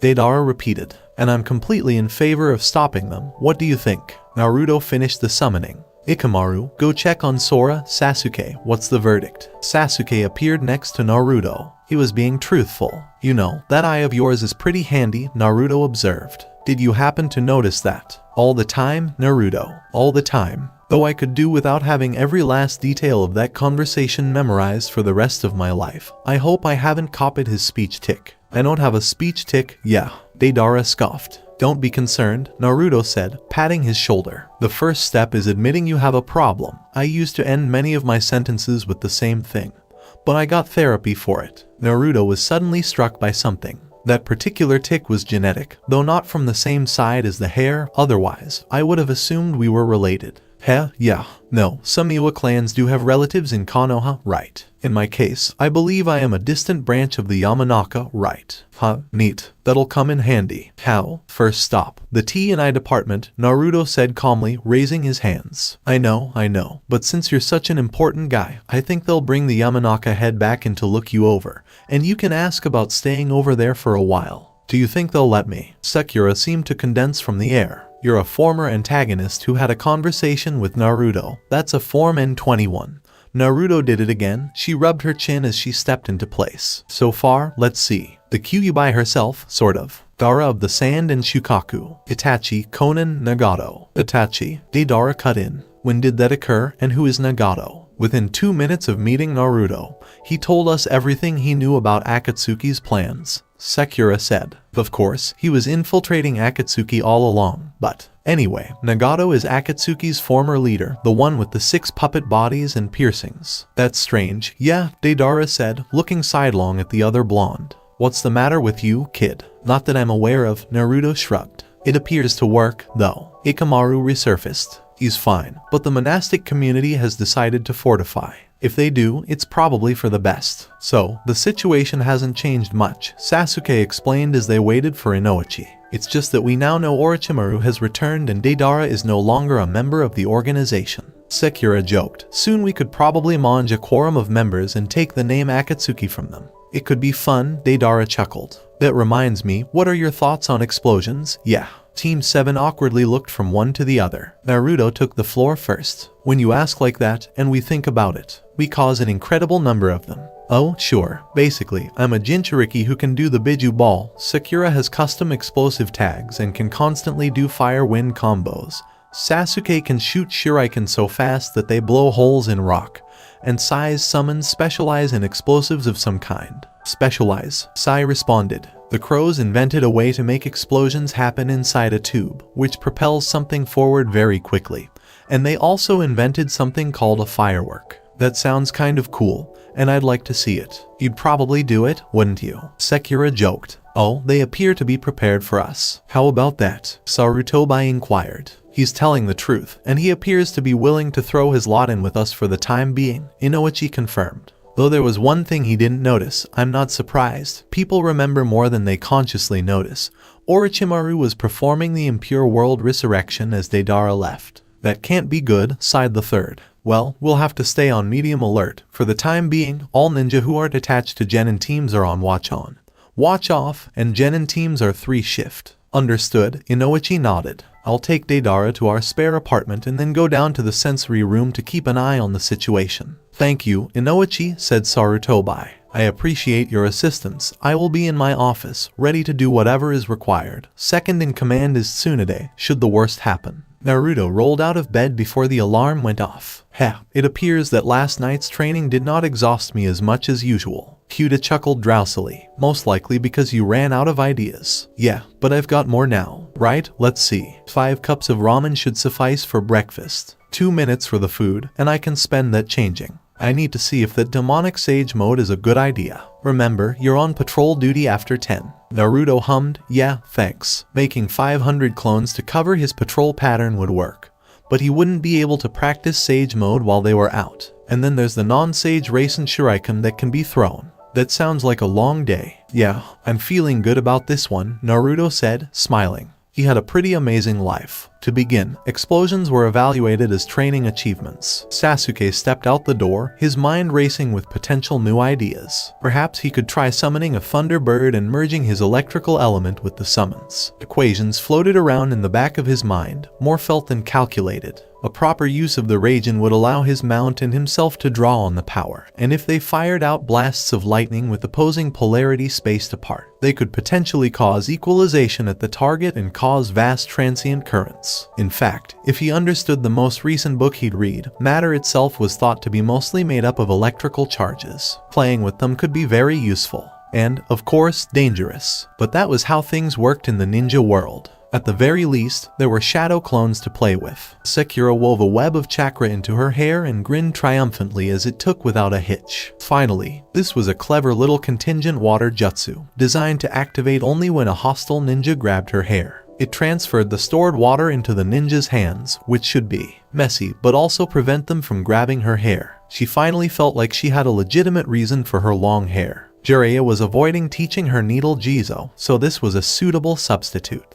Good day, Sakura. She raised her head. Sasuke appeared to be second to the training grounds today. What exactly is it? Just, Sasuke was embarrassed. If someone had told me 3 years ago that I'd be saying this, I'd never have believed them. Want to go out tonight, Sakura? Sakura felt as if she'd been hit with a light lightning technique.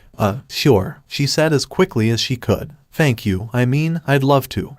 But I never asked because, well, I thought it'd be too similar to me before I became a ninja. I respect you as a ninja enough now, Sakura, Sasuke said. Just don't tell Ino about it, okay? I'd never use it to get a cheap shot on her, Sakura declared emphatically. I learned my lesson there. Good. For a few more seconds, they stood awkwardly. So, Sakura exclaimed brightly. I just remembered what I was going to ask. Do you have a true understanding of lightning when you use your Masamune power? Yeah. Can you tell me what the Celestials call it? Hold on a second, and I'll see if I can remember it. Sasuke blinked, his eyes opening to reveal the red swirl of his eternal Mangekyo. Masamune is the lightning left-eyed dragon. Sakura heard the word and felt it disassemble in her mind into its component concepts. Oh wow, that's what I was missing. I knew there were two polarities, and that there was a difference between one that is the presence of electrons and another that is the absence. But I didn't realize the cores of atoms were also the absence type of electricity. No problem, Sasuke said, walking over to a free space and starting running through kata. Good, Naruto thought to himself. I'm the first. He sat down and formed a shadow clone after taking a deep breath. The clone started gathering sage energy and reached out to the natural world. Huh? The clone said after a split second, before Naruto could begin drawing on Millie. This feels strange, like I'm weaker than usual. Nature's energy. Naruto inquired. It's strange, is it still there? Yeah, I think I'll be fine. Alright, go for it, and let me know when you're done. The clone resumed his meditation, and Naruto searched within himself. Alright, Millie, he reflected, casting it into his own mind in the manner that the Kyuubi would hear. You'll need to keep your cool for this one. What, exactly, is it required, or merely a strong recommendation? I believe it is necessary, Naruto pondered. If it turns out to be true, which I doubt, we could be in big trouble. Yes, I understand. Maybe. Oh well, I can practice Zen. Naruto's eyes blinked. Can you do Zen? Ozzy demonstrated how. I believe he was impressed by how quickly I received it. It only took 10 years. The Jinchuriki grinned. That I can accept. Okay, let's start with something easy. His mindscape shook with a rumbling purring, and he blinked. ... Did you fall asleep? Yep. Millie's head popped up just long enough to give that bright, clear answer. Then she dropped back onto her paws and resumed snoring. Naruto shook his head. Sure, I'll take it. To avoid disturbing Millie, he slowly drew on her chakra as he emerged from his meditative state. After about a minute, he determined that he had roughly equal to his normal sage power levels in red chakra. The clone gave the thumbs up. Ready. Alright, dispel. The clone appeared. Sasuke twirled the Raijin. He could sense the presence of electrons as well as the sword's lightning dancing up and down the semi-real blade. He couldn't figure out how to make the absence happen. Was it related to his actions in a Kirin? Then he blasted lightning into the sky to ionize a specific path. Ionization. That was all. Everything was normally in balance, and the normal lightning element chakra was electron addition. but there should also be an absence. He concentrated hard, attempting to draw the lightning chakra out of the region faster than it could be generated. It had no effect on the charge levels. He then realized the blade core was devoid of electrons. That's how it went. So all he had to do to create a weapon that actually exploded what it cut was to change the way it was set. Make the electrons generated by nature chakra flow into him, and use the balance to strengthen the blade.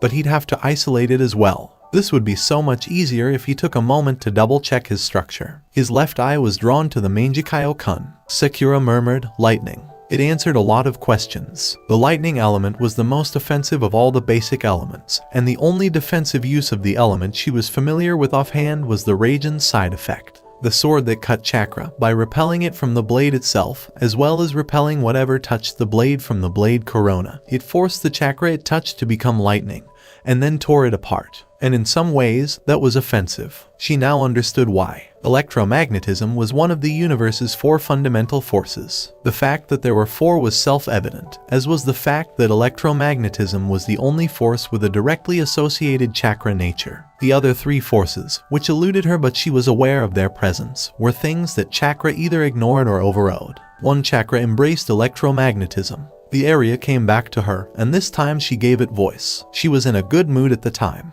I am the god's heirloom. My method is insight, and my path is one of mystery. I've seen and comprehended everything. There has been both fire and water, leap from the ground to the air. I danced in the center of my multifaceted self. Everything I've worn has been woven from blue and gold. Sakura-chan is and will always be my name. Naruto fell out of bed and onto the floor. Wait, what the hell happened? Kyuda did not respond. Naruto examined his skin and noticed that the animate tattoo was still sleeping. Hey, get up. Nothing. Millie, how are you? What in the world is going on? Huh? Millie replied drowsily. Was it successful? What did you accomplish? Were you planning on combining my power with Sage Mode? Naruto's eyes blinked. That wasn't a dream, was it? I didn't notice anything. Had we both had the same dream? I'm not sure. Naruto cast a glance out the window. Is your mind scrambling your chakra? I think there's something wrong. Millie agreed, and Kyuda awoke with a startled gasp. What happened just now? I'm not sure, but it can't be good. There's no one patrolling the roofs, and you were delusory. Kyuda made a hum. Plan, for starters. Find the others, Naruto said as he opened his window, set his security seals, and jumped out. Sasuke's eyes widened. That's my room's ceiling. Why am I still sleeping? Is it an illusion? Almost certainly. How was I assaulted? He shifted his gaze to the window, then to the door. There is no sign of commotion. So, a large area. How large is the area? And strong. It took away my ability to move and created a completely believable world. It was broken when I used my Mangekyo Sharingan at the time. This implies that it is a Mangekyo power. Akatsuki is the most likely caster. The motive is unknown. Determine the time since the illusion began. If it happened yesterday, it's most likely their world capture illusion. All of this flashed through his mind as he began to get out of bed. A plan had formed by the time he was dressed. Locate the others and compare notes. Individual or shared world. When? Primary concerns. If they haven't broken it yet, use Mangekyo on them to do so. Sasuke bolted out the door, fully prepared for battle. Sakura had a light feeling. She acted as if she didn't care about anything. And before her was an endless vista of possibility. She was the same person she had been moments before. But she was engulfed in a massive genjutsu that appeared to be capable of ensnaring entire populations. Looking around, she realized it had ensnared an entire population. There were different versions of herself everywhere, doing something a little different. She could feel them all, faintly, like echoes, or maybe glimpses of a book as one rifled through it. Many of them were nothing more than shadows, only going through the motions of a daily routine, in case the illusion for that specific entrapped person required her to interact with it.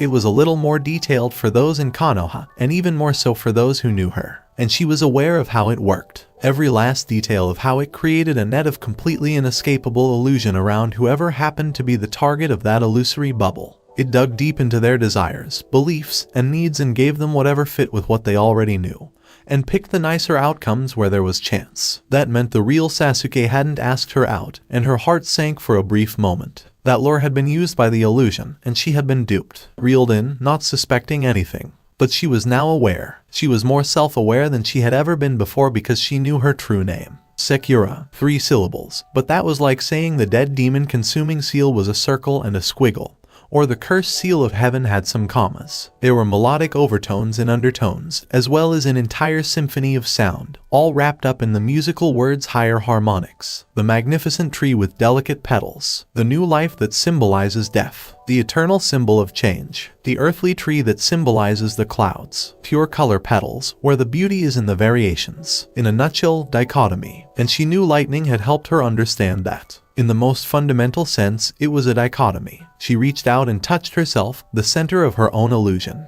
It disintegrated like gossamer. The others vanished from her awareness, and she was once again Sakura Haruno. But Sakura's memory lingered, and she could still see what had previously required the conscious summoning of gold chakra. A memory came to mind. When she became transcendent, neither Naruto nor Sasuke's versions of her were still present. They must have escaped on their own. She dashed downstairs, conjuring a scrying jutsu from thin air and pinpointing them both. Each was on their way to their usual training ground, which was fine. A petal-swirling body flicker propelled her across space to join them.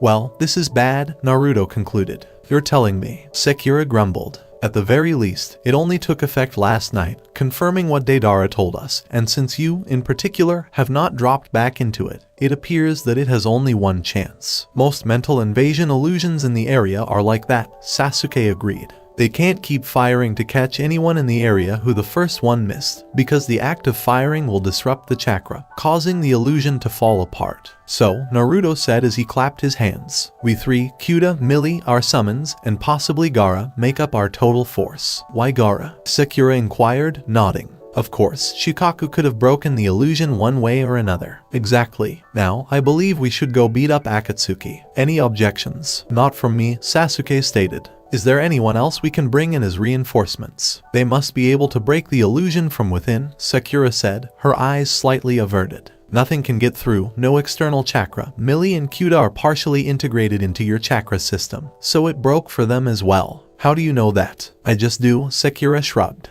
"I'm not sure why, but it makes sense." She smirked. "Actually, I could probably help people break it.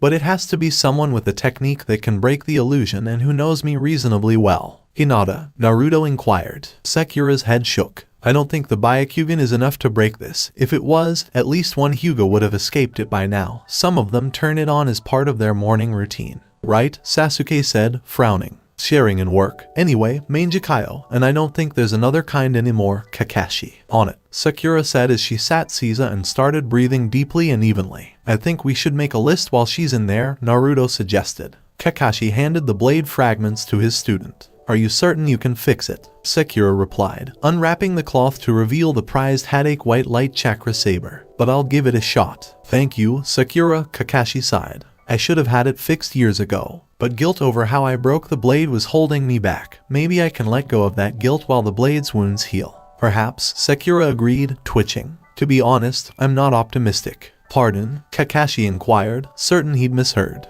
"I said I didn't have much hope of fixing it because the chakra network of the blade is actually cauterized." Kakashi activated his Sharingan by raising his blindfold. "I don't see hold on. I don't see anything with my left eye." "Because there's nothing to see," Sakura lamented. "This is an illusion. Go Manjikayo with your left eye and that should completely break it." "Sorry, sensei." Kakashi's gaze shifted to the bladed petals. In the ready room, he jerked awake. There were other ninja all around him. Chunin and Jonin, slumped where they'd been when the illusion triggered. Izuma was sprawled across the floor, one hand reaching for a smashed glass of something that couldn't possibly be alcohol. What just happened? He wondered, slightly perplexed. Had to be one hell of an illusion to get all of us. Sakura. She'd been delusory with him, hadn't she? He should go find her. Someone else stirred as he made his way to the door, stepping over Izumo. Kurenai muttered, "So that's how it is. Oh well, it appears to have finally paid off." She moved her gaze away from the table, which held 20 senbon, none of which dug into the table's surface and all of which balanced perfectly on their points. She wasn't sure if other illusion specialists did it, but Kurenai had 2 tricks she practiced twice a day to detect if she was in an illusion. She had a box in her apartment with a complex pattern inside it for those illusions that were imposed on others, which was only ever opened for her to check,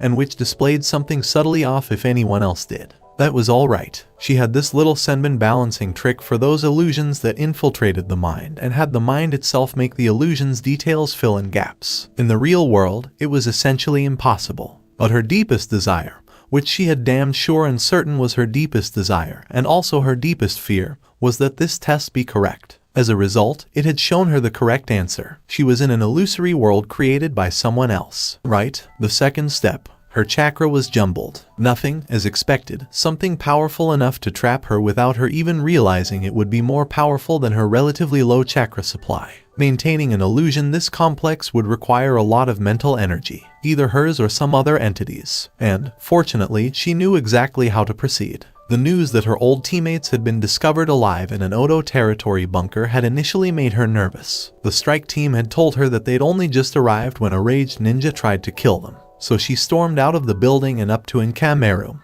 It's been a while, Inka. Inka scratched the back of his neck, saying, "You have no idea, Nai. And look at you, Jonin. I never imagined you'd get this far. Do you have a team?" "Yes, I do," Kurenai said, nodding along. "3 talented young chunin. I sometimes feel more like their mother than anything else," she frowned. "Actually, what was the name of your mother?" "I never found out." I don't know," Inka said, suddenly troubled. "And how about your father?" "Shijiro," Inka replied quickly. "Remember, he taught swordsmanship to Hadake." "I do," Kurenai replied. "And what was your mother's area of expertise?"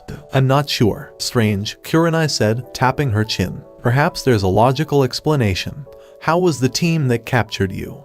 "I'm not sure." "What were you up to when you were apprehended?" "I don't know either," Inka admitted, his face flushed. "Are you for real?" "No," Inka replied, relieved that one had come up to which he knew the answer. Then blinked, his eyes widening. "Wait a minute, I didn't. If you're not real, what makes me believe the rest of the world is?" A sharp stabbing pain, similar to a migraine, struck her and her vision blurred. She was waking up in the waiting room. "Kurenai," Kakashi inquired. "Are you okay? Did you manage to break free from the illusion?" "Yes," she said, rising unsteadily to her feet. "I asked the illusion too many questions to which no one alive has an answer." "Did it work?" "Only because I already knew I was in an illusion. If I hadn't known, I'm sure my own mind would have come up with plausible alternatives." Nothing was more thrilling than sanctioned demolitions, Deidara knew. Instead of trying to stop you, they basically gave you an area of influence and said go wild. Konoha had already accomplished this, and he was hard at work transforming the Uchiha district into a series of gradually deepening and merging craters. "How are you, Deidara?" Deidara turned around to see a pink-haired chick perched on the back of an ink bird. "What exactly is it?" "I'm curious, what's under your eye patch? Is it a Sharingan?" The missing nin turned around, stunned. "Sharingan? Yeah. No, yeah. My eye has been trained to see through Sharingan illusions because they twist and diffuse my art." "Oh, okay. Sorry." Sekira, the pink-haired girl, looked contrite. It seems like most people with eye patch have Sharingan under them at times." "I understand what you mean, especially since Tobai has Sharingan, which is one of the reasons I dislike him now. Well, it does allow a Sharingan user to see every detail of an explosion in slow motion, and..." Sekira trailed off. "How can your eye see through Sharingan illusions?" "I trained it with this, yeah," Deidara exclaimed, pointing to her eye patch. "See, it's a scope that allows me to see long distances, yeah. But the whole shebang improves my eye when I'm not using it, and I can now make it see what's really there, yeah." "Nice. Do you mind if I do a quick test?" Sekira asked, making hand seals. "All right, go ahead." Sekira disappeared in a whirlwind of petals. Her voice appeared from nowhere. "Can you see me in my invisibility?" "I like a challenge, yeah," Deidara said as he removed his eyepiece and stumbled out of bed. Naruto grabbed his arm and lifted him up. "Good morning." It was the only way Sekira could think of to break the illusion. "Huh, yeah," Deidara said, looking around. "Let me guess, that moon eye illusion has already gone off." "Yeah," Naruto agreed. "Right," Deidara said, cracking his knuckles and muttering protests with his hands. "Let's start blowing Tobai and the rest of those jerks off the planet, yeah." "Hold on," Naruto advised. "We're going to make sure that everyone who's going in goes together, which means we'll have to pick up Kakashi and Gaara." "Gaara?" Deidara inquired, her voice trembling. He has no resentment toward my killing him, right?" "Probably not," Naruto said, shrugging. "How come Deidara is hiding behind you, Naruto?" Gaara inquired. "There's no reason, yeah," defied Deidara. "I just feel like it, yeah." "Very well. What is our plan?" "I can show you where the main base is, yeah." Deidara volunteered. "They moved out of Rain Country and there's this gigantic underground cavern, yeah. It's full of really stupid clones of the white half of Zetsu, yeah." "Define really stupid," Sekira asked. "I mean, you know, Naruto bad or worse. Naruto could beat them in shogi, yeah," Deidara said promptly. "They're really stupid." Yeah, okay. Ideas? Naruto asked. Our main advantage is aerial, Sasuke said. With both myself and Deidara, along with Gaara's personal sand flight technique, we can remain airborne and close in on wherever the Ten Tails itself is, and then blow it up. Yeah, Naruto and Deidara chorused. Pretty much, Sakura volunteered. Like all enormous chakra constructs, it's solid enough that it can take a lot of punishment, but healing away that punishment drains available chakra. I still don't know even if it's something that can be killed, much less how. But worst comes to worst, we can force it to break the illusion and then Nagato can throw it back into the moon. Or whatever. Why didn't you wake him up, actually? Kurenai asked. I understand your method of breaking the illusion involves helping the subject break it themselves, but wouldn't the Rinnegan suffice? It might, Sakura said, nodding. But the main problem is that he's very ill. It's too far for his paths to stay properly under control, and without Tsunade or Konan we can't move him safely. I see. Kurenai nodded. I wasn't aware of those details, thank you for elaborating. She then frowned. Though considering the caliber of opposition we may be facing, I doubt I would be much help myself. Perhaps a compromise might be a good plan. Break the illusion on him, and he and I shall keep Konoha safe. Good idea. Sakura nodded, then closed her eyes for a second. Alright, that should do it. That was quick, Kakashi said. Well, it's hard to explain. Basically, I copied my full personality over into the fragment of myself that exists in his personal illusion world. It'll take a while for that Sakura to find him and get him to turn his Rinnegan on, but I've done what I need to. Alright, the female Jonin nodded to herself. I'll go to his room. 203. Sakura supplied. 5th floor. Thank you. Anyway, I'll go there and fill him in as he awakens. You have our gratitude, Gaara said, formally. Now, we should set off as soon as possible. Sasuke contemplated for a moment. Deidara, put a clone on a clay bird out in front. I'll fly above everyone else, and the rest of you keep in loose formation. Naruto, Sage Mode if you can. Will do. Sakura, keep an eye out for anything else thrown at us. I'm going to keep a Mangekyo up just in case they try restarting the illusion. I hope they don't. Sakura agreed. And yes, I'll see if I spot anything. Sensei, reserve. You're our most experienced. I understand, Sasuke. Kakashi said, all business. Gaara, how well can you summon sand outside of Suna? It takes a substantial amount of chakra, but I can create desert terrain on any given battlefield. The Kazekage said, Shukaku is willing to keep me charged as far as he is able, though of course his chakra levels are lower than those of the Kyuubi by a substantial amount. Good. As soon as a static battle starts to develop, lay it down. We're better served by terrain friendly to you than anything else. Understood. Sand flowed from nowhere, and Gaara began levitating on a cloud of sand. Very well. Let's go. Sasuke slammed his thumb to the ground, summoning a trio of hawks and a thunderbird, and Deidara launched his clay bird decoy before unsealing a dragon he'd made earlier. Nice. Naruto commented. You like it? Yeah, this dragon breathes explosives. Yeah.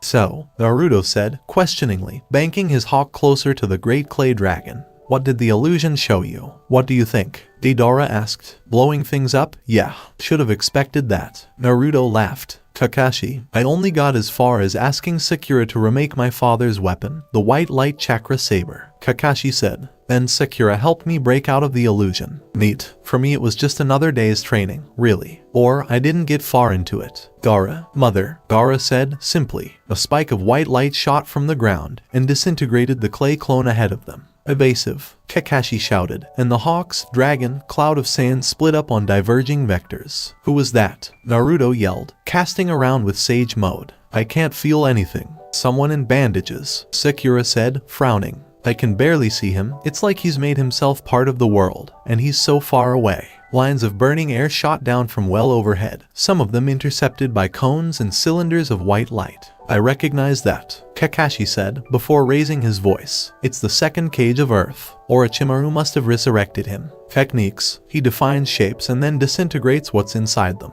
Naruto tracked the pattern of lights for a moment. Looks like Sasuke is winning, to me. Why? Those shots of his are getting lower and lower. Boom, Deidara shouted, and the white light shape stopped. Railgun blasts rained down for another second or so unopposed, then likewise stopped. Sakura glanced over at Deidara. Did you just blow the second Tsuchikage up? Yeah. Mini Dragon Missile C2, yeah. Sasuke is not going to be pleased, Naruto said before shrugging. We're ninja, after all. I am prone to forgetting. Well, they know we're here now, Kakashi said, pointing to several shapes moving near the cratered field where Tsuchikage had been. Wow, Sakura said as she lensed the air again.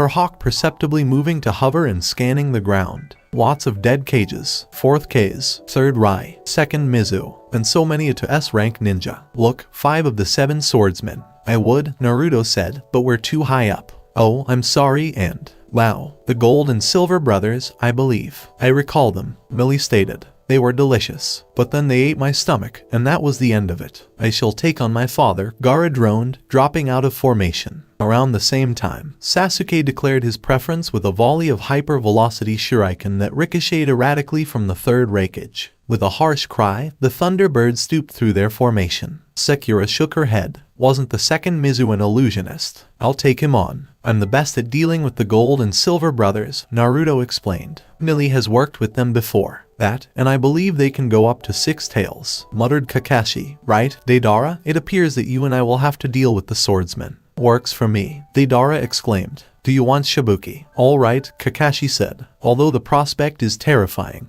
It'll keep you on your toes, won't it? Deidara's dragon reabsorbed much of its tail, producing a half-dozen independent dragon missiles. Hold on, I have to reload. Yeah, Gaara said monotonously. Father. Son, said the 4th Kazekage. So, what happened to you? Gaara inquired, intrigued. How did Orochimaru manage to kill you? Letter opener, the 4th sneered. How are you doing? Are you still insane? Gaara's eyes blinked. I'm dressed in the Kazekage hat. Have you seen what the 4th Mizukage has done? You have a point, Gaara conceded. But no, Shukaku was under mind control, and he's actually quite fun, if rowdy. I'm not sure how any of this is possible, said the elder. But, you know, I'm going to have to kill you. Orders. Gold dust wave. Gaara replied, instant desert. 2 massive waves, one of sand and one of gold, collided like freight trains. Where do you get all of the gold? Gaara inquired. And not sure. His father trailed off. It's sort of just there. I'm still baffled as to why you didn't use it to solve Suna's trade problems. I did. So you didn't get a good deal. Shouldn't your sand be gone by now? Gaara raised his head. I've synchronized with my Biju. It's simple as long as he's sleeping. Interesting, I say. Yes, and I now have a summons contract. Having one is usually beneficial. More sand, both normal and gold, collided in a never-ending avalanche of grains. I died once, Gaara offered. Chio got me back. What was it like for that old bat to come back to life? It wasn't as impressive as you might expect. It was more like waking up. Do you know how that feels? Well, I awoke near a large devastated area that was surrounded by much of the village, so it's similar to when Shukaku possessed me. Huh? Totoro then smacked Gaara's father on the back of the head with a large plank. Gaara muttered, I suspect you weren't really trying. The sand burial. I believe I understand why he wasn't trying. Shukaku offered to help. Your mother did love you when they did the whole ceiling thing. Sorry, I kind of forgot it was important before now. Are you certain? I was present. In a saucepan. Granted, I was extremely irritated, but I was present. She completely engulfed you as the last of her life ebbed away. It was rather touching. Thank you for finally telling me. What else do you want from me? I was drunk and hypnotized. The massive sand monster grumbled. Drunk? To keep me quiet, they filled the kettle with sake several times. Sasuke's Thunderbird swooped only low enough to release him, then rose back into the air, and began forming lightning chakra, forming a massive charge. That would be sufficient for Kirin in the absence of a thundercloud. Sasuke's gaze followed the 3rd Raikage as he moved, assessing his target. He already knew the 3rd was ridiculously fast, more durable than almost anyone who had ever lived, and could fight a tailed beast to a draw, the 8 tails, in fact. 10,000 enemy shinobi had taken 3 days and nights to finally kill him, which, to be honest, was a little ridiculous. Perhaps they were all genin. He also possessed the lightning armor. Sasuke could see how it was done roughly, but not exactly, and that it would neutralize almost any lightning technique he tried. As the Raikage approached, a barrage of Chidori Senbon confirmed it. They didn't even get close to his skin. Sasuke activated the Raijin and blocked a vicious knife hand strike, then dodged away from another using his Sharingan. But it wasn't enough. Mitsunari. The world didn't slow down any longer, but his own body accelerated to match his eyes. It was like sparring with Naruto when he didn't use his Sharingan, or, no, that wasn't right either, because he had forewarning from his eyes. He had to react half instinctively and half coldly, always interposing the blade between any strike he couldn't avoid and his body, refusing to be contacted by any part of his brawler of an opponent. He knew he was fighting a losing battle. Even when he was alive, the 3rd had such incredible stamina that even Naruto couldn't match it. He died only when his chakra was completely depleted, after 3 days of constant battle. Ninjakayo's eyes sped up, deciphering every detail of the lightning armor. It infiltrated the nerves, and there was some dermal reinforcement. Atomic bonds could be formed at any time. All matter was made of emptiness and electricity. It's no surprise the Raikage's skin was so tough. He could take what made things strong and tell it to be stronger. But there had to be a flaw. There was no perfect trump card. A cry rang out from above. With an instant flicker, Sasuke disengaged and gasped for air as lightning rained down from above. Then he noticed something. When he was hit, the Raikage had slowed. Just for a moment, but yes, the lightning armor was powerful, long-lasting, and precise. It was so well balanced that any additional power input exacerbated the situation. And, more importantly, it coincided with his nervous impulses. Sasuke summoned Tobias and a Thunderbird chick by flashing through the summoning seals once more. "What do you require?" Tobias inquired. "All business. I need you to be ready to hit the old Raikage over there when I disrupt his lightning armor. And I need the chick to give me an electric aura armor jutsu, because I'll be concentrating all of my attention on the Raijin." "You think you can do it?" Tobias asked the girl, who nodded. "That's excellent." The young sage leapt, spreading his wings and red tail. Natural chakra was already gathering along Sasuke's wing feathers. He caught the chick in a minor illusion as he turned. It didn't stop him from perceiving anything. Rather, it provided additional information. "It is faster than talking." The young Thunderbird obediently pulsed alternating current across his body at 50 cycles per second.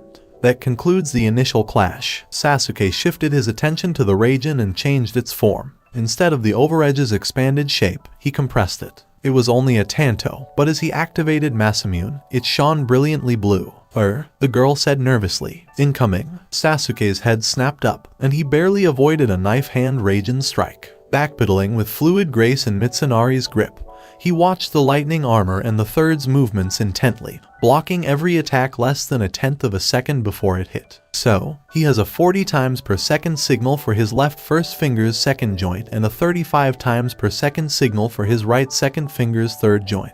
Sasuke gradually matched fluctuations in the lightning armor to muscle movements. It accelerated nerve impulses, so it had to carry the signal. And he sent the chick a complex signal pattern, then flipped the Raijin to block mode, and placed a hand directly on the chest. The third looked up. "Tadakatsu," Sasuke said, then stabbed the Thunder God's sword straight into his no longer moving right arm, which had stopped abruptly at his skin. His electric aura armor's pulsing signal had overridden the third's control of his arm, causing it to lock up. The Raijin overruled this by issuing a series of commands that caused his right arm to stab straight into his own chest and pierce the heart. As the orbiting bird summoned him and the chick, Sasuke vanished in a puff of smoke, just as Tobias struck the third's vulnerable form like a clawed meteorite. Sakura touched down gently. "Thank you, but where is the second Mizukage?" "Hello, child," said a voice. "Do you know how Mist is doing these days?" "They're fine." She shrugged, noticing that the speaking voice was an illusion. "The fourth was a bit of a nut job, but the fifth is a lot more stable," says Mei Terume, a lava and boil user. "Ah, I see. Thank you. Now I must inquire about the pink hair." "Natural," Sakura said, shrugging. "Aha." She vanished after spinning an illusion around herself. "What?" the second asked, his eyes widening as a 50-foot otter appeared. Sakura's voice called out, "Hi, Daxter. Hey, there's an appropriately sized clam 10 feet to the left of that rock spire. Lunchtime." "Thank you," exclaimed Daxter, and he pounced. Sakura winced as she looked at Daxter. After securing the clam with 3 of his paws and breaking off the spire with the 4th, he began hammering away at it in the same way that normal-sized otters attacked normal-sized clams. "That has to hurt." Oh, muttered the Mizukage as the boss summon broke through his defenses methodically. Sakura materialized and electrocuted him as soon as the shell cracked, preventing him from changing form. "And that's that," she said, content. "Wow, new record. Sorry about that bad matchup for you." "I can see," said the former Cage, slightly dazed. Naruto landed hard, just behind a Sage Rasen Shuriken, and immediately formed clones to ensure he had a clear sight radius. "Wait a minute, are those the treasured tools?" Kinkaku and Jinkaku both nodded. "Cool. Wait, I know how these work. If I say the word I say the most in my life, something bad happens. Thank you again, Ni. Speech therapy may just save my life here." The brothers appeared disheartened and dropped 3 of the 5 tools. Kinkaku was holding the pot, and Jinkaku was holding the fan. In the pot, something about responding when someone calls your name. Right, no more speaking. Kinkaku turned to face Jinkaku. Brother. Jinkaku remained silent, his gaze fixed on the pot. Oh, sorry, the gold brother apologized, and the silver exhaled a sigh of relief. Anyway, should we just blast him with the fan or go straight to Tailed State? Tails, Jinkaku remarked. It's been a while. Both brothers focused, then practically exploded as they each pulled on 6 chakra tails. Millie, Naruto inquired. It's all yours. Nodding, Naruto drew on 7 chakra tails and felt himself transform. So, he said after all 3 ninja had transformed into giant foxes. Pankration, sumo, or boxing? Pardon, Kinkaku inquired. I was wondering what rules we were going to follow. In the ninja world, anything is allowed, Jinkaku said. Rules are for wimps. All right, Naruto exclaimed cheerfully. Sage mode of the demonic. A clone appeared, and Naruto's reddish-orange fur transformed into pure, vibrant orange. Kinkaku inquired, is that legal? Oh no, me and my big mouth, lamented Jinkaku. All right, brother, let's put up a good fight. You said it, sir. Except for the larger number of tails and the scale, what happened next resembled kids fighting in the forest of confusion. Oh, muttered Deidara. You'd think a 5-rank ninja would be more durable. Kakashi nodded absently, his gaze fixed on the shambles. The clay dragons on Kiba's twin blades indicated that the ninja wielding them had stopped 2 of the incoming explosives. But the remaining 4 had still destroyed all 5 members of the 7 swordsmen. So, where did that base go? Over here? Yeah. About 100 meters down a tunnel here? Yeah. Interesting, Kakashi noted. We're not far from the Kanabi Bridge. Oh, sure. My team blew it up during the war, Konoha explained. That was when Obaido died. Obaido. Sounds like a fun guy. Tell me about him. Yeah. Hold on, Kakashi said as he threw some seals. Auditory deception. Deidara observed Kakashi's reminiscences of the Uchiha goofball. Seems like a fun guy. Yeah. Then, during the play of the Kanabi Bridge incident, he heard something he recognized. Can you play that part again? Kakashi agreed. That can't be good, Deidara grumbled. Yeah, I recognize that voice. It's Tobai's serious voice. Yeah. Tobai, Kakashi asked, frowning as suspicion crept over him. But, even if, no, that's not possible, Kakashi thought. He fought and nearly beat the 4th Hokage only 2 years after Kanabi. Did you say his right eye was the most visible? Yeah. And have you ever seen him do anything out of the ordinary? It's Tobai. Yeah, Deidara said, then paused. He does have an intangibility technique as well as a capture technique. Capture? He draws things into some kind of personal world. Yeah. He draws things into some kind of personal world. Yeah. He brings them out somewhere else, pretends they were in his pockets. Yeah, but I saw him once. Yeah. It's troublesome, Kakashi admitted. My own eternal Mangekyo has the ability to banish things from reality. I'm not sure where they go, Kakashi said, shaking his head. However, I don't understand how he could have become so twisted. Obaido was a fun-loving child who treasured his comrades above all else, whereas Tobai used the newborn Naruto as a hostage. Jinjutsu, suggested Deidara. They can really mess with you, yeah. It's still difficult to believe. Fair enough, it's possible I was mistaken, yes. Naruto repeatedly smacked Kinkaku against the ground until he went limp. The transformed young man exhaled and looked around. Check. 2 formerly 6-tailed undead ninja are gradually reverting. Check for a kilometer-long strewn field of rubble. Check for the arrival of Gaara, Sakura, and Sasuke. Hello, guys, he said slowly returning. These guys were a bit of a challenge. Hey, cool, the banana palm fan. Anyone else interested? The other participants shook their heads. Gaara solemnly stated that he had the most chakra available by a factor of well over 100. Alright, taking this, Sakura, do you want to keep the rest? Or should I have Mandias keep them for now? That second option may be safer, Sakura speculated. I don't have anywhere else to put things. Right, Mandias? I've got some legendary weapons for you, old guy. Mandias looked up. What exactly happened here? 2 guys with 6 tails of Milla's chakra each, which I basically grabbed by the tails and used as flails. Plus I got demonic sage mode working. The wise old man shuddered. That explains the large number of craters in the shape of 6-tailed kitsune.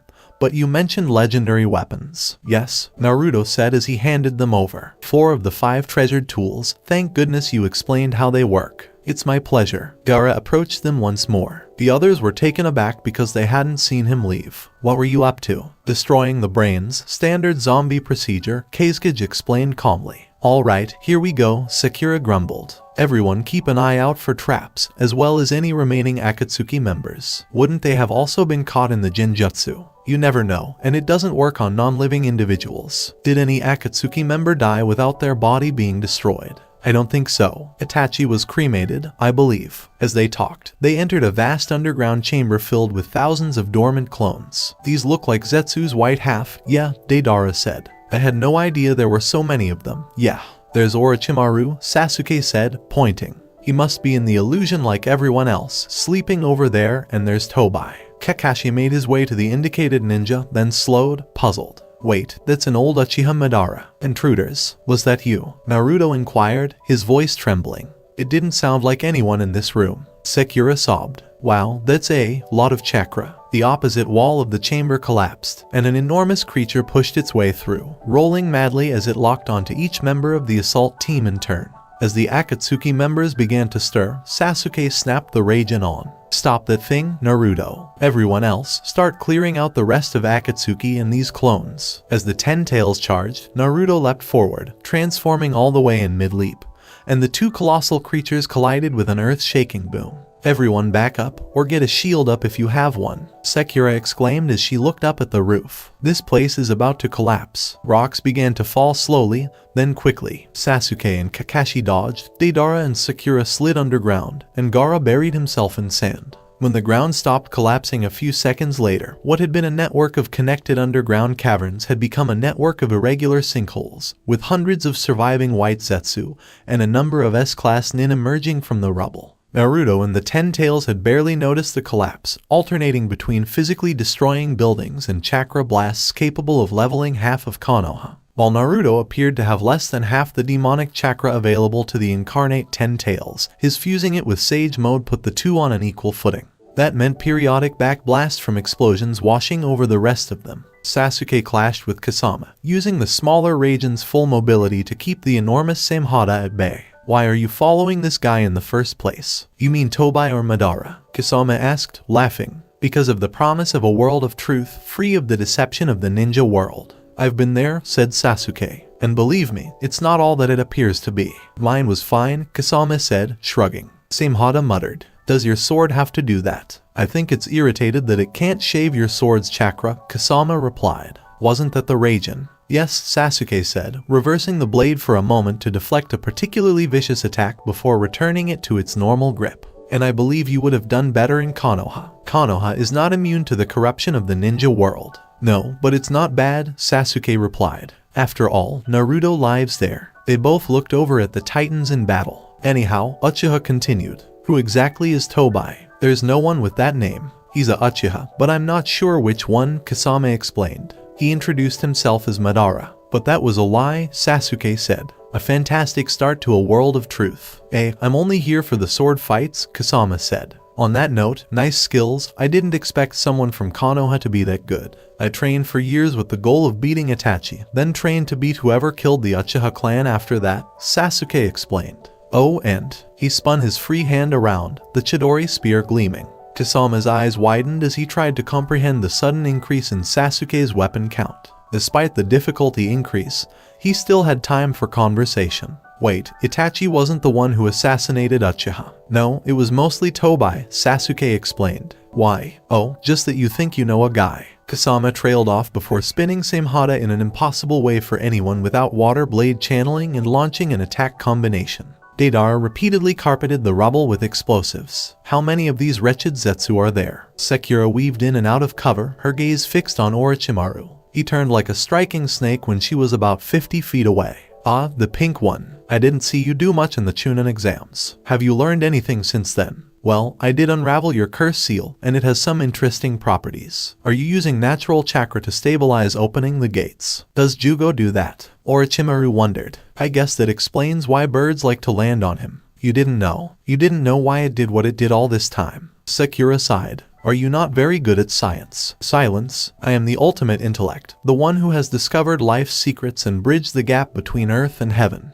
Orochimaru drew the Kusanagi from his mindscape by reaching into his mouth. I think I'm going to kill you right now. Catch me if you can, Sakura said as she vanished in a whirlwind of petals, and a marbled water racing in nearly snatched his head from behind. I am the god's heirloom. Where have you gone? Orochimaru inquired of the air. When he saw something, he fired a drilling air bullet at it, killing a helpless Zetsu clone. My way is insight, and my path is mystery. You can't hide forever. The snake Sanin summoned a brood of venomous snakes after flipping through the hand seals for a summon. Find the one with the pink hair and kill her. I've seen and understood everything. An explosion of power erupted from the battling Biju, crushing any civilian. To stay connected to the ground, Orochimaru used the tree walking technique. There's been both fire and water. A pair of otters moved through the rubble like lightning, launching javelins at any snake that appeared. Leap from the ground to the air. Orochimaru snarled and unleashed a swamp of the underworld. It didn't catch Sakura, so the otters blew him a raspberry before ducking beneath the mud surface to continue their hunt for snakes. I danced in the center of my multifaceted self. How are you doing it? Snarled Snake Sanin. I don't detect you anywhere. Everything I've worn has been woven from blue and gold. What's that singing? I am Sakura, and I will always be Sakura. The world has shifted. Orochimaru found himself in a grove of Sakura trees, surrounded by a dense and forbiddingly dark forest, rather than a rubble-strewn crater. What? The Snake Sanin was taken aback. What exactly is this? This is my brain. He spun around to see a pink-haired girl with deep blue eyes dangling her feet in a slow-moving stream. My mental state manifested in the world. Another pink-haired girl with light blue eyes stood at the top of one of the trees as the speaker this time. Here, my thoughts are real. As she spoke, this girl with orange eyes shut the door on a lantern after trimming the wick. It's known as a reality marble. The fourth speaker was standing atop a simple but sturdy bridge made of quartzite, which Orochimaru recognized as one of the hardest rocks and an excellent material for earth element users. When I noticed this one had brown eyes, I became suspicious. You can only do it if you know what your true name is. This one was adjusting a lightning rod that appeared new and had brilliant yellow eyes. There has to be something else special, too. This time, the speaker's eyes were the shimmering green of medical chakra, and she closed the book as she spoke. Divinity. The voice came directly from above. Orochimaru looked around but found nothing.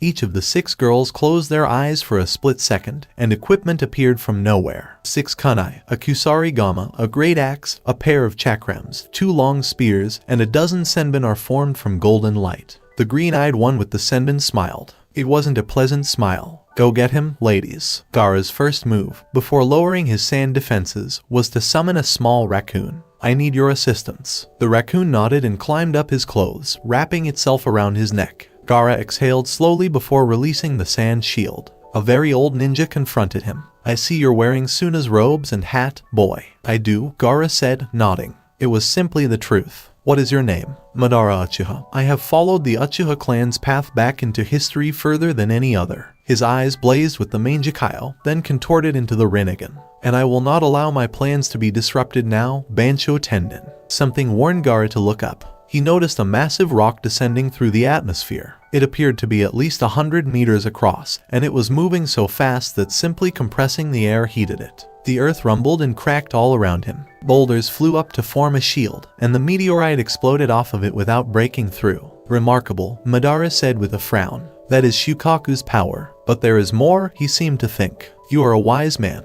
I am not, Gaara stated emphatically. I only have one helper, the raccoon. Madara's gaze returned to the Mangekyo. Then he must be fired. A sand shield slammed into Gaara, and a dozen boulders attempted to kill Madara. He repelled them indifferently, his gaze fixed on the cage of sand's hiding place. The sand shield was ripped apart by a single gesture. Another, and Gaara was forced to flicker out of the way as a supersonic rock chip nearly took his head off. Foolish. Gaara's next attack was met with his ultimately tough defense, the shield of Shukaku. The Tanuki statue withstood the first blow, but a second caused cracks before being engulfed by Amaterasu. You have the same vision as Itachi. He was the heir, Madara stated flatly. Heir to my blood, heir to my hatred. Naruto found Itachi quite compassionate, Gaara explained, assembling silt, sand, pebbles, and boulders into a multi-layered defense. Heavy gravity blasts ripped through them as quickly as Gaara could re-establish the layers. Then he, too, was ultimately a fool. The source of the Uchiha's powers is truly darkness. We are not the heirs of the sage, but of the Jubai he broke and scattered. The Uchiha's might is in embracing this evil. Gaara grumbled something. I didn't hear anything. Sasuke isn't entirely evil. I'm not sure how that happened, but it happened. Susanoo's sword slashed through Gaara's defenses like paper. Gaara formed Shukaku's arms to distract Madara,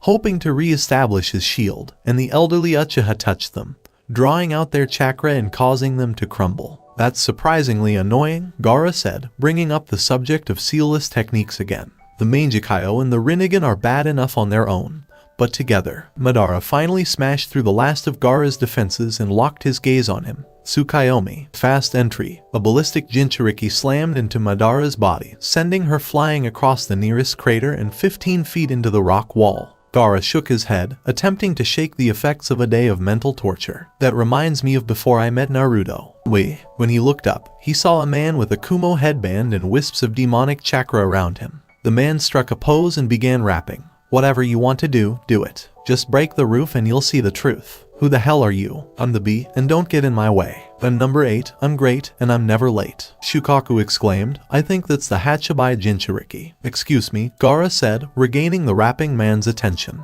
Are you Jaiki's container? That's right, he's my bro, and we can't be beat because we're the elite. I see. The badly melted shield of Shukaku, which shattered, quickly blocked a hypersonic rock from where Madara had gone. Gaara, Shukaku became ecstatic. I have control over the glass. Gaara nodded to his Biju and resumed layering defenses. I'll handle defense. If I can distract him, I might be able to destroy his animation seal. How? Apparently, my Biju has the ability to control both glass and sand. If I can find the seal, I can destroy it. That's a cool power. Anything else you got in the 11th hour, number 8?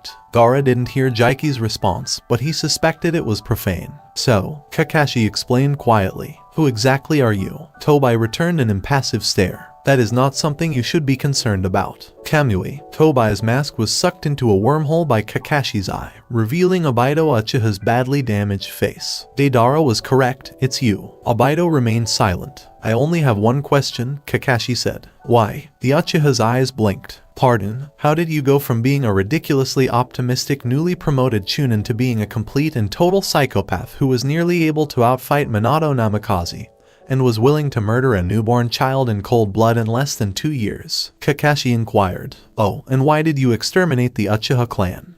I'm not sure I understand what you're asking. Pull the second one. I mean, you should know the answer by now. And another thing, when did you get the Mangekyo? When Rin passed away. No, that doesn't make sense because you had it before Rin died, Kakashi pointed out. Your phasing technique is the only way you could avoid Sensei killing you in less than a second after you threatened his son. Rin died about 6 months before that, Obaido explained in the tone of a parent explaining something to a child. No, said Kakashi, shaking his head. She didn't die in the Kyuubi attack. She was caught in a building collapse when one of the hospital's floors gave way. That's a pathetic lie, snarled Obaido. You murdered her by stabbing her in the heart with your Chidori. Why would I? Kakashi wondered. Are you serious? And not sure. For the same reason you abandoned me. But all ninja are monsters who kill people, which is why I want to end this world. Abandoned? Kakashi inquired, puzzled. We didn't abandon you. You took what appeared to be a fatal wound, then gave me your eye. And then you said something along the lines of go, save Rin, which reminds me, how did you survive that? Only the strong survive in this twisted world of ninja. I was weak, yes, but I survived thanks to Uchiha Madara, one of the strong. As for that, I'm still puzzled as to how you're so powerful. It makes me suspicious. I'm not sure what you mean, Kakashi. I was on your team, Obaido, and your chakra capacity was in the yellow. I've worked with Guy, and I know what intensive training can do. But if you did nothing but train for 2 years, you might have the chakra capacity to summon the Kyuubi. If she's a regular boss in scale. Guy always despised me. That's not true or even relevant, Kakashi said, pacing back and forth. Oh, and another issue, how did you recover from such horrific injuries? I was cared for by Madara Uchiha, who was the only ninja in this world to show me compassion, because he had a plan to end all loss. You mean the illusion? Obaido asked, nodding. That's even more absurd, because Madara is a notorious traitor and filicide, and the Moon Eye plan makes no sense. This is an ideal world. It's a heaven-viewing illusion with a bit more subtlety, that's all it is. Let's say it's a shared world. What happens if 2 people want to be the best at something? And if it's all individual worlds, then it destroys all human interaction to replace it with copies that go through the motions of interacting, trapping a person inside their own head. Kakashi gave a blink. In fact, several thousand people have probably died by now, because they were somewhere where falling suddenly comatose would kill them, like mid-jump, and if this continued, everyone on the planet would die in only a few days of dehydration. Obaido was the next to frown. And one more thing, you say the ninja world is nothing but hatred. That it's the worst place you could possibly be. Obaido insisted, it is. When Madara opened my eyes, I saw the truth. Obaido, you were buried under half a ton of rocks. You might have brain damage. The only other people who knew the full plan were these Zetsu clones, Kakashi said absently as he kicked one that was attempting to eat his shoe. And they're idiots, but my point is, how do you know you're not experiencing the moon's eye illusion in reverse? Obaido opened his mouth to retort angrily, and then stopped. I can't. Finally, neither of them had said anything. In fact, whoever had spoken, in a harsh voice, was standing behind Obaido. The Uchiha turned, phasing his body to keep himself safe, and was nailed by a red-black pinwheel's glare. The 10 tails shuddered, pausing abruptly and allowing Naruto to avoid a devastating blow. You have no idea how long I took to arrive. Kakashi shifted his gaze from Obaido, who appeared to be unconscious, to the large, black crow hovering in front of him. What is your name? My name is Shijide of the Crows, and Itachi assigned me the mission of bearing Shisui's eye and using it on any Uchiha who posed a threat to Konoha. The crow shook his head, still hovering. It took me hours to get here. That new summoner of ours only summoned me a few minutes before the illusion activated, and I had to fly here by wing. Shijide then fixed his gaze on Kakashi. And if I hear one more as the crow flies joke, what in the name of the Rikudo Sennin have I been doing? Obaido muttered as he regained consciousness. The moon. Are you serious? Kakashi turned to face the crow. I can't tell if you broke him or fixed him, but I'll take it. Shijide informed Kakashi there was a lot of black chakra in there, just so you know. I believe it was corruption. It was overpowering his emotions, and his critical thinking skills were probably harmed as well. That makes sense, Kakashi stated. Sakura drew herself from the air. Wow, reality marbles drain you more than you think. Oh, hi, sensei. Orochimaru's dead. Is he? Obaido inquired from the floor. Oh, hello, Sakura exclaimed. Wow, a lot of corruption residue on you. You're the guy who went by the name Madara, right? After Madara died, I saw myself as his successor, as him, which was probably insane. That'll do, Sakura said, nodding. Madara became synonymous with the Uchiha who had been effectively possessed by the 10 tails. Sasuke appeared next to them. I heard that. Does that mean the person who killed my clan was possessed? Sakura gave a nod. That's right. He's not in control of his own actions, Obaido admitted, though I admit it didn't take much to make me want to kill certain complete jerks. Wait a minute. Kakashi frowned. Didn't you fight Kasame? I was, Sasuke said, nodding. However, after he summoned an incredible amount of water and I electrocuted him several times, he fused with his sword to become a giant shark thing. And, Sakura continued, then a very large black man grabbed his tail and used him to hit Uchiha Madara. I'm curious who that is. Probably Killer Bee, Obaido said as he stood up again. He is the Jinchuriki of the 8 tails, and if both I and Madara were possessed, it should be noted that there is also a single Zetsu with a black half,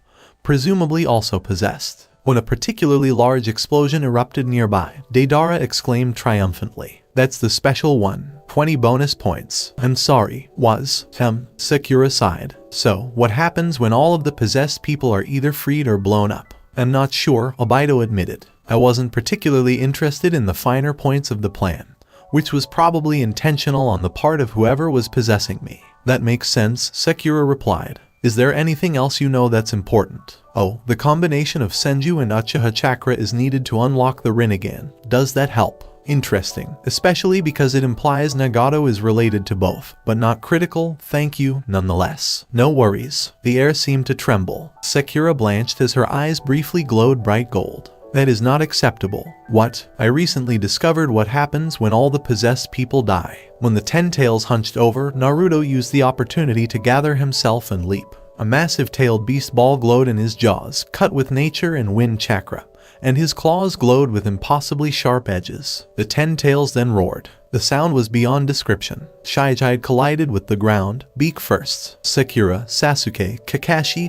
Obaido, and Deidara were all knocked to the ground. As their partners reacted in atavistic terror, Gaara, Bee, and Naruto collapsed to the ground, clutching their ears. Blue dragons of light erupted from the 10 tails, soaring hundreds of miles into the sky before colliding on the bodies of the 3 Jinchuriki and the Gold and Silver brothers. It was over in a flash. Gaara and Killer Bee were dead, their bodies next to those of the foes they had only recently defeated, and Naruto was left gasping and clutching at the terrible wounds caused by the forced extraction. Last but not least, Sakura was the first to recover, and she flickered over to Naruto. As the rest of the strike force's shinobi arrived, she began scanning him. I'm surprised you're still alive, Naruto. This kind of spiritual trauma would kill almost anyone. Naruto gave a weak smile. It runs in the family. Obito looked at Kakashi. This is critical. Why does the extraction usually take so long? The demon's wills must be suppressed, Obito responded quickly. They don't integrate well. A quick extraction will have thrown them into turmoil, and they'll be trying to reclaim their individuality. Sakura raised her head from her work on Naruto's wounds. I can confirm that. There's plenty of black chakra, but all 9 of the Biju are thrashing around trying to escape, she said, looking down.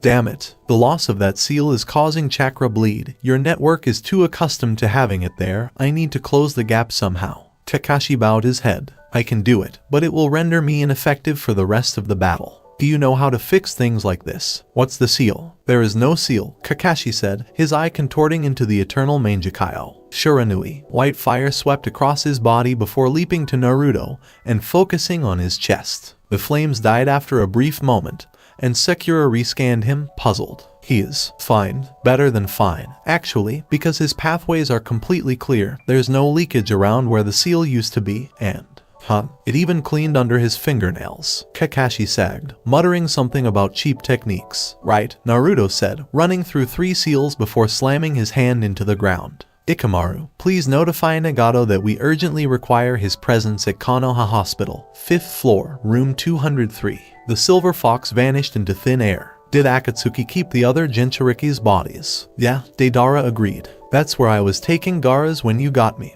It's in a room a lot lower than the main chamber, yeah. Sasuke, you and Deidara go get them. Sakura, what does that problem with my seal mean? Essentially, without the seal, and especially without the Biju, your body was pumping chakra to it as part of the normal circulatory cycle, and it was just leaking out. What if Nagato brought the others back to life? They'd be dead in a matter of minutes, right? Can you do a Jinchuriki seal? Yes, Sakura said emphatically. It's relatively easy to do the sealing, at least, after looking at yours. The difficult part is keeping the Biju under control. That won't be an issue. Sakura abruptly pointed to the sky. Be careful. Something came hurtling in from Konoha's direction, stopped 3 inches above the ground with a repulsion burst, and then fell onto its 4 metal legs. Obito's eyes blinked. Is that a hospital bed, Nagato? I have no idea who you are, and I'll find out later, Nagato said to Naruto and Sakura. What exactly is it?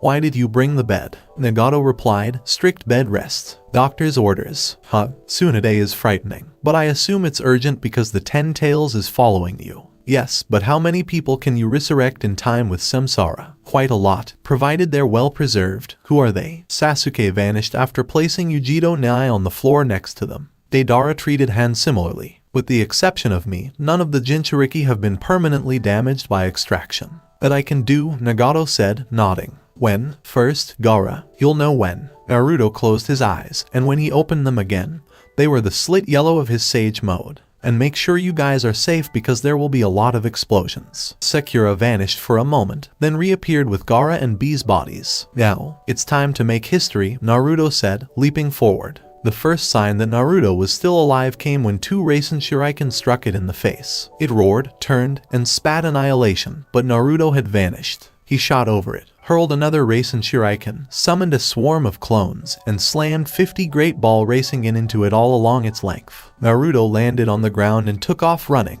His mind focused on what he'd seen after Millie was ripped from him. At that precise moment, the fragments of his mother's chakra that comprised his seal made contact with him.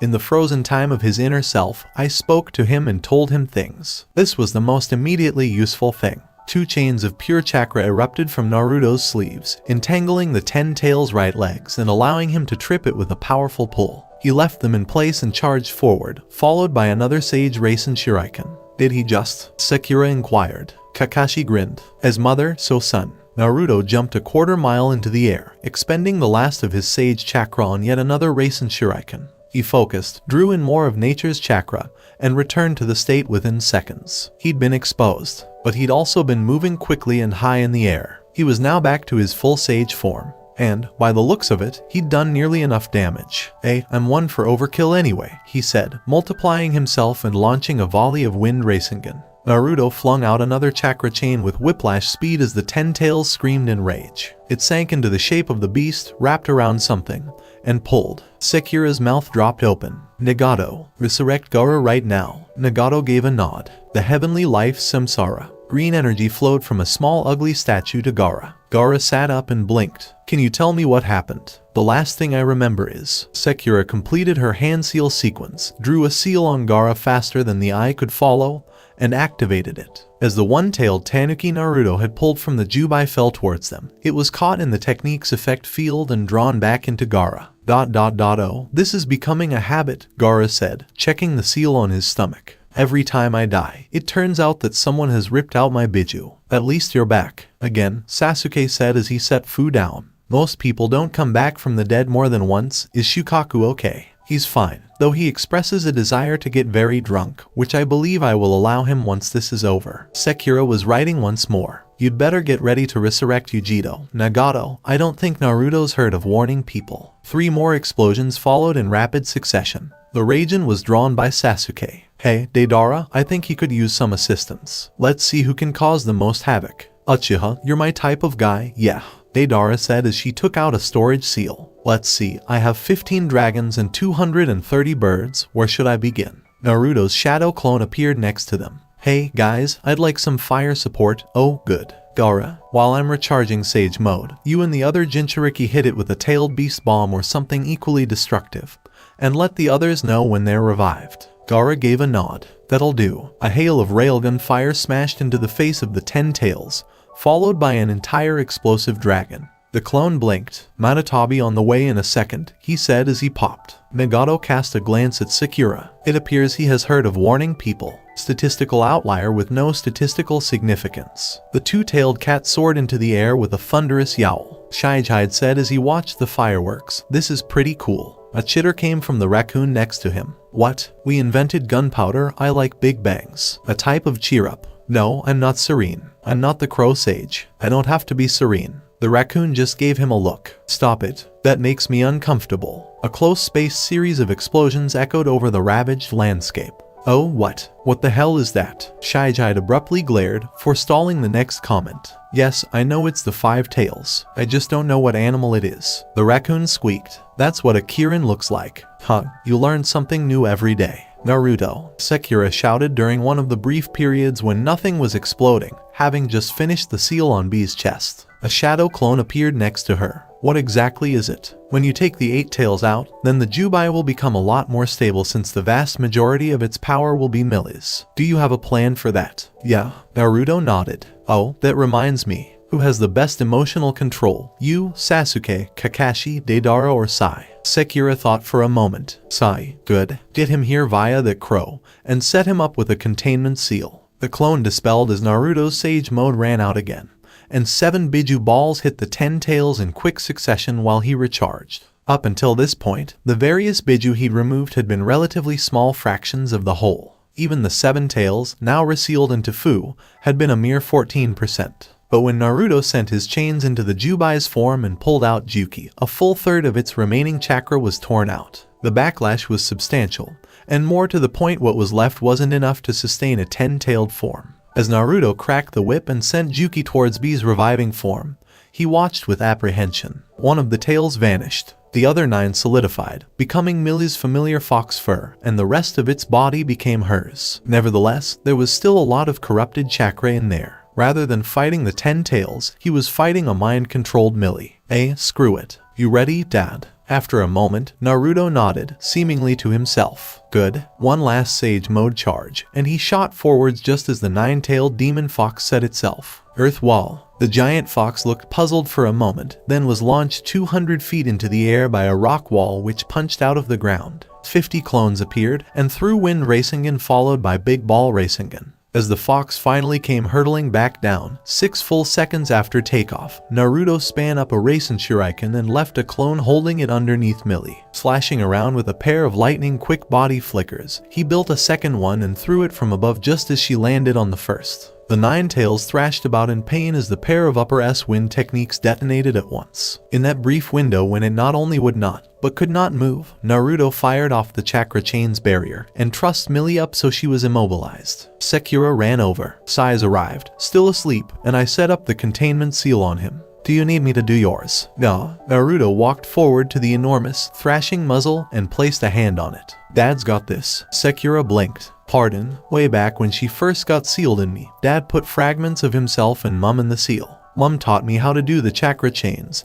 and Dad's got the strength to reform my seal once. Naruto grinned. Good thing he never had to do it before now. No kidding, Sakura muttered. The two 4-symbol seals blossomed on Naruto's torso, then hardened into their customary form. Millie dissolved into red chakra, which flowed into the seal, and, as the vast amount of chakra poured back into Naruto, black residue accumulated on the outside. Neat. Yeah, no non-Millie chakra allowed. Shove it into Sai. He'll annoy it more than it annoys him. Naruto grinned, then frowned. Hey, look. When she went from solid to intangible, something fell out. Hey, Sasuke. Mind checking what that was? Sasuke appeared next to it. Huh? It's that monk kid. Sora. Naruto checked. Wow. Wonder what he was doing in the 10 Tails. What was he doing? Kakashi asked Obaido. Extraction takes time, alright. I kidnapped him, and then threw him into the statue's mouth hole. It had to get Kyuubi chakra from somewhere. After about 30 seconds, the process was complete. Sakura, hands glowing blue, gathered up the residual black chakra and flickered over to Sai to make him the container of it. This particular pair of 4-symbol seals had no convenient gap for leakage like the others. Safety first. Meanwhile, Naruto grinned as he collapsed onto the crater floor. It's great to have you back, Millie. It's great to be back.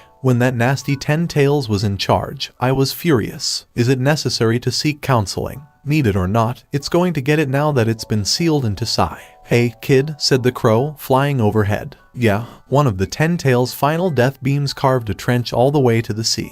You'd better get moving or you'll drown. Thank you for the warning, Naruto said as he stood up again. Is there anything else down here? No, Sasuke moved that Sora kid out of the way, and now the Rinnegan user is reviving him. Cool, Naruto said as he dashed off, jumping out of the crater complex as it began to fill. Aw, good, Sakura said as she finished sealing. That should have finally broken that illusion. Good morning, Sai. Is it morning yet? Sai inquired. There must be a significant amount of dust in the air, as it is still quite dark. I also appear to have obtained an Eknake's knock. Pardon, the polar opposite of conscience. It's ranting at me about murder, death, being foiled, and other such things. It's quite repetitive. I'm curious if it would respond to art therapy. Worth a shot, Sakura shrugged. So, all's well that ends well, Kakashi said. The majority of the Jinchuriki nodded, though some appeared perplexed. Egura then punched Obaido in the jaw. Whoa, what was that for? Naruto asked, surprised. Do you know how long I was mind-controlled for? Egura twitched. I need to retake the academy entrance exam. So, Gaara inquired, what do we do now? Return home. Good plan, Yujiro said, nodding. Whoever you are, Jinchuriki with 4 tails. Shukaku suggests that we communicate via the chat room. I'm sure he'll tell me what that means at some point. You guys will vouch for me, yeah. Deidara asked Han and Roshi. Of course, says one. You may have blown me up 47 times when you captured me, but that's all in the past, Han said expansively. Let's go get a drink, Roshi. We deserve it. You're buying, Deidara. What do you mean? You did blow myself up 47 times. Yes.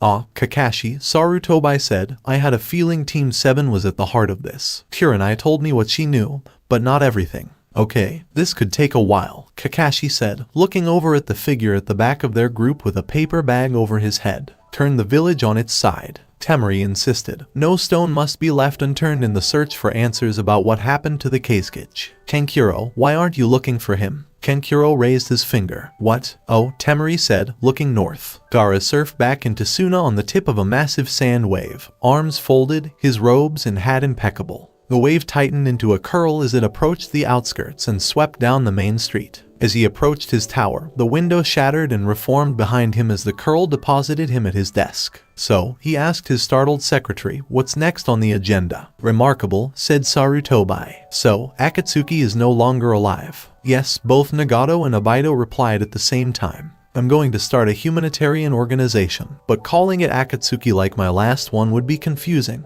Nagato continued. First and foremost, Obaido Uchiha, Sarutobi steepled his fingers. Inoichi Yamanaka will examine you, and if you pass, we'll call what you've been doing for the last 17 years convalescence. Thank you, Hokage, Obaido said with a bow, more than I deserve. See that you are getting what you deserve. Why are you in that bed, Nagato? I have to say, I'm impressed you got it to walk. Take a nap. Unusual definition, the third reflected.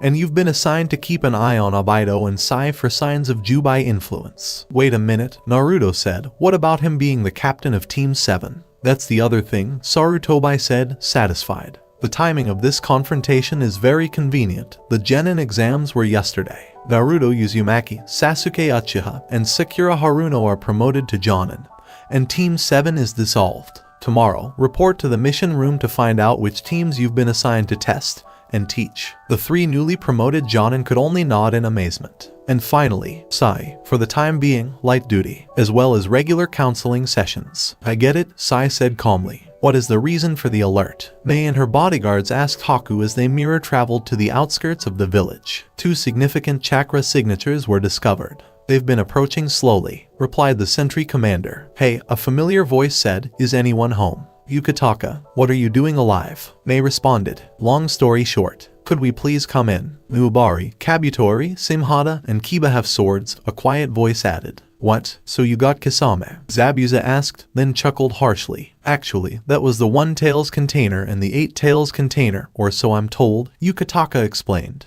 The 9 tails container tore apart Akatsuki's Biju combination, put all of them back in the right place, and generally caused enormous damage. A container with 9 tails. You mean the boy with the orange fixation? They asked. Oh, him? Zabuza shivered. You are aware that I fought him in Wave Country. It did not go well. It's probably a good thing we skipped that mission. Wait, Mei said, her gaze fixed on the silhouettes emerging from the fog. Is that Yagura? Hello. Wait, I recognize you, the quiet voice said again. Everyone was tense. You're the genin who inspired me to train as a ninja. Zabuza threw down his sword. He's kind of hazy about the stuff that happened while he was under mind control, which, for reference, starts about a day before he entered the academy. Yukitaka rubbed the back of his neck. I could have helped, Jiraiya grumbled. I have Sage Mode, I could have broken that illusion. My name is Sasuke Uchiha, Sasuke said, looking over his 3 genin. Your new Jonin sensei is me. In short, I'm better than you. And if I have anything to say about it, by the time I'm done with you, I'll be the only one better than you. As he ran to the outskirts of the village, a smash through 3 walls. You'd better have a compelling reason for pretending to be dead. Look, bro, no diss, you know, but I had to take a vacation or I'd blow. And look who I discovered underground when I was there. I was the one revived first, B. Yujito said as he kicked B in the back of the knee and walked past him as he collapsed to the floor. I apologize for my extended absence, sir. A death occurred in the family. Whose? I inquired. Mine. I'm sure it's your family. But, no, sir. I died. I was brought back just yesterday, and some Konoha ninja resealed my Biju into me. The Raikage frowned. Come on, I want to hear all about it, and then I'll be able to tell if you've lost your edge in the sparring ring. My name is Sakura Haruno, and I want to emphasize that your ninja prowess has nothing to do with who you were born as or what family you come from.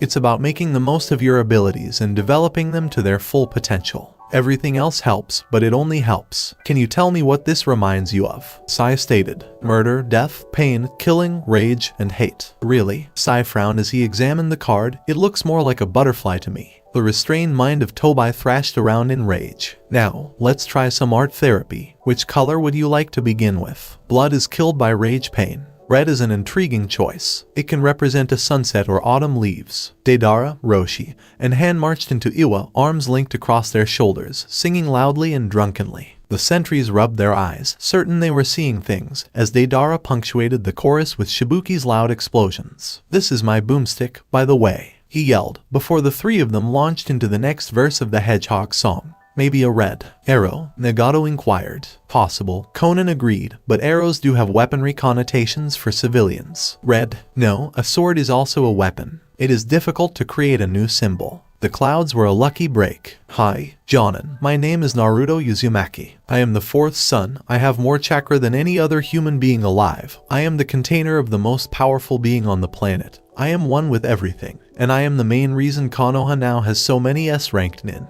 And I was the last one standing, so my expectations for you are a little high. His 3 genin exchanged glances before one of them cleared his throat and spoke up. My name is Inari, if you recall. I was the guy in Wave who was depressed until you made me stand up for myself. My goal is to restore Wave as a country with a Nina village so that we can help ourselves. It works for me. Who's next? Naruto asked. Hello, my name is Yukimaru. I want to make Guren proud. It's brief and to the point. That's fine with me. And finally, my name is Isaribai. Tsunade had to cure me of a transformation illness, which took a long time. But now I'm ready to learn how to be a proper ninja. This is the spirit. Now, go to training ground 12 first thing tomorrow morning.